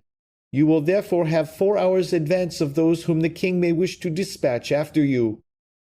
4 hours, repeated Aramis in a thick, smothered voice. "It is more than you will need to get on board a vessel and flee to Belle-Isle, which I give you as a place of refuge." "Ah," murmured Aramis. "Belle-Isle is as much mine for you as Vaux is mine for the king. Go, D'Herblay, go. As long as I live, not a hair of your head shall be injured." "Thank you," said Aramis with a cold irony of manner. "Go at once, then, and give me your hand, before we both hasten away, you to save your life, I to save my honor." Aramis withdrew from his breast the hand he had concealed there. It was stained with his blood. He had dug his nails into his flesh, as if in punishment for having nursed so many projects, more vain, insensate, and fleeting than the life of the man himself. Fouquet was horror-stricken, and then his host smote him with pity. He threw open his arms as if to embrace him.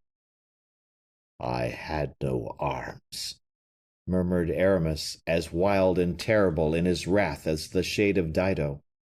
And then, without touching Fouquet's hand, he turned his head aside and stepped back a pace or two. His last word was an imprecation, his last gesture a curse, which his blood-stained hand seemed to invoke as it sprinkled on Fouquet's face a few drops of blood which flowed from his breast. And both of them darted out of the room by the secret staircase which led down to the inner courtyard. Fouquet ordered his best horses, while Aramis paused at the foot of the staircase which led to Porthos's apartment. He reflected profoundly and for some time, while Fouquet's carriage left the courtyard at full gallop. "Shall I go alone?" said Aramis to himself, "or warn the prince? Oh, fury! Warn the prince, and then do what? Take him with me, to carry this accusing witness about with me everywhere? War, too, would follow, civil war, implacable in its nature, and without any resource save myself. It is impossible. What could he do without me? Oh, without me he will be utterly destroyed. Yet who knows? Let destiny be fulfilled. Condemned he was. Let him remain so then. Good or evil spirit, gloomy or scornful power, whom men call the genius of humanity, thou art a power more restlessly uncertain, more baselessly useless than wild mountain wind. Chance, thou termest thyself, but thou art nothing. Thou inflamest everything with thy breath, crumblest mountains at thy approach, and suddenly art thyself destroyed at the presence of the cross of dead wood, behind which stand another power, invisible like thyself, whom thou deniest, perhaps, but whose avenging hand is on thee, and hurls thee in the dust, dishonored and unnamed. Lost. I am lost. What can be done? Flee to Belle-Isle? Yes, and leave Porthos behind me, to talk and relate the whole affair to everyone. Porthos, too, who will have to suffer for what he has done. I will not let poor Porthos suffer. He seems like one of the members of my own frame, and his grief or misfortune would be mine as well. Porthos shall leave with me, and shall follow my destiny. It must be so." And Aramis, apprehensive of meeting any one to whom his hurried movements might appear suspicious, ascended the staircase without being perceived. Porthos, so recently returned from Paris, was already in a profound sleep. His huge body forgot its fatigue, as his mind forgot its thoughts. Aramis entered, light as a shadow, and placed his nervous grasp on the giant's shoulder. "Come, Porthos!" he cried. "Come!" Porthos obeyed, rose from his bed, opened his eyes, even before his intelligence seemed to be aroused. "We leave immediately," said Aramis. "Ha!" returned Porthos. "We shall go mounted, and faster than we have ever gone in our lives." "Ha!" repeated Porthos. "Dress yourself, my friend." and he helped the giant to dress himself, and thrust his gold and diamonds into his pocket. Whilst he was thus engaged, a slight noise attracted his attention, and on looking up he saw D'Artagnan watching them through the half-opened door.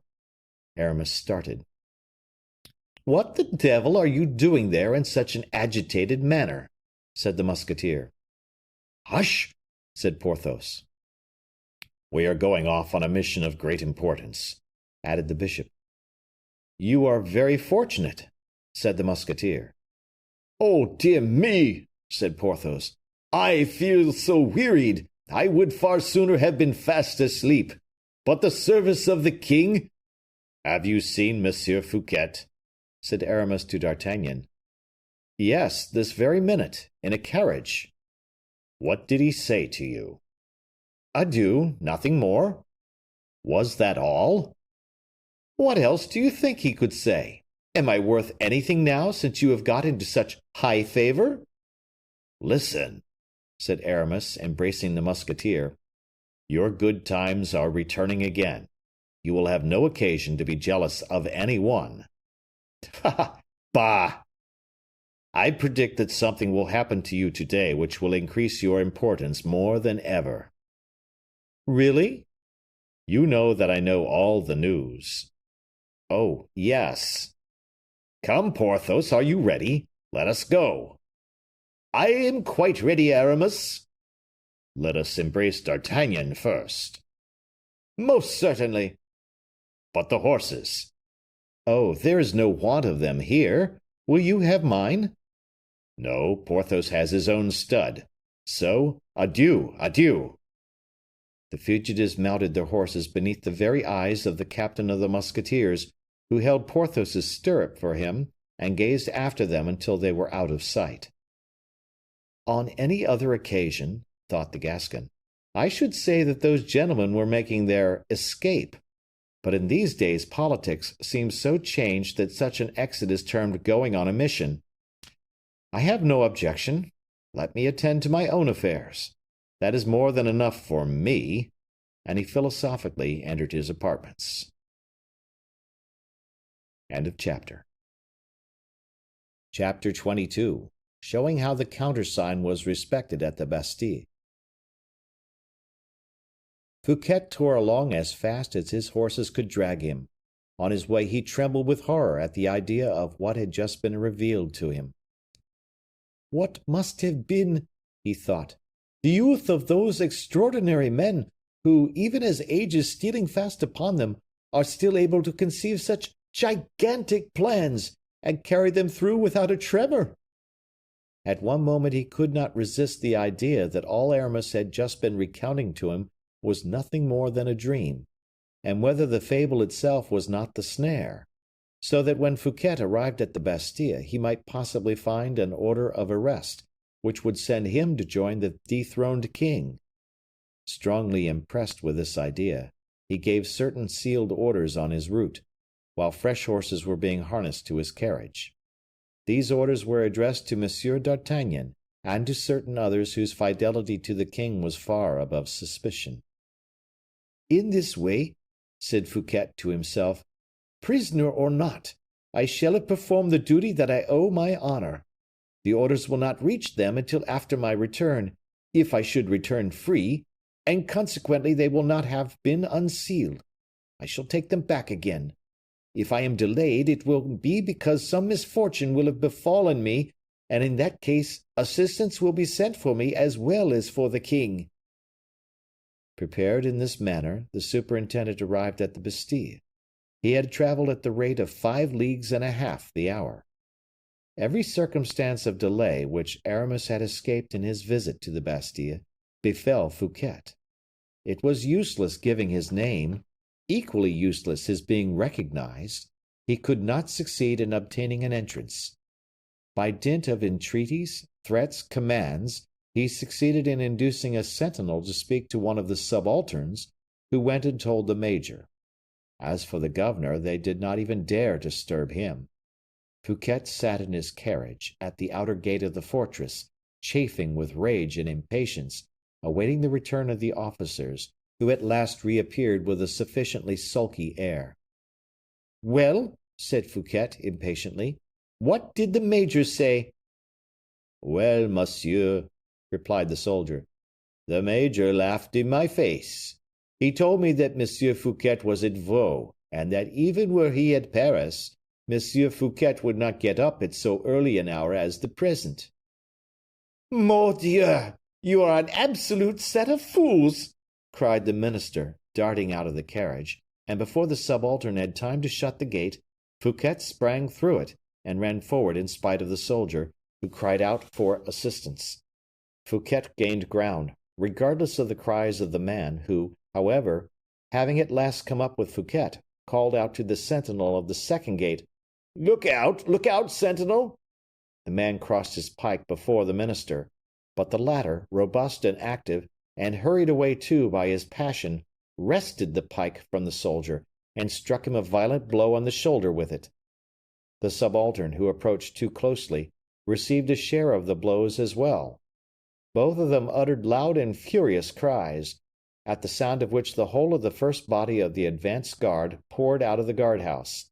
Among them there was one, however, who recognized the superintendent, and who called, Monseigneur! Ah, Monseigneur! Stop! Stop, you fellows! And he effectually checked the soldiers, who were on the point of revenging their companions. Fouquet desired them to open the gate, but they refused to do so without the countersign. He desired them to inform the governor of his presence, but the latter had already heard the disturbance at the gate. He ran forward, followed by his major, and accompanied by a picket of 20 men, persuaded that an attack was being made on the Bastille. Baisemeaux also recognized Fouquet immediately, and dropped the sword he bravely had been brandishing. Ah, monseigneur, he stammered, how can I excuse? Monsieur, said the superintendent, flushed with anger, and heated by his exertions, I congratulate you. Your watch and ward are admirably kept. Baisemeaux turned pale, thinking that this remark was made ironically, and portended a furious burst of anger. But Fouquet had recovered his breath, and, beckoning the sentinel and the subaltern, who were rubbing their shoulders, towards him, he said, There are 20 pistoles for the sentinel, and 50 for the officer. Pray receive my compliments, gentlemen. I will not fail to speak to his Majesty about you. And now, Monsieur Baisemeaux, a word with you. And he followed the governor to his official residence, accompanied by a murmur of general satisfaction. Baisemeaux was already trembling with shame and uneasiness. Aramis's early visit, from that moment, seemed to possess consequences, which a functionary such as he, Baisemeaux, was perfectly justified in apprehending. It was quite another thing, however, when Fouquet, in a sharp tone of voice, and with an imperious look, said, You have seen Monsieur d'Herblay this morning? Yes, monseigneur. And are you not horrified at the crime of which you have made yourself an accomplice? Well, thought Baisemeaux, good so far. And then he added aloud, But what crime, monseigneur, do you allude to? That for which you can be quartered alive, monsieur. Do not forget that. But this is not a time to show anger. Conduct me immediately to the prisoner. To what prisoner? Said Baisemeaux, trembling. You pretend to be ignorant? Very good. It is the best plan for you, perhaps. For if, in fact, you were to admit your participation in such a crime, it would be all over with you. I wish, therefore, to seem to believe in your assumption of ignorance. I entreat you, monseigneur. That will do. Lead me to the prisoner. To Marchiali? Who is Marchiali? The prisoner who was brought back this morning by Monsieur d'Herblay. He is called Marchiali? Said the superintendent, his convictions somewhat shaken by Baisemeaux's cool manner. Yes, monseigneur, that is the name under which he was inscribed here. Fouquet looked steadily at Baisemeaux, as if he would read his very heart, and perceived, with that clear-sightedness most men possess who are accustomed to the exercise of power, that the man was speaking with perfect sincerity. Besides, in observing his face for a few moments, He could not believe that Aramis would have chosen such a confidant.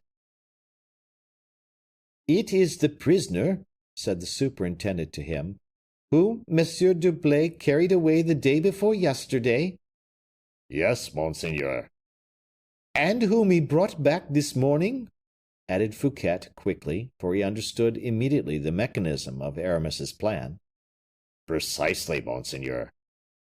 "And his name is Marchiali, you say?" "Yes, Marchiali. If monseigneur has come here to remove him, so much the better, for I was going to write about him." "What has he done, then?" "Ever since this morning he has annoyed me extremely. He has had such terrible fits of passion as almost to make me believe that he would bring the Bastille itself down about our ears." "I will soon relieve you of his possession," said Fouquet. "Ah, so much the better." "Conduct me to his prison." "Will monseigneur give me the order?" "What order?" "An order from the king." "Wait until I sign you one." "That will not be sufficient, monseigneur. I must have an order from the king." Fouquet assumed an irritated expression. "As you are so scrupulous," he said, "with regard to allowing prisoners to leave, show me the order by which this one was set at liberty." Baisemeaux showed him the order to release Selden. "Very good," said Fouquet. "But Selden is not Marchiali." "But Marchiali is not at liberty, monseigneur. He is here." "But you said that Monsieur d'Herblay carried him away and brought him back again." "I did not say so." "So surely did you say it that I almost seem to hear it now." "It was a slip of my tongue, then, monseigneur." "Take care, Monsieur Baisemeaux, take care." "I have nothing to fear, monseigneur. I am acting according to the very strictest regulation." "Do you dare to say so?" "I would say so in the presence of one of the apostles. Monsieur d'Herblay brought me an order to set Selden at liberty. Selden is free." "I tell you that Marchiali has left the Bastille." "You must prove that, monseigneur." "Let me see him."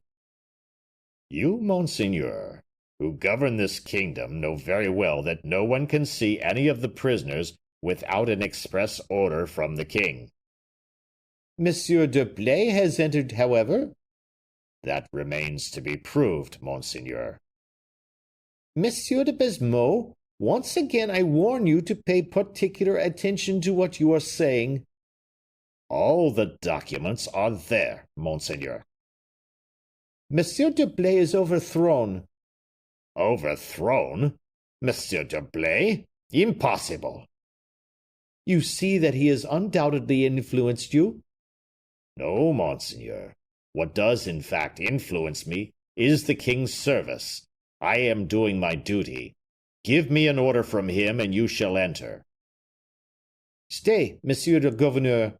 I give you my word that if you will allow me to see the prisoner, I will give you an order from the king at once." "Give it to me now, monseigneur."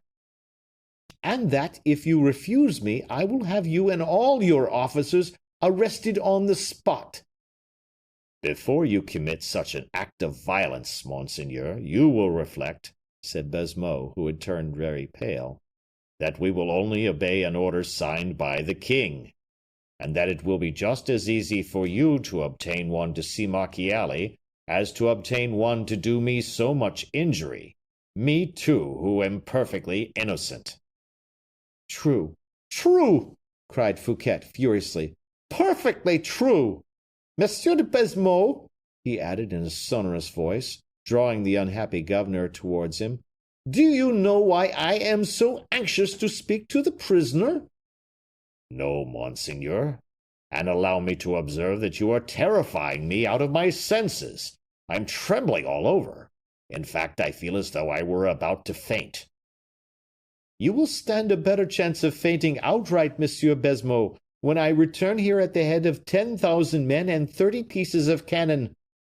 "Good heavens, monseigneur! You are losing your senses." when I have roused the whole population of Paris against you and your accursed towers, and have battered open the gates of this place, and hanged you to the topmost tree of yonder pinnacle. Monseigneur, monseigneur, for pity's sake! I give you 10 minutes to make up your mind, added Fouquet in a calm voice. I will sit down here in this armchair and wait for you. If in 10 minutes' time you still persist, I leave this place, and you may think me as mad as you like. Then you shall see. Baisemeaux stamped his foot on the ground like a man in a state of despair, but he did not reply a single syllable. Whereupon Fouquet seized a pen and ink and wrote, Order for Monsieur le Prévôt des Marchands to assemble the municipal guard, and to march upon the Bastille on the king's immediate service. Baisemeaux shrugged his shoulders. Fouquet wrote, Order for the Duc de Bouillon and Monsieur le Prince de Conde to assume the command of the Swiss guards, of the king's guards, and to march upon the Bastille on the king's immediate service. Baisemeaux reflected. Fouquet still wrote, Order for every soldier, citizen, or gentleman to seize and apprehend, wherever he may be found, le Chevalier d'Herblay, Évêque de Vannes, and his accomplices, who are, first, Monsieur de Baisemeaux, governor of the Bastille, suspected of the crimes of high treason and rebellion. Stop, monseigneur, cried Baisemeaux. I do not understand a single jot of the whole matter. But so many misfortunes, even were it madness itself that had set them at their awful work, might happen here in a couple of hours, that the king, by whom I must be judged, will see whether I have been wrong in withdrawing the countersign before this flood of imminent catastrophes. Come with me to the keep, monseigneur. You shall see Marchiali. Fouquet darted out of the room, followed by Baisemeaux as he wiped the perspiration from his face. What a terrible morning, he said. What a disgrace for me. Walk faster, replied Fouquet. Baisemeaux made a sign to the jailer to precede them. He was afraid of his companion, which the latter could not fail to perceive. A truce to this child's play, he said roughly. Let the man remain here. Take the keys yourself and show me the way. Not a single person, do you understand, must hear what is going to take place here. Ah, said Baisemeaux, undecided. Again, cried Monsieur Fouquet. Ah, say no at once, and I will leave the Bastille and will myself carry my own dispatches. Baisemeaux bowed his head, took the keys, and unaccompanied, except by the minister, ascended the staircase. The higher they advanced up the spiral staircase, the more clearly did certain muffled murmurs become distinct appeals and fearful imprecations. What is that? asked Fouquet. That is your Marchiali, said the governor. This is the way these madmen scream. And he accompanied that reply with a glance more pregnant with injurious allusion, as far as Fouquet was concerned, than politeness. The latter trembled. He had just recognized in one cry more terrible than any that had preceded it the king's voice. He paused on the staircase, snatching the bunch of keys from Baisemeaux, who thought this new madman was going to dash out his brains with one of them. Ah, he cried, Monsieur d'Herblay did not say a word about that. Give me the keys at once, cried Fouquet, tearing them from his hand. Which is the key of the door I am to open? That one. A fearful cry, followed by a violent blow against the door, made the whole staircase resound with the echo. Leave this place, said Fouquet to Baisemeaux in a threatening tone. I ask nothing better, murmured the latter to himself. There will be a couple of madmen face to face, and the one will kill the other, I am sure. Go, repeated Fouquet. If you place your foot on this staircase before I call you, remember that you shall take the place of the meanest prisoner in the Bastille. This job will kill me, I am sure it will, muttered Baisemeaux as he withdrew with tottering steps. The prisoner's cries became more and more terrible. When Fouquet had satisfied himself that Baisemeaux had reached the bottom of the staircase, he inserted the key in the first lock. It was then that he heard the hoarse, choking voice of the king, crying out in a frenzy of rage, "Help! Help! I am the king!" The key of the second door was not the same as the first, and Fouquet was obliged to look for it on the bunch. The king, however, furious and almost mad with rage and passion, shouted at the top of his voice, "It was Monsieur Fouquet who brought me here! Help me against Monsieur Fouquet! I am the king! Help the king against Monsieur Fouquet!" These cries filled the minister's heart with terrible emotions. They were followed by a shower of blows leveled against the door with a part of a broken chair with which the king had armed himself. Fouquet at last succeeded in finding the key. The king was almost exhausted. He could hardly articulate distinctly as he shouted, "Death to Fouquet! Death to the traitor Fouquet!" The door flew open. End of chapter. Chapter 23. The King's Gratitude. The two men were on the point of darting towards each other when they suddenly and abruptly stopped, as a mutual recognition took place, and each uttered a cry of horror. "Have you come to assassinate me, monsieur?" said the king, when he recognized Fouquet. "The king in this state," murmured the minister. Nothing could be more terrible indeed than the appearance of the young prince at the moment Fouquet had surprised him. His clothes were in tatters. His shirt, open and torn to rags, was stained with sweat and with the blood which streamed from his lacerated breast and arms. Haggard, ghastly pale, his hair in dishevelled masses, Louis XIV presented the most perfect picture of despair, distress, anger, and fear combined that could possibly be united in one figure. Fouquet was so touched, so affected and disturbed by it, that he ran towards him with his arms stretched out and his eyes filled with tears. Louis held up the massive piece of wood of which he had made such a furious use. "Sire," said Fouquet, in a voice trembling with emotion, "do you not recognize the most faithful of your friends?" "A friend? You?" repeated Louis, gnashing his teeth in a manner which betrayed his hate and desire for speedy vengeance. "The most respectful of your servants," added Fouquet, throwing himself on his knees. The king let the rude weapon fall from his grasp. Fouquet approached him, kissed his knees, and took him in his arms with inconceivable tenderness. "My king, my child," he said, "how you must have suffered!" Louis, recalled to himself by the change of situation, looked at himself, and ashamed of the disordered state of his apparel, ashamed of his conduct, and ashamed of the air of pity and protection that was shown towards him, drew back. Fouquet did not understand this movement. He did not perceive that the king's feeling of pride would never forgive him for having been a witness of such an exhibition of weakness. "Come, sire," he said, "you are free." "Free," repeated the king. "Oh, you set me at liberty, then, after having dared to lift up your hand against me." "You do not believe that!" exclaimed Fouquet, indignantly. "You cannot believe me to be guilty of such an act."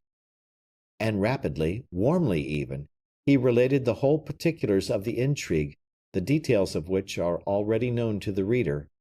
While the recital continued, Louis suffered the most horrible anguish of mind, and when it was finished, the magnitude of the danger he had run struck him far more than the importance of the secret relative to his twin brother. "Monsieur," he said suddenly to Fouquet, "this double birth is a falsehood. It is impossible. You cannot have been the dupe of it." "Sire!" "It is impossible. I tell you that the honor, the virtue of my mother can be suspected, and my first minister has not yet done justice on the criminals." "Reflect, sire, before you are hurried away by anger," replied Fouquet. "The birth of your brother—" "I have only one brother, and that is Monsieur. You know it as well as myself. There is a plot, I tell you, beginning with the governor of the Bastille."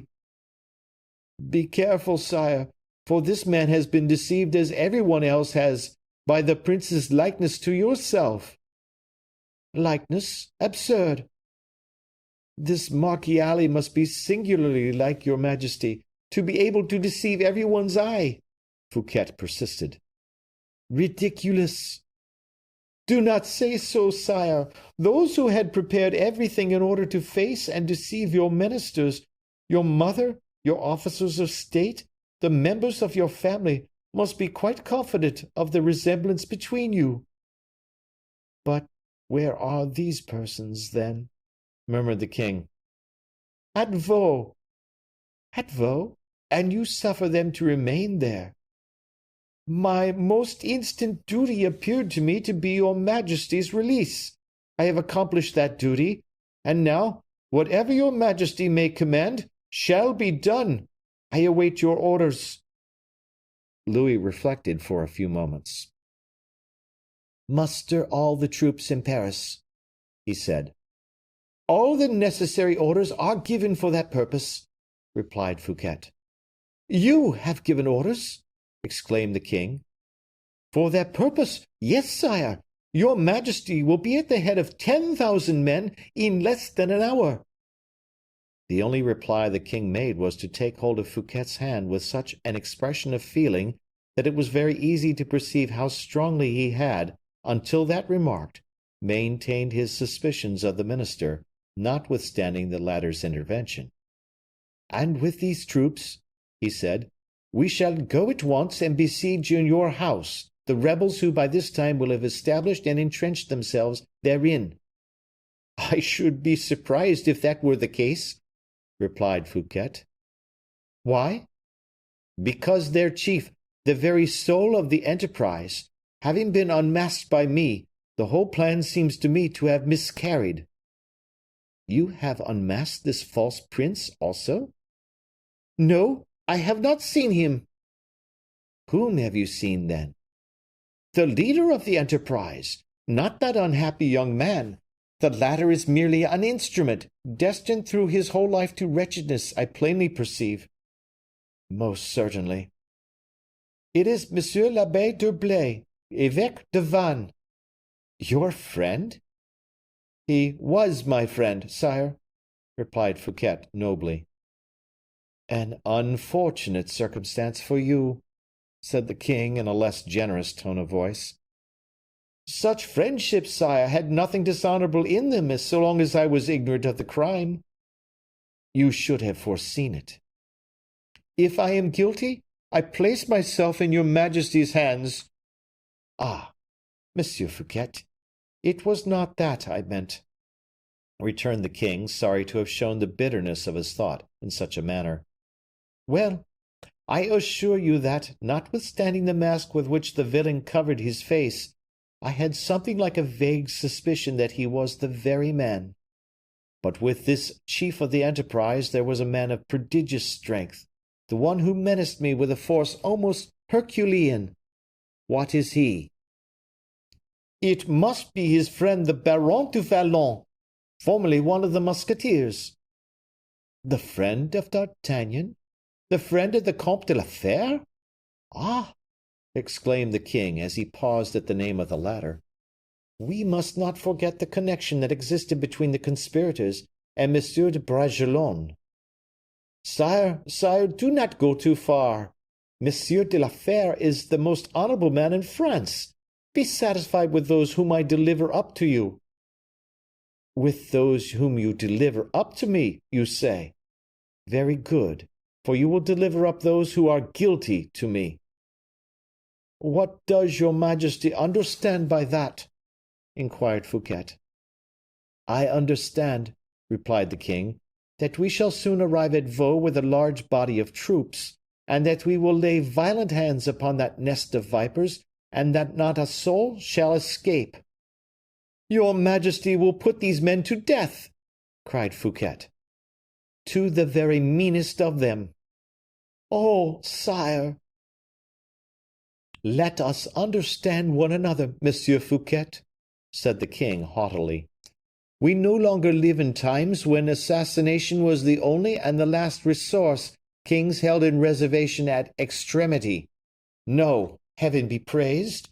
I have parliaments who sit and judge in my name, and I have scaffolds on which supreme authority is carried out. Fouquet turned pale. I will take the liberty of observing to your majesty that any proceedings instituted respecting these matters would bring down the greatest scandal upon the dignity of the throne. The august name of Anne of Austria must never be allowed to pass the lips of the people accompanied by a smile. Justice must be done, however, monsieur. Good sire, but royal blood must not be shed upon a scaffold.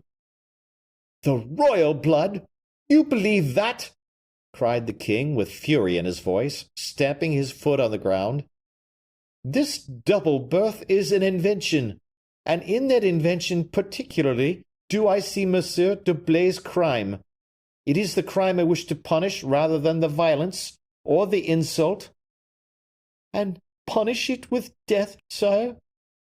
With death, yes, monsieur, I have said it. Sire, said the surintendant with firmness as he raised his head proudly, your majesty will take the life, if you please, of your brother Philippe of France. That concerns you alone, and you will doubtless consult the queen mother upon the subject. Whatever she may command will be perfectly correct. I do not wish to mix myself up in it, not even for the honor of your crown, but I have a favor to ask of you, and I beg to submit it to you. Speak, said the king, in no little degree agitated by his minister's last words. What do you require? The pardon of Monsieur d'Herblay and Monsieur du Vallon. My assassins? 2 rebels, sire, that is all. Oh, I understand, then. You ask me to forgive your friends. My friends, said Fouquet, deeply wounded. Your friends, certainly, but the safety of the state requires that an exemplary punishment should be inflicted on the guilty. I will not permit myself to remind your majesty that I have just restored you to liberty, and have saved your life. Monsieur, I will not allow myself to remind your majesty that had Monsieur d'Herblay wished to carry out his character of an assassin, he could very easily have assassinated your majesty this morning in the forest of Senart, and all would have been over. The king started. A pistol bullet through the head, pursued Fouquet, and the disfigured features of Louis XIV, which no one could have recognized, would be Monsieur d'Herblay's complete and entire justification. The king turned pale and giddy at the bare idea of the danger he had escaped. If Monsieur d'Herblay, continued Fouquet, had been an assassin, he had no occasion to inform me of his plan in order to succeed. Freed from the real king, it would have been impossible in all futurity to guess the false. And if the usurper had been recognized by Anne of Austria, he would still have been her son. The usurper, as far as Monsieur d'Herblay's conscience was concerned, was still a king of the blood of Louis XIII. Moreover, the conspirator in that course would have had security, secrecy, impunity. A pistol bullet would have procured him all that. For the sake of heaven, sire, grant me his forgiveness. The king, instead of being touched by the picture, so faithfully drawn in all details, of Aramis's generosity, felt himself most painfully and cruelly humiliated. His unconquerable pride revolted at the idea that a man had held suspended at the end of his finger the thread of his royal life. Every word that fell from Fouquet's lips, and which he thought most efficacious in procuring his friend's pardon, seemed to pour another drop of poison into the already ulcerated heart of Louis XIV. Nothing could bend or soften him. Addressing himself to Fouquet, he said, I really don't know, monsieur, why you should solicit the pardon of these men. What good is there in asking that which can be obtained without solicitation? I do not understand you, sire. It is not difficult either. Where am I now? In the Bastille, sire. Yes, in a dungeon. I am looked upon as a madman, am I not? Yes, sire. And no one is known here but Macchiali? Certainly. Well, change nothing in the position of affairs. Let the poor madman rot between the slimy walls of the Bastille, and Monsieur d'Herblay and Monsieur de Vallon will stand in no need of my forgiveness. Their new king will absolve them. Your Majesty does me a great injustice, sire, and you are wrong, replied Fouquet, dryly. I am not child enough, nor is Monsieur d'Herblay silly enough, to have omitted to make all these reflections. And if I had wished to make a new king, as you say, I had no occasion to come here to force open the gates and doors of the Bastille to free you from this place. That would show a want of even common sense. Your Majesty's mind is disturbed by anger. Otherwise you would be far from offending, groundlessly, the very one of your servants who has rendered you the most important service of all. Louis perceived that he had gone too far, that the gates of the Bastille were still closed upon him, whilst by degrees the floodgates were gradually being opened, behind which the generous-hearted Fouquet had restrained his anger. I did not say that to humiliate you, heaven knows, monsieur, he replied. Only you are addressing yourself to me in order to obtain a pardon, and I answer according to my conscience. And so, judging by my conscience, the criminals we speak of are not worthy of consideration or forgiveness. Fouquet was silent. What I do is as generous, added the king, as what you have done, for I am in your power. I will even say it is more generous, inasmuch as you place before me certain conditions upon which my liberty, my life may depend, and to reject which is to make a sacrifice of both. I was wrong, certainly, replied Fouquet. Yes, I had the appearance of extorting a favour. I regret it, and entreat your Majesty's forgiveness. And you are forgiven, my dear Monsieur Fouquet, said the king with a smile which restored the serene expression of his features, which so many circumstances had altered during the preceding evening. I have my own forgiveness, replied the minister, with some degree of persistence. But Monsieur d'Herblay and Monsieur du Vallon? They will never obtain theirs, as long as I live, replied the inflexible king. Do me the kindness not to speak of it again.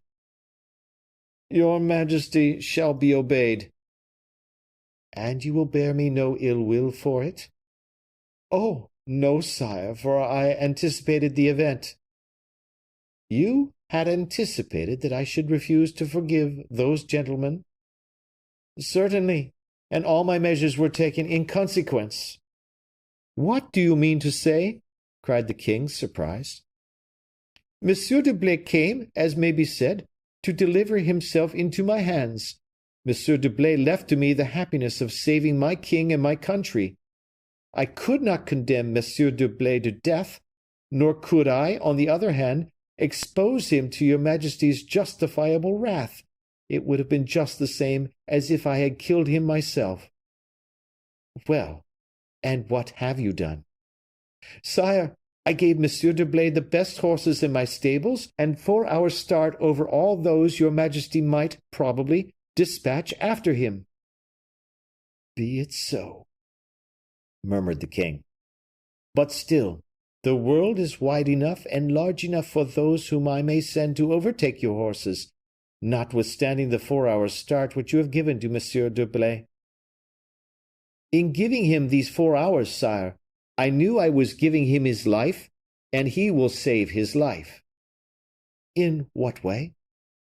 After having galloped as hard as possible, with the 4 hours' start, before your musketeers, he will reach my chateau of Belle-Isle, where I have given him a safe asylum. That may be, but you forget that you have made me a present of Belle-Isle. But not for you to arrest my friends. You take it back again, then? As far as that goes, yes, sire. My musketeers shall capture it, and the affair will be at an end. Neither your musketeers nor your whole army could take Belle-Isle, said Fouquet coldly. Belle-Isle is impregnable. The king became perfectly livid. A lightning flash seemed to dart from his eyes. Fouquet felt that he was lost, but he was not one to shrink when the voice of honor spoke loudly within him. He bore the king's wrathful gaze. The other swallowed his rage, and after a few moments' silence, said, "Are we going to return to Vaux?" "I am at your majesty's orders," replied Fouquet with a low bow. "But I think that your majesty can hardly dispense with changing your clothes previous to appearing before your court." "We shall pass by the Louvre," said the king. "Come." And they left the prison, passing before Baisemeaux, who looked completely bewildered as he saw Marchiali once more leave, and in his helplessness tore out the major portion of his few remaining hairs. It was perfectly true, however, that Fouquet wrote and gave him an authority for the prisoner's release, and that the king wrote beneath it, "Seen and approve, Louis." A piece of madness that Baisemeaux, incapable of putting two ideas together, acknowledged by giving himself a terrible blow on the forehead with his own fist. End of chapter. Chapter 24. The False King.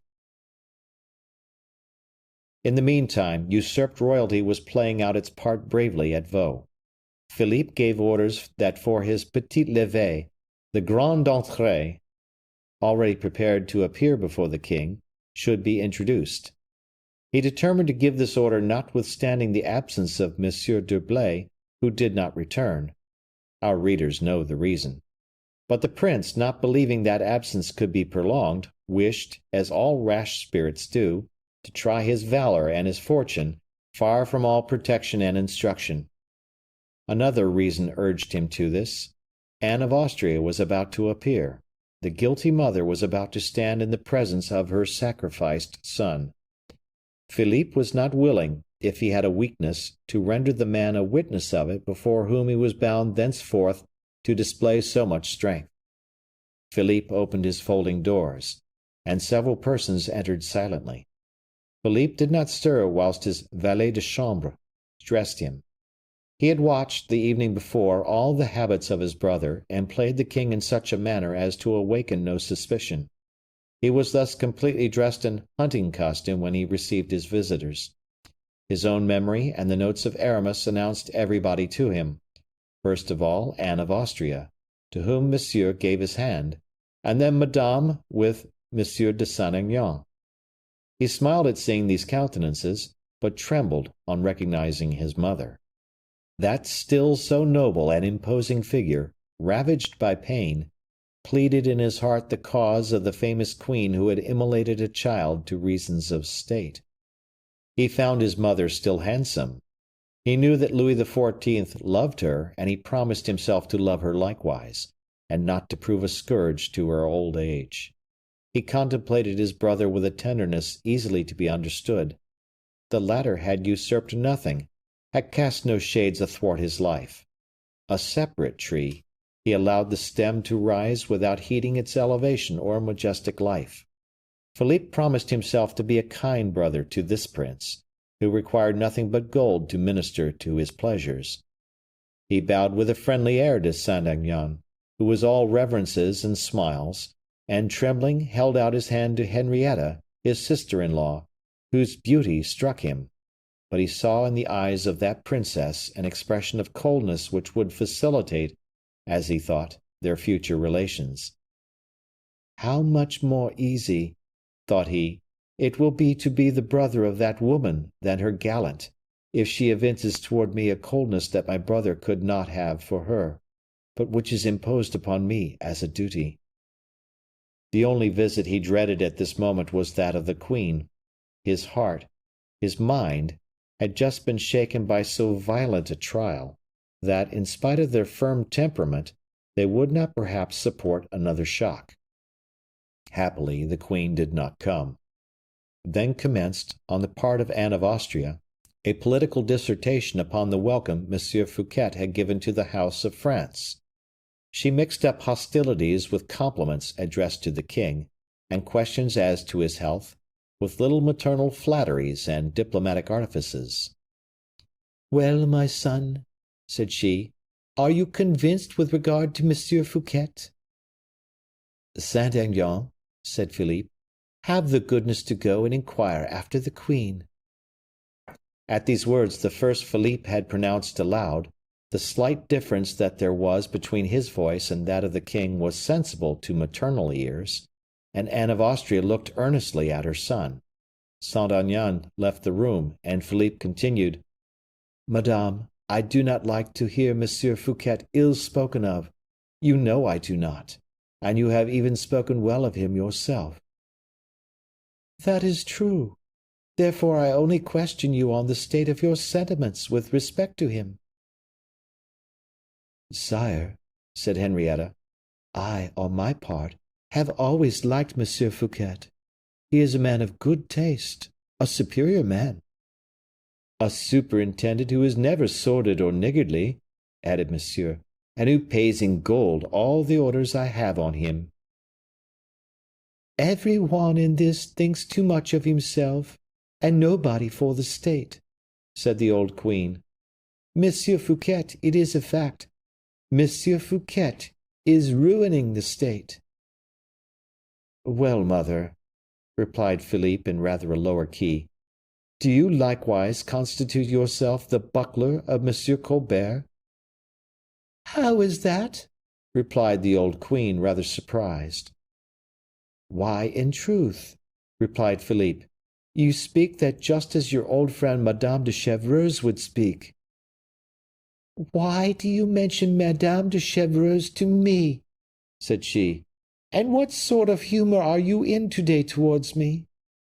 Philippe continued, "Is not Madame de Chevreuse always in league against somebody?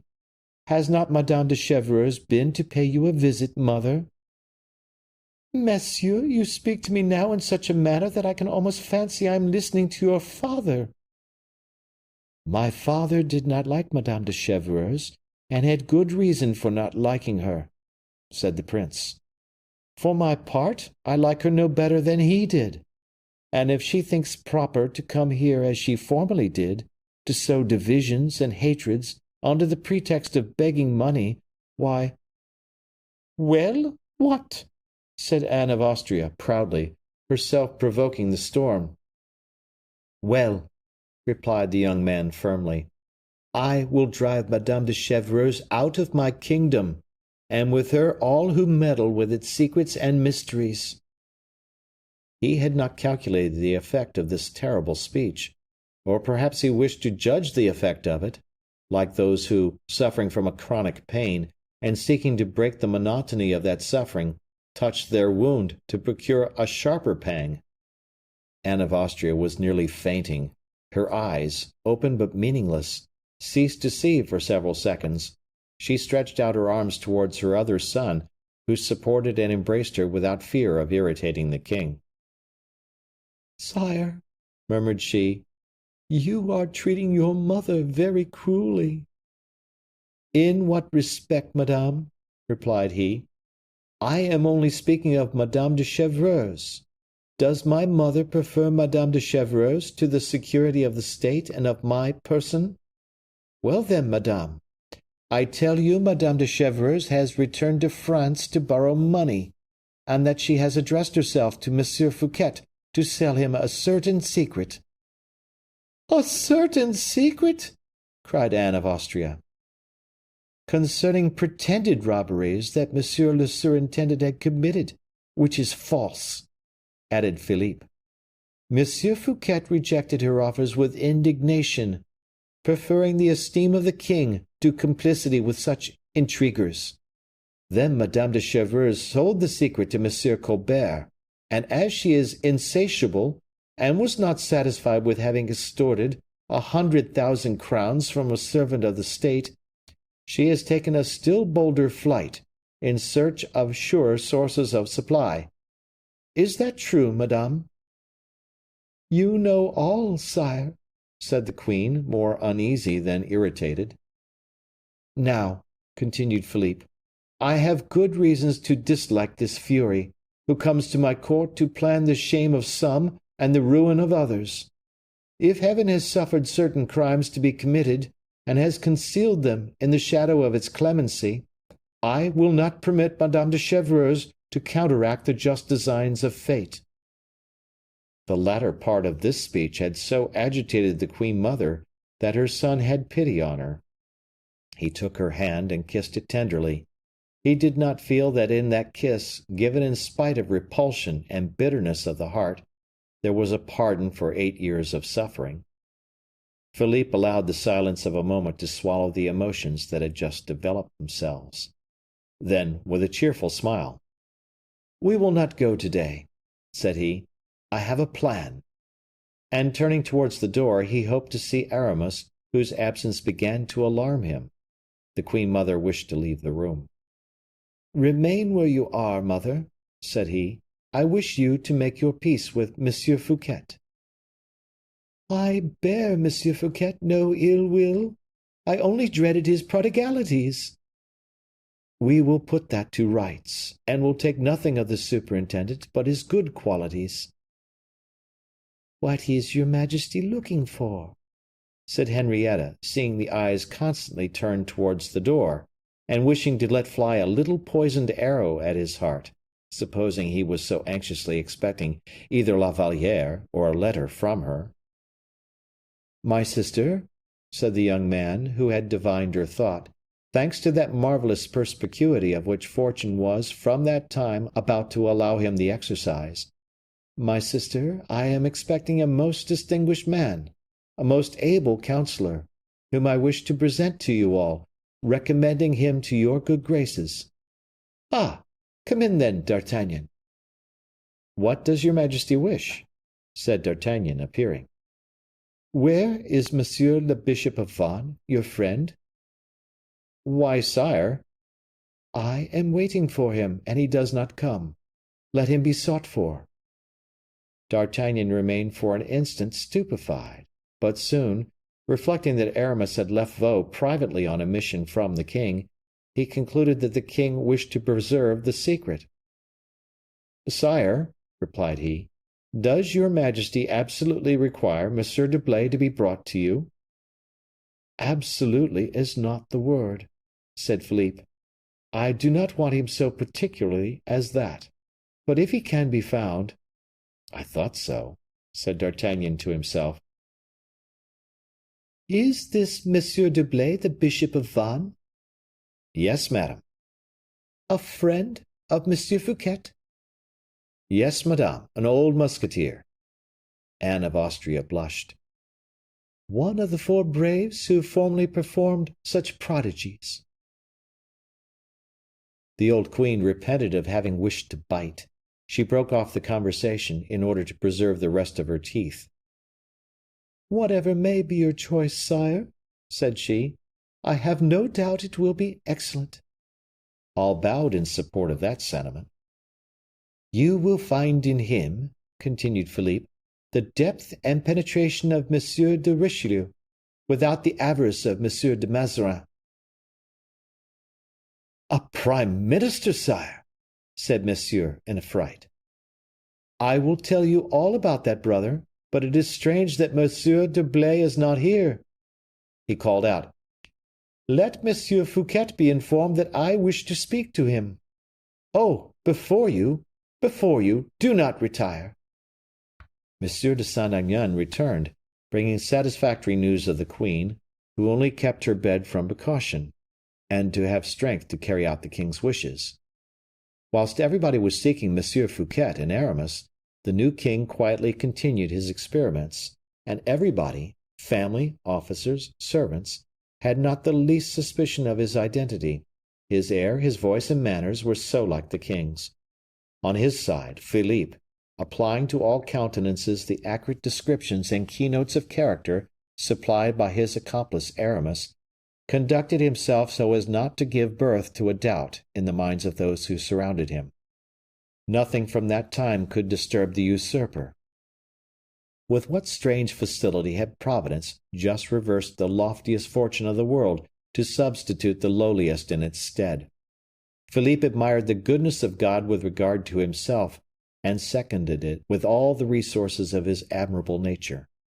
But he felt, at times, something like a spectre gliding between him and the rays of his new glory.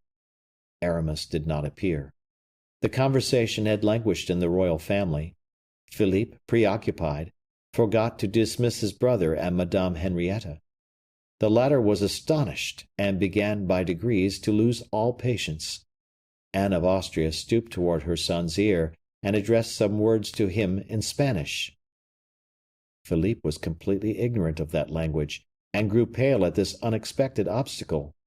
But, as if the spirit of the imperturbable Aramis had covered him with his infallibility, instead of appearing disconcerted, Philippe arose. "Well, what?" said Anne of Austria. "What is all that noise?" said Philippe, turning round towards the door of the second staircase. And a voice was heard saying, "This way, this way, a few steps more, sire." "The voice of Monsieur Fouquet," said D'Artagnan, who was standing close to the queen mother. "Then Monsieur d'Herblay cannot be far off," added Philippe. But he then saw what he little thought to have beheld so near to him. All eyes were turned towards the door at which Monsieur Fouquet was expected to enter, but it was not Monsieur Fouquet who entered. A terrible cry resounded from all corners of the chamber, a painful cry uttered by the king and all present. It is given to but few men, even those whose destiny contains the strangest elements, and accidents the most wonderful, to contemplate such a spectacle similar to that which presented itself in the royal chamber at that moment. The half-closed shutters only admitted the entrance of an uncertain light, passing through thick violet velvet curtains lined with silk. In this soft shade, the eyes were by degrees dilated, and everyone present saw others rather with imagination than with actual sight. There could not, however, escape, in these circumstances, one of the surrounding details, and the new object which presented itself appeared as luminous as though it shone out in full sunlight. So it happened with Louis XIV, when he showed himself, pale and frowning, in the doorway of the secret stairs. The face of Fouquet appeared behind him, stamped with sorrow and determination. The queen mother, who perceived Louis XIV, and who held the hand of Philippe, uttered a cry of which we have spoken, as if she beheld a phantom. Monsieur was bewildered, and kept turning his head in astonishment from one to the other. Madame made a step forward, thinking she was looking at the form of her brother-in-law reflected in a mirror, and in fact the illusion was possible. The two princes, both pale as death, for we renounced the hope of being able to describe the fearful state of Philippe, trembling, clenching their hands convulsively, measured each other with looks, and darted their glances, sharp as poignards, at each other. Silent, panting, bending forward, they appeared as if about to spring upon an enemy. The unheard-of resemblance of countenance, gesture, shape, height, even to the resemblance of costume, produced by chance, for Louis XIV had been to the Louvre and put on a violet-colored dress, the perfect analogy of the two princes completed the consternation of Anne of Austria. And yet she did not at once guess the truth. There are misfortunes in life so truly dreadful that no one will at first accept them. People rather believe in the supernatural and the impossible.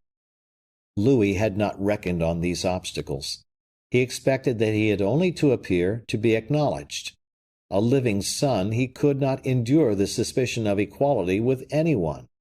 He did not admit that every torch should not become darkness at the instant he shone out with his conquering ray.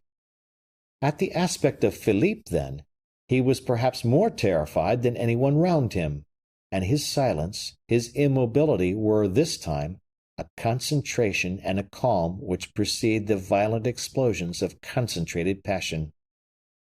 But Fouquet! Who shall paint his emotion and stupor in presence of this living portrait of his master? Fouquet thought Aramis was right, that this newly arrived was a king as pure in his race as the other, and that, for having repudiated all participation in this coup d'etat, so skillfully got up by the general of the Jesuits, he must be a mad enthusiast, unworthy of ever dipping his hands in political grand strategy work. And then it was the blood of Louis XIII which Fouquet was sacrificing to the blood of Louis XIII. It was to a selfish ambition he was sacrificing a noble ambition. To the right of keeping he sacrificed the right of having. The whole extent of his fault was revealed to him at simple sight of the pretender. All that passed in the mind of Fouquet was lost upon the persons present. He had 5 minutes to focus meditation on this point of conscience. 5 minutes, that is to say, 5 ages, during which the two kings and their families scarcely found energy to breathe after so terrible a shock. D'Artagnan, leaning against the wall, in front of Fouquet, with his hand to his brow, asked himself the cause of such a wonderful prodigy. He could not have said at once why he doubted, but he knew assuredly that he had reason to doubt, and that in this meeting of the two Louis XIVs lay all the doubt and difficulty that during late days had rendered the conduct of Aramis so suspicious to the musketeer. These ideas were, however, enveloped in a haze, a veil of mystery. The actors in this assembly seemed to swim in the vapors of a confused waking. Suddenly Louis XIV, more impatient and more accustomed to command, ran to one of the shutters, which he opened, tearing the curtains in his eagerness. A flood of living light entered the chamber, and made Philippe draw back to the alcove. Louis seized upon this movement with eagerness, and addressing himself to the queen, "My mother," said he, "do you not acknowledge your son, since every one here has forgotten his king?" Anne of Austria started, and raised her arms towards heaven, without being able to articulate a single word. "My mother," said Philippe, with a calm voice, "do you not acknowledge your son?" And this time, in his turn, Louis drew back. As to Anne of Austria, struck suddenly in head and heart with fell remorse, she lost her equilibrium. No one aiding her, for all were petrified, she sank back in her fauteuil, breathing a weak, trembling sigh.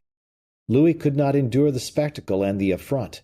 He bounded towards D'Artagnan, over whose brain a vertigo was stealing, and who staggered as he caught at the door for support. "À moi, mousquetaire!" said he. "Look us in the face and say which is the paler, he or I." This cry roused D'Artagnan, and stirred in his heart the fibers of obedience. He shook his head, and without more hesitation he walked straight up to Philippe, on whose shoulder he laid his hand, saying, "Monsieur, you are my prisoner."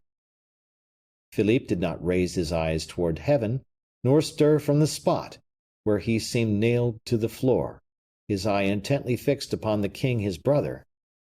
He reproached him with a sublime silence for all misfortunes past, all tortures to come.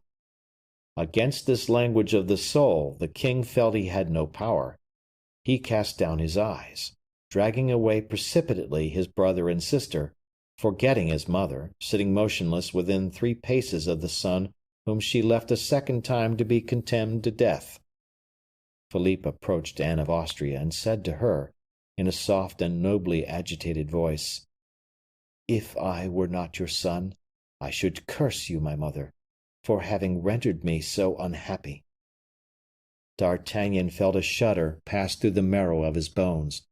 He bowed respectfully to the young prince, and said as he bent, "Excuse me, monseigneur, I am but a soldier, and my oaths are his who has just left the chamber."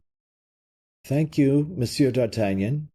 What has become of Monsieur d'Herblay?" "Monsieur d'Herblay is in safety, monseigneur," said a voice behind them, "and no one, while I live and am free, shall cause a hair to fall from his head." "Monsieur Fouquet," said the prince, smiling sadly. "Pardon me, monseigneur," said Fouquet, kneeling, "but he who is just gone out from hence was my guest." "Here are," murmured Philippe with a sigh, "brave friends and good hearts. They make me regret the world. On, Monsieur d'Artagnan, I follow you." At the moment the captain of the musketeers was about to leave the room with his prisoner, Colbert appeared, and, after remitting an order from the king to D'Artagnan, retired. D'Artagnan read the paper, and then crushed it in his hand with rage. "What is it?" asked the prince. "Read, monseigneur," replied the musketeer. Philippe read the following words, hastily traced by the hand of the king. Monsieur d'Artagnan will conduct the prisoner to the Ile Sainte Marguerite. He will cover his face with an iron visor, which the prisoner shall never raise except at peril of his life. "That is just," said Philippe, with resignation. "I am ready." "Aramis was right," said Fouquet in a low voice to the musketeer. "This one is every whit as much a king as the other." "More so," replied D'Artagnan. "He wanted only you and me." End of chapter. Chapter 25, in which Porthos thinks he is pursuing a duchy. Aramis and Porthos, having profited by the time granted them by Fouquet, did honor to the French cavalry by their speed. Porthos did not clearly understand on what kind of mission he was forced to display so much velocity, but as he saw Aramis spurring on furiously, he, Porthos, spurred on in the same way. They had soon in this manner placed 12 leagues between them and Vaux. They were then obliged to change horses, and organize a sort of post arrangement. It was during a relay that Porthos ventured to interrogate Aramis discreetly. "Hush," replied the latter. "Know only that our fortune depends on our speed." As if Porthos had still been the musketeer, without a sou or a maille of 1626, he pushed forward. That magic word fortune always means something in the human ear. It means enough for those who have nothing. It means too much for those who have enough. "I shall be made a duke," said Porthos aloud. He was speaking to himself. "That is possible," replied Aramis, smiling after his own fashion, as Porthos' horse passed him. Aramis felt, notwithstanding, as though his brain were on fire. The activity of the body had not yet succeeded in subduing that of the mind. All there is of raging passion, mental toothache or mortal threat, raged, gnawed, and grumbled in the thoughts of the unhappy prelate. His countenance exhibited visible traces of this rude combat. Free on the highway to abandon himself to every impression of the moment, Aramis did not fail to swear at every start of his horse, at every inequality in the road. Pale, at times inundated with boiling sweats, then again dry and icy, he flogged his horses till the blood streamed from their sides. Porthos, whose dominant fault was not sensibility, groaned at this. Thus traveled they on for 8 long hours, and then arrived at Orleans. It was 4 in the afternoon. Aramis, on observing this, judged that nothing showed pursuit to be a possibility. It would be without example that a troop capable of taking him and Porthos should be furnished with relays sufficient to perform 40 leagues in 8 hours. Thus, admitting pursuit, which was not at all manifest, the fugitives were 5 hours in advance of their pursuers. Aramis thought that there might be no imprudence in taking a little rest, but that to continue would make the matter more certain. 20 leagues more, performed with the same rapidity, 20 more leagues devoured, and no one, not even D'Artagnan, could overtake the enemies of the king. Aramis felt obliged, therefore, to inflict upon Porthos the pain of mounting on horseback again. They rode on till 7 o'clock in the evening, and had only one more post more between them and Blois.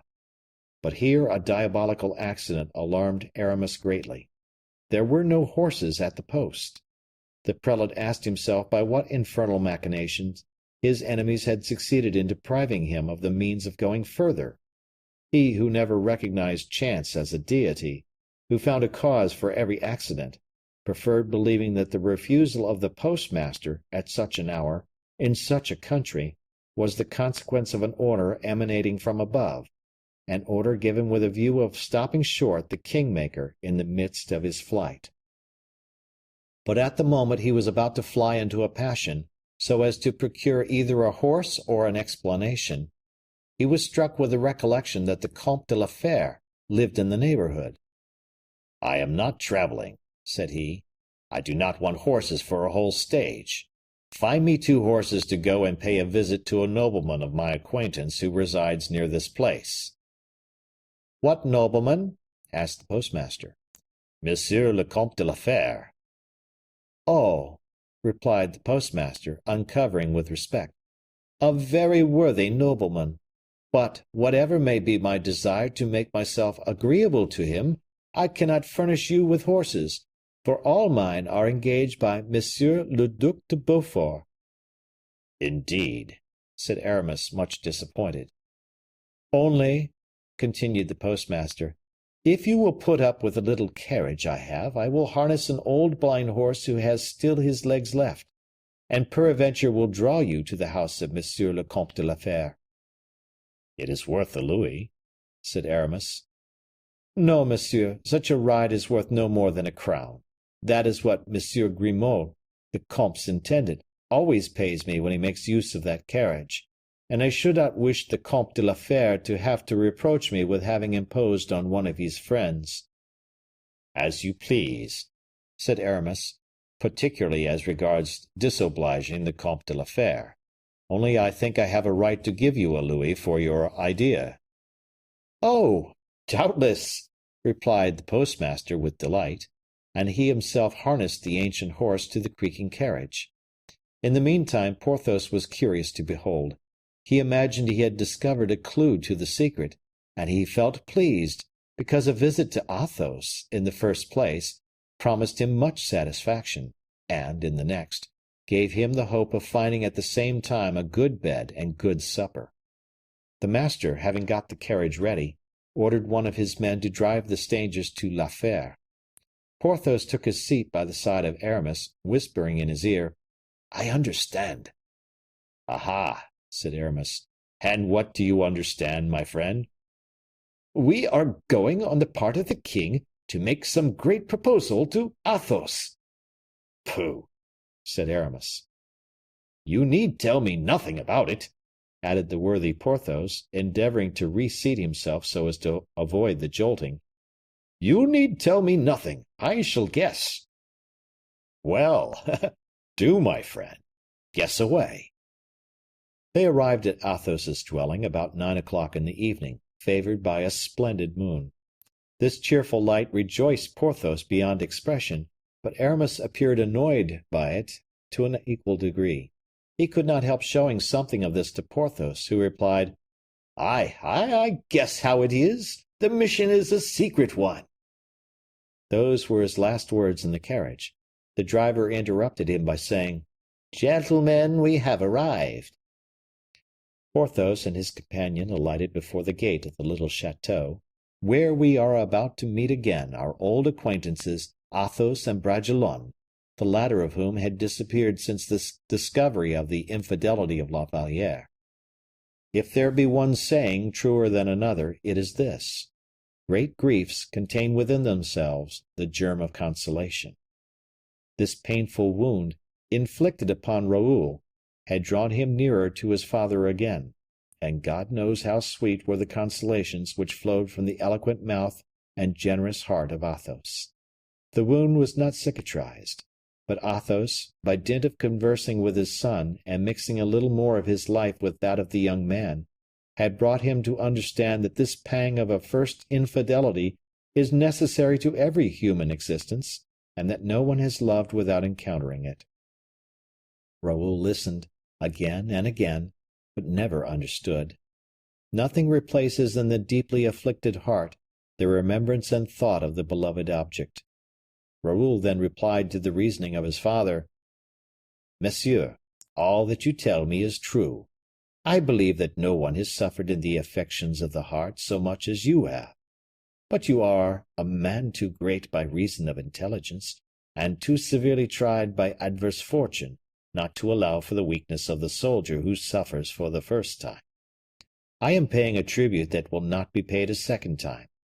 Permit me to plunge myself so deeply in my grief that I may forget myself in it.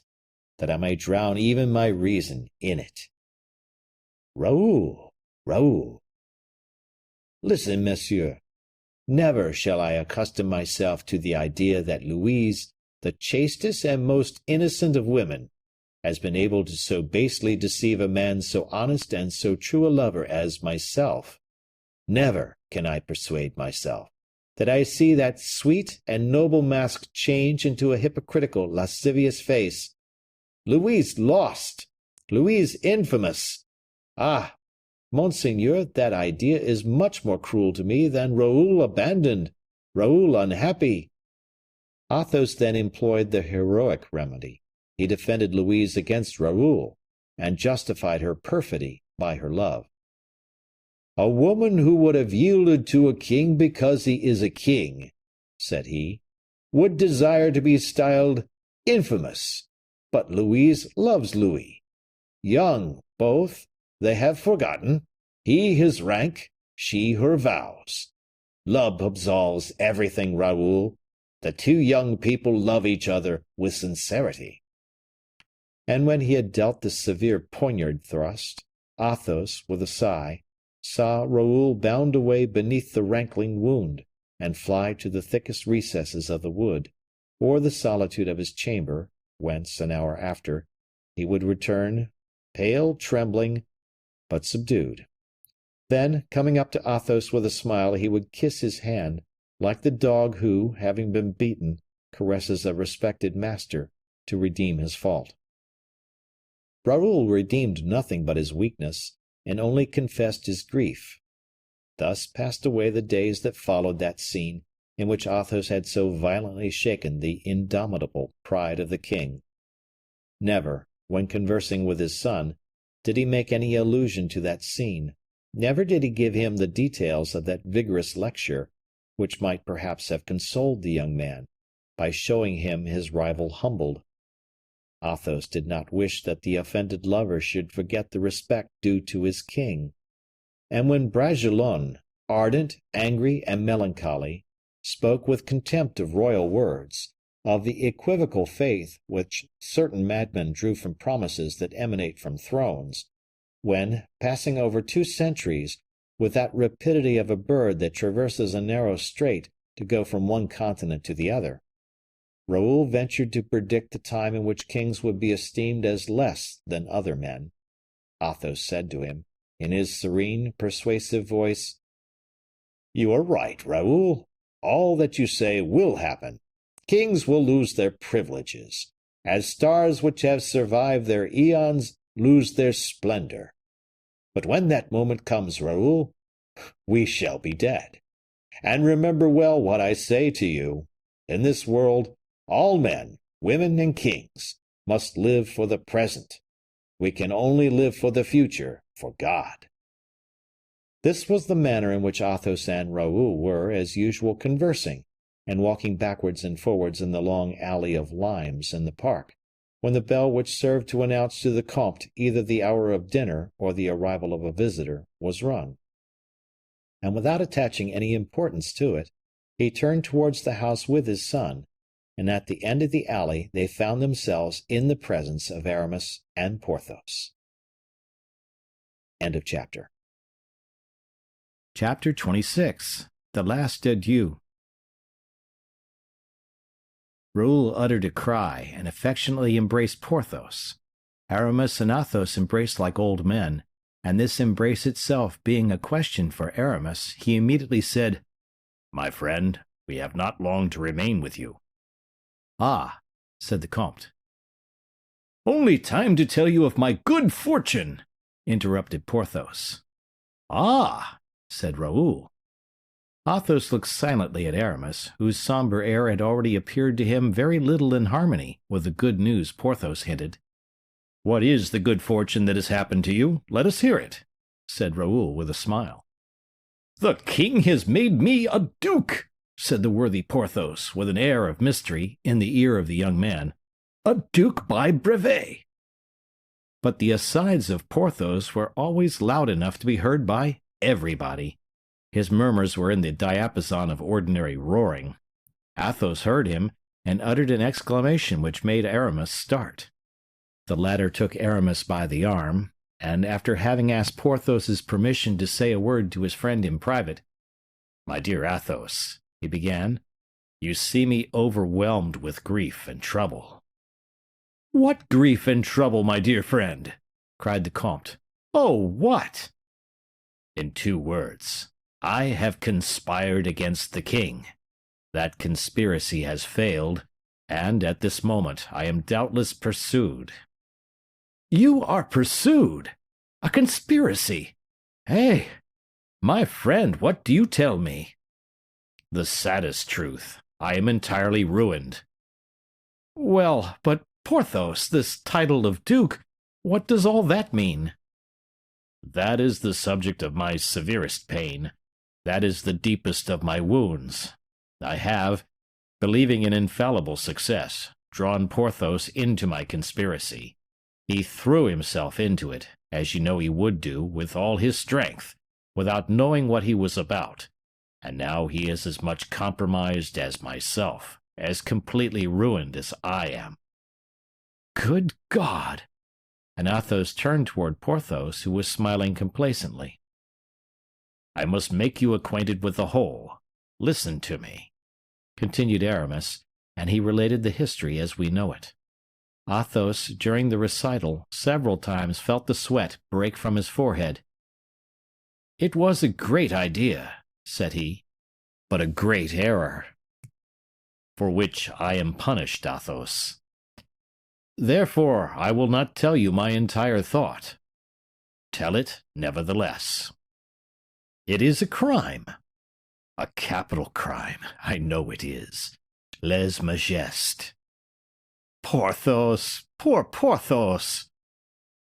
What would you advise me to do? Success, as I have told you, was certain. Monsieur Fouquet is an honest man, and I a fool for having so ill judged him, said Aramis. Oh, the wisdom of man! Oh, millstone that grinds the world, and which is one day stopped by a grain of sand which has fallen, no one knows how, between its wheels. Say by a diamond, Aramis, but the thing is done. How do you think of acting? I am taking away Porthos. The king will never believe that that worthy man has acted innocently. He never can believe that Porthos has thought he was serving the king, whilst acting as he has done. His head would pay my fault. It shall not, must not be so. You are taking him away? Whither? To Belle-Isle at first. That is an impregnable place of refuge. Then I have the sea, and a vessel to pass over into England, where I have many relations. You, in England? Yes, or else in Spain, where I have still more. But our excellent Porthos! You ruin him, for the king will confiscate all his property. All is provided for. I know how, when once in Spain, to reconcile myself with Louis XIV, and restore Porthos to favor. You have credit, seemingly, Aramis, said Athos with a discreet air. Much, and at the service of my friends. These words were accompanied by a warm pressure of the hand. Thank you, replied the comte. And while we are on this head, said Aramis, you also are a malcontent. You also, Raoul, have griefs to lay to the king. Follow our example. Pass over into Belle-Isle. Then we shall see, I guarantee upon my honor, that in a month there will be war between France and Spain on the subject of this son of Louis XIII, who is an infant likewise, and whom France detains inhumanly. Now, as Louis XIV would have no inclination for a war on that subject, I will answer for an arrangement, the result of which must bring greatness to Porthos and to me, and a duchy in France to you, who are already a grandee of Spain. Will you join us? No. For my part, I prefer having something to reproach the king with. It is a pride natural to my race to pretend to a superiority over royal races. Doing what you propose, I should become the obliged of the king. I should certainly be the gainer on that ground, but I should be a loser in my conscience. No, thank you. Then give me two things, Athos. Your absolution. Oh, I give it to you if you really wish to avenge the weak and oppressed against the oppressor. That is sufficient for me, said Aramis, with a blush which was lost in the obscurity of the night. And now, give me your two best horses to gain the second post, as I have been refused any under the pretext of the Duc de Beaufort being travelling in this country. You shall have the two best horses, Aramis, and again I recommend poor Porthos strongly to your care. Oh, I have no fear on that score. One word more. Do you think I am maneuvering for him as I ought? The evil being committed, yes, for the king would not pardon him, and you have, whatever may be said, always a supporter in Monsieur Fouquet, who will not abandon you, he being himself compromised, notwithstanding his heroic action. You are right, and that is why, instead of gaining the sea at once, which would proclaim my fear and guilt, that is why I remain upon French ground. But Belle-Île will be for me whatever ground I wish it to be, English, Spanish, or Roman. All will depend, with me, on the standard I shall think proper to unfurl. How so? It was I who fortified Belle-Île, and, so long as I defend it, nobody can take Belle-Île from me. And then, as you have said just now, Monsieur Fouquet is there. Belle-Île will not be attacked without the signature of Monsieur Fouquet. That is true. Nevertheless, be prudent. The king is both cunning and strong.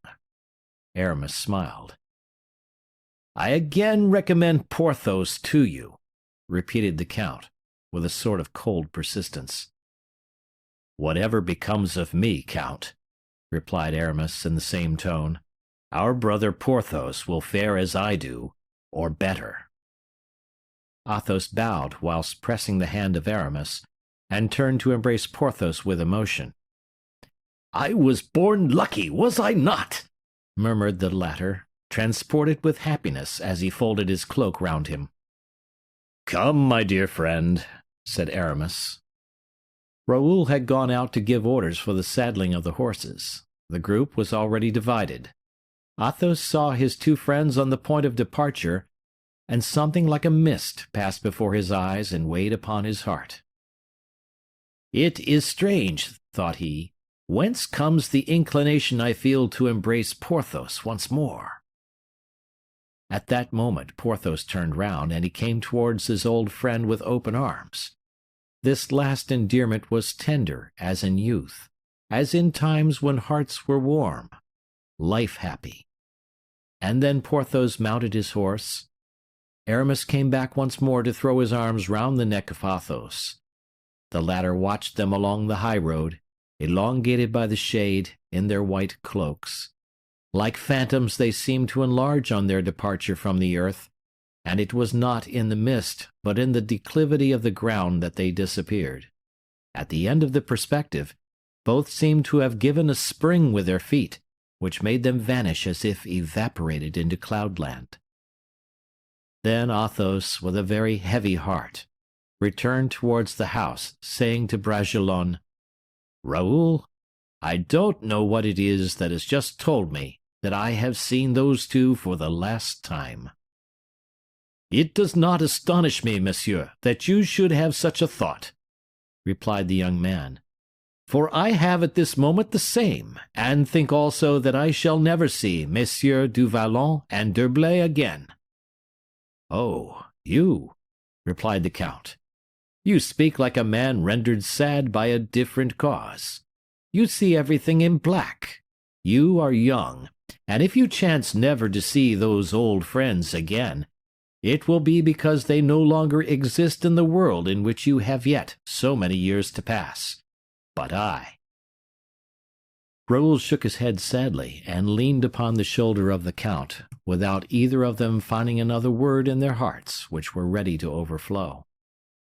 All at once, a noise of horses and voices from the extremity of the road to Blois attracted their attention that way.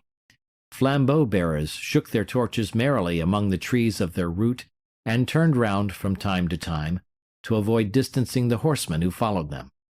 These flames, this noise, this dust of a dozen richly caparisoned horses formed a strange contrast in the middle of the night with the melancholy and almost funereal disappearance of the two shadows of Aramis and Porthos.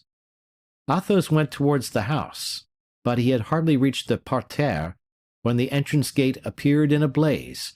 All the flambeaux stopped and appeared to inflame the road. A cry was heard of "Monsieur le Duc de Beaufort!" and Athos sprang towards the door of his house. But the duke had already alighted from his horse and was looking around him. "I am here, monseigneur," said Athos. "Ah, good evening, dear count," said the prince, with that frank cordiality which won him so many hearts. "Is it too late for a friend?" "Ah, my dear prince, come in," said the count. And, Monsieur de Beaufort leaning on the arm of Athos, they entered the house, followed by Raoul, who walked respectfully and modestly among the officers of the prince, with several of whom he was acquainted. End of chapter. Chapter 27. Monsieur de Beaufort. The prince turned round at the moment when Raoul, in order to leave him alone with Athos, was shutting the door and preparing to go with the other officers into an adjoining apartment. "Is that the young man I have heard Monsieur le Prince speak so highly of?" asked Monsieur de Beaufort. "It is, monseigneur." "He is quite the soldier. Let him stay, Count. We cannot spare him." "Remain, Raoul, since monseigneur permits it," said Athos. "Ma foi, he is tall and handsome," continued the duke. "Will you give him to me, monseigneur, if I ask him of you?" "How am I to understand you, monseigneur?" said Athos. "Why, I call upon you to bid you farewell." "Farewell?" "Yes, in good truth. Have you no idea of what I am about to become?" "Why, I suppose what you have always been, monseigneur, a valiant prince and an excellent gentleman." "I am going to become an African prince, a Bedouin gentleman. The king is sending me to make conquests among the Arabs." "What is this you tell me, monseigneur?" "Strange, is it not? I, the Parisian par essence, I who have reigned in the faubourg, and have been called King of the Halles, I am going to pass from the Place Maubert to the minarets of Gigelli. From a frondeur, I am becoming an adventurer. Oh, monseigneur, if you did not yourself tell me that, it would not be credible, would it?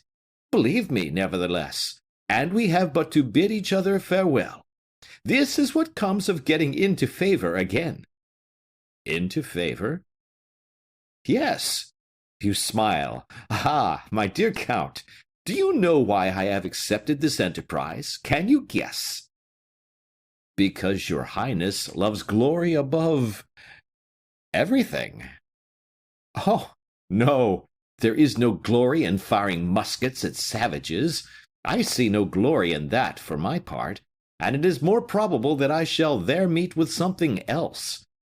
But I have wished, and still wish earnestly, my dear count, that my life should have that last facet, after all the whimsical exhibitions I have seen myself make during 50 years. For, in short, you must admit that it is sufficiently strange to be born the grandson of a king, to have made war against kings, to have been reckoned among the powers of the age, to have maintained my rank, to feel Henry IV within me, to be great admiral of France, and then to go and get killed at Gigelli among all those Turks, Saracens, and Moors." "Monseigneur, you harp with strange persistence on that theme," said Athos in an agitated voice.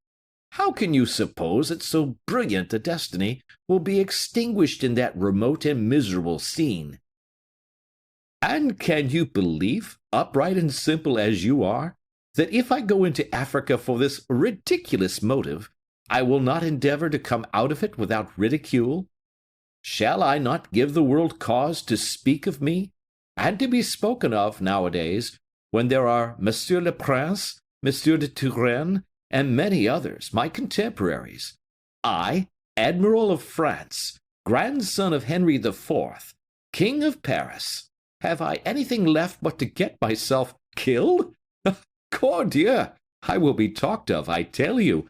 I shall be killed whether or not, if not there, somewhere else. Why, monseigneur, this is mere exaggeration, and hitherto you have shown nothing exaggerated save in bravery. Peste! My dear friend, there is bravery in facing scurvy, dysentery, locusts, poisoned arrows, as my ancestor St. Louis did. Do you know those fellows still use poisoned arrows? And then, you know me of old, I fancy, and you know that when I once make up my mind to a thing, I perform it in grim earnest. Yes, you made up your mind to escape from Vincennes. Aye, but you aided me in that, my master, and, apropos, I turned this way and that, without seeing my old friend, Monsieur Vaugrimaud. How is he? Monsieur Vaugrimaud is still your Highness's most respectful servant, said Athos, smiling. I have 100 pistoles here for him, which I bring as a legacy. My will is made, Count. Ah, monseigneur, monseigneur. And you may understand that if Grimaud's name were to appear in my will— The Duke began to laugh. Then, addressing Raoul, who from the commencement of this conversation had sunk into a profound reverie.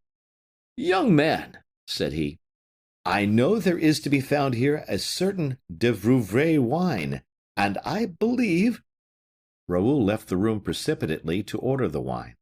In the meantime, Monsieur de Beaufort took the hand of Athos. What do you mean to do with him? Asked he. Nothing at present, monseigneur. Ah, yes, I know, since the passion of the king for La Valliere. Yes, monseigneur. That is all true, then, is it? I think I know her, that little La Valliere. She is not particularly handsome, if I remember right. No, monseigneur, said Athos. Do you know whom she reminds me of? Does she remind your Highness of anyone? She reminds me of a very agreeable girl whose mother lived in the hall. Ah, ha, said Athos, smiling. Oh, the good old times, added Monsieur de Beaufort. Yes, La Valliere reminds me of that girl. Who had a son, had she not? Footnote.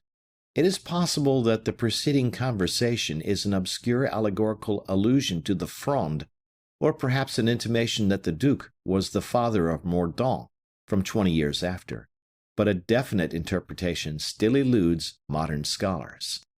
End of footnote. I believe she had, replied the Duke with careless naivete and a complacent forgetfulness, of which no words could translate the tone and the vocal expression. Now, here is poor Raoul, who is your son, I believe? Yes, he is my son, monseigneur. And the poor lad has been cut out by the king, and he frets. Still better, monseigneur, he abstains. You are going to let the boy rust in idleness. It is a mistake. Come, give him to me. My wish is to keep him at home, monseigneur. I have no longer anything in the world but him, and as long as he likes to remain. Well, well, replied the Duke, I could, nevertheless, have soon put matters to rights again.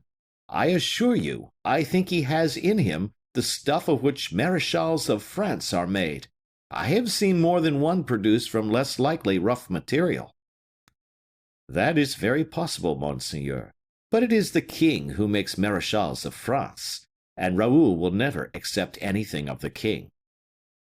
Raoul interrupted this conversation by his return. He preceded Grimaud, whose still steady hands carried the plateau with one glass and a bottle of the duke's favorite wine. On seeing his old protege, the duke uttered an exclamation of pleasure.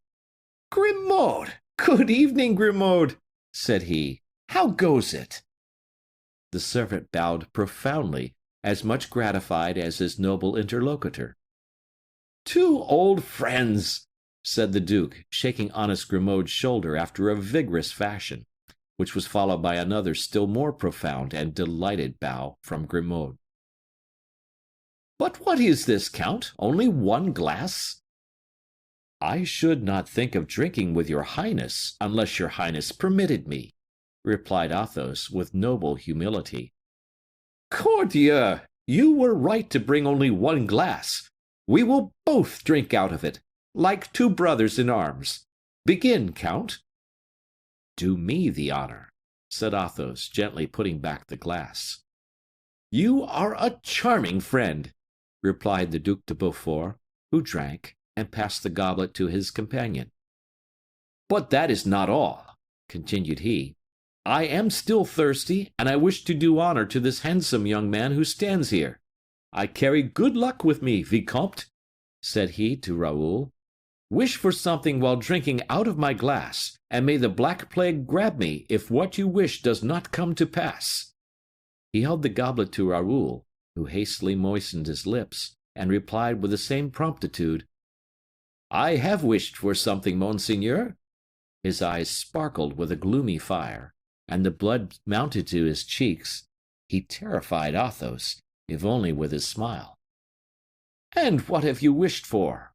replied the duke, sinking back into his fauteuil, whilst with one hand he returned the bottle to Grimaud, and with the other gave him a purse. "Will you promise me, monseigneur, to grant me what I wish for?" "Pardieu, that is agreed upon." "I wished, Monsieur le Duc, to go with you to Gigelli." Athos became pale, and was unable to conceal his agitation.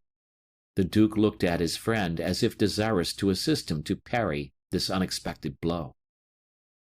"That is difficult, my dear Vicomte, very difficult," added he in a lower tone of voice. "Pardon me, monseigneur, I have been indiscreet," replied Raoul in a firm voice. "But as you yourself invited me to wish—" "To wish to leave me?" said Athos. "Oh, monsieur, can you imagine—" "Well, mon Dieu!" cried the duke, "the young Vicomte is right. What can he do here? He will go mouldy with grief." Raoul blushed, and the excitable prince continued, "War is a distraction. We gain everything by it.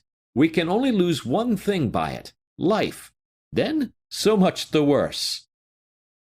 "That is to say, memory," said Raoul eagerly. "And that is to say, so much the better." He repented of having spoken so warmly when he saw Athos rise and open the window, which was, doubtless, to conceal his emotion. Raoul sprang towards the comte, but the latter had already overcome his emotion, and turned to the lights with a serene and impassible countenance. "Well, come," said the duke, "let us see. Shall he go, or shall he not? If he goes, comte, he shall be my aide de camp, my son." "Monseigneur!" cried Raoul, bending his knee. "Monseigneur!" cried Athos, taking the hand of the duke. "Raoul shall do just as he likes." "Oh, no, monsieur, just as you like," interrupted the young man. "Par la corbleu!" said the prince in his turn. "It is neither the comte nor the vicomte that shall have his way. It is I. I will take him away. The marine offers a superb fortune, my friend." Raoul smiled again so sadly that this time Athos felt his heart penetrated by it, and replied to him by a severe look. Raoul comprehended it all. He recovered his calmness, and was so guarded that not another word escaped him. The duke at length rose, on observing the advanced hour, and said with animation, I am in great haste, but if I am told I have lost time in talking with a friend, I will reply I have gained, on the balance, a most excellent recruit." "Pardon me, Monsieur le Duc," interrupted Raoul. "Do not tell the king so, for it is not the king I wish to serve." "Eh, my friend? Whom, then, will you serve? The times are past when you might have said, 'I belong to Monsieur de Beaufort.' No, nowadays, we all belong to the king, great or small. Therefore, if you serve on board my vessels, there can be nothing equivocal about it, my dear Vicomte. It will be the king you will serve." Athos waited with a kind of impatient joy for the reply about to be made to this embarrassing question by Raoul, the intractable enemy of the king, his rival. The father hoped that the obstacle would overcome the desire. He was thankful to Monsieur de Beaufort, whose lightness or generous reflection had thrown an impediment in the way of the departure of a son, now his only joy.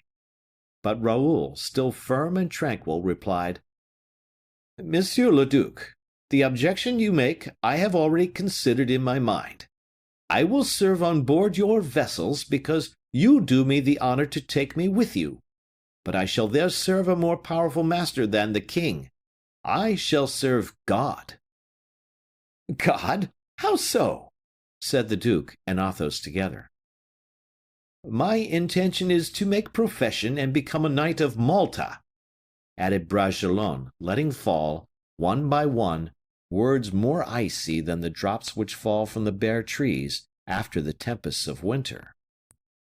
Footnote: the dictates of such a service would require Raoul to spend the rest of his life outside of France, hence Athos's and Grimaud's extreme reactions. End of footnote. Under this blow Athos staggered, and the prince himself was moved. Grimaud uttered a heavy groan and let fall the bottle, which was broken without anybody paying attention. Monsieur de Beaufort looked the young man in the face, and read plainly, though his eyes were cast down, the fire of resolution before which everything must give way. As to Athos, he was too well acquainted with that tender but inflexible soul. He could not hope to make it deviate from the fatal road it had just chosen. He could only press the hand the duke held out to him. "Comte, I shall set off in 2 days for Toulon," said Monsieur de Beaufort. "Will you meet me at Paris, in order that I may know your determination?" "I will have the honor of thanking you there, mon prince, for all your kindness," replied the comte. "And be sure to bring the vicomte with you, whether he follows me or does not follow me," added the duke. "He has my word, and I only ask yours." Having thrown a little balm upon the wound of the paternal heart, he pulled the ear of Grimaud, whose eyes sparkled more than usual, and regained his escort in the parterre. The horses, rested and refreshed, set off with spirit through the lovely night, and soon placed a considerable distance between their master and the chateau. Athos and Bragelonne were again face to face. 11 o'clock was striking. The father and son preserved a profound silence towards each other, where an intelligent observer would have expected cries and tears. But these two men were of such a nature that all emotion following their final resolutions plunged itself so deep into their hearts that it was lost forever. They passed then, silently and almost breathlessly, the hour that preceded midnight. The clock, by striking, alone pointed out to them how many minutes had lasted the painful journey made by their souls and the immensity of their remembrances of the past and fear of the future. Athos rose first, saying, "It is late, then. Till tomorrow." Raoul rose, and in his turn embraced his father. The latter held him clasped to his breast, and said, in a tremulous voice, "In 2 days you will have left me, my son. Left me forever, Raoul." "Monsieur," replied the young man, "I had formed a determination, that of piercing my heart with my sword, but you would have thought that cowardly. I have renounced that determination, and therefore we must part. You leave me desolate by going, Raoul. Listen to me again, monsieur, I implore you. If I do not go, I shall die here of grief and love. I know how long a time I have to live thus. Send me away quickly, monsieur, or you will see me basely die before your eyes, in your house. This is stronger than my will, stronger than my strength. You may plainly see that within 1 month I have lived 30 years, and that I approach the end of my life. Then, said Athos coldly, you go with the intention of getting killed in Africa? Oh, tell me, do not lie. Raoul grew deadly pale, and remained silent for 2 seconds, which were to his father 2 hours of agony. Then, all at once, Monsieur, said he, I have promised to devote myself to God, in exchange for the sacrifice I make of my youth and liberty. I will only ask of him one thing, and that is, to preserve me for you, because you are the only tie which attaches me to this world. God alone can give me the strength not to forget that I owe you everything, and that nothing ought to stand in my esteem before you. Athos embraced his son tenderly and said, You have just replied to me on the word of honor of an honest man. In 2 days we shall be with Monsieur de Beaufort at Paris, and you will then do what will be proper for you to do. You are free, Raoul. Adieu. And he slowly gained his bedroom. Raoul went down into the garden and passed the night in the alley of limes. End of chapter. Chapter 28. Preparations for Departure. Athos lost no more time in combating this immutable resolution. He gave all his attention to preparing, during the 2 days the Duke had granted him, the proper appointments for Raoul. This labor chiefly concerned Grimaud, who immediately applied himself to it with the good will and intelligence we know he possessed. Athos gave this worthy servant orders to take the route to Paris when the equipments should be ready, and, not to expose himself to the danger of keeping the Duke waiting, or delaying Raoul, so that the Duke should perceive his absence, he himself, the day after the visit of Monsieur de Beaufort, set off for Paris with his son. For the poor young man, it was an emotion easily to be understood, thus to return to Paris amongst all the people who had known and loved him. Every face recalled a pang to him who had suffered so much, to him who had loved so much, some circumstance of his unhappy love. Raoul, on approaching Paris, felt as if he were dying. Once in Paris, he really existed no longer. When he reached Guiche's residence, he was informed that Guiche was with Monsieur.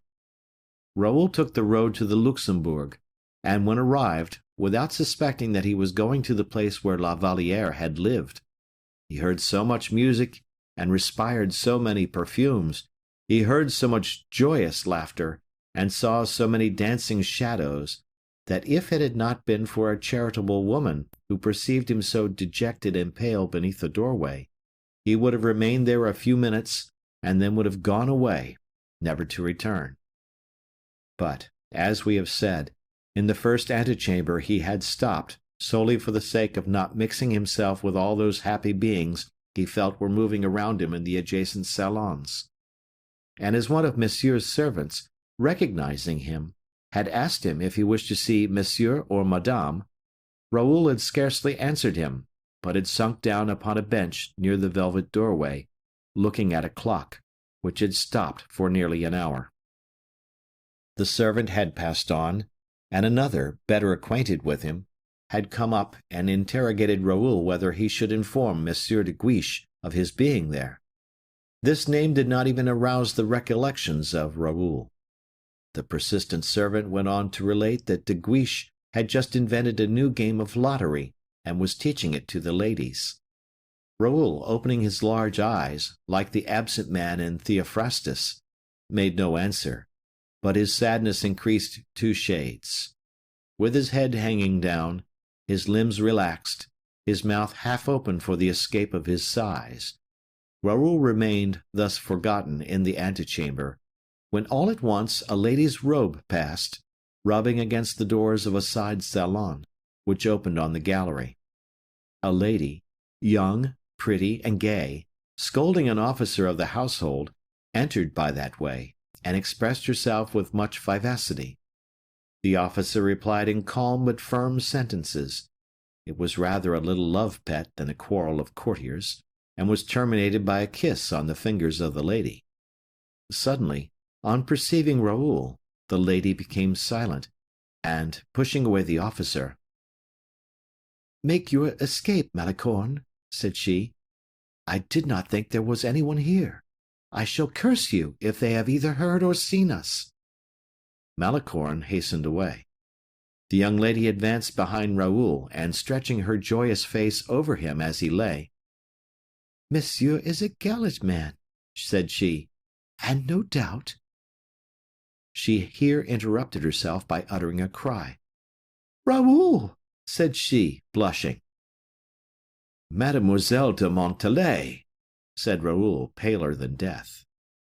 He rose unsteadily and tried to make his way across the slippery mosaic of the floor, but she had comprehended that savage and cruel grief. She felt that in the flight of Raoul there was an accusation of herself. A woman, ever vigilant, she did not think she ought to let the opportunity slip of making good her justification. But Raoul, though stopped by her in the middle of the gallery, did not seem disposed to surrender without a combat. He took it up in a tone so cold and embarrassed that if they had been thus surprised, the whole court would have no doubt about the proceedings of Mademoiselle de Montalais. "Ah, monsieur," said she with disdain, "what you are doing is very unworthy of a gentleman. My heart inclines me to speak to you. You compromise me by a reception almost uncivil. You are wrong, monsieur, and you confound your friends with enemies. Farewell." Raoul had sworn never to speak of Louise, never even to look at those who might have seen Louise. He was going into another world, that he might never meet with anything Louise had seen or even touched.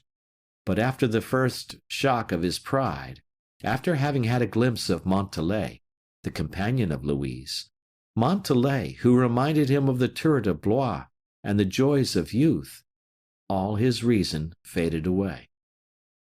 "Pardon me, mademoiselle. It enters not, it cannot enter into my thoughts to be uncivil." "Do you wish to speak to me?" said she, with a smile of former days. "Well, come somewhere else, or we may be surprised." "Oh," said he.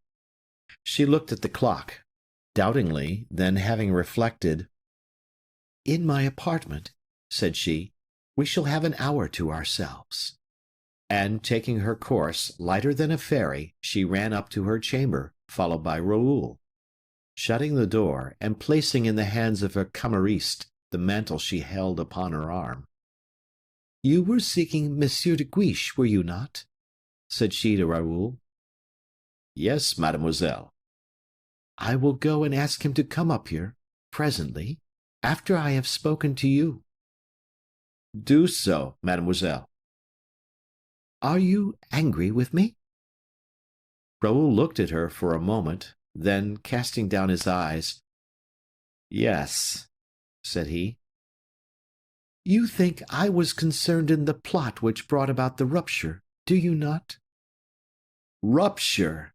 said he, with bitterness. "Oh, mademoiselle, there can be no rupture where there has been no love." "You are in error," replied Montalais. "Louise did love you." Raoul started.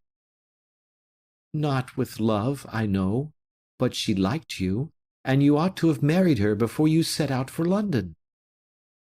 Raoul broke into a sinister laugh which made Montalais shudder. "You tell me that very much at your ease, mademoiselle. Do people marry whom they like? You forget that the king then kept for himself as his mistress her of whom we are speaking." Listen, said the young woman, pressing the hands of Raoul in her own. You were wrong in every way. A man of your age ought never to leave a woman of hers alone. There is no longer any faith in the world, then, said Raoul. No, Vicomte, said Montalais quietly. Nevertheless, let me tell you that if, instead of loving Louise coldly and philosophically, you had endeavored to awaken her to love. Enough, I pray you, mademoiselle, said Raoul. I feel as though you were all, of both sexes, of a different age from me. You can laugh, and you can banter agreeably. Mademoiselle, I loved Mademoiselle de... Raoul could not pronounce her name. I loved her well. I put my faith in her. Now I am quits by loving her no longer.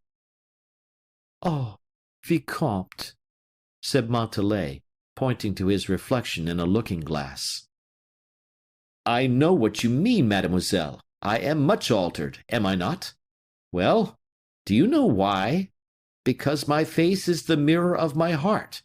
The outer surface changed to match the mind within. You are consoled, then? Said Montalais sharply. No, I shall never be consoled. I don't understand you, Monsieur de Bragelonne. I care but little for that. I do not quite understand myself. You have not even tried to speak to Louise? Who? I? Exclaimed the young man with eyes flashing fire. I? Why do you not advise me to marry her? Perhaps the king would consent now. And he rose from his chair full of anger. I see, said Montalais, that you are not cured, and that Louise has one enemy the more. One enemy the more? Yes, favorites are but little loved at the court of France. Oh, while she has her lover to protect her, is not that enough? She has chosen him of such a quality that her enemies cannot prevail against her. But stopping all at once. And then she has you for a friend, mademoiselle, added he, with a shade of irony which did not glide off the cuirass. Who, I? Oh, no, I am no longer one of those whom Mademoiselle de la Valliere condescends to look upon, but... This but, so big with menace and with storm, this but, which made the heart of Raoul beat, such griefs did it presage for her, whom lately he loved so dearly. This terrible but, so significant in a woman like Montalais, was interrupted by a moderately loud noise heard by the speakers, proceeding from the alcove behind the wainscoting. Montalais turned to listen, and Raoul was already rising, when a lady entered the room quietly by the secret door, which she closed after her. "Madame!" exclaimed Raoul, on recognizing the sister-in-law of the king. "Stupid wretch!" murmured Montalais, throwing herself but too late before the princess. "I have been mistaken in an hour." She had, however, time to warn the princess, who was walking towards Raoul. "Monsieur de Bragelonne, madame." And at these words the princess drew back, uttering a cry in her turn. "Your Royal Highness," said Montalais, with volubility, "is kind enough to think of this lottery, and—" The princess began to lose countenance. Raoul hastened his departure, without divining all, but he felt that he was in the way. Madame was preparing a word of transition to recover herself, when a closet opened in front of the alcove, and Monsieur de Guiche issued, all radiant, also from that closet. The palest of the four, we must admit, was still Raoul. The princess, however, was near fainting, and was obliged to lean upon the foot of the bed for support. No one ventured to support her. This scene occupied several minutes of terrible suspense. But Raoul broke it. He went up to the count, whose inexpressible emotion made his knees tremble, and taking his hand, "Dear count," said he, "tell madame I am too unhappy not to merit pardon. Tell her also that I have loved in the course of my life, and that the horror of the treachery that has been practiced on me renders me inexorable towards all other treachery that may be committed around me. This is why, mademoiselle, said he, smiling to Montalais, I never would divulge the secret of the visits of my friend to your apartment. Obtain from Madame, who is so clement and so generous, obtain her pardon. For you whom she has just surprised also. You are both free. Love each other. Be happy. The princess felt for a moment a despair that cannot be described. It was repugnant to her, notwithstanding the exquisite delicacy which Raoul had exhibited, to feel herself at the mercy of one who had discovered such an indiscretion. It was equally repugnant to her to accept the evasion offered by this delicate deception. Agitated, nervous, she struggled against the double stings of these two troubles. Raoul comprehended her position and came once more to her aid, bending his knee before her. Madame, said he in a low voice, in 2 days I shall be far from Paris. In a fortnight I shall be far from France, where I shall never be seen again. Are you going away, then? Said she with great delight. With Monsieur de Beaufort. Into Africa, cried De Guiche in his turn. You, Raoul! Oh, my friend! Into Africa, where everybody dies!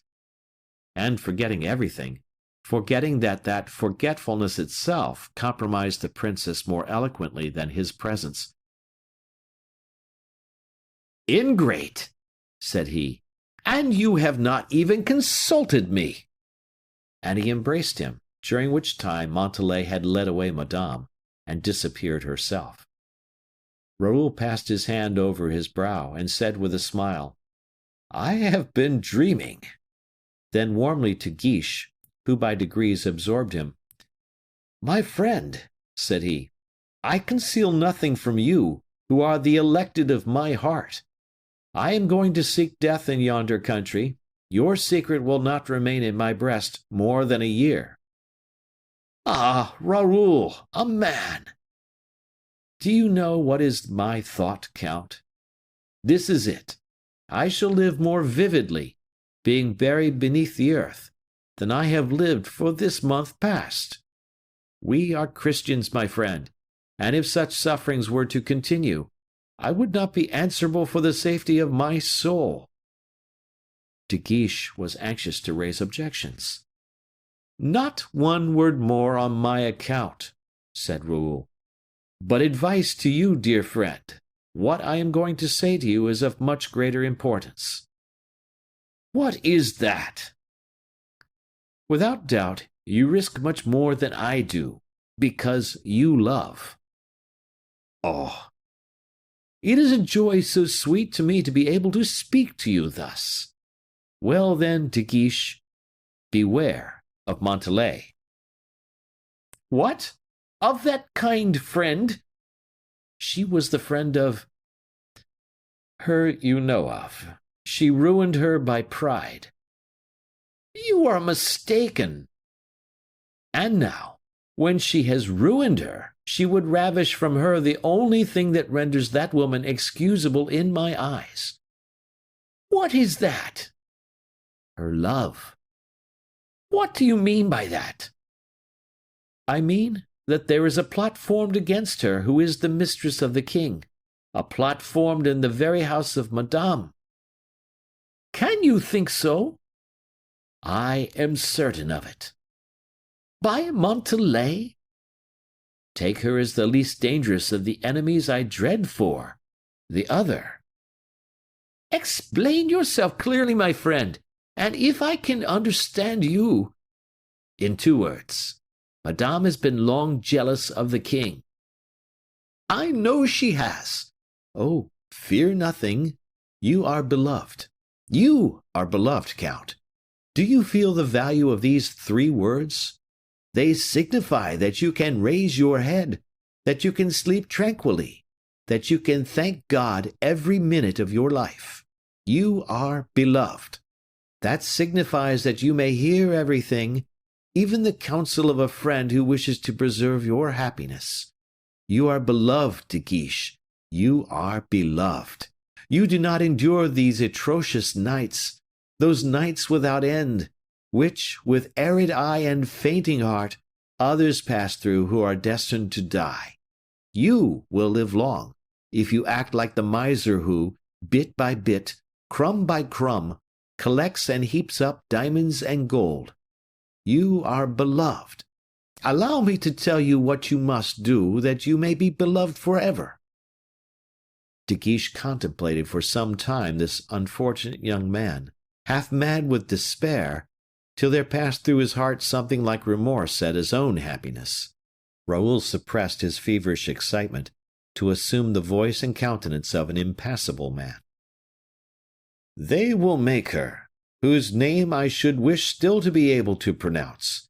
They will make her suffer. Swear to me that you will not second them in anything, but that you will defend her when possible, as I would have done myself. I swear I will, replied De Guiche. And, continued Raoul, some day, when you shall have rendered her a great service, some day when she shall thank you, promise me to say these words to her. I have done you this kindness, madame, at the warm request of Monsieur de Bragelonne, whom you so deeply injured. I swear I will, murmured De Guiche. That is all. Adieu. I set out tomorrow or the day after for Toulon. If you have a few hours to spare, give them to me. All, cried the young man. Thank you. And what are you going to do now? I am going to meet Monsieur le Comte at Planchet's residence, where we hope to find Monsieur d'Artagnan. Monsieur d'Artagnan? Yes, I wish to embrace him before my departure. He is a brave man, who loves me dearly. Farewell, my friend. You are expected, no doubt. You will find me, when you wish, at the lodgings of the Comte. Farewell. The two young men embraced. Those who chanced to see them both thus would not have hesitated to say, pointing to Raoul, "That is the happy man." End of chapter.